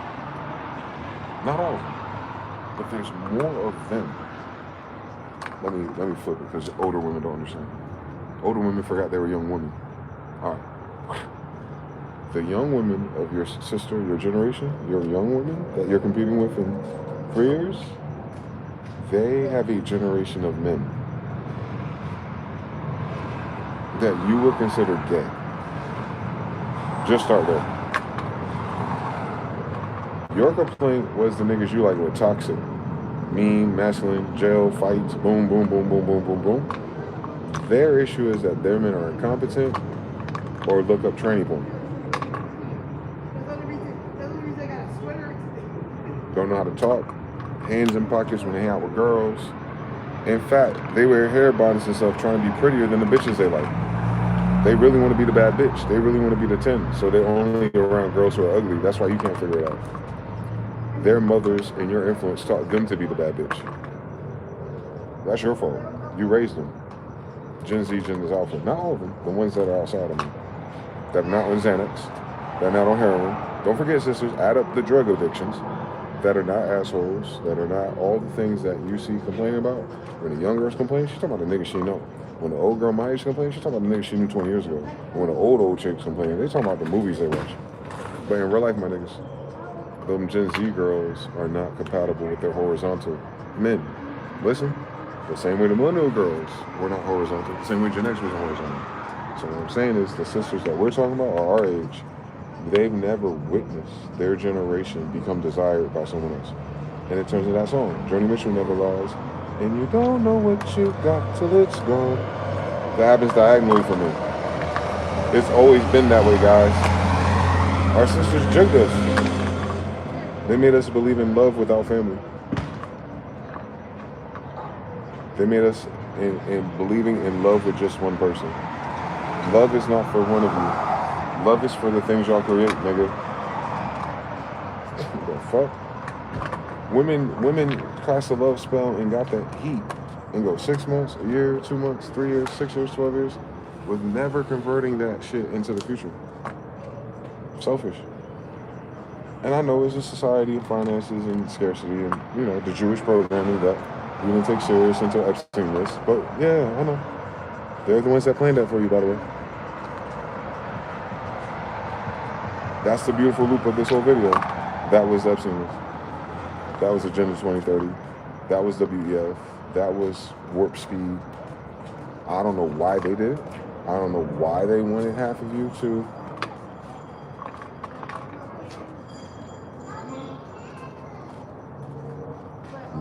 have a beautiful family, but y'all ultimately, y'all chose that. Y'all went against conservatism, which you were looking for the whole time, by the way, but you want to be Democrat. No, when you go into traditional families and providers and tables, you're conservative, sister. You're a lesbian with a conservative language model. Nah, conservative women want a husband, and a conservative woman gets a conservative husband. Of course, we're different cultures, but the principle's the same. Y'all didn't want to conserve anything. And we learned our lesson. I know how miserable it is to be this old by myself, without my little niggas with me. And I know horizontal people got their own shit going on. And I know the older people out to lunch. So if I'm gonna be happy after 50 or 60, I'm gonna need my little niggas with me. I'm gonna need my Ninja Turtles. So knowing once that's your parameter right there, and once society and cost of living and dynamics change, they'll start giving out tax credits for mothers. I know this because other countries are already doing it. That's how bad this problem is already. That they're willing to give tax credits just for you to live with somebody in certain Asian countries. For real. It's getting that bad. Because they're not really worried about the kids. They're worried about the die-off. The die-off is going to kill their country, guys. This die-off is going to, outside of the magic of the Jews and our main story, this circumstance we're in is supposed to kill the United States. The same way that Puerto Rico's population disappeared or Dominica's population disappeared, we have all the ingredients for that. But to God be the glory, though. It's going to be dramatically shrunken. And whatever it needs to be replaced, it will be dramatically foreign immigrants. So sisters, not only are you going to be outnumbered by single women, your population, because of COVID, is about to be outnumbered working class. What's that number, guys? From the ages of 25 to 44. The United States has had a brain drain since COVID started. China, India, South Korea have a woman problem. From the ages of 25 to 44, they don't want their locals. From 25 to 44, they grew up on social media and spin-off versions of our sister shit. From 25 to 44, in 3 years, they're going to issue a new president and a new green card hustle. In 25 to 44, in 3 years, girls from Southeast Asia all the way across the other side of the world who wasn't chosen up by their pretty K-pop boys are coming to a hood near me, nigga. Don't forget, sisters. Y'all sold that shit that y'all could be passport sisters. You forgot the world wanted your women, bitch. We ain't talking about families and immigrants that came and that weird shit that happened during gentrification. You heard what the fuck I said? In 3 years, Southeast Asia, India, and everybody else with a bad girl problem who doesn't want their local fucking gay frog men. Worse than us. Their men are like YNs already. The softness one, not the guns. The softness thing, the K-pop boys. That's all over, bro. Because that's what their girls said they wanted. And now the men, you know, not toxic, decent. And they're like, oh, y'all trying to cook us and simple. Y'all gold diggers. They got new words for them. What does that mean? They're not going to get married in their country. What does that mean? They're not going to have a providers. What does that mean? They're very smart. That's half the fucking problem. Their women are actually smarter than their boys because they actually have a smart scale that makes sense. What does that mean? They're going to get a job somewhere else, my nigga. What does that mean? They want a job somewhere else in order to start a family or to have male attention of a man and not a sissy. What does that mean? They're going back to Cali. They're going back to New York. They're going back to Miami. And this time, Carolina, Atlanta, and all the little shit that got expanded in the last 20 years. They have more places to go. Trump only got a couple years left, you know that. Ain't that funny? Once Trump's bullshit is over, we're right there at a new election, and we're leaning towards the blue. And if we lean towards the blue, we're leaning towards new intelligent immigration, because the blues are the smart academics. And isn't it funny? At that perfect timing, 25 to 4, already well-educated, well-TikTok, well-T-mode on the corporate production side in a country that desperately needs printing presses, automations, chip designs, factories, Temu remixes. Wouldn't it have been convenient that if the document said you would hire a foreigner at a cheaper rate, and wouldn't it be convenient that women 25 to 44 from the year 2000 in China have always been paid the least they've ever been paid, compared to these bitches over here who's been complaining about more than us? Now, can you imagine, brother, perchance, if you can imagine that the world has the same problem? You heard what I said. I've been preparing you. I'm trying to be the biggest brother I can be. I know what's going to happen. I done seen the mountaintop. I may not get there with you, brothers, but that's how big brothers are. We're going to tell you these campfire stories based in reality, and I'm a prophet. So it's like, you got all these women coming here, bro. The reason for coming here is opportunities, my nigga. But remember that document said they have that opportunity because they want to start a family, nigga. So now they can, remember, Chinese women can't buy land in their country, bro. Oh my God, the turnaround of the century is about to happen. I'm telling you, my niggas, especially if of our patinas or flavors of hip hop. The Asian women are smaller, more petite, more reasonable. They're smarter. And you know what's crazy about all that? I'm selling it to you. And I'm not talking about Chinese. I'm talking about the whole fucking world over there. They're all Asians, bro. India is Asian. Russia is Asian. Caucasus is Asian. That's Asian, my nigga.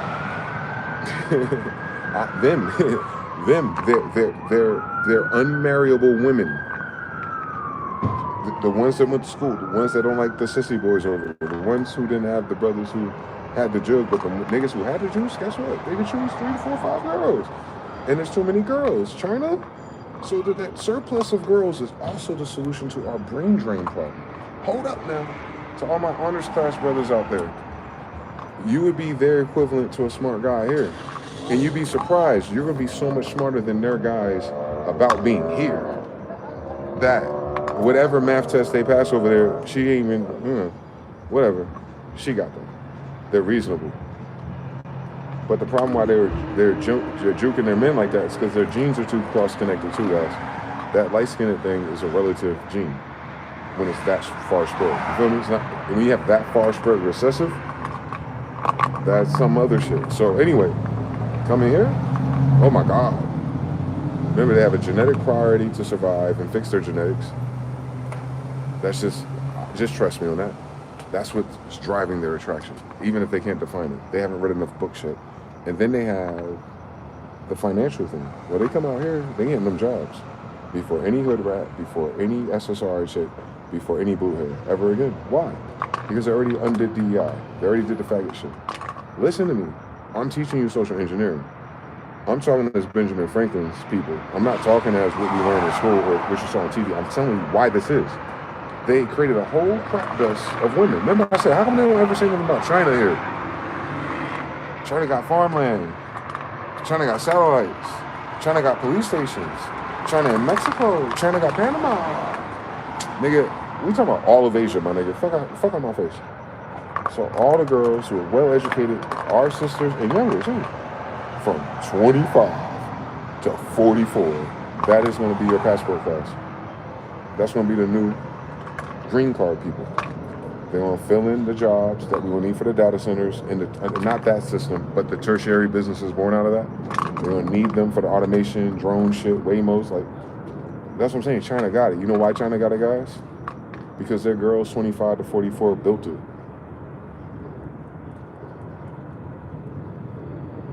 The reason why their single women are miserable is because they're the ones that built that nigga. They didn't get paid for it. So they're hoping a man to come along. But they went harder than him. And they built that shit that China got. What do you think the white man's gonna do next, nigga? If Elon can't build cars, he gotta do robots. If Hyundai, South Korea is like, fuck you niggas. Remember, when they come back home, they're girls, 25 to 44, 50% single in the world, nigga. They don't like their dads and them men either, or they want to be single, nigga. they're going to want to do something. And instead of causing a fucking revolution or a feminicide, gymnicide, lesbianide, fucking revolution party, Germany, they just going to let them leave. And they coming straight to America, guys, in 3 years. Don't buy the hype on ICE and all that. ICE is moving out. I'm going to say it like this, and I don't mean it like that, but I'm saying like, zoom out. ICE is moving out every other kind of issue, problem, whatever type of motion and influence and cause people not to want to come, cause certain people who ain't supposed to be here want to leave. Like, it's making room for birth certificates. ICE is making room for birth certificates, guys. I know, that's what I'm saying. It won't even matter, bro. Because once the US dollar dies, one more time, we still have the Federal Reserve. So it's not going to be the same 360 deal with whoever we vote for. But just know, now, and in 3 years, our dominant class of people in America is going to be Asian, guys. I just don't know if y'all know that. I don't know if y'all know how to count. It ain't going to be Mexican. Mexicans only had 1.6 kids dead in terms of immigration. There's no more Mexican babies who are going to cross the border with mama trying to get opportunity for healthcare in schools, what we're saying. No more incentive either. Cost of living is too much just for that one woman to have one child to come in. Wouldn't be worth it. And it's dangerous for men, for it to be a single woman. It's done. The only people like that coming here are families, ready-made families. No more what we saw for the last 20 years covered as immigration in college. They brought them in Section 8 during the gentrification. So you assume they had money. They didn't. They were my neighbors. They didn't have nothing. But anyway, so they're making room for Asians, for the disgruntled Asians who cannot pair with their men, which was done on purpose, so that they come over here and pair with the white boy. Because if a white boy and an Asian have a baby, they can get some Elons. But what the fuck did I just say? The white boy might get one. Everybody else, we 3-1. You need to get you a Proverbs 31, nigga. Don't say I didn't tell you.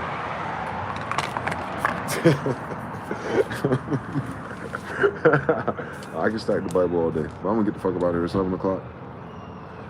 They said ding dong, the same thing with the Japanese, 3-3, Guerrilla Gospel, TTV Nelson, Ascendant E, Guerrilla Gospel, Air Fire Central Zero, but can you cook? Y'all didn't hear anything I said about math and science. Y'all gonna end up with a lower quality local, irregardless, because your love for the game and your people.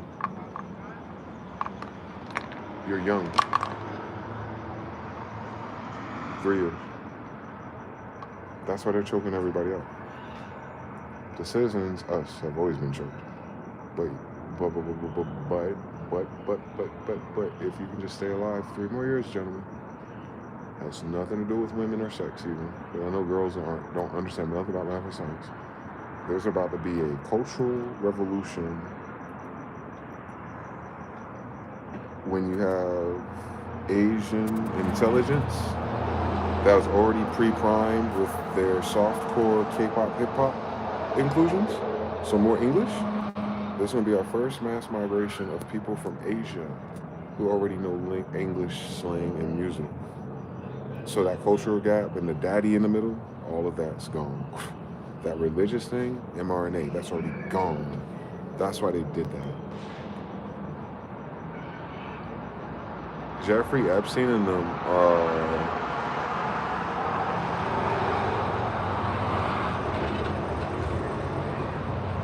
Even eugenics in North Carolina, you know what their language model is for the white Jewish people? The people they wanted to sterilize are the people they deemed as retarded.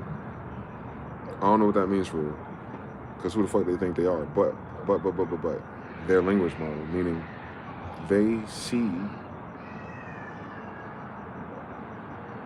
a dividing line of competence outside of their race.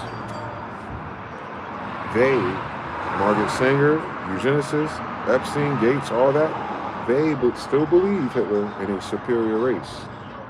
You gotta think about their degrees though. What is superior to them?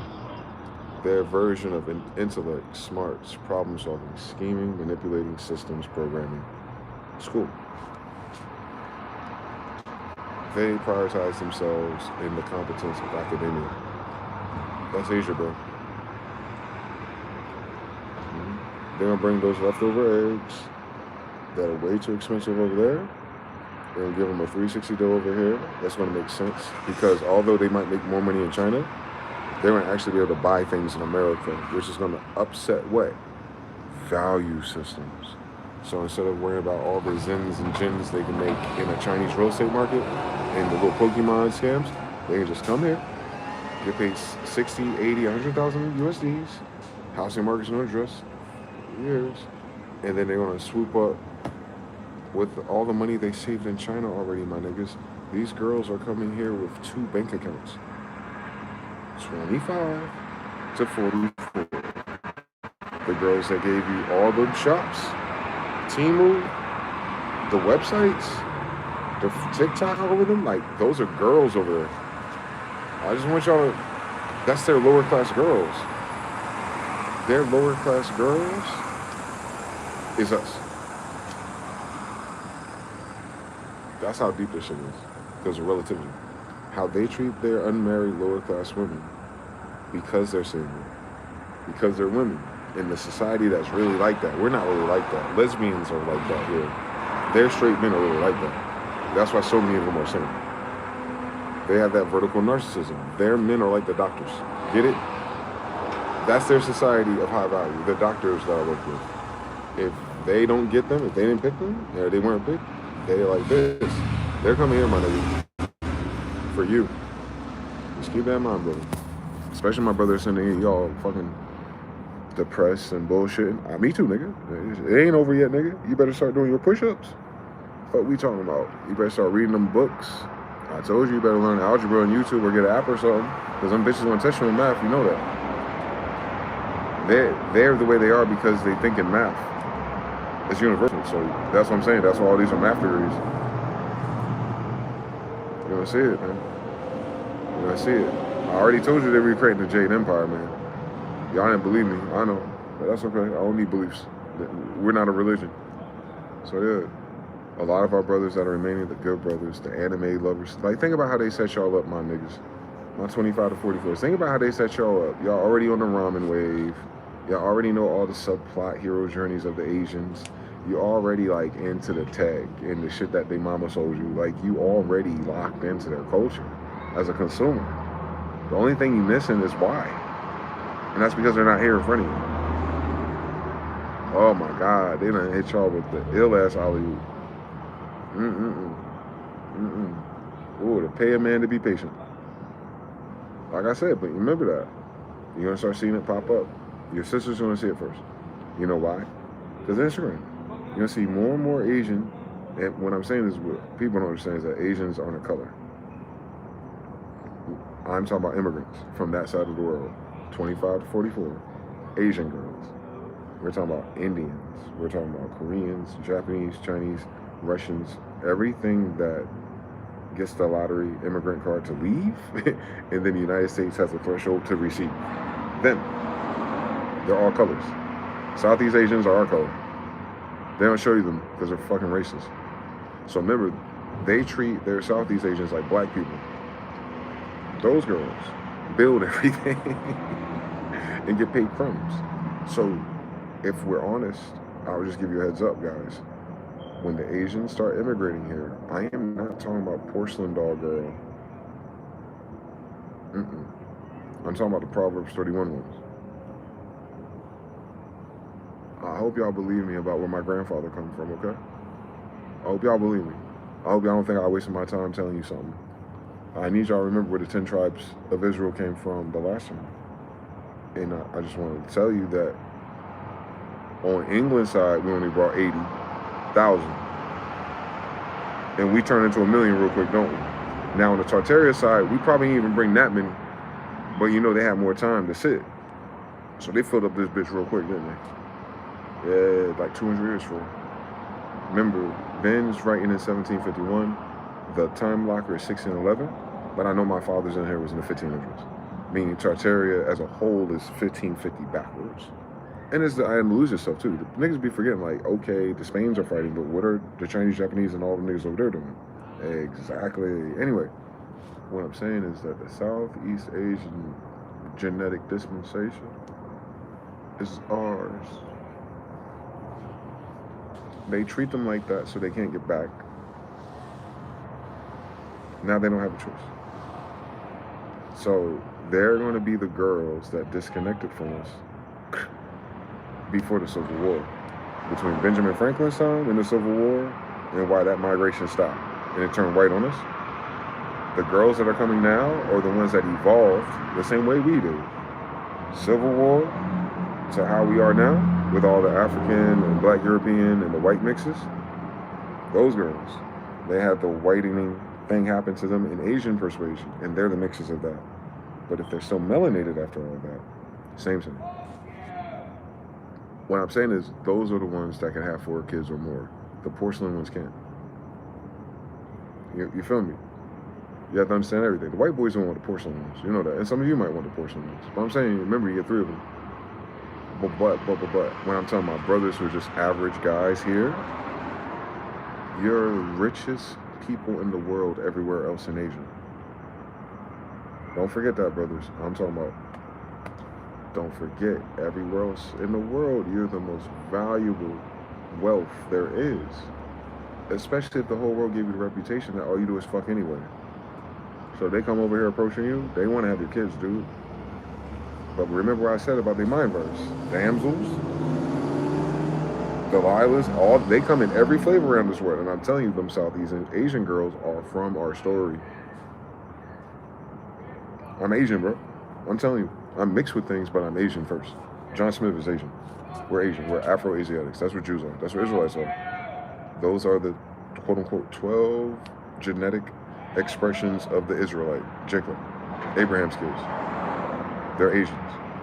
They're Black Asians and any other Asiatic sequence that's compatible with us. They start with us. The world starts with us, Craig. So the way you have the white European English thing happen to us, you have the white European Asian thing happen to them. The ones that preserve blood type O, melanin, hair, you'll see it, you'll know it. The only thing is they're gonna be small. You're familiar with this one. Aboriginal, indigenous, European. Well, unless she's a Tartarian Khan that survived some shit and whatever ended up over here for some fucking reason, they're gonna be between Aboriginal and indigenous. That's the one that they exploded. So like 5'1" and up. They'll be a little bit taller than the little ladies that came here in the 70s and 80s. They'll be a little taller. You see them now on Instagram already. That's the funny shit about it. It's already happening. Because our brothers in the military, the passport bros, they went out there already. They already scouted. And you gotta think about all the other girls out there who saw that. What was that? There's men coming here. Where are they from? There's more? Y'all forget that. Everyone ain't got the money to go across the country, guys. But everyone is paying attention. Especially everyone single. So those girls are looking at where all the men are coming from, looking for wives. And they may not have the looks, they may not have the clothes, they may not have the things. So what are they gonna have to do? Work harder. How do you work harder on an island like that, or Asia, or anywhere, even if it's Africa? Where do you go to work harder like that? The United States, nigga. So they already send the kites. Since Kevin Samuels, since Check in Effect, they already been seeing our new types all over the world. And we've seen this on video where the Asians walk up to the dudes and be like, and they're like, what do you say? My grandmother says you have the original skin. Real life. When they walk around a sensible Asian woman from a rural community of the humble groups. And that's what I'm saying, you gotta do law of correspondence. We are the bottom of our hemisphere to everyone here. So are they. What I'm saying is they're about to come for the first time in maybe since Tartary. Now, wild card, Iran too. Wild card right there. Them Iranian chicks too. They're voluptuous white women. With your sister's hair, most of them, not all of them. Yes, they are. They tired of that shit too. They don't care about no alhamdulillah, some shit you never heard of. They trying to have kids more than your sisters, more than anyone else actually, because that was the last bastion. That little Middle East part, they're the last ones that even prioritized being a mother on some real shit. Even when they got kind of sassy because of the internet, they knew better. They knew they had until 28, 25 to 44, and then last but not least, man, for all my African Americans out there, I already fucking told y'all. Africa has a fucking problem. Population density problem, where most of their people, once their boomers die and older, most of their population will be in their 30s. 25 to 44. So you're gonna have a whole flux of Africa, thanks to China, migration here, sneaking up via China, through China embassies and China businesses and China corporations here. They'll be Africans, but they'll be here co-signed by China. Or something like, you know what I'm saying, like something in BRICS or Asia, for sure. And they'll be here. The United States ain't gonna matter because the United States ain't got no fucking motion. They gotta wait 20 years, my niggas. That's what I'm saying. This is really a 2050 play. This shit, this millennial 90s boom we had, it already crapped out. It ended with faggots and pedophiles and people who doing weird satanic rituals to emulate the perfect race and the perfect generation and this and that and third. And all they had to do was breed correctly, honestly, and treat each other with love and respect for 3 to 5 generations in a row. And they'll already have the golden talent. So now we got to reconnect the copper and silver talents in our bloodlines, and then 3 generations forward, starting in 2050, we'll start giving birth to golden talents again. You'll have your Greek culture back. The Greeks were affluent. Miss me all that gay shit. We're the gayest fucking civilization in human history. We're gayer than Sodom and Gomorrah right now. The Greeks weren't all gay. They probably ended gay like this one is. But the Greeks were affluent in culture, philosophy, law, rhetoric, debate. They were trying to figure out math. Math. That's where all the architecture came from. It came from the Greek era. That was the math era. What do Asians love? All right now. Wake it up. You're about to run into it. That's all I'm saying, bro. And I'm talking to you as a person that zoomed out. Not as an individual, not on an individual walk with God. I'm talking about like real life, studying this shit my 20 years of my life of just what the fuck is going on for real. Like when you get rid of the superstition and everyone's little gay thing about it, zoom out and just look at the blood, bro. And like, who's going where? What quality did they move? What quality do they want? And Trump said it already. We want the smart people. We want the Asians and this. We want to mind some of those people in Switzerland and stuff. We're talking about all them girls that have been cucked out their men and can't get married. Trump don't give a fuck about niggas, bro. All those smoke signals about what they want is women, bro. But the white man is only talking about for his sons. Niggas, you know what this is. Stop. What the enemy does for bad, God will find a way for good.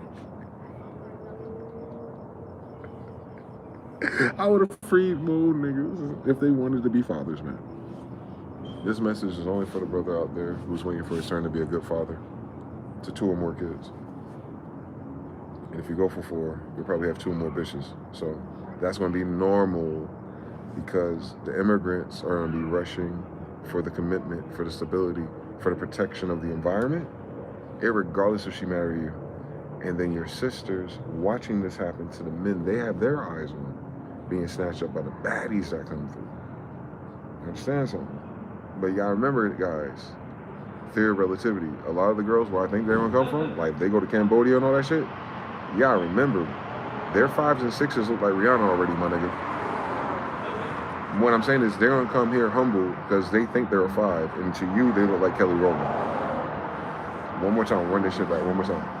Where they're from, because it's more affluent for the men and the tricks and the simps and the white men and the military men with their wives and how they look and how they dress and the life they live and the places they live on their islands and their lands. Cool story. That's their theory of relativity. They're single and childless. So they're coming to America because they're childless.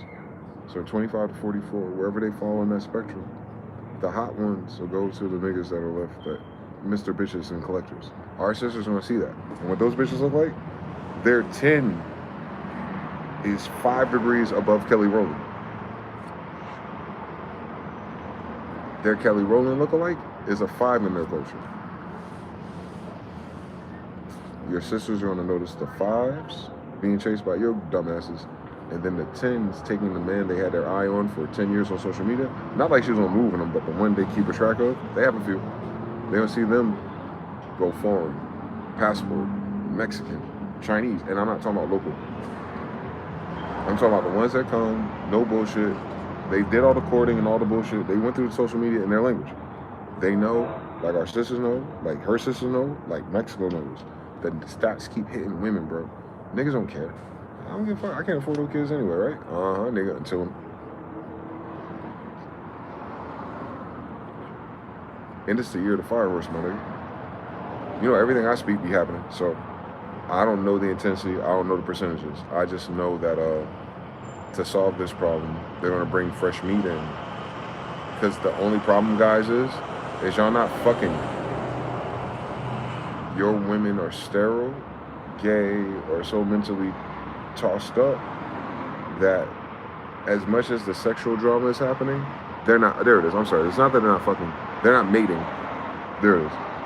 Women are not mating. Whatever that vaccine was, whatever that program was, whatever thing they trying to move, and however they CERN and Mandela affected and overcorrected some shit with these niggas, they fucked up bad on some no-mo shit. You should read the Sailor Smyth-ELs. The no-mos had a backup last time they did this stupid shit. And it's funny that we read that with Cliff High this time and it happened again. This is like the no-mo interfering with the genetics of men, and it's fucked it up for so long that the no-mo was like, you know what, we'll leave y'all alone for a little while. I guess the no-mo fucking came back. Patience. So anyway, the mermaid shit. But anyway.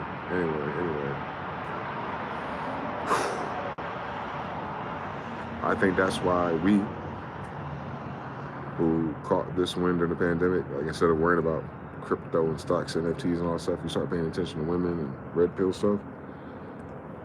It's because it's logical. You don't learn all of that to fuck bitches, bro. You learn all that to become a husband or a better leader or a better man. You learn that to become a man. You don't learn that to manipulate women, and you won't have to. What I'm saying is, if you get these degrees correct, there is no manipulation. 4 agreements, impeccable with your word.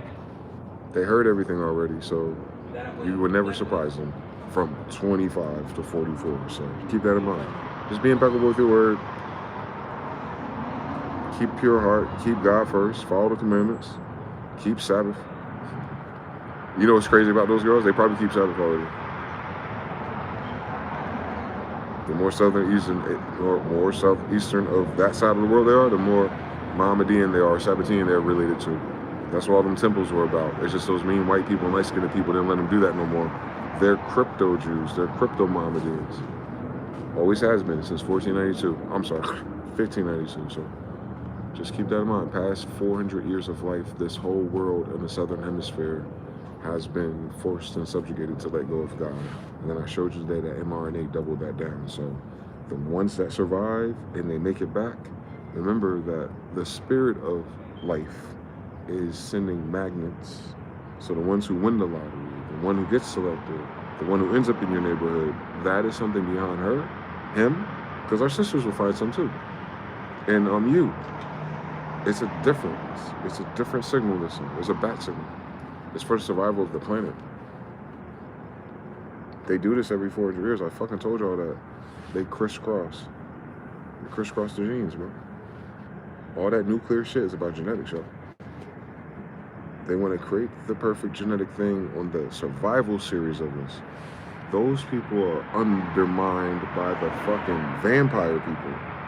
They're on the same side of gender, but they're doing the game differently. They wigging out with each other. But the vampires got exposed. And I told you, well, who exposed them?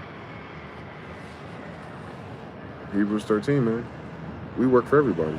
I worked for Itar and Lidos and Lockheed. Can you imagine? Hebrews 13 work everywhere. Hebrews 13 work in every part of the government. We're just outnumbered. So we can't just, you know what I'm saying? It's not an overnight thing. But Hebrews 13 is all around the fucking world, bro. So Hebrews 13 works in other people's governments and embassies and, you know, one reason to fool one person to do another thing. Cool idea with this person in premises for 10 years. And the biggest scammers in the world coming to America. Trust me, they're gonna come to America. You're about to see it, man. You're about to see a wild fucking time happen, bro. It's gonna be a wild fucking time. I'm almost willing to say for everybody involved in this story, even the single women, it'll probably still be fun. It might be fun.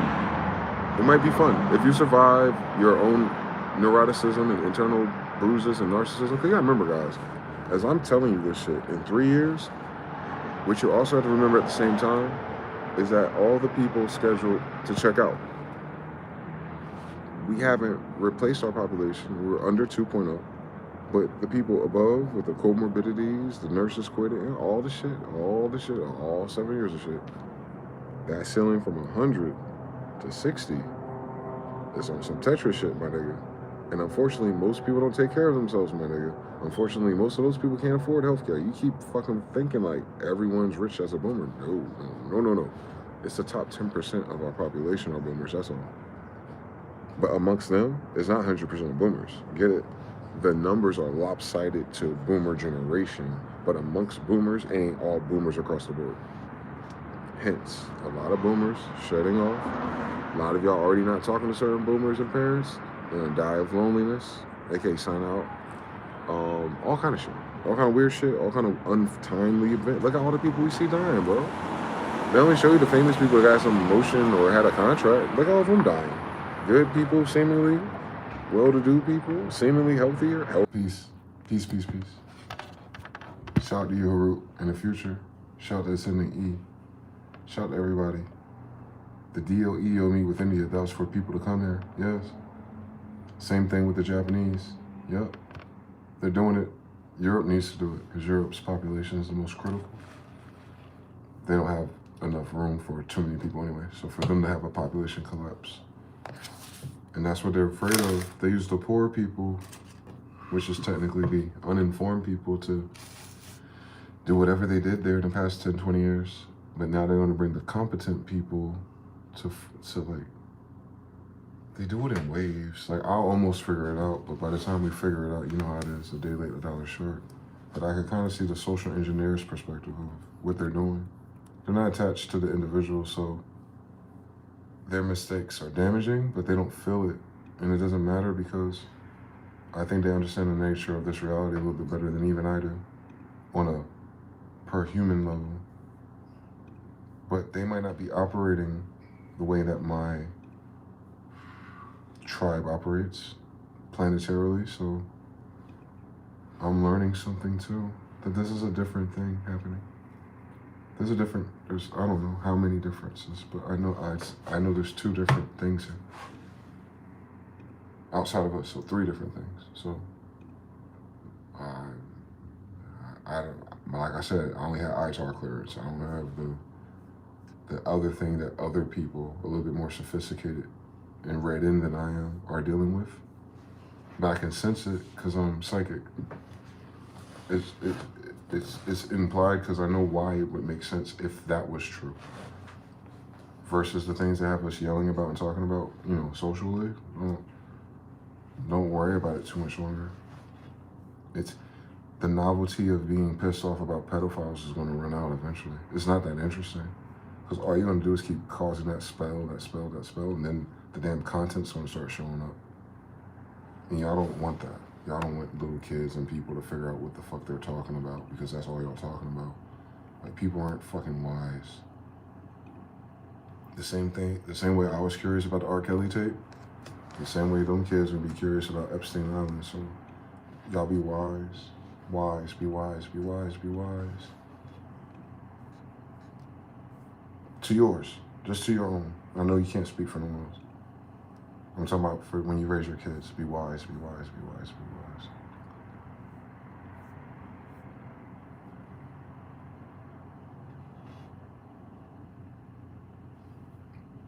It's over. The reserve requirement just changed. Okay. So we're moving to the new currency soon. That's why they're telling you Epstein was engineering a currency. Crypto wasn't ready for exchange. He needed it to fizzle out the dollar reliance. I think he's a triple agent. I can't explain it to you yet, but all of this is for the new money. But there's going to be losers who are the winners. So the first shall be last, last shall be first. Elon's still going to be in the top 3 though. I just don't think he's going to be number 1. Elon's not going to fall completely off. He's just not going to be the United States golden boy that he wanted to be. He's not there, what do they call it in that show? Joy Boy? He's not their Joy Boy.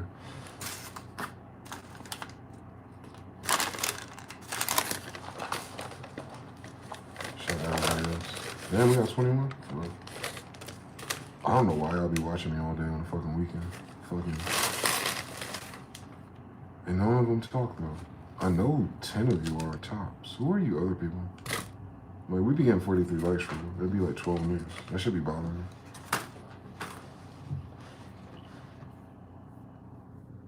Oh well. I got 3 years to even give a fuck, you feel me? However this cookie crumbles, I know the math on. Now I understand what pipe, listen, I understand why we got our ass whooped so bad. You come from my generation. Just take it in stride. We got our ass kicked in so many dimensions. I hope you appreciate it.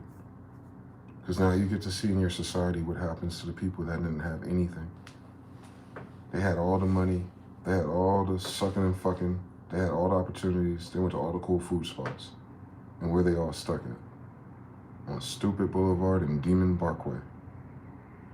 So thank God for the daddies that enforced the bullshit to keep us a certain way. Thank God for the mothers who did their best but forced us one way. You know, thank God for all the narcissistic protection. Because narcissists are hell of protectors too, by the way. So they made it difficult up front. And if you tried so hard, got so far, all right now. All right, Lincoln Park. You still alive, ain't you? All right now. Buckle up, bro. They're sending in reserves, nigga. And I'm gonna tell you one more time in case y'all missed anything the fuck I said earlier. When it comes to Asia, I just mean the whole side of the world. The more single that girl is, and the longer she worked, the more money she has somewhere fucking else. Don't sleep, nigga. 'Cause them niggas gonna try to sip with these girls that already outbarred them. They won't understand how direct they are in terms of man to woman. They won't understand it. Men, our men especially, this generation won't understand that. They don't deal with that normally. Those women are direct. They flirt. They just don't like the men they're around. It makes them masculine, gives them ick. And we do the same thing to our sisters. They need something more than us. Because they had more, those girls didn't. It's taboo. They're still in the 80s.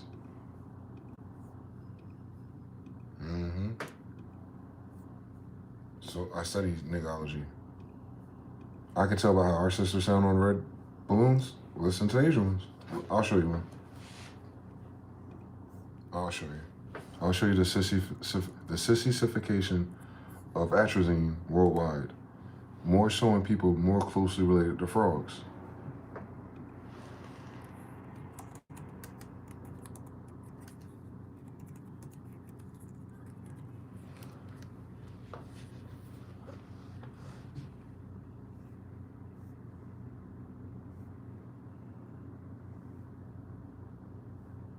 Yeah.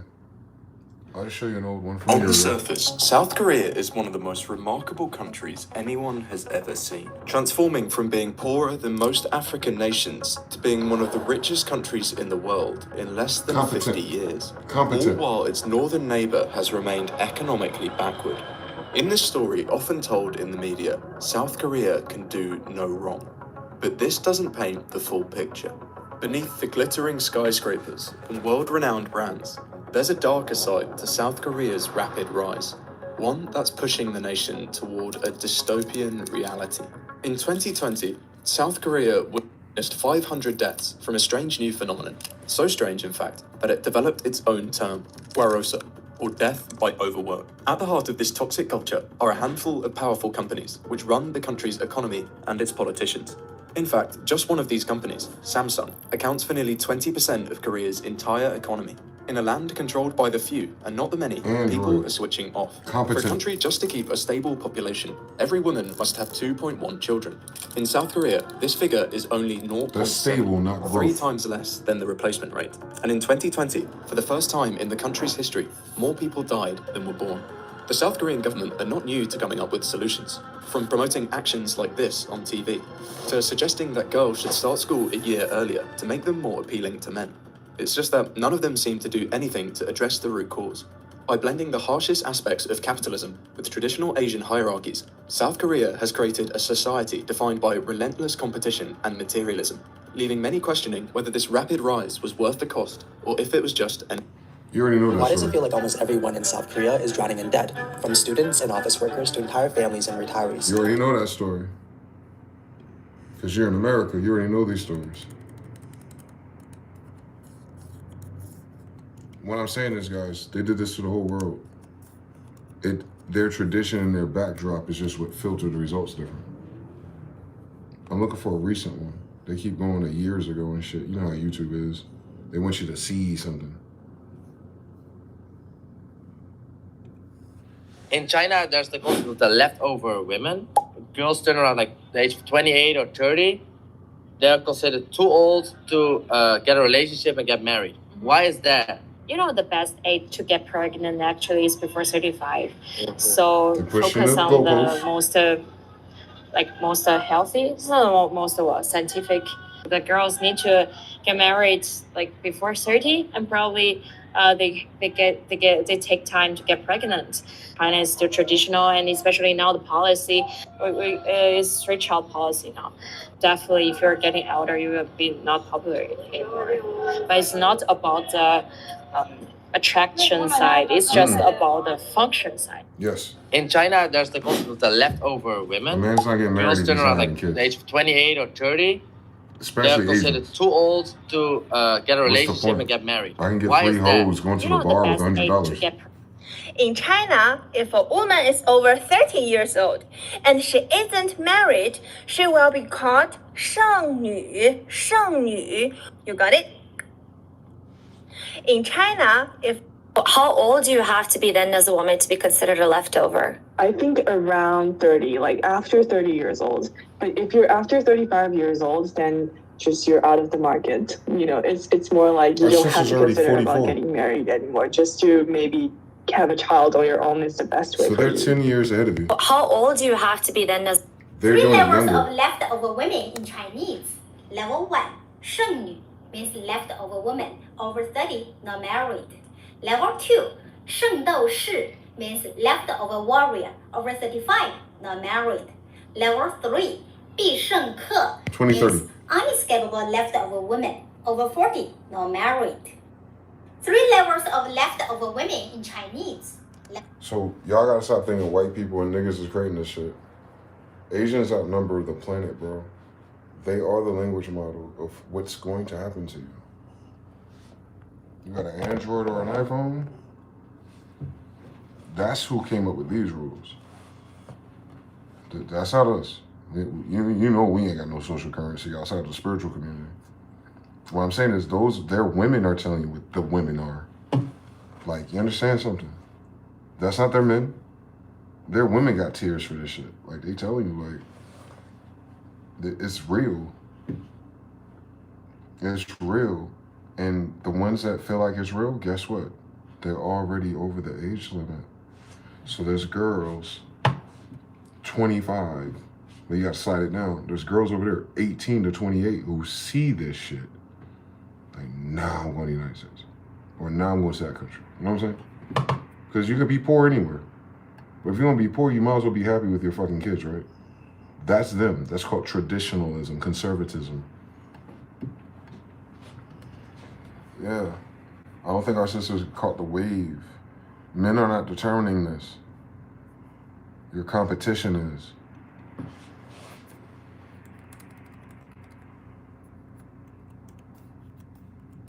The women choose to migrate. Y'all goofy, boy. You think niggas know how to write policy? Man, don't even get me started, bro. Feminism is losing its grasp in Japan and Korea. South Korea is now one of the countries with the highest level of gender conflict in the world. If in Japan young people adopt a Zen attitude, trying to deal with tension passively, in South Korea the situation is completely different. It has turned into a full-blown gender war fought in the name of political correctness. This is what's about to happen to you. During the last before the Olympics, year's over. one case caught public attention. A female archer who won a gold medal was attacked online simply for having short hair. Male netizens accused her of being a feminist and demanded that she return the medal. Many were shocked. How can you attack a champion who brought pride to the country? But a closer look at the comments revealed something even stranger. The men attacked her because they thought she was a feminist, while those defending her did so by saying she wasn't a feminist. See the pattern? No one was debating whether feminism was good or bad anymore. They were only arguing about who could or couldn't be called a feminist. Why did the word become so rejected in Korea? To understand that, we need to go back about 10 years. Just like in Japan, there was once a time when Korean men and women walked together toward a modern future. Urbanization, economic growth, and the ideal of free love created an atmosphere of optimism. It was in that context that Korean feminism emerged, preaching independence and a break from traditional roles. At first, many men supported the movement as well. But history followed the same script as in Japan. China's rise weakened Korean industries, unemployment grew, and internal competition, the so-called involution, exploded, especially after the 2008 financial crisis. As the job market became a survival game, men and women began to turn against each other. And, as in Japan, women lost ground. But something even more extreme happened in Korea. Radical feminism gained power.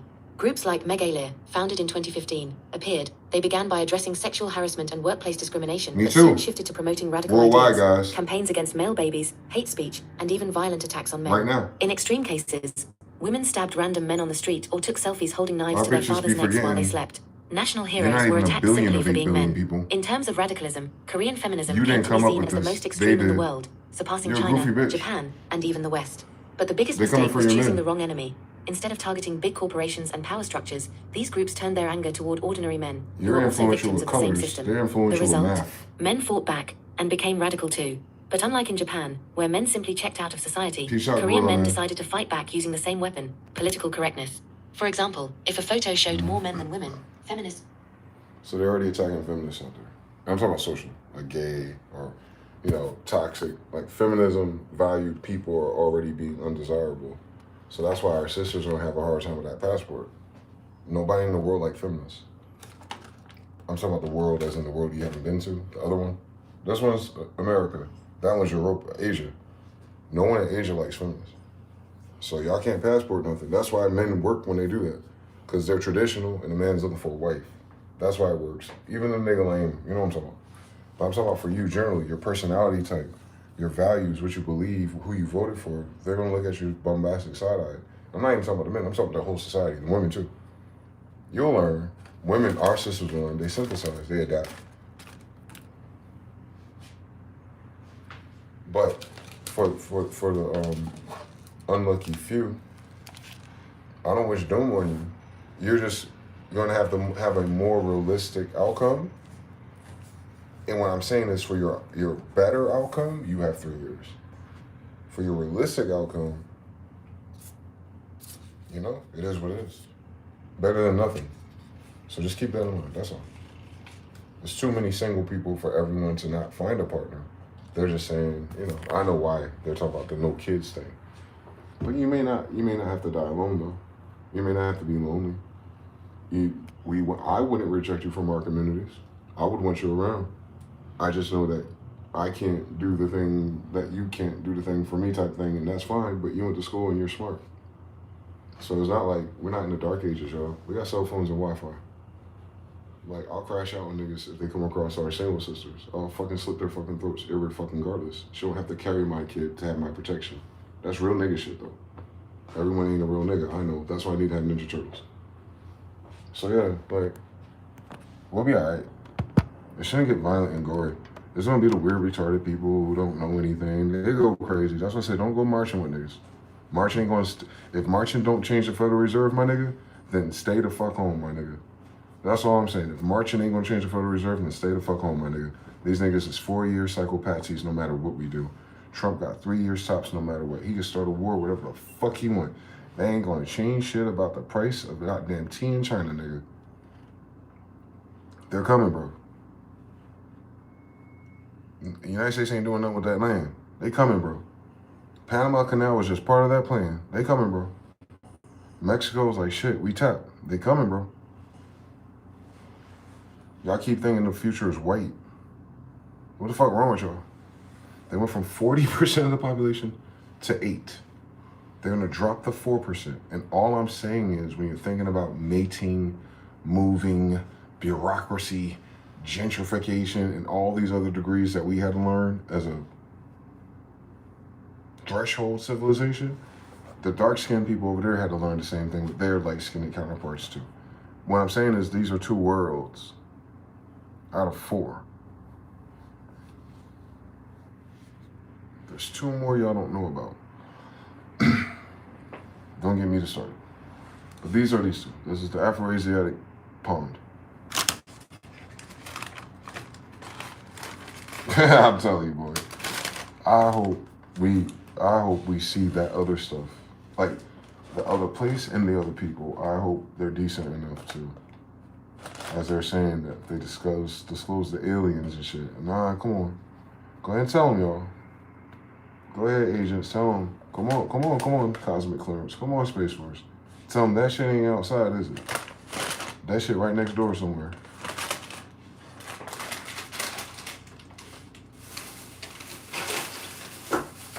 We know why all the gold keeps going missing, trust me. We know why you need so much legal tender. You robbed all the sand niggas with all the gold, but we didn't have better buildings afterwards. We know. You ain't going fucking nowhere outside of this fucking firmament, bitch. God was very clear about that, and so are my ancestors. Your bitch ass can't climb that tree. But if this was a new world to you, then the other one is new to you too, because you're full of shit. And I'm with it. Listen, me and Noel work on that one. God is just giving us a sneak preview on that one. So it's a whole nother place here. Just like how like Asia would seem like a different world. Y'all think India and all that shit's in a different place. No, that whole side of the world is Asia.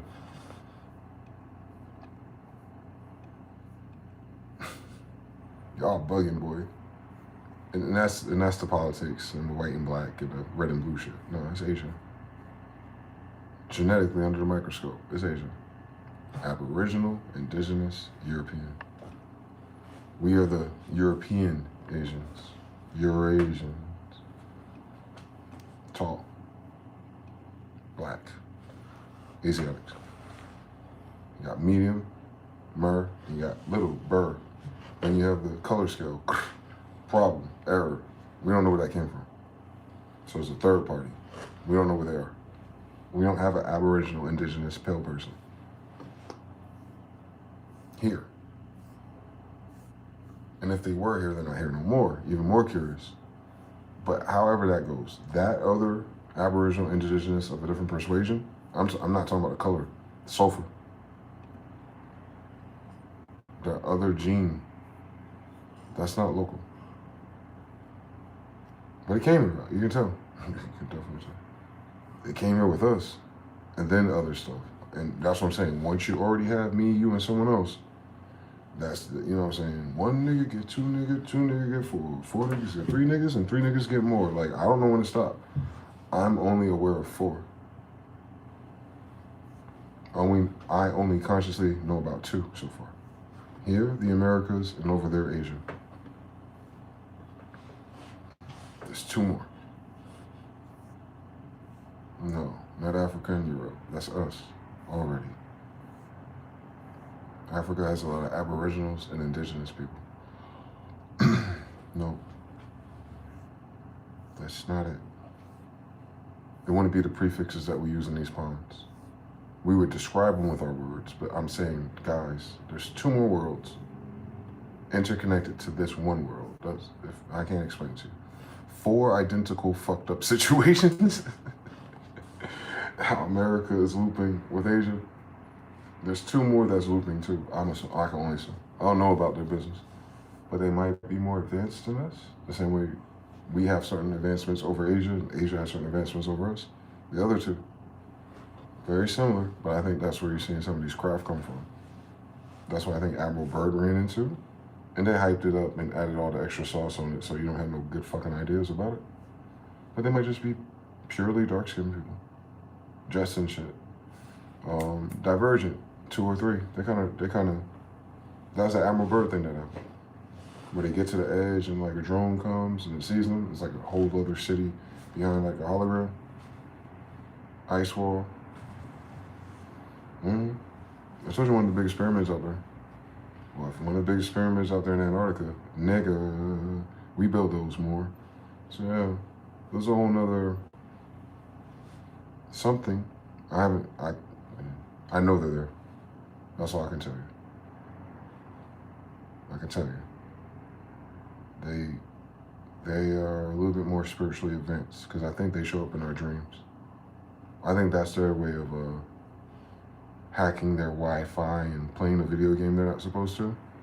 I think their spiritual schools do that. I think their spiritual schools remote view us and where we are, and I think they influence us, right? The same way a witch does, and you wake up with a nightmare, or your teeth are loose, or the same way a witch working a spell or a candle or something. Now imagine someone's not a fucking idiot, but they're still, remote viewing you.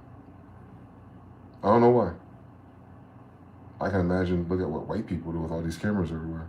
Now imagine if you're more divergent or more Jetson-like.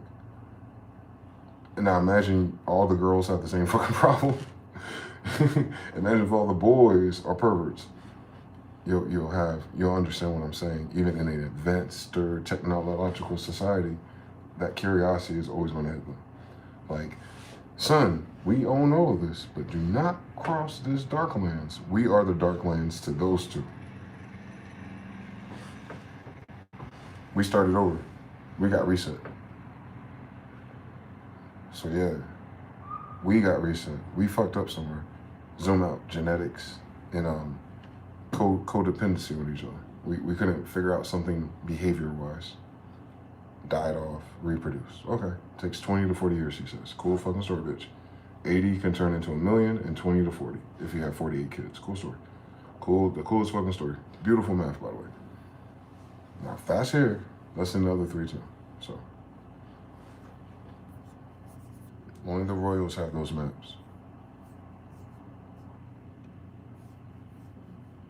Only the royals have them. And if anyone else stole them or rewrote them or did something with them, they didn't understand them. They're caught up in flat earth or something. They weren't telling you that. They're telling you that those are 4 different ponds. 4 different ice walls. To us, it would be 4 different worlds. The weird thing about them is I think their ratio is the same. 3/4 water, 1/4 land. All 4 of them. I don't get it either, trust me. NASA lied about everything. Like I said, we had zetetic astronomy and all these other things that alluded to other names and stuff we don't hear in our lexicon. They know something. How useful that is, because I listen to all the coast to coast and stuff too, guys. They're definitely interacting with someone else, but I think they're doing the Mason thing. Little gray alien, little buggy-eyed reptilians, like, all right, man. But think about how they describe black people. Big red lips, dark skin, little hair, and like, look at me, my nigga, like, that ain't even how you describe me. But, you know what I'm saying? These niggas.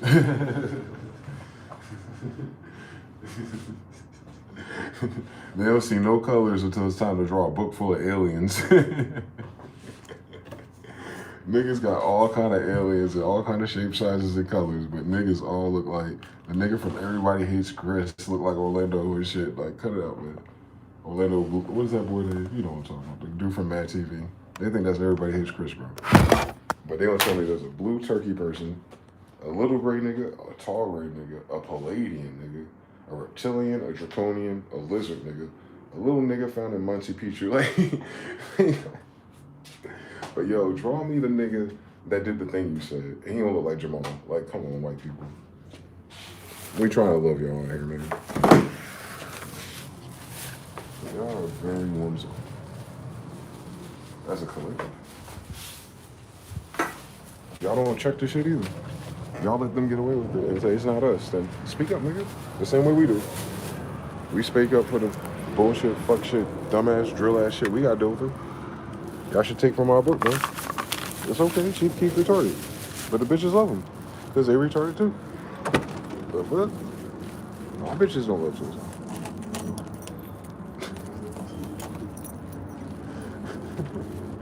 But bitches love Sosa. He ain't lying. Ain't the bitches I want. Shit, better than him not having bitches. But don't, you know what I'm saying? Like, we ain't all the same. You gotta stop rating us by your systems and just start rating us by competency within our system. And then you understand how much of the same we really are. The only thing that's different between me and you is a fucking paycheck, my nigga.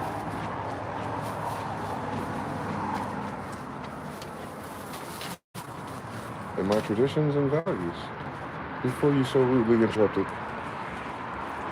But you taught us something new, man. I told you, I'm all cool with the Switch TV and the PlayStation 2, by the way.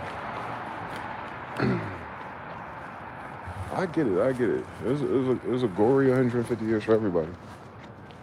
But I'm telling you, this shit's about to change so fast.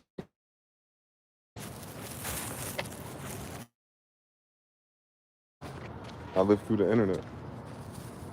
I remember specifically having web TV. I'm one out of 12 people, I'm sure, in Henderson, North Carolina, in my elementary school, actually, 6th grade. I'm the one out of 12 people in that fucking school that heard the sound. Dun, dun, dun, dun, dun, dun. That accelerated by the time Microsoft Philips made web TV. Microsoft, Bill Gates, then flipped that into the operating system for Xbox. And remember, Microsoft, as they're doing that, already has the desktop Gateway 2000 in the middle, right? So we were from 96, 97, 98, 99. For me, that was forever. In real life, it was just halfway ago. It won't even begin the pandemic, how fast this happened. So just late 2023, I was telling you, in real life, yo, ask me if they know what AI is. And niggas, and they're like, it's Allen Iverson, That was just 2 years ago. Niggas were still thinking AI is Allen Iverson. I mean your general consensus. The same niggas is now figuring out about Epstein. So you gotta log out their server. It's gonna frustrate you no matter what. They're 10 plus years behind. Anyway, same thing with AI. Same thing with web TV. I told every nigga I met, there's this amazing thing called the internet. And smaller areas, they heard about it, or the library or something, but they didn't have a social impulse. They just think it's like digital computer nerd shit and maybe Oregon Trail and some other game they can't describe yet. But most computers suck, not enough RAM. You know the story, right? Not enough reason to buy your kid that instead of a Nintendo 64. Understand? But my grandfather said, fuck it. His aunt got him this, his dad got him that. I'm gonna buy him a web TV. And pay for the service for a few months. Slow as shit. It was ISDN, I think. I was half of 56K in Henderson. Anyway, man, that shit left such a weird impact on me that I had nobody to talk to about that shit in Henderson. I had to wait till I go back to New Jersey next summer to go to the nice affluent area of blue-collar kids who have that system in the damn living room. Dad's playing golf and shit on it. That one. So it won't until niggas is talking about printing Dragon Ball Z and Pokemon pictures in the school library where the internet finally started to be valuable to a generation. Because it was the cachet of Japanese culture. So and then game codes and cheat codes, and of course the hoes found a way to order shit online and get scammed and find deals, you know. But the social phenomenon was largely boy driven. Girls were in the chat rooms, boys were engineering the language model. And even in that, even in high school, people were like, yeah, I got the computer. RTP kids, but what are they on it for?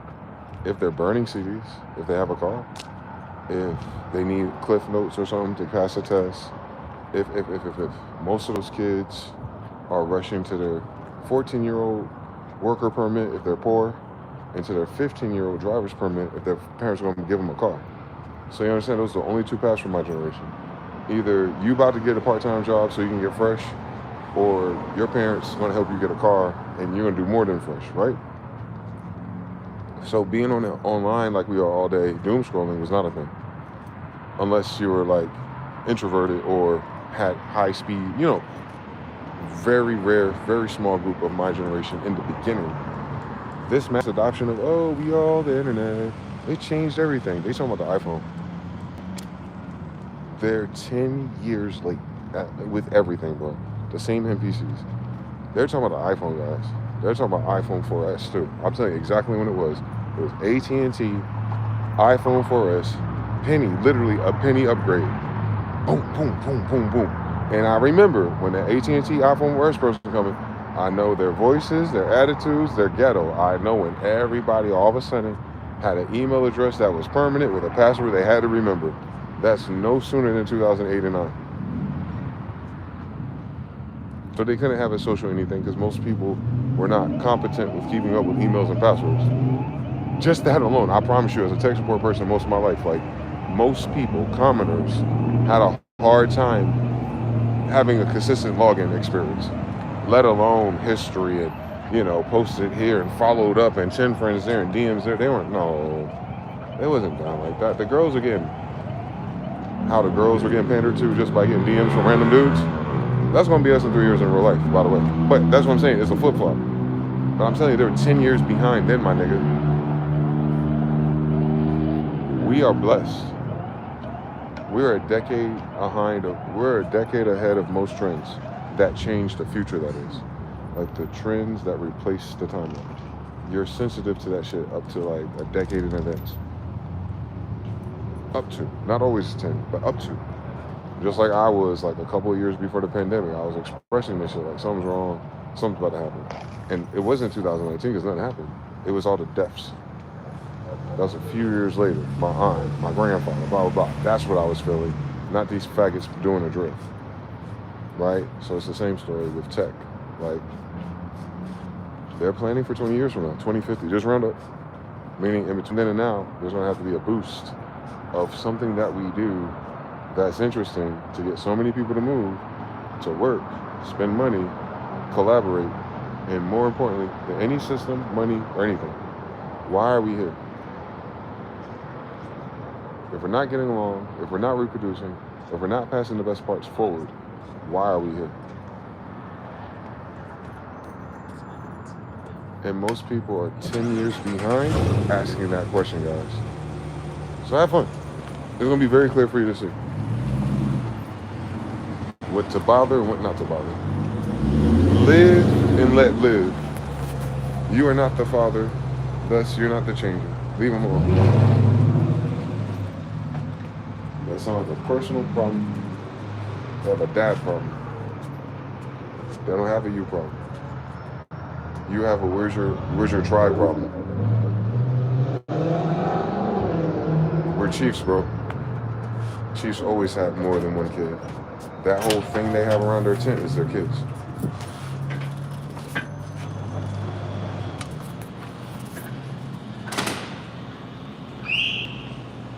Based on the true story? Based on the true story. Read the Bible.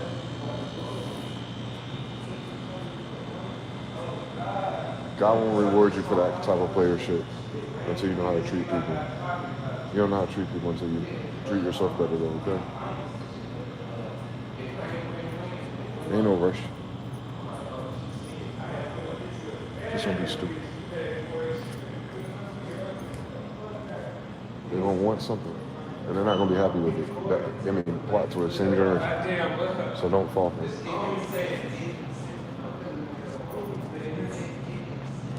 Don't worry. We have brothers out there in the field doing content for the rest of our life. Just filter it through what they gotta say. What the fuck is going on? Why didn't I keep listening? What's that with this keyboard? You ever have a person walk up to you? You're like, all right, motherfucker.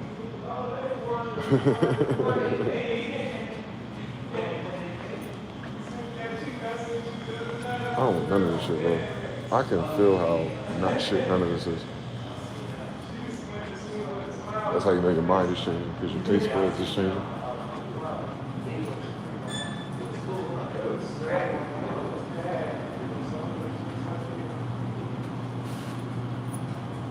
Waiting for that girl that cook ramen from scratch. I know, I heard what you said. That'd be crazy, actually. Anything like that. In general, y'all will experience. You'll have a new food revolution because everything takes land. Those spices is going to change everything. Black people love hot sauce. They haven't had hot sauce yet.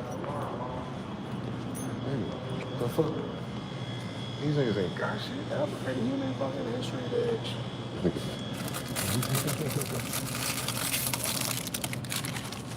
I'm telling you, I'm speaking into existence too. I don't miss me. You just gotta catch it.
Appreciate you, man. Yep. Have a great day, bro. Got the real gospel. Got the replay game. Oh, y'all saw that Super Bowl where y'all had that little whip and shit. I forgot. What's that? Sunday-ish? Sunday, Monday-ish. Or something. I'll let y'all go. Ain't shit to talk about. I'll chill on that shit for the rest of the night for myself, bro. You just gotta remember, man, we're outnumbered in this world. United States citizens, black citizens, Indian citizens, awake everyone else's, tribe of everyone else's. That talking King James English, we're the smallest population in the world, no matter what. No matter what, however you slice your pie in this story, I feel like the arrogance and the conceitedness of our pedigree of society is weird. Especially when we can't back it up, but more so we can't back it up by numbers. It's Jay-Z all day. We don't believe you. You ain't got enough people. Like, and this is only for the white man that runs the government, his type of narcissism, vertical. Like, he was that, weapon, this, that, smart, this, master, three-way manipulator, blah, blah, blah. Baddest this, Arnold Schwarzenegger, big guns, Miami boats, yachts, that. And he was like, damn, all these niggas gay? What I'm saying is, like, all that other shit could have been flying, could have been true. But you pack it up once you don't have 3 or 4 kids. Like, you know, what I'm saying is, like, bro, whether I get $1 million or not, I'm gonna need 3 to 4. These niggas got millions and billions. What the fuck have they been doing, bro? I can't fathom that. I'm so glad I missed that boat. For real, man. Me and Diddy like the same type of girls. Except for I like them. Me and Diddy and them like the same type of girls, except I actually like them. So I can imagine, like, you get into that level and you making music, or you know, whatever degree you're in, and you're around those type of people that are used to that type of lifestyle, and like, damn, that's it? Oh, I'm able to share sexually transmitted diseases and swinger tapes? On Usher Raymond, man, I don't know, man. That ain't for me. That ain't for me, that's all I'm saying. Look, I can only judge my own trees. I'm only worrying about what the Bible said. I'm realizing more than the Bible just here. But yeah, degree for degree, man. I feel like our strategy guide is the better one available in this timeline. I can just perchance by the results I've seen. So make sure you find someone who loves God. This way you ain't gotta worry about them loving you to treat you right. They're gonna fear God appropriately. That's that fear God thing. A lot of people do the fucked up shit they do to other people. It's because they're missing that degree. Fear God. And they don't understand that. Because it's narcissism. Fear God and keep his commandments. Ooh, God is so scary. No. What was God's commandments, stupid? Right. Perchance, if we read them. What was God's commandments? Most of which is about how you deal with other people. So if you fear God and keep those commandments, the fear comes in when you don't keep them.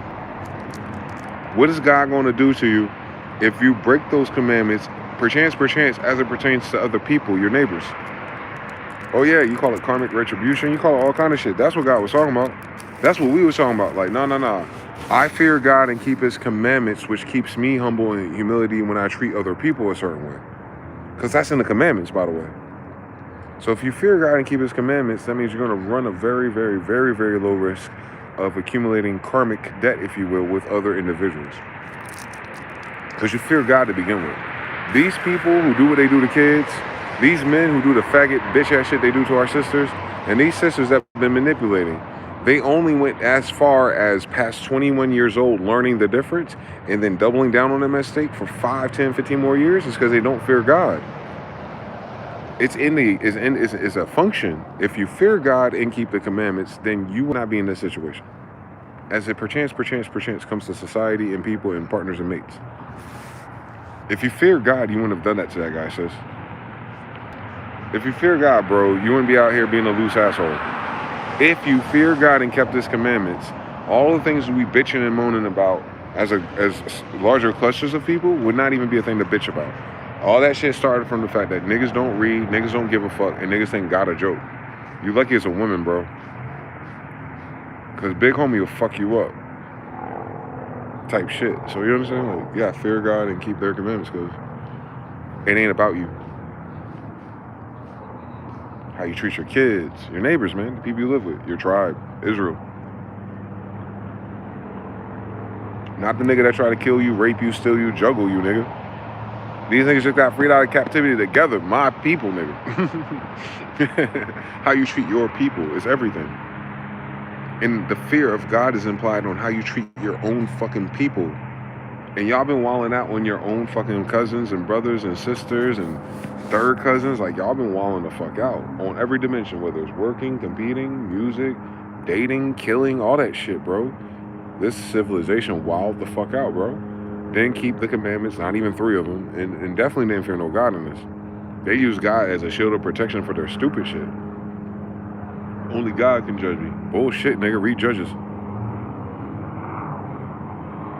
Y'all need to fucking finish reading that book before you try to use those spells to protect you. Because you're holding yourself accountable by referring to God anyway.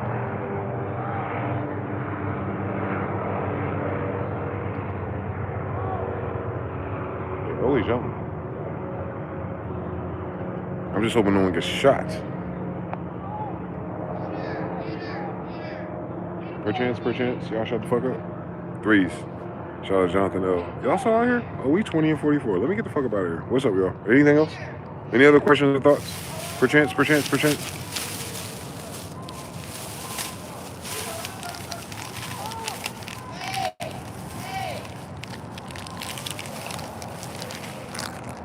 They even chatting just loud. Hey, I need attention. Hey. Everyone's weird. Why are we yelling? Hey.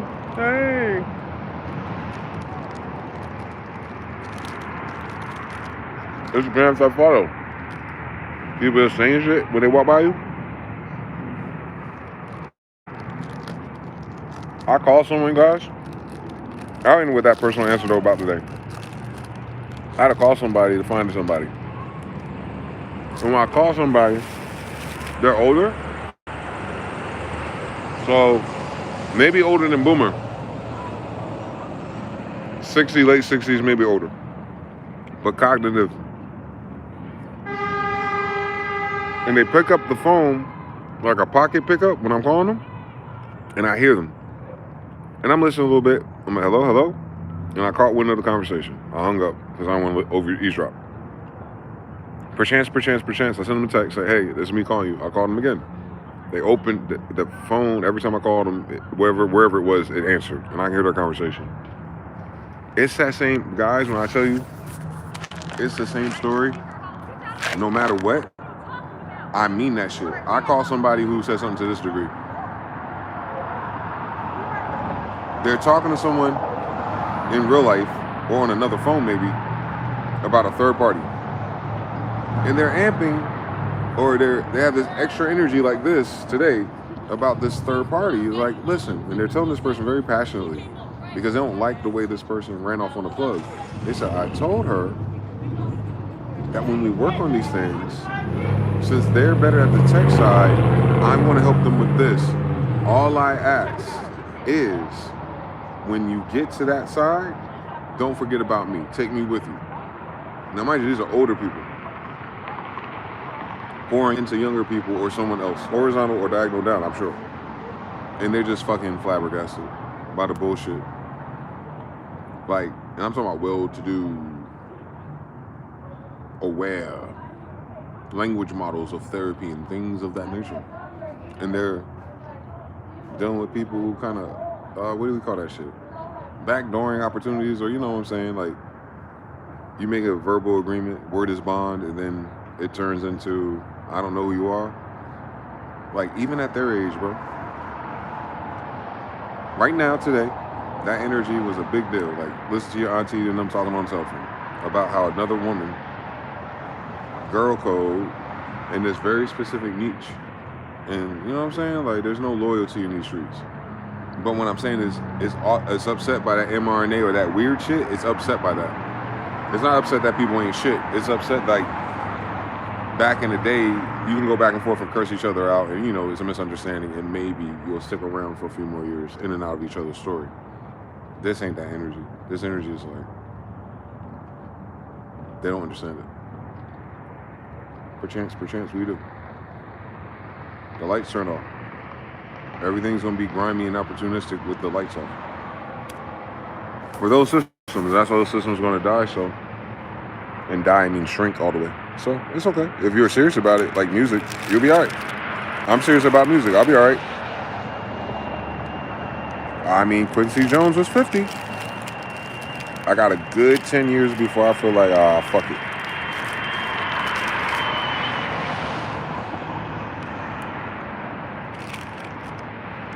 Perchance.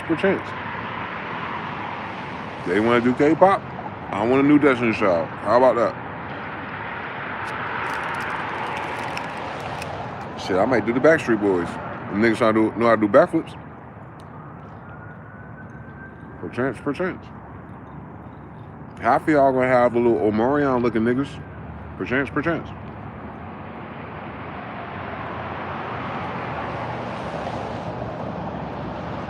I look forward to that.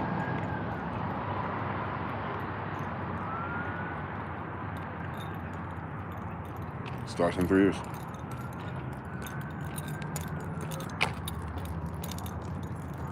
Shout out to Composer Slim. Whoa. Just another day in the GTA San Andreas region. For real, man.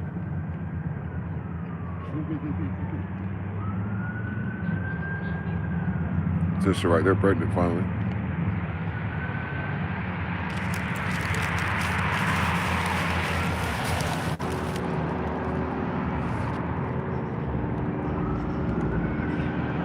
Yeah, guys, just watch out for the girls, man.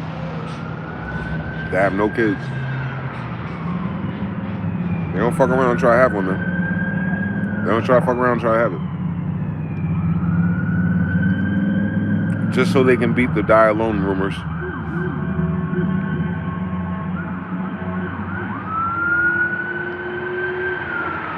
Just another day in San Andreas. Sirens and helicopters on. Oh, yeah. More and more people are falling. And I don't mean that in a gloating way if my voice, my cadence comes out like that. I'm not. I hate death. because I could feel it.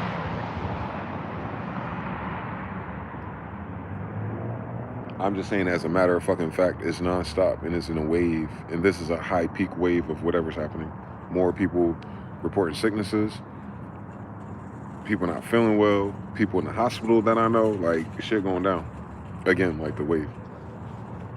Perchance, it's Saturn, Pisces, and all that shit I be talking about, but I'm just gonna mind my business. Perchance.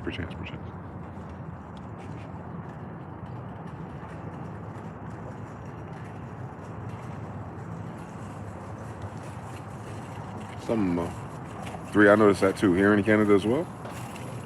Oh shit. Another spike in the last 2-3 weeks. How you doing, brother?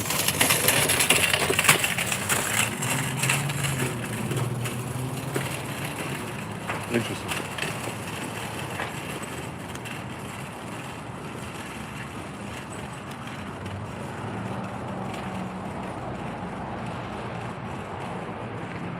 I learned how to love people where they at, man.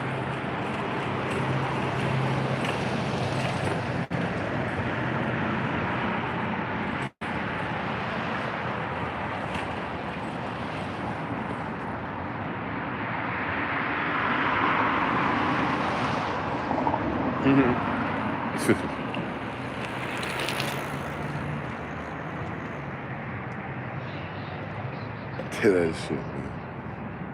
God wake you up to become the Merovingian. It's funny as fuck to me, man. Because unlike the Matrix movies, you unplug as soon as you die anyway. So for you to unplug while you're awake, while you're still plugged in, you're just Cypher or Merovingian for real.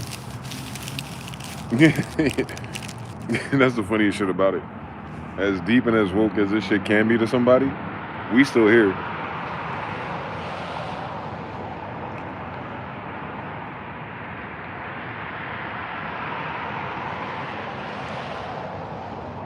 They're gonna be Cypher, or they're gonna be Merovingian. Or.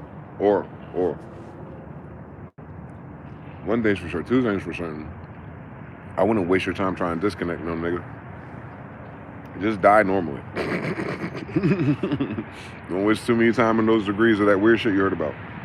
Their age requirements. For most.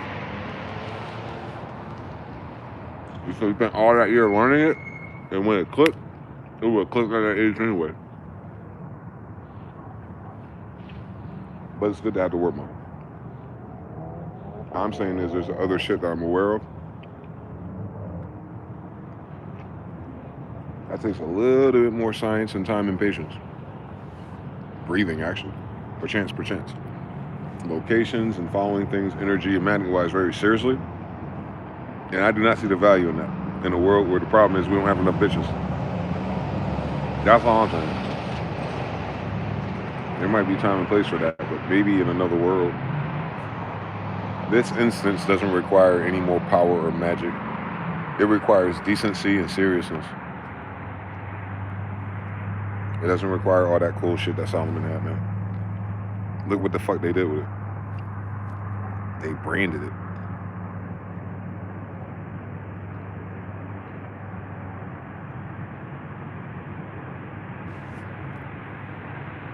I'm speaking that to you because I know a lot of these bitches are going to be in those magic schools.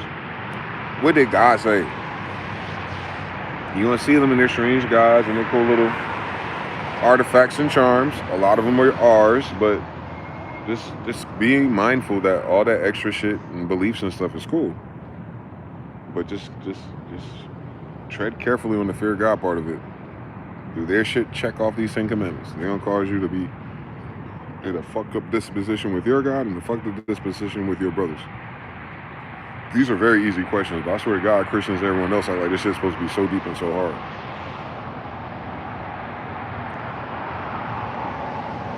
But when you have an influx of girls who look like Rihanna's normally, we see niggas sell their soul for less, man. We see niggas sell their soul for BBLs.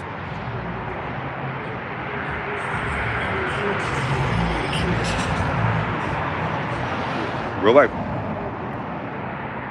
What'd you say? The people are checking out all degrees, or they're Seraph or Seraphim. Nah, I don't even want to ask God about that stuff no more. I'm good. For now. I get it. I see UFOs and test flights all night now. I'm good. Back over to you, the market. Marv Albert. I'm Marv Albert. I'm Marv Albert. This your boy. I'm getting back to the basics. Boom shakalaka, nigga. I don't care. That's what it is, though. That's what traumas do. That's what Dark Night Souls do. That's what resets do. That's what crazy ass society twists do. Is they force you as far as you can go. And you pull it back like the scorpion. And then dousing. Then get over here. And whatever you had in the claw. Into the future.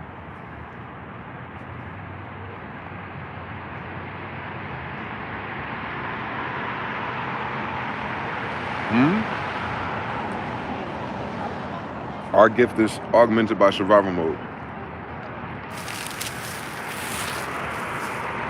God know that. I know that. Hated it.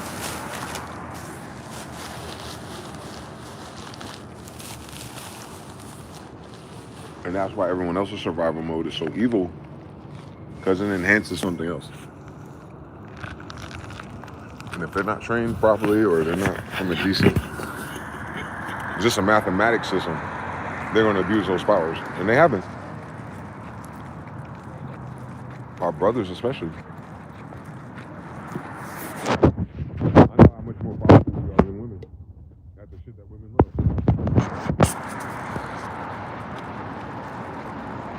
Because God made it for us.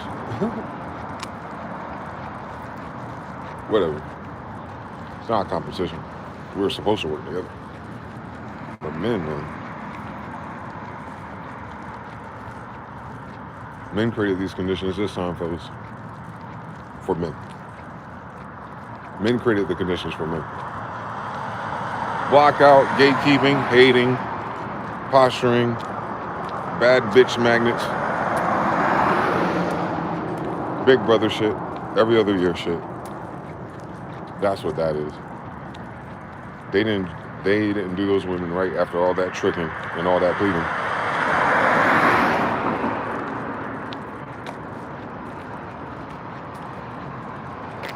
I know. It ain't me though. Shit, fucking shit me. What I gotta do with MG? Nothing. I've just been like that my whole life. So I don't care. Ask me what I do it and who I do it for. All I want for my birthday is a big booty hoe. Like, you hear it all the time in our shit. We're not that deep about women. That's the least of our worries, actually. It's everyone else. Getting in the way of me and her, or her and that, or me and that. Women are easy, man. Once you get one that likes you.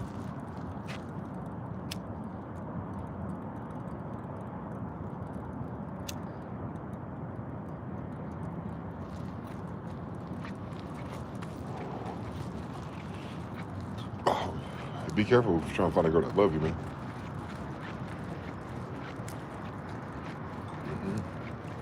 It sounds like a good deal. It's not. Perchance, same stocks. You don't need love. You need like.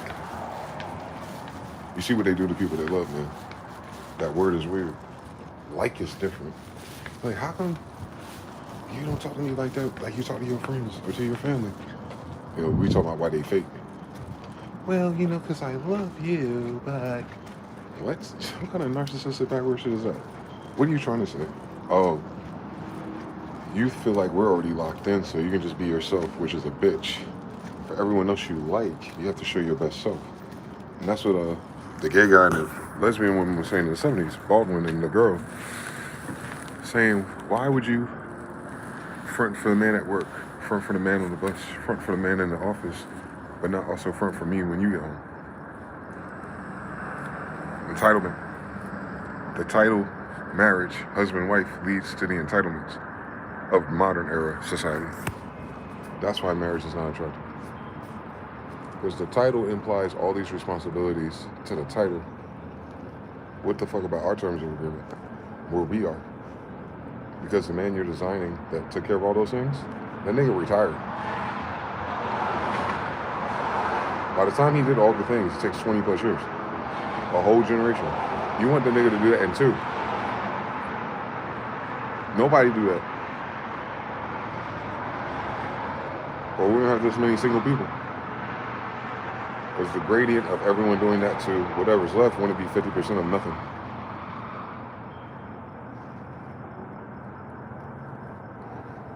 My sister's listening. You'll be very lucky within 3 years. Because you're listening. For everybody else, I ain't heard it yet. They about 10 years behind. Ding, ding. 10 more years from now, they're like 50 though, guys. So this is our last decade. You understand? This is our collective, horizontal, boy and girl, generations. This is our last decade of reproducible years of a future generation. All the exceptions after these next 10 years make zero difference for the flavors, the recipes, and awareness that our groups have. If we don't compress that and send it forward, it's not going forward. If that matters to you, if it doesn't, and it didn't, I don't even know why you would know who I am anyway. My family wrote about genetics.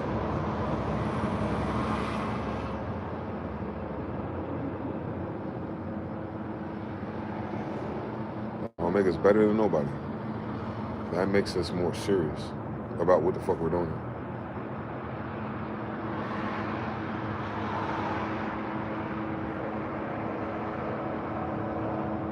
King James and them wasn't better. They were serious. They got shit done. Obviously, we're back here. Last known good whereabouts for a tall black Asian was Russia. Now we're back in America. That means it was true. The story is true. The Tartarian and Salmonessa part. And that Genghis did something. And something. And had someone pray our ugly asses. That really happened. I'm really that. So that's about 400 plus years ago, give or take. Bullshit, the calendars. And you're gonna go 400 more.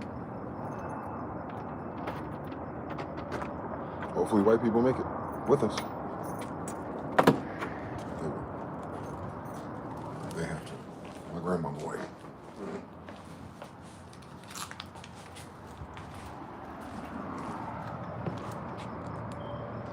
Asians, Jonathan, y'all ain't got nothing to worry about, man. They be talking about like China's population. They be figuring that whole pond is Asian, damn near. Oh wow, perchance. perchance, Hong Kong has a problem. Nigga, please.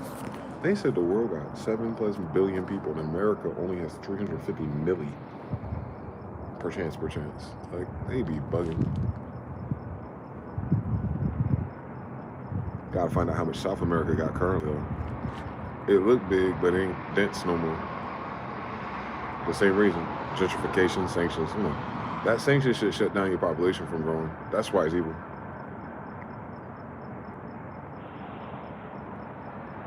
Cuba. They fought for their own revolution and then killed themselves. That's why you don't go running outside with people talking about black and white and rights and communism. Because in the moment, in the decade, you achieve something over your boomer class, but in the long term, you have to restabilize your economy, and then now people with this new freedom are not rushing to do the traditional thing, aka wait till the last minute to start a family. Then when your ops, the sanctions, the boats, the diseases, all that shit, you still have, Cuba has very smart people, but it's, you know what I'm saying? The concentrate's small now. They got cut off from having 4 kids. They're island based. They have to trade. That's why Russia is such an integral part of it. The way the United States would have it, they make all those islands empty again for real.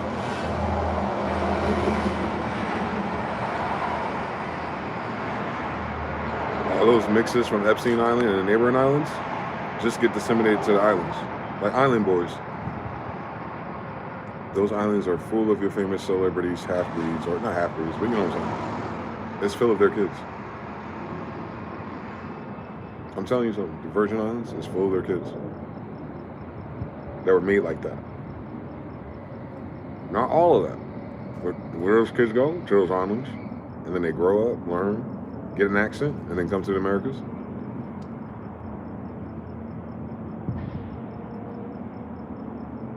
People are starting to notice.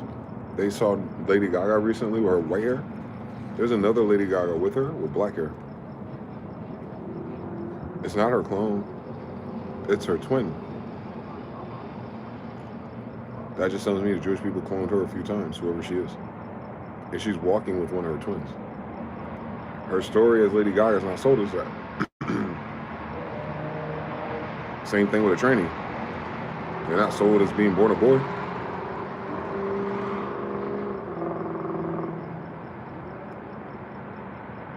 You talk about that group of LGBT people that change variables, whatever they want. That's the story. They call it media training. There it is.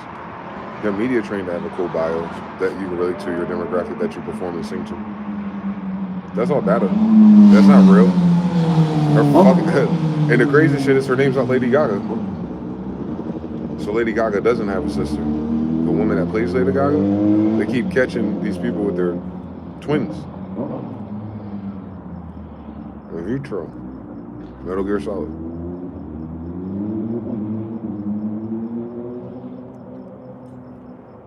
Why is this kept?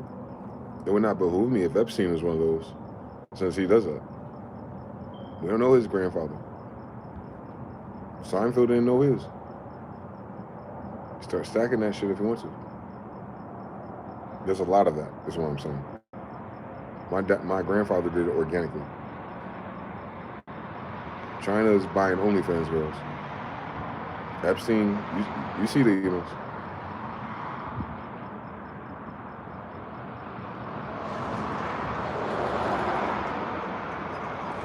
When the Island Boys talk about it, because they look so clout heavy and they're on some type of pills, you think they're joking. They're not joking. They're from Epstein Island. They've been at that shit for 100 years, yo. Plus. It's okay, though. That strategy didn't work. Look at Epstein's sons. Whatever that woman or host is. That, you know what I'm saying? You think they're going to take over crypto? They can't manage the little fast girls that be on their Twitch streams. They definitely ain't going to match none of the fucking evil that their surrogate daddy manages. And just like that, the Epstein empire's over no matter what. His kids are incompetent. Not smart, not educated, incompetent.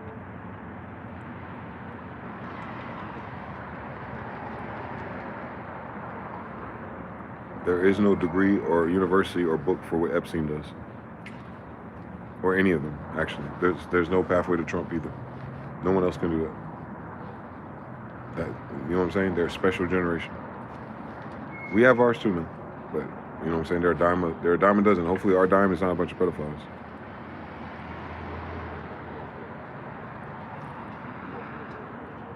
With all these girls they about to import 25 and older. Just wake your asses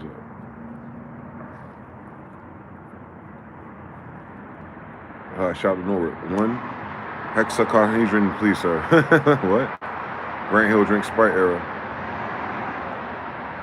You're going to find a brown toupee on the street next. That's hilarious. I won't fuck around and find it. Shalom. Bad math multiplication equals bad math no matter what. Come on, John. Come on, bro. Come on, Norwood. I don't know what a hexachondrihedron is. That one's complicated. A hexachondrihedron. Hexachondrihedron. God damn. What Greek school you come from, nigga? Why they stack that word like that? I wouldn't want to live in that society. That shit sounds ugly. Just all your words stacked like that? Like 3 to 5 syllables at a time? I like the way we talk. Shitting me. I can say shit. And you already know what it is. All that extra shit that you gotta do. Hell no. I thought you were supposed to be efficient, not cute.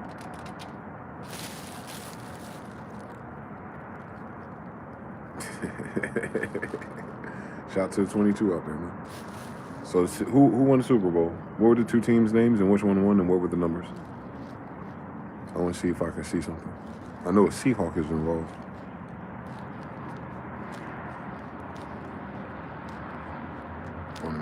On Hey Rukon. I understand everything, Mr. Falcons and Hawks.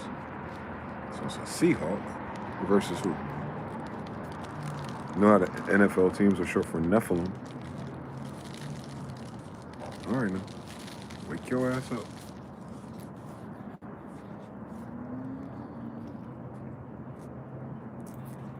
It really be in the name. Olmec and all of them are Nephilim. That's why they're giants. Nephilim is just a species.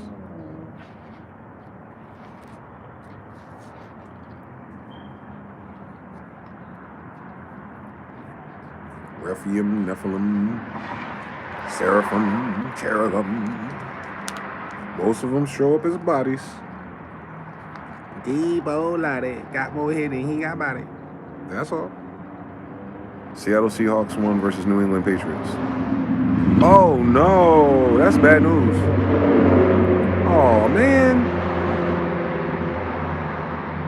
They said the Seahawks lost. Now let's do the fact that we've been talking about New England all goddamn day, week. I had no idea they went to the Super Bowl again. Shout out to them. But they lost 13. So New England 13 is me.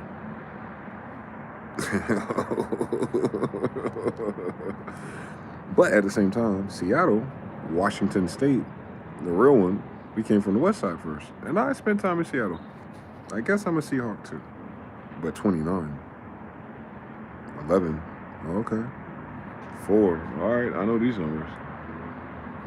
They just keep spinning if you let it. But that's interesting that the New England Patriot is 13. Thank you. That's what I needed, man. I'm on the right track.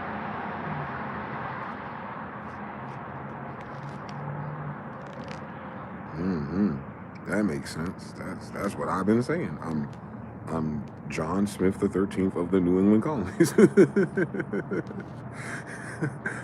I'm the 13th of the New England colonies. So New England colonies have only been here for 13 generations. Can you fucking imagine? Easy story.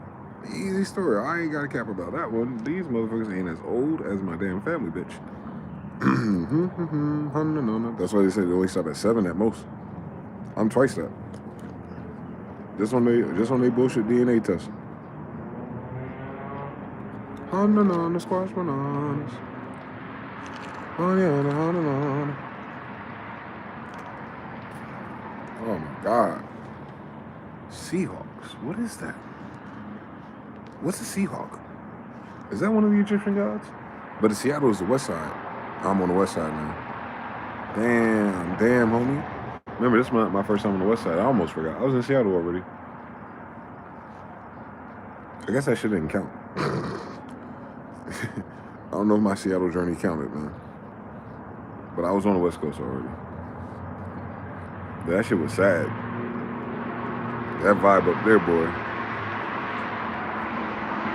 You gotta go up there with people that love you, man. That shit'll take you out. Subtly. There's nothing to do there. And it feels like that. Like it's beautiful. It's amazing. So if you're ready to park it, that's the one. I would go back to Seattle.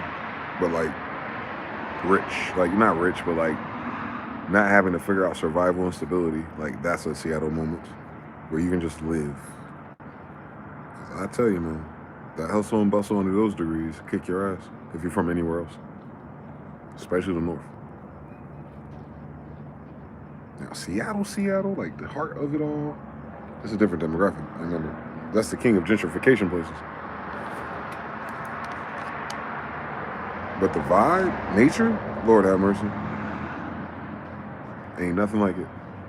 Even these mountains are beautiful, but Seattle's mountains, or mountain, nah, they got it. Seattle's little mountain in my backyard, that one had it, man. The air got it. The taste of their water got it. The environment got it. Them people, though, Them gold rushing ass niggas. Them I wish I was still Indian ass niggas. That shit just seems so, you know what I'm saying? And the girls are just too bad built. The wrong mixes of the bad builds, you know what I'm saying? Even the light skinned ones, they're the wrong kind of light skins. Richmond, you ruined us all. Oh shit, what, that orange slice moon in the sky? Moon, go home. You met the moon mad late. The moon start here, it be here all day, and all of a sudden one set in the horizon all extra large and orange. Like, fuck out my face, China. Where'd that moon go? The moon just be doing anything. That's how you know it's a fucking hologram. That size don't even make sense. This shit been out all day and now it's bigger than it was this morning. Like, cut it out.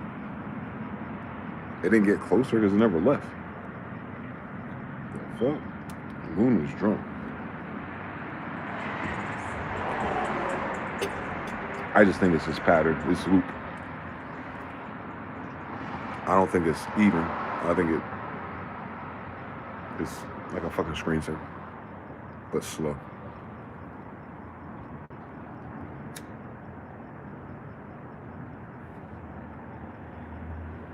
Doesn't make sense anymore. Those Olympic mountains, yeah, brother. Seattle is just breathtaking. I remember first driving through the mountains to the lakeside, and they had waterfalls pouring out the mountain off the side of the highway. I was like, oh, y'all niggas is with it.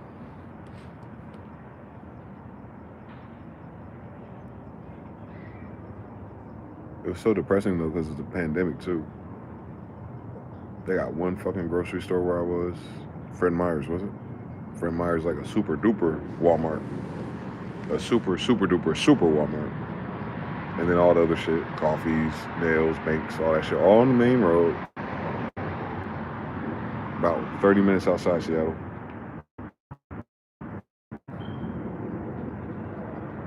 Close to Tacoma. We used to take the girls to the soccer camp, which was cute. It was keeping the kids socialized during the pandemic under, constrained environments. So I got a chance to see all the parents who had kids under 12. A lot of couples my age, millennials, maybe just 4 years older at tops. And I'm telling you something, y'all. Just be so grateful you're single. If you're single, after giving your most, because I watch them fathers be in whatever relationship dynamic that is, absolutely present for their kids, but also, not all of them, but I would say 8 out of 10 of those relationships there for their kids just seem like they had no resonance with each other. That could be for a myriad of reasons. The pandemic, death, money, time, energy, tired from the kids, right? But when you see the one in the same group where the woman and the man is like this, it's like, okay, I see which one I want to land on, is all I'm saying. I've seen too many brothers in the last 6 years that are just hanging out there for their kids, bro. And that's what I'm saying, women are so ungrateful. Generally, I see way more men settled in our generation. They settled in because they got to provide and protect, and they picked her, and they're not happy with her. Women can't settle. Fuck out my face. Women can't settle unhappiness. Men can. A man can absolutely be unsettled and be unhappy horizontally, and then redirect his energy vertically. Women only have one power move so far, from this generation that they use. Men will redirect the fact that this bitch ain't shit, and then direct everything into them kids. Until they don't have to. Until the kids are old enough and you get another bitch. You know how niggas are. White boys, I don't know their strategy. But a man that was young enough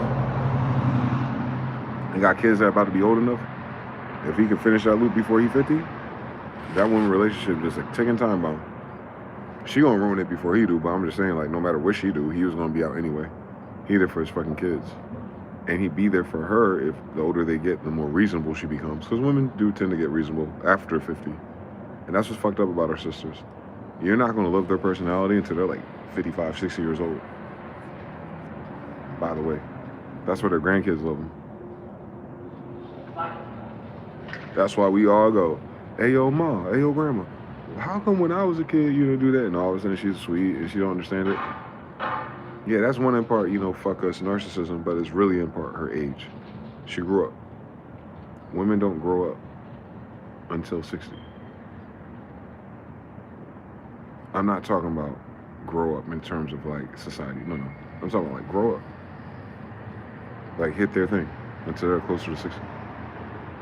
That's the best version of every woman. You know what's crazy? That's when most of them are invisible to the world. You know what's beautiful? That's exactly what your family and husband deserve. It's almost built into the logic of it, right? You gotta think grandma pushing out 10 to 20 kids starting at 15. She ain't finished until what, guys? 30? Pushing them out? She's not finished pushing out until she's 30, right? So that last one or two, that extra one 5 years later, she ain't done with that until what, right? 48 years old, 50 years old, when she can finally like dust her hands completely of like babies. And all the older children are already doing the house thing, so it's not that much harder. Women forget that. By the time your grandma get to 10 kids, think about how old her kids is. She got a 9-year-old, an 8-year-old, a 7-year-old. That 1, 2, 3 shit ain't nothing. Now go from 10 to 15, nothing. Because your oldest is 14 now. And your oldest got 3 or 4 squad members already. It takes a village, sister. Well, the village is supposed to be yours. Y'all are meant to have 8 kids. You would have had them in a row by the time they get to 10. The youngest one is 2. You ain't got to do nothing. Your 10-year-old's going to assume all the responsibilities. You already do that to them. But it makes way more sense when they have 2 helpers versus the other 3, 4, or 5. It's not so, middle childish. Middle child only works for 3. Or, groups like that. That's the problem. You're supposed to have 8. Because that second child going to be the fucking problem. That 4th and 5th and 6th child going to be sweet as a honey bun. And them badass last ones, that's what the middle class is for. And then big sis or big bro, gonna have them all lined up anyway. By the time big bro, big sis is 12 anyway.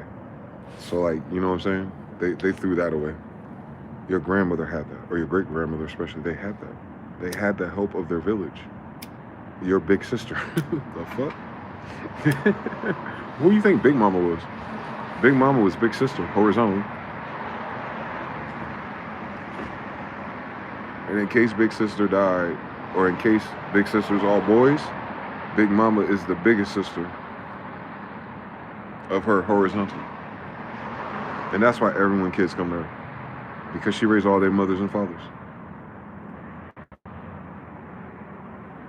She's the de facto grandmother. Because she was the de facto sister, she was the de facto mother. The closer we get to 1800s, and then the closer we get to Indians. It was always a village. What do you fuck y'all talking about? And the way our men are, outside of monogamy and our religious obligations, which my family is, right, obviously. But I have cousins in other tribes that don't have to do what English did. We did that because we're kingdoms. Understand? So like when we got out of kingdoms for whatever fucking reason, we still stayed monogamous as we would have been that previous 16 fucking hundred years in a row. My family. Fucking lucky me, right? So even coming in and out of that, you could tell they did arranged marriages and kept it to Israelites and Jews. So we, you know what I'm saying? My particular family name didn't venture out unless dad was a king and did the thing and got women pregnant around the world and set up estates, but not as us, like, the whole civilization. All the bitches, That wouldn't make sense. Because outside of getting bitches and having kids, we really value our women differently. Remember how much we killed and died for them, and how much we afflict and be afflicted because of them, knowing who we are. I mean, we don't know who we are. We feel something because we're black. No. I'm talking about in real life, shorty. There's a real history about that. a Trojan horse about you, stupid ass. Helen of Troy. Troy, Etruscan, El, Tres, Khans, Afro-ASIATIc. It's in the name. During the Greco time period, well, Hebrew is Greek. All right now, and all that's in America. How you doing, sister? Literally, motherfucker. Type shit, right? So, the world, Medusa, Venus, Isis, Lucifer. She got this long hair or these dreads. She got an ice cold stare, man. She a man eater, but men can't help but stare at her. And her degrees is just, they turn to stone.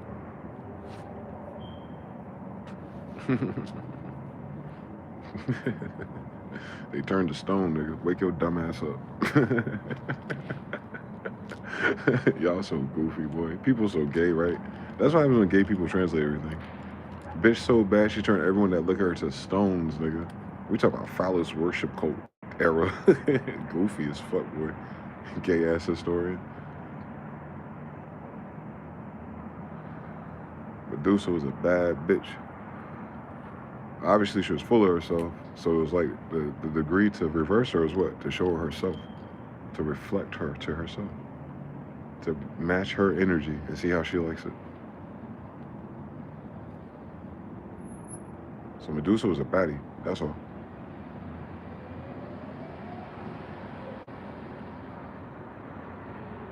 Turned men into stone, boy. They made that shit gay, boy. That's so crazy. Man, these niggas. Because they give you the nudge that Greeks and Romans were gay when they ended. I guess, nigga. They ain't no different than right now. I don't think so. But that story, then, but that's, I'm saying when they worship those women, those goddesses, that is a hyper-toxic masculine concepts of bitches in degrees, man. And you won't understand it until you accept that it's us and not some other group of people that don't exist. Like us, like your brothers and your cousins, like us, our forefathers. Before we're watered down and lost in one, before all of that, my nigga, that's a whole different epoch. That's before we're in captivity in Tartaria. That's the beginning of that, you know, the three civilizations. That's why we have a record of it. We were there. We're everywhere in these stories. They're our stories. They're in our language. These are just our stories. That's what's weird about it. Our stories take place in those places because we always end up in places. We go from 80,000 to 1 million real quick. Exodus. We have an Exodus story. They have a get the fuck out of my country story. You notice these white folks don't want us to leave. Like, don't get it twisted out here, yo. I figured that shit out a long time ago. I was like, yo, white people will cap. The world cap. The world be acting like they hate on their own niggas or got some problems with us, but for whatever fucking reason, we the only motherfucking group I've ever seen in 40 years, Martin Luther King, that for whatever fucking reason, no one can figure out how to give us a way the fuck up out of this bitch. You know what I'm talking about? You know what I'm talking about? I'm talking about we got ICE outside. We got ICE funded by billions and trillions. Nigga, that's reparations right there. Let's be honest. Let's be honest in Black History Month. Let's be honest. Let's end on that note. Let's be honest. All the money they put in that ICE and all that shit could have paid niggas off a long time ago. Ain't that many of us. So let's be honest. Let's be honest. Less than 50 million left. Let's be honest. Let's be honest. But you understand we could double that shit if we have like 4 kids. All right, let's be honest. Let's be honest. We can go to 100 million. We can go to 1/3 of the United States real fucking quick with Jim B if you want me to.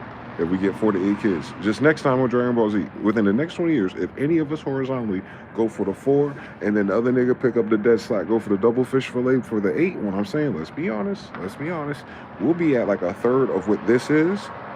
Just change the colors to 1/3 of us is that. And I'm talking about we can do that in 20 years. We already know that. Let's be honest. So all I'm saying is, perchance, like, motherfuckers got this game fucked up about us. Cool ass shit. I mean, yo, you saw it writing 200. Is it not written on Jesus? On Big Baby Jesus? Is it not written? We got a copy on the government website. It was written. So you know that spell gonna happen. You know that spell gonna happen. I'm telling you something, bitch. Where'd my lighter go? yeah, I don't feel doom. I don't feel doom about our future. I used to. Because everything that happened had to happen.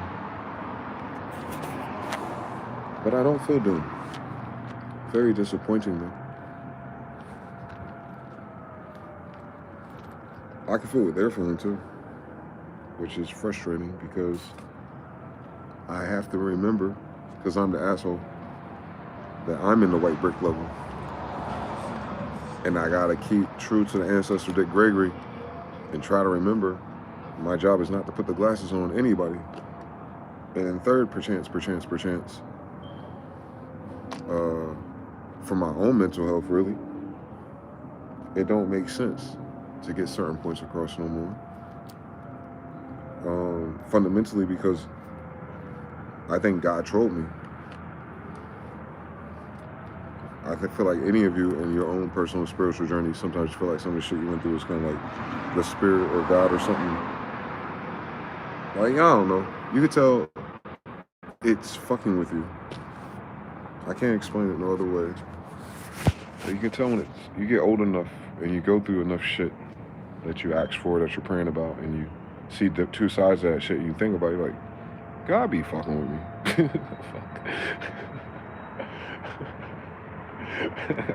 For real, man, if you ever take God seriously, perchance, you start noticing shit when you try. You know what I'm saying? You know how it is with placebos until 21 days to build a habit, Jump Street, nigga. You know what I'm talking about? Like, eventually something changes in your brain. If they ain't try to edit the gene out, ass niggas. Perchance. If you're watching this video, that probably ain't you. I'm almost future-proof that didn't happen to you if you're watching me. I'm fucking nigga, I'm 110th Street proof that if you could watch me, that mRNA didn't do shit to that gene on your ass. Cause you fucking reprobate. They wasn't looking for that. Yo, if you watching me, you reprobate to somebody church. You reprobate to somebody family member. That's why they couldn't edit that shit. They off by 2 clicks, nigga. This shit a Rubik's Cube, nigga, not 2-dimensional. Anyway, fuck them. So yeah. That's funny. These niggas are dickheads. Yo, the NPCs are locked. Hey, yo, this shit's mad ass, bro. I hate living here. Yo, the NPCs are locked in, bro. Yo, that's an evil. That's an evil social experiment, brothers. If you watching out there, Federal Reserve Nazis, I ain't got no smoke, nigga. On Big Baby James, man. We good, bro. I'm looking for 48, bro. Let me mind my fucking business. I saw what you let Epstein do, my nigga. That's unusual. Y'all was cool with all that reckless shit. I seen it. The world seen it on God. But let John Smith and his kids. Can John Smith and his kids live a little bit? Lord have mercy. Can you fucking imagine?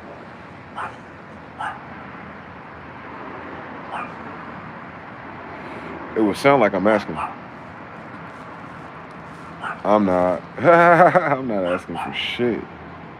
Once you understand that, like when it comes to like area of effect of who I am, oh my God, it's weird. It's a scary story, bro. I feel like it's weird to say that out loud. I don't talk about this stuff. Fuck what I'm talking about. It ain't even worth talking about. That dog is annoying me.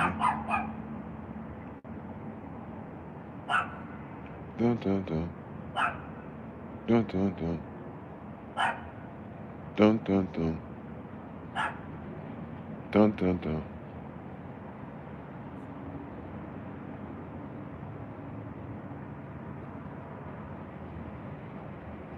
Anyway, fucking annoying, like I said. You gotta tell me to shut the fuck up.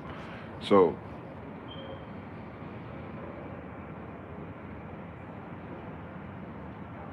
NPCs are locked in.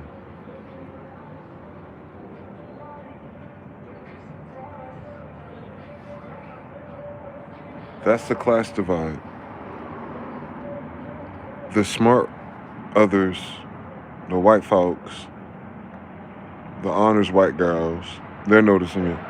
amongst white people. People are getting locked in.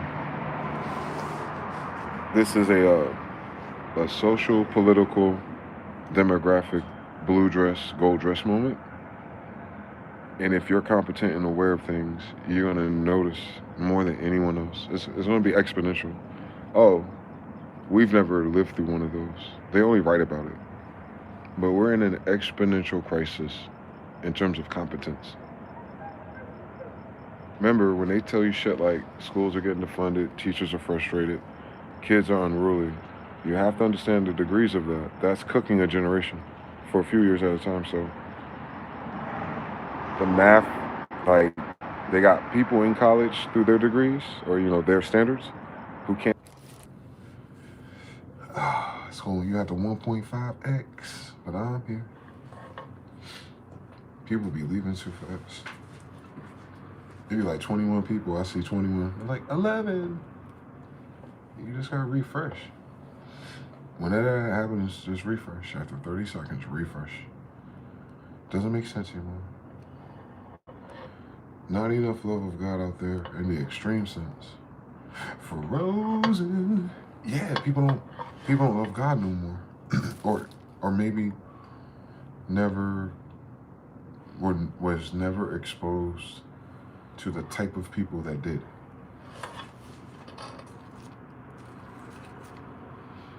That makes sense, John. A lot of people were brought in by the church, so they have a church paradigm for being in America. They don't have a God paradigm because they're not from America. Right, because what people don't seem to understand about language, and so important. I'm getting it too, because it's so simple. It makes so much sense now, all of it. I find it hard to be mad or frustrated. I'm just so fucking deep in this Mario white brick level of awareness. I'm trapped. I can never step out. I will never finish this level. As they do. I'm on the white brick level.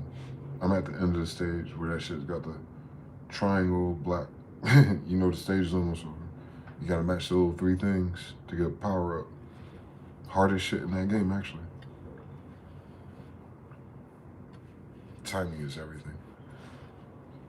But yeah, I'm in a white brick level for the rest of my life. I didn't expect that.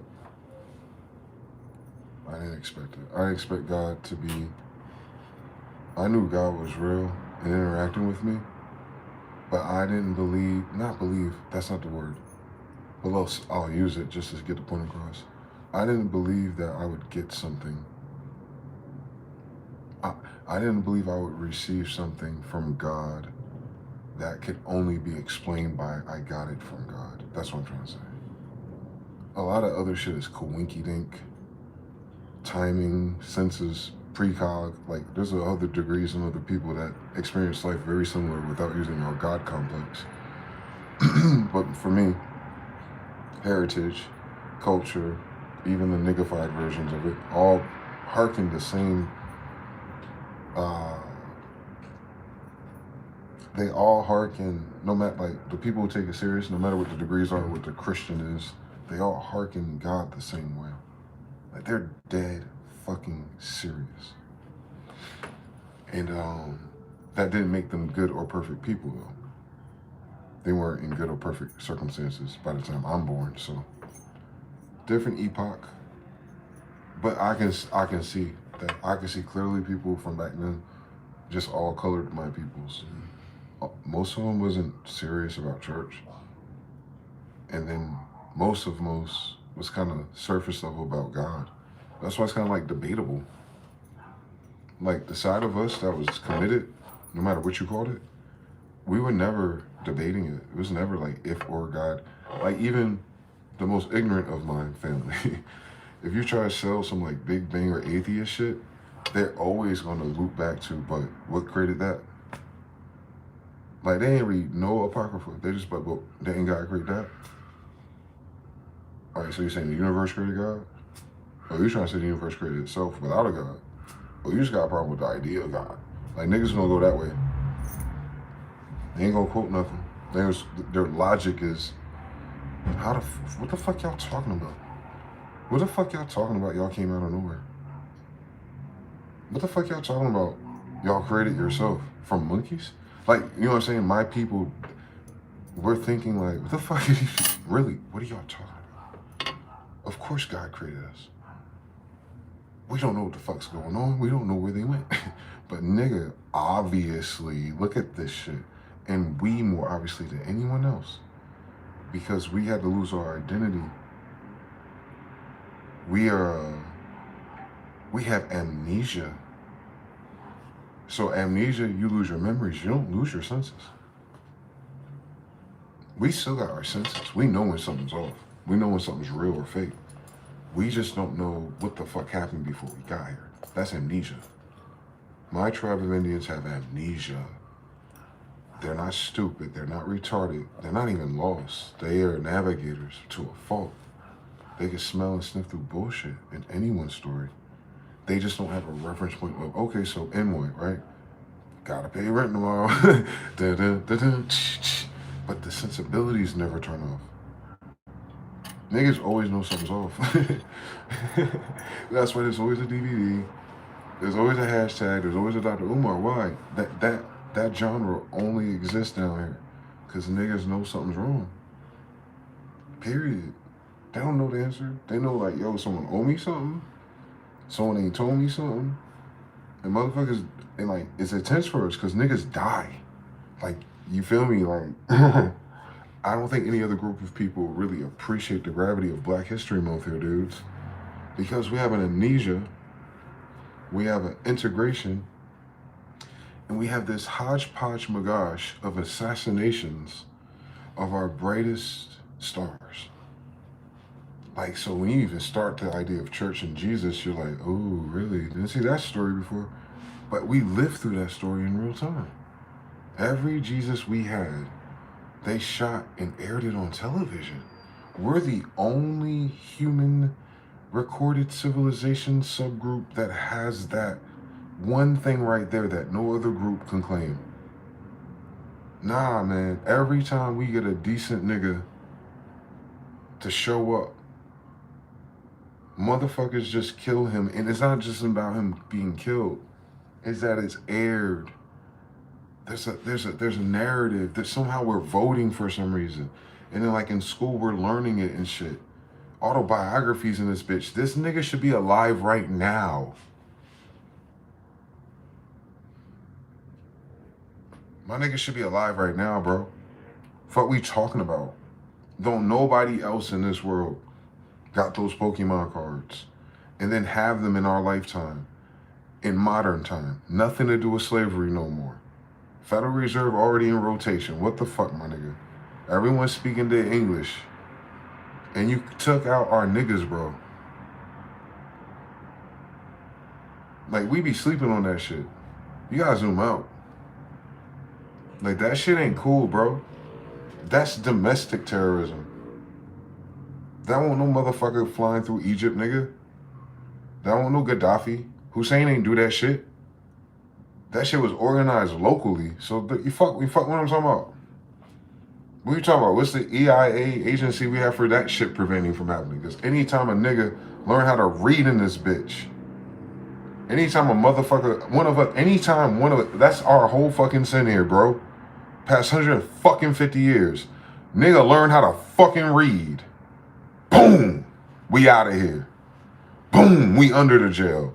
But a motherfucker could fuck kids for fucking 40 years in a row with all your fucking friends and presidents and CEOs. And that's like, we'll think about justice. But Malcolm, Martin, Huey, and all the others, and all the other minor stars, and all the other degrees, and even people in different societies, same story. Why?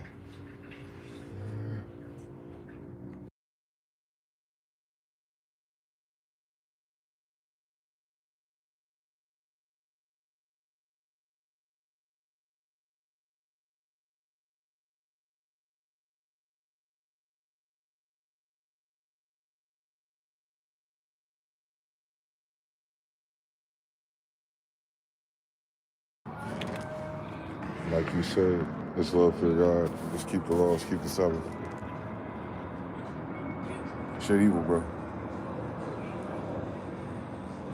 You can remove all the rules and who believes what and how long someone did something, but they have no fucking reason to justify why they keep killing us. Like, fuck what we think, my nigga. Why the fuck anyone get permission just to kill us?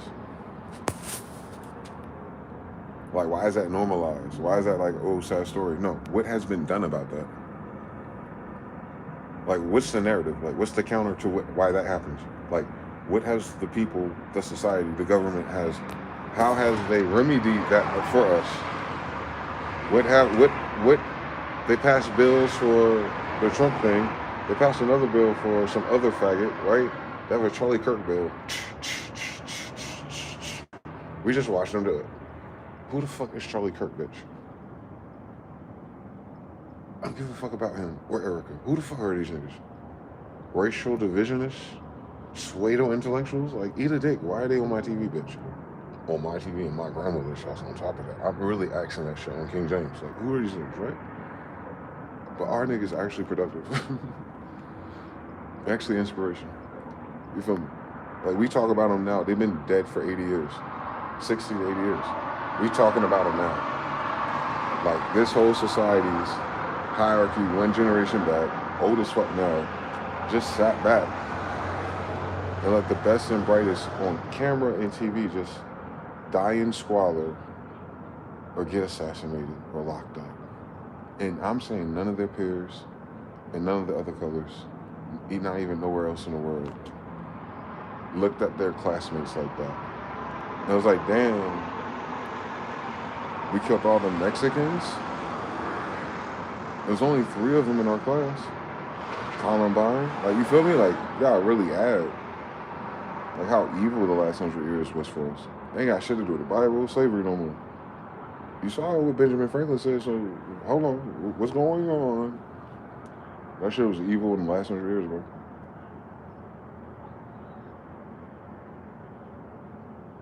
And that's the crazy thing, it's not volume. It didn't happen to a lot of people, but it was loud. That affected all of us. They had to do it to all of us. They had to do it to some of us. They picked our superstars. And that's why it hit us like that, like Michael Jackson does.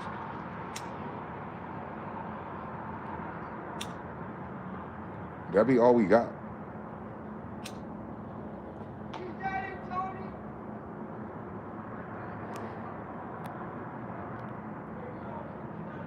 Right? In the last 100 years. They be all we got. Black History Month. When was that long ago? Why is all of our Black history dead?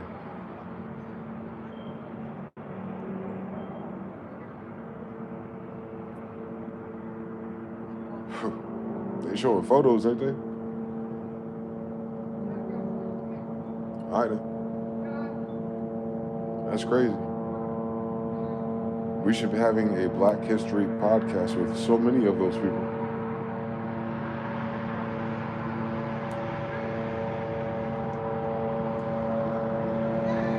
Ain't that a bitch? Ain't that a bitch? We can hear from the new Black Panthers without ever gathering the old Black Panthers.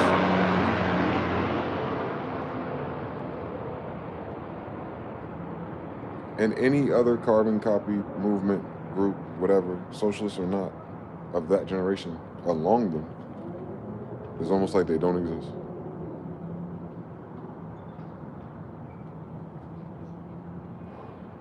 That shit just happened, G. My dad was born during that. My mom was born during that. Yeah, that shit just happened. That was my parents. The fuck? That's crazy shit. That's my parents. When my parents were the little homies, the big homies on TV. Same story with the 90s.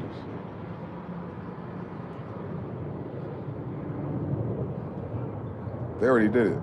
Michael B. Jordan and me, same fucking story. He stayed in Newark though. He went to that high school I would have went to. He was in The Wire as Michael B. Jordan. He was the little homie to the big homies. That's our story. That difference. Him from the difference between him and Weebay. Or him and Avon, definitely. Or him and fucking even Slim Charles and them niggas. Like Michael B. Jordan in that show is a little homie. And where was he going? They were sending him down south to North Carolina, right? They had to kill him though.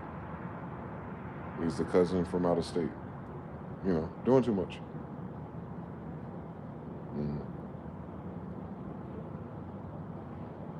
They got that time period accurate, didn't they? But in real life, me and Michael B. Jordan would have been 4 years younger than that show. Same story. So yeah. They forgot all this shit just happened, yo. Like the war on drugs just happened. Like we got brothers and cousins who like been in prison forever. Like from the 90s until now, it's forever. You know what I feel me? Like from the 90s until now. I mean, they've been in jail forever. Over weed, my nigga. Can you fucking imagine? Like that happened in this country with these people, with these voters too, you feel me?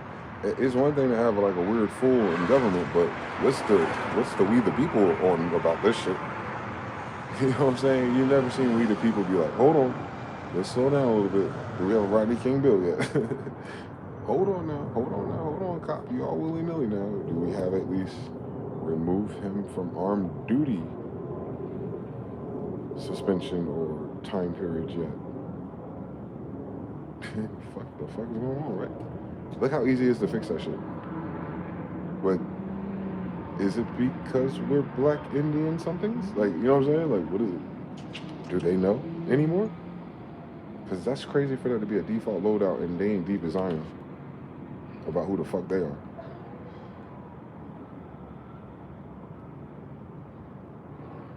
I'm reasonable. I'm a judge. That's crazy. In real life, damn, Judah.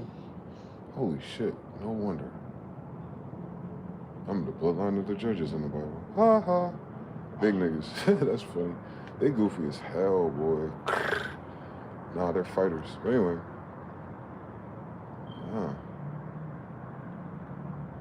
Yeah, man, is it for my 40 years and the extra 20 years I can go back because of videos and shit and Black History Month for 30 years in a row? Them people ain't never been shit to us, boy. Yo. The United States as a whole, man, made it way too hard for us. And I'm just talking about horizontally. No one had to act like that. Fuck the government. Y'all talking about fuck the government now. What the fuck was all that?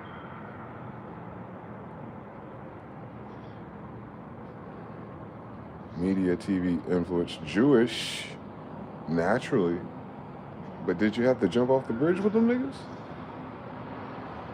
That's the only thing that's evil about citizens here. Like, I don't know. I think our tribe hates bullies. It ain't a race thing. It's a bully thing.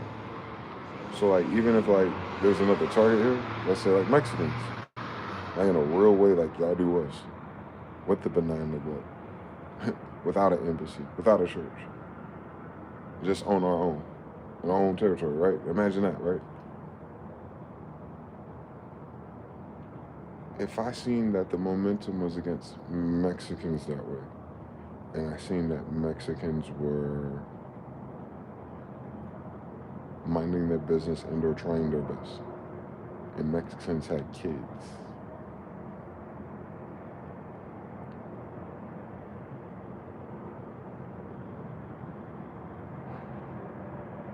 my life would be like Superman Begins. I'm sorry, Batman Begins. Yeah, watch that one. My life would be like Batman Begins or Superman Returns. You gotta watch both of those. Same time period. My life like Batman Begins or Superman Returns, if that's what situation I was in. Because I had the advantage of being a white person. Imagine fucking that. If just really a state of us, can't fucking imagine out of 50, can we get one nigga? Shit. fuck? Can you fucking imagine?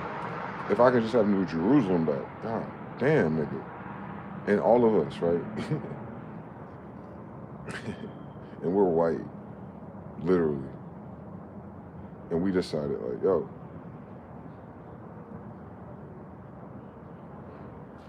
who homies is this?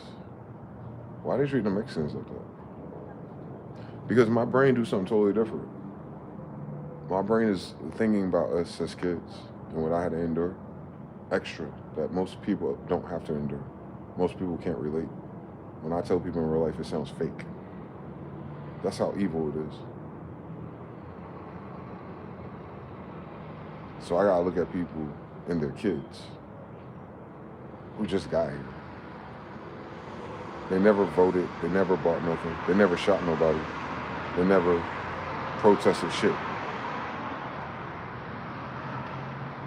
So like, why is it cool for you to like antagonize them?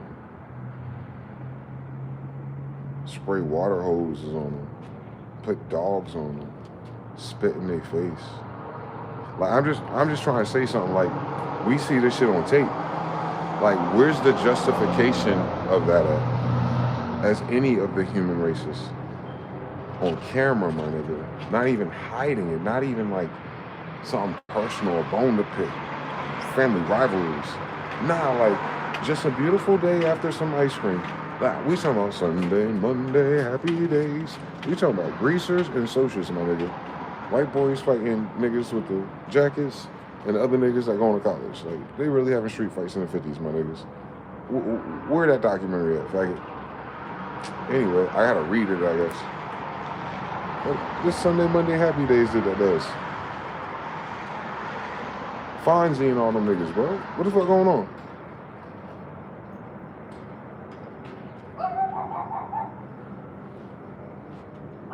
You feel me? Like, I don't get it. I get so much shit that don't be gettable though. I be getting shit that don't be gettable though. You feel me? Quantum algebra and weird shit that you ain't supposed to know. But I don't get that. I don't get where that hate comes from. These niggas don't know us. I don't know these niggas. So whatever idea they have has to be from a book or a picture. Nigga, I just met you. You obviously ain't from here. Ain't nothing about you fucking Indian. So you understand, like, you're literally a foreigner to the land. And the story is sold as appreciation, gratitude, a new life, a new start, a new chance. Freedom, liberty, justice for all, pursuit of happiness. That's the foundation, you bastards. How the fuck does any of that make the peers of my society happy? Are we happy about that? We're happy that we live with 350 fucking million people who are pursuing happiness through pushing people down and spitting on them. No one asked you to fucking take care of a nigga. But why the fuck you kicking me? Where is that at in my constitution? Where is it? What I'm saying is, fuck the government, bitch. Where are the people at that, like, hey, I've noticed something. How can 300 plus million people not go, yo, I don't see my son here? If this motherfucker would have did that to my son, bro, I would have crashed the fuck out. We got white people, Mexicans, and Chinese people who look at that and be like, the 14-year-old should have complied? No shit, Sherlock. But wait, because he didn't, he could get shot in the fucking face? We didn't say he got maced, tased, arrested. 2 years? Oh my God. No, my nigga, they shot his fucking face off. And we talking about what's legal and justifiable. My nigga, what are we talking about? I grew up through Obama and all of that for a decade in a row. Same society, waking up the pedophiles. Sleep as fuck to like, yo, what's the justification for this?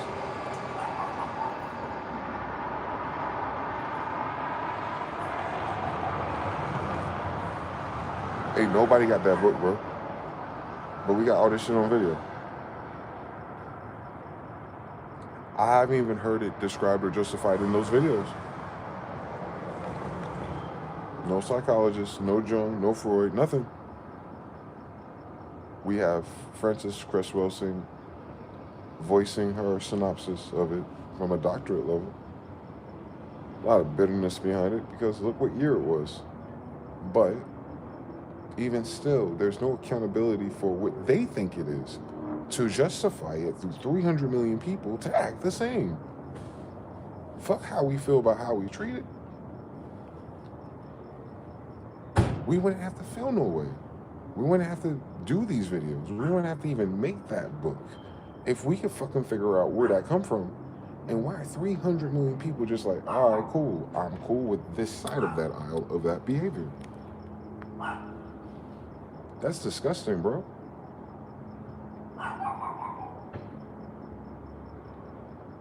Why the Epstein shit a surprise to these niggas? What the fuck was our story here? The African American story is an Epstein story right here. And the people being surprised that their daddy is an Epstein shorty. Like, my niggas, the stories of the niggas in America around you is you treated us like Epstein shorties. You're like, oh my God, I'm a descendant of Epstein shorties, and the people that run everything is like Epstein shorty.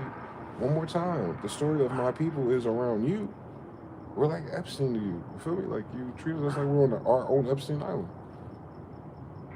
You got away with it.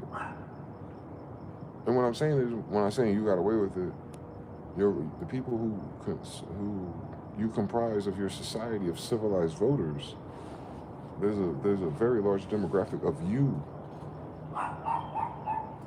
And all of you wasn't a deal breaker. You know how Reginald is.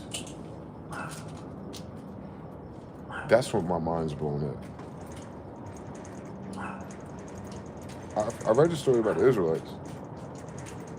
I don't know who y'all are, but I know it's like 300 million units. And y'all's all just like cool with that shit for real, bro. But that shit hurts everybody. Like, that's why niggas, you feel me? That's why niggas is like this. Y'all think it's something else, like we trying to be tough or hood or gangster. No, look how motherfuckers, we know. My nigga, you have to see this shit as a Negro.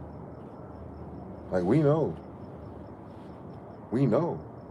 We know it's fucked up. We know, oh my God, Venezuela, oh. Iraq, Palestine, oh my God. Nigga, can you see us? Tell me, have you seen us? Tell me, have you seen us? We be right here, bro. We be making mad content, dances, music, all kind of shit. You drive past us to your favorite restaurant. What y'all talking about? How did that happen? That wasn't like that before you got here. Like 300 million of you. Swear to God, I just showed you. Y'all wasn't here. We were though. So where's the justification? It's kind of weird though, that all the immigrants have a fucking attitude with the niggas always here, yo. And then as a consensus, even mixed in but mixed away from us, they got this fucking narcissistic, collective, benign neglect towards people my complexion. If we really want to address the elephant in the room of the United States of American citizens, like, fuck what Trump got going on. What the fuck going on with my what them niggas called? Friends, Romans, and countrymen. Nigga, like, the fuck? Where my friends? Where my Romans at? Where my countrymen? We ain't got that. They said that shit our fault. Because we let people move in and be productive on our land and our resources while we don't kill them instead. That's our fault. That's our fault for them having a second chance at life in a civilization. It's our fault. It's our fault that they had a place to raise their bitch ass kids in. It's our fault. It's our fault that they all just happen to be pedophiles and or racist and now you know they eat babies. It's our fault. Like, that's what y'all sound like, bro. That's what I've heard for 40 years of my life, bro. Swear to God. And I'm a 90s kid. skateboarding, Tony Hawk, all type of shit. Hip hop, backflips. And I've seen that shit. I seen the real shit because it was on the internet. That's how they really felt, my nigga. I read it since 2001. 25 years now.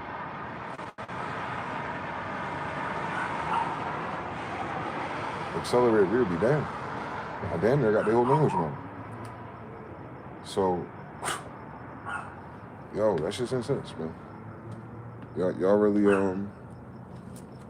don't even know what to say. I don't even know what to say. I don't even have that type of hate in my body. I don't know how to process it.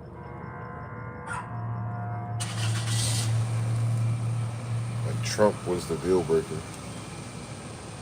Like, Epstein was the wake-up call that something was wrong here. Bro. Samir Rice and all that shit, boy. Oh my God, they did something with some kids we never seen before. But oh my God, here's a video. There's a social media clip. There's a news coverage. There's a World Star Hip Hop. There's all these political think pieces and Ben Shapiro's and Breitbart's. Ain't that ill? Like, there's way more compassion and fantasy and goosebumps, novelty to reading a fucking nigga's Gmail message. No pictures, no videos, no documentaries, nothing solid. Just this whole fucking vibe for the past 2 weeks based off the strength of messy bitches reading some other nigga's email as usual. But when we was on that fucking TV having funerals, we should follow the laws better? Yo, on Black History Month, bro. That's been Black History Month lately. Fuck the civil rights, nigga. What the fuck did I do?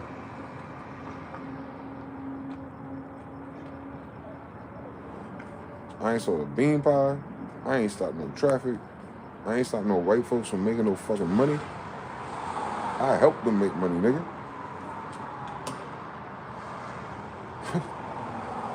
Why do I look like a suspect? I'm just a 6'3" Indian. That's the king of New England. And a descendant of the emperors of the Inca of Israel. I'm like, big homie. And they know that. They got to. I look just like big homies. Because I'm big homies, little homie though. I'm little homie of the big homies. My bloodline big homie though, feel me? And all gangs or all tribes, my gang big homie, you feel me? The big homies of your big homies have babies with my big homie sisters. Bong, bong, bong, bong, bong, bong, bong, bong, bong, bong. Power up. Altered beast for real, my nigga. Evil how they did us. They made sure they didn't miss a time or not, bro. We are French braid for real. Like, can't nobody front on us. We that big homie kid, we that big homie kid, and we that big homie kid. Fuck niggas talking about. That's me. That's what the Smith said. Yep, man. Ugly story though. They didn't get there easily. But what I'm saying is, I have that ultra awareness of if that is true, and it is. Yo, they've been treating me like shit. And if you go down the list,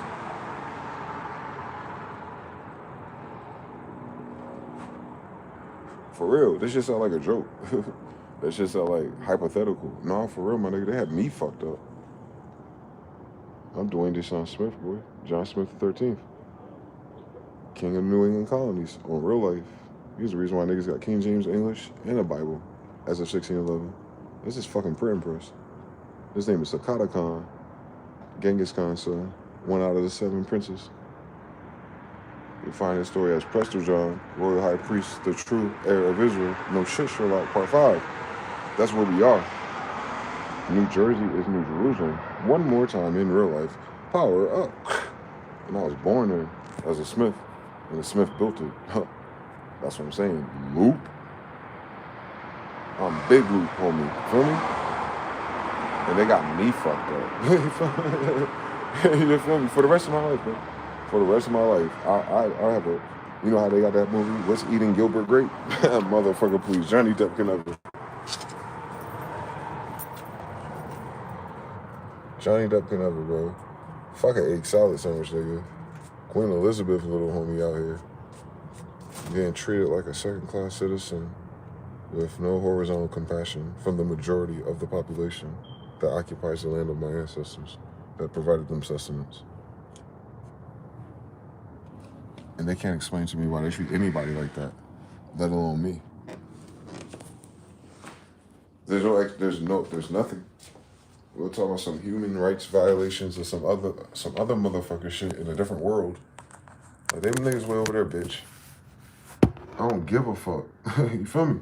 No disrespect. They got like Russia, China, India there, my nigga, billioned up. Like, trust me, they don't need us. So what the fuck we doing? We got a problem right here with these people. Fuck. Ain't that some weird nigga shit? Oh, my bad. It was for Israelis. But if we minded our fucking business stateside, it'll just be us anyway. So it's like, all right, cool, bitch. Why y'all treating like, what? I don't get it, bro. I fucking swear I don't. Mexicans, they can be cool because they have tacos and cool food. They don't make them dress no difference. They don't be chastising their hair. Can I feel your hair? None of that shit. Don't be in their face. Mexicans have friction with like a weird white woman on some pills once in a while. But ain't no standoff in the middle of the goddamn street. Ain't no Mexicans talking about some white boys chasing them down the street. Ain't never, in fact, never ever have in fucking history has that fucking heard that story in the last 40 years. Meanwhile, a nigga hanging from a tree. Meanwhile, a boy wrapped up in a fucking carpet from his damn school with no organs. On video. But they can't, that part just seems to be edited with FBI daddy. And like, the FBI was cool with that. Now you don't understand nothing I'm talking about. Fuck that nigga. Fuck the nigga that did that bullshit. I'm talking about his peers, my nigga. I'm talking about people who sworn to the badge and uphold and protect and like all type of shit. I'm talking about like not one of them niggas went Bruce Wayne on this shit. Out of 300 million possibilities, out of so many swear to gods, and I will always be, and I know what these values is, ain't nobody ever stepped up for no niggas in 40 fucking years, bro. That's the most heartbreaking thing in human fucking history, bro. When you know who the fuck I am. Because I'm not just like the descendants of the kings of America. We're the kings of the world. That shit heartbreaking, bro. Like whatever the fuck happened to my people, and however this shit flipped over, and then to know that like I'm the one that's awoke to see the progress of what cons started, to see where cons are in it, and how the world just like, just kicking us, and don't even know why. We don't know why, they don't know why. It's motherfucking 2026. You feel me? Niggas still fucking with some shit, evaluating us like we a fucking test tube experiment. Metrics and shit. Like, what the fuck going on, my nigga? Who are these niggas, Harpo? My niggas been here. And what I'm saying is, my father's the king of the world. My niggas been here. I've been here. Been looking like me for like 10,000 years. I've been here. That's what's ill about me, bro. I'm them niggas who have been here. We never changed the way we look. Look up Prester John. I've been here. You understand what I'm saying? I've been here. On Judah and Ben, I've been here. Over and over and over and over again, I've been here. So like, I know one thing's for sure, two things for certain. What the fuck I look like. And I look. And everyone that don't quite look right got a fucking problem with people that kind of look like me. And can't nobody tell me why. And I know this is my fucking grandmother's house. I don't give a fuck about no war, no flag, no bitch ass nigga who can't read and write 10 years prior. Even if that fucking made sense a long time ago. What the fuck going on now? On TRL, my nigga. Nobody alive can make that make sense. Nobody alive can justify that for all these new immigrants either. Like we're in the Fresh Start benefits federal government booster pack. Do you get a bonus buff for saying fuck these niggas and never doing the history, never doing the Googles, never seen humane compassion. Like, maybe I should go to the library. Motherfuckers, Kim Kardashians and shits become lawyers. I grew up with this guy. Play basketball with him. Obviously, some things. One day, out of 300 fucking million possibilities, my nigga, you've never heard no shit like that. Where any group, any community, any subgroup ever gave a fuck. Horizontally, my nigga. We don't need a federal Powerball for that. We seen Karens make phone calls. We seen Starbucks and Targets get shut down. But we draw the line at black male mortality? Hey, yo, this is an evil place.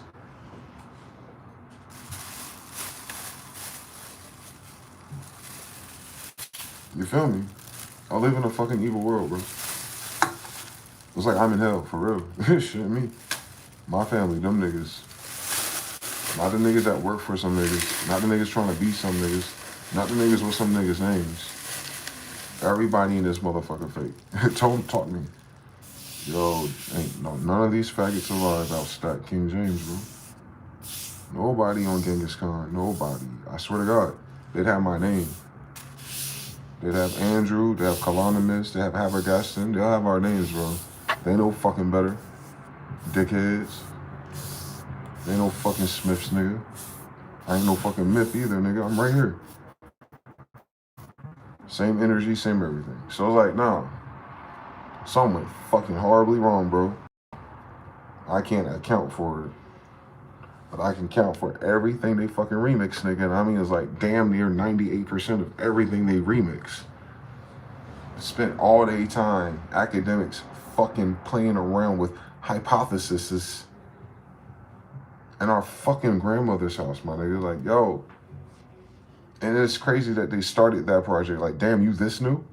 Like, this is new and exciting to you, faggot? Do you see these fucking mosques we build? Have you went under it yet?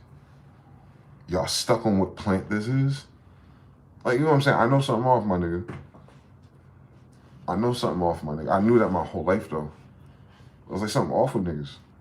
Like, I understand smart, intellectual, and college offers in niggas, but I'm talking about common sense. It's not common with niggas. I've noticed that my whole fucking life. Ain't nothing I'm saying is deep.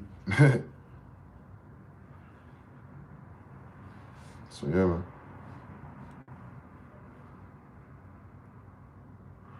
I know the whole world betrayed us.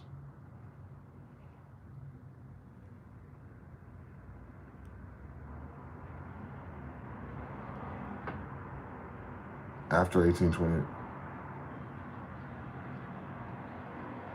Starting around 1711 over there. Benjamin Franklin was optimistic but concerned. American Revolution and Civil War. Nothing but niggas involved. Then the rest of the world. Kicking us down. The Royals. I am the Royals of everyone's story, guys. I swear to God. I need y'all to know that for me. If anything happens or whatever, trust me, I'm not getting no trophies or no t-shirts from this bitch. It's weird that I'm even alive. I assume they thought they killed all of us. I can only assume that through their gory history that I had a lot of. When they were killing all those kings and stuff in that time period, they're talking about my family. We are the English. My name is English. Smith. S-M-I-S-M-Y-T-H-E. Look it up. That's been my name since then. They're killing us.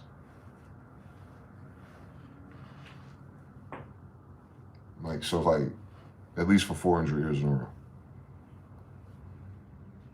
Like, that's how evil this world is. I'm one of the few people in Black History Month that know it, like, no cap. It don't matter what nobody else's history is. I know I was here. I could tell the difference. I get it. One of few, but I should be one of many. There were so many of us once upon a time. So that's how evil it was. Even paper genocide, even just the law of gentrification, even just all their experimentation with health and diseases. You know what it is. That's Black History Month. But they be forgetting we were kings of the world.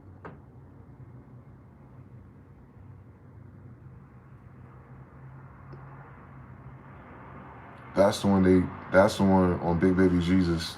They ain't got that Pokemon card yet. They said someone they researched almost did. Nah, nigga, bitch. Mansa Musa is Genghis kid, nigga. Nah, we were kings of this world, faggot.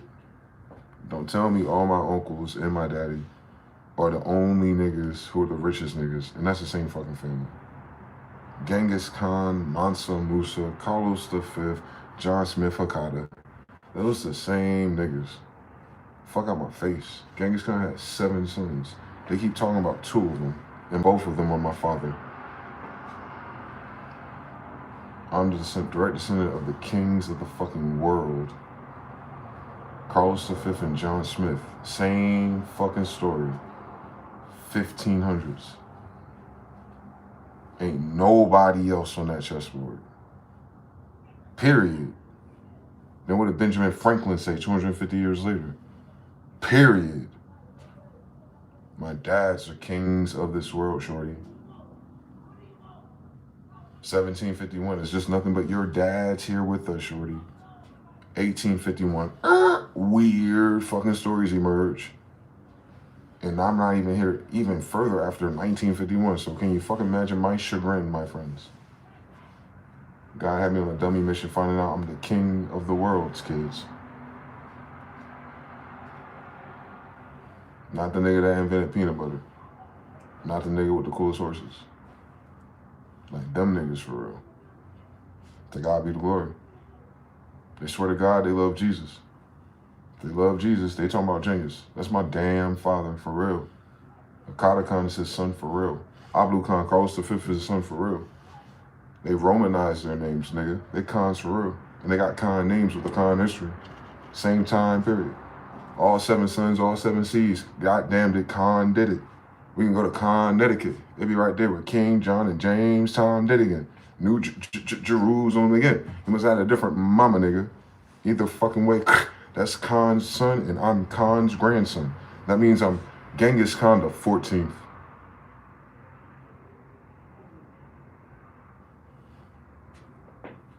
I'm Shao Khan the 14th, directly. Through both of his sons. It's like incest. Separated by 13 generations, and it's offset. 13 John, 16 Carlos. Diagonal. Giant shit. In real life.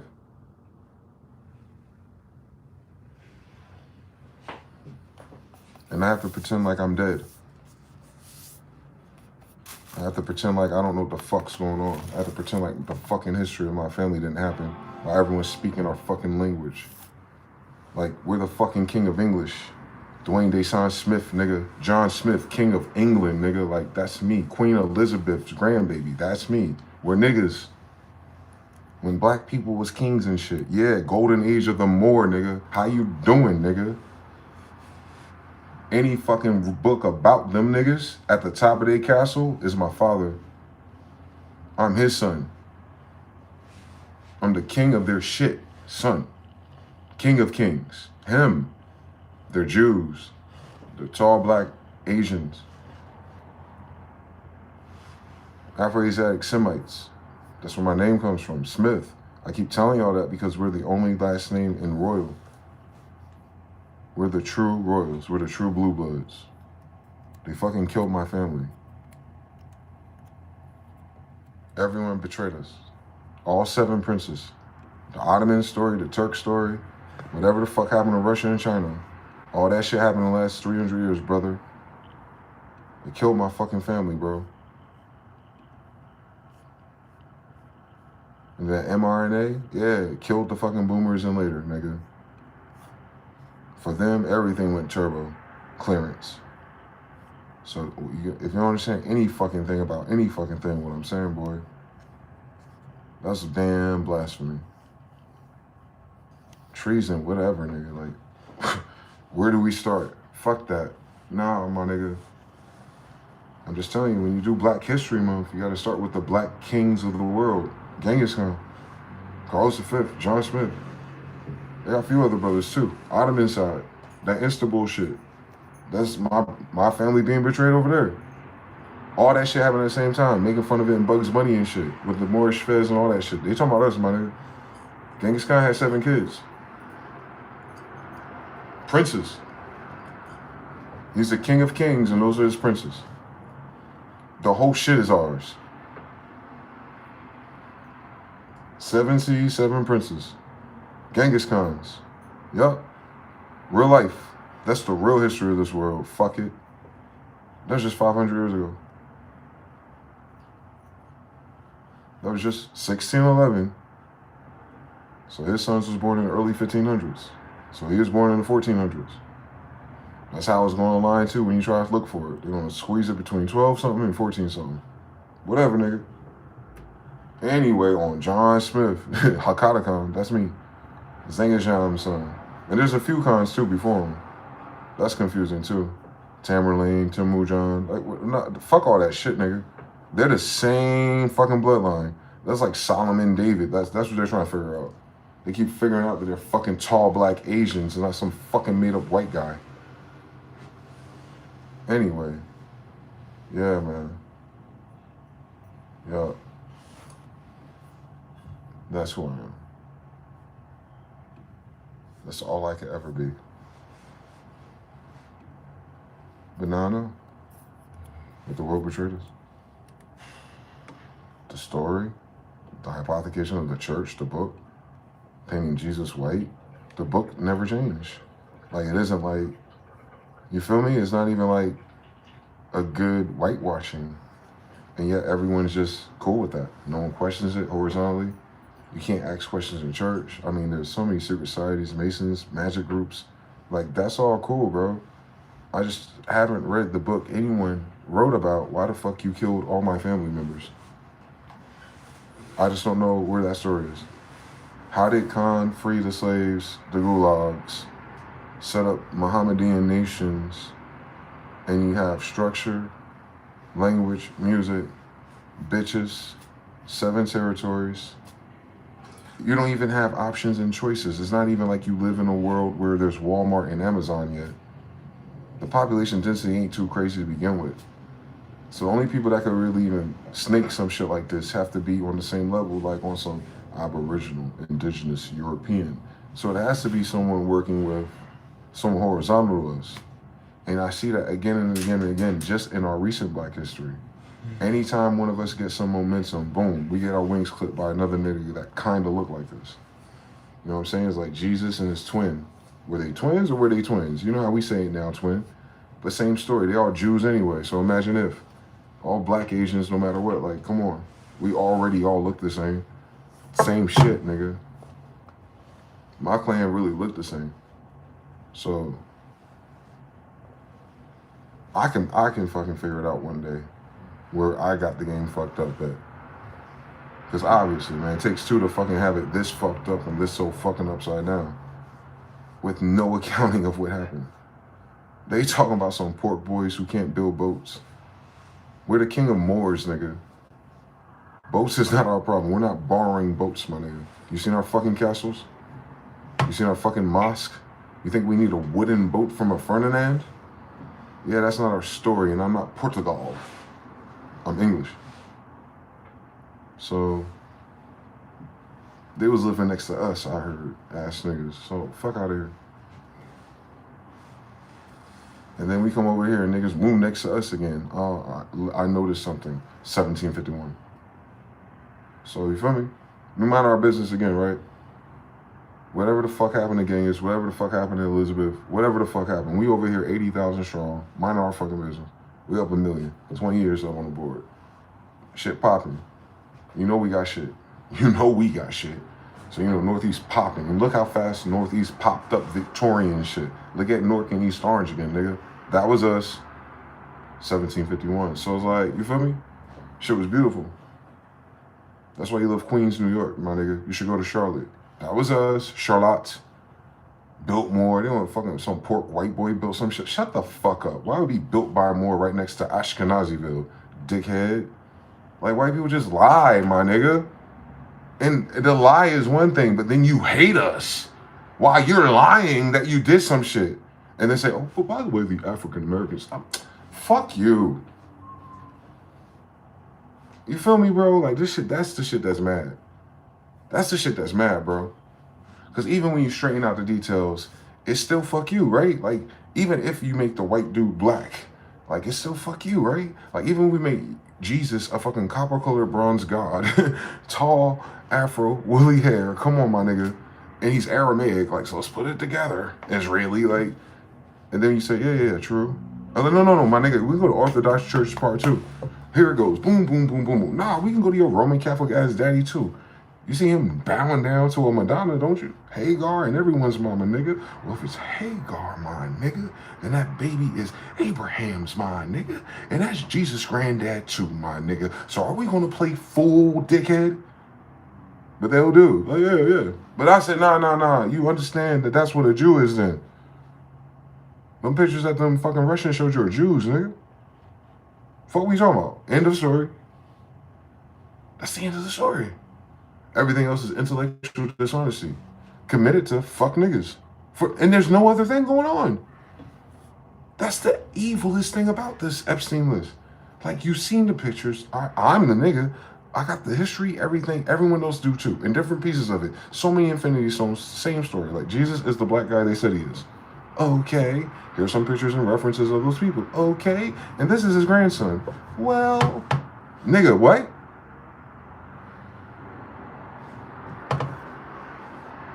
Any fucking way. I didn't even fucking ask nobody that shit. I know who the fuck I am. And I watch everybody be on his dick just to turn out to be faggots. That shit wasn't real, man. Niggas is cat, bro. And us Israelites and stuff have that connection already. Even if they bastardized and filtered us out. But they goofy too, boy. Because they do anything for a handout. While having the power of God. Anyway, man. That you know what I'm saying? They gotta figure that shit out. That's a healing journey. Because of the bullshit. But I'm saying, like, yo, what we do? We don't exist. Fuck us. Sell our shit. Use our shit. Swatch the history. And never explain what happened then. Just plot holes and shit. That's how you know it's messy, bro. How you go from John Smith to, how you go from Portugal and the Caribbean, Spain somehow, negros and mulattoes everywhere, Mauricio chart, you can see it. All niggas still. And then go to like, but the New English, John Smith. Yeah. Oh, that's 1611. Oh, 1600s. You start at 1770. No, what about the 150 fucking years there at the same place, bitch? How come we don't talk about the 1600s? You feel me? Yeah, that's a weird fucking story. Because who's there in the 1600s? Period. The whole 1600s. The whole of the 1600s. If a motherfucker don't get wobbly until 1751. So all them English colonies and all those names and cities made before 1600 in the 1600s prove demonstrably there's only people of color there. So all those English names and those Victorian designs are demonstrably created by niggas that have English already. And I'm the king of the English.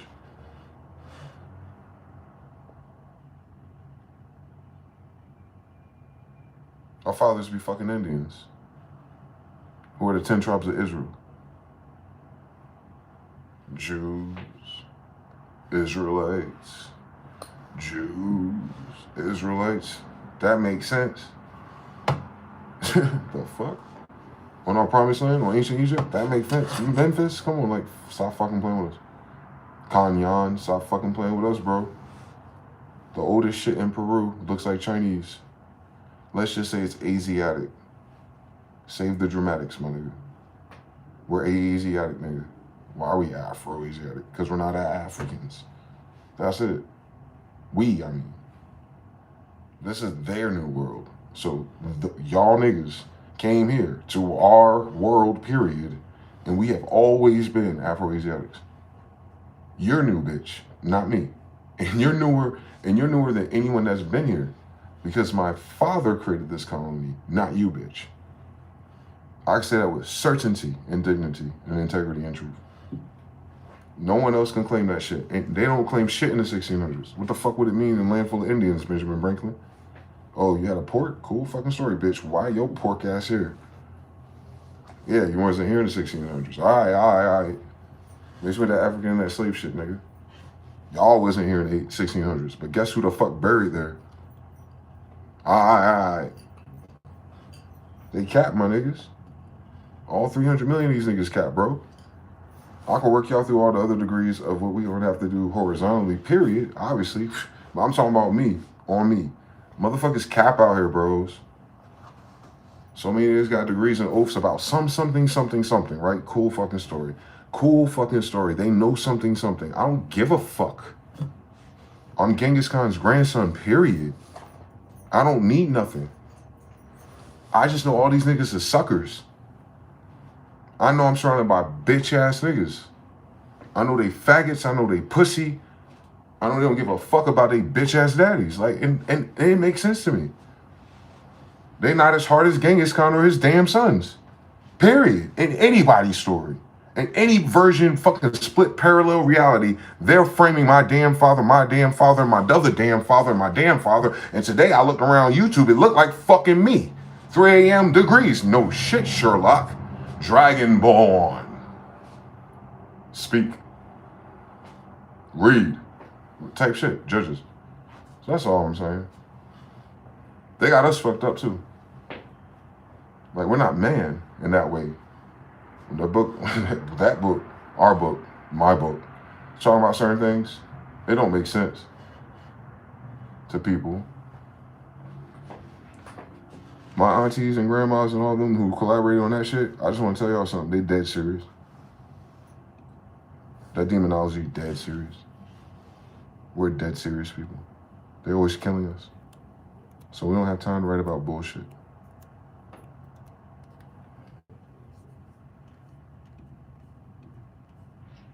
We're the ones they're hanging and eating and burning. The kings, the royals, the betrayal, the Vlad the Impalers. They're targeting me. The Masons, Assassin's Creed. Yes. That's me too. I'm Desmond. I'm the son.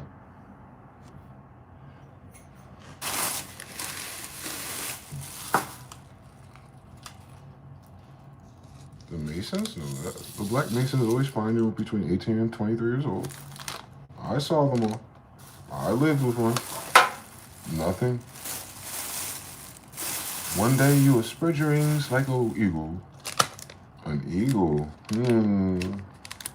Touché. Shit gay as fuck. The whole system they got gay as fuck. I'm telling you, that's an official. But what kind of fucking rabbi or cardinal gonna out-degree my fucking blood, bro? They can't even fucking tell me about nothing about no rites of passage, no ritual, or what the fuck, how the fucking keyhole go, nigga. Where fuck of you dickheads got any of that shit and none of you bitch-ass niggas Indian? Let's start there, please. Yeah, fuck out my...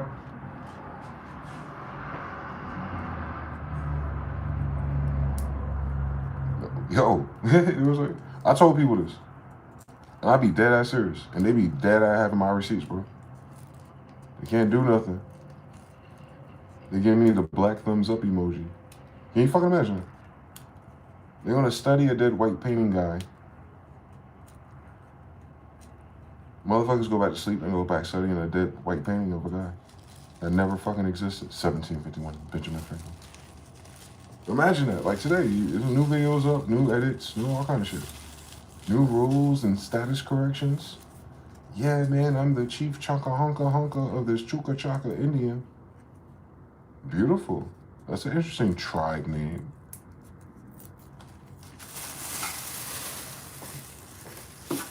What the fuck that gotta do with this goddamn land? And who the fuck are these other people? That's on me. Sidi Muhammad's Imperial Majestic. He related to me. His Imperial Majesty's colonies used to be the Elizabeth Smiths. On me. Grandma before Benjamin Muhammad, nigga. On me. That's all I've been saying. I found all the documents about me, bro. And everyone that came to my Discord found me. I'm telling you, it's the evilest thing, man. I read that book, Dynamic Thought, when I was 19, bro. Like, that shit real. It'll scare the shit out of you. If you fuck with God for real. Ain't no one ever gonna believe you. That's why I do videos. And nobody ever believed me. So they'll see the patterns and the signs that everyone's supposed to see when niggas, crazy niggas like me show up. And all those crazy signs happen. Every last single one, man. From the Quran to Revelations. That's what I'm saying. I was in the middle of all of it. I watched. I learned. I was abused. I was betrayed. I was hurt. I was a slave. All in one life. Every last single one of my fathers. All at once. Evil. Life has been evil to me.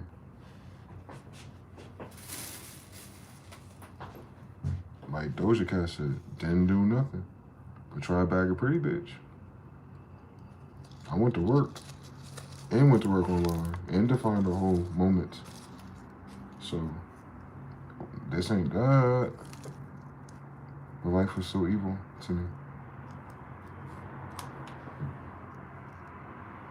At least now I know it's not personal. Motherfuckers been wanting us dead since we finished that Bible. Like for real, they do a mock ritual of eating my family every Sunday somewhere. Like, that's what I'm talking about. That's why it's important that Jesus is black. So you understand what they're ritualizing. They're ritualizing eating a nigga. And that nigga's my grandfather. I don't know if they know that. They got here after 1751. He's from the 1400s. And there's more than one. And there's brothers. And their sons. Whatever it is, you'll see it in the history of the Khan Empire. You know it as the Tartarian Empire. The Tartarian Empire is Genghis Khan's empire. The Tartarian Empire is the Holy Roman Empire. The Tartarians are Khans and Khans are Asians. They're the giant ones. The Tartarian Empire. My grandfather's the king of Tartarians. Big niggas, big black Asians, and any other tribe that the bitches are choosing on. But Dad is a big black Asian. He is Genghis Khan. That's Jesus in real life. I'm like the only person that know that. That's honest, or that can speak.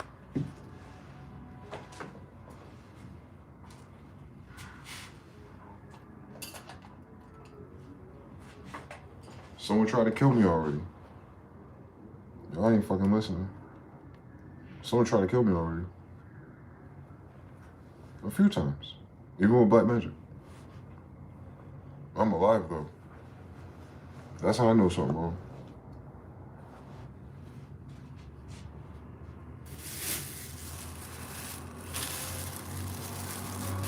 Motherfuckers are evil, man.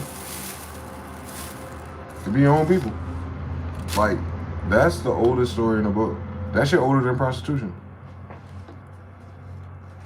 Even that Adam and Eve shit, it be your own people. That's older than prostitution. The shit that it can't enable, it be your own people. Like, that's the oldest shit in the book, bro. Come on now. Tower Bible. Proud fathers out there or uncles. Like, damn, they can do anything. It be your own people. Oldest story in the book, bro. Shit, heartbreaking.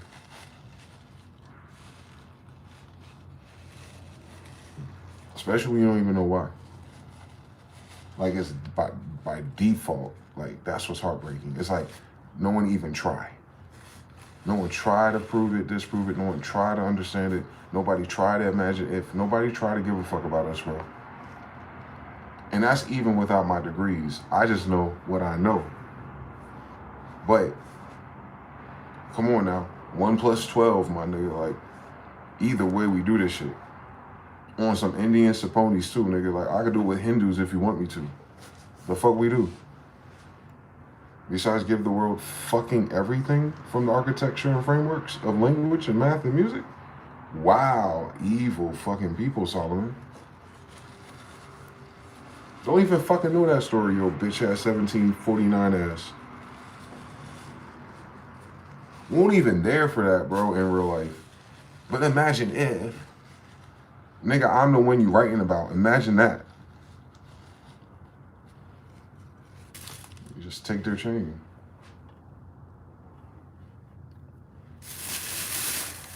It's goofy to me.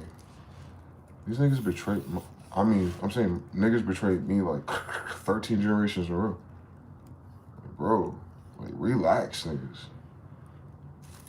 All that for a freak off party and an Epstein visit? Like, that was the trade-off? Betrayed us for faggots. And then the story writes itself again. You can kind of imagine, go back and try to figure out when that happened. When did all the faggots get here? Oh, there goes the French casket girls. So I already figured it out already. I figured out when. I know it's black people. I just don't understand all these new niggas with the extra energy after that shit cooled off. And then, you know what I'm saying, it felt like you're getting jumped by everybody. And it's like, what do niggas want if they got everything already?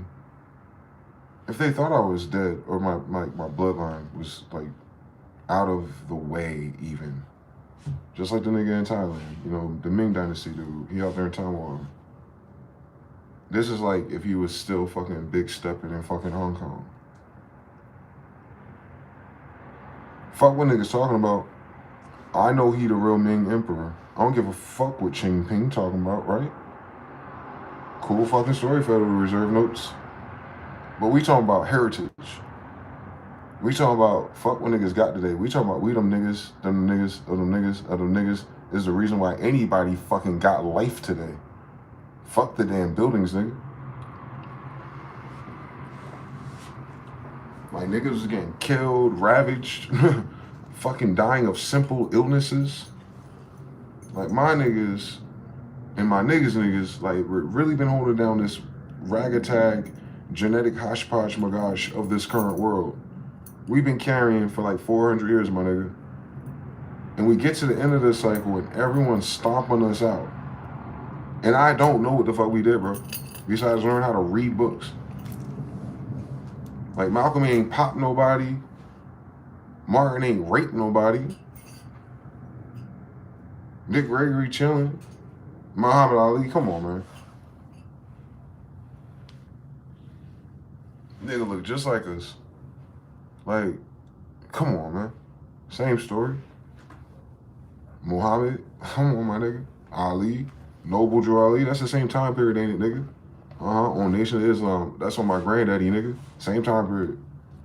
You think he know?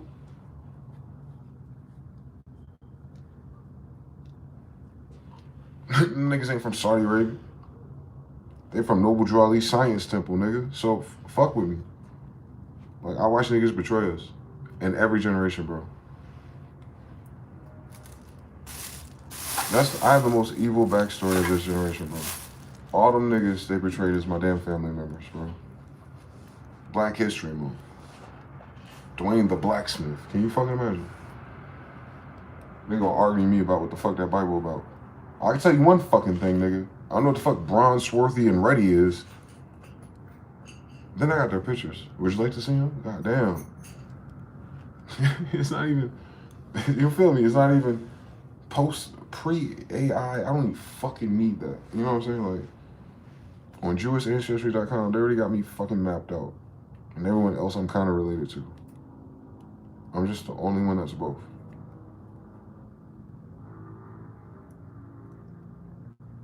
That's what's fucked up. I'm the only one that's both. That generation is the only time where Carlo and John synced up. The only time where Juan Carlo synced up. The only time where the KJV synced up. 13 and 16 degrees.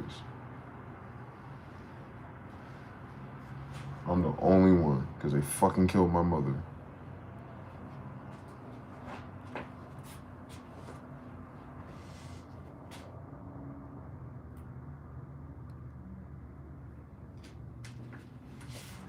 So it's not a big deal genetically because all of it's here. It's all the tribes of the Bible are here, so Abraham's seeds like the ocean and shit. Ain't my fucking attitude problem. My problem is I'm the last families to remember who we are and know how long that goes up to Genghis or Yang and how recent that is. And how everything else hosh-posh magaj under Dum Diversus, Unum Sanctum, Santeria, like all that bullshit, that swashbuckling, that's after the 1700s. Something to eat a dick somewhere. Keep it moving. Because they don't know who the fuck City Mom it is. They don't know who the Imperial Majestic is. They don't know who fucking colony this is. And I showed you today exactly where the names are. Like, what happened to Queen Elizabeth Smith's colonies? That's my 12 fucking grandmother, bitch.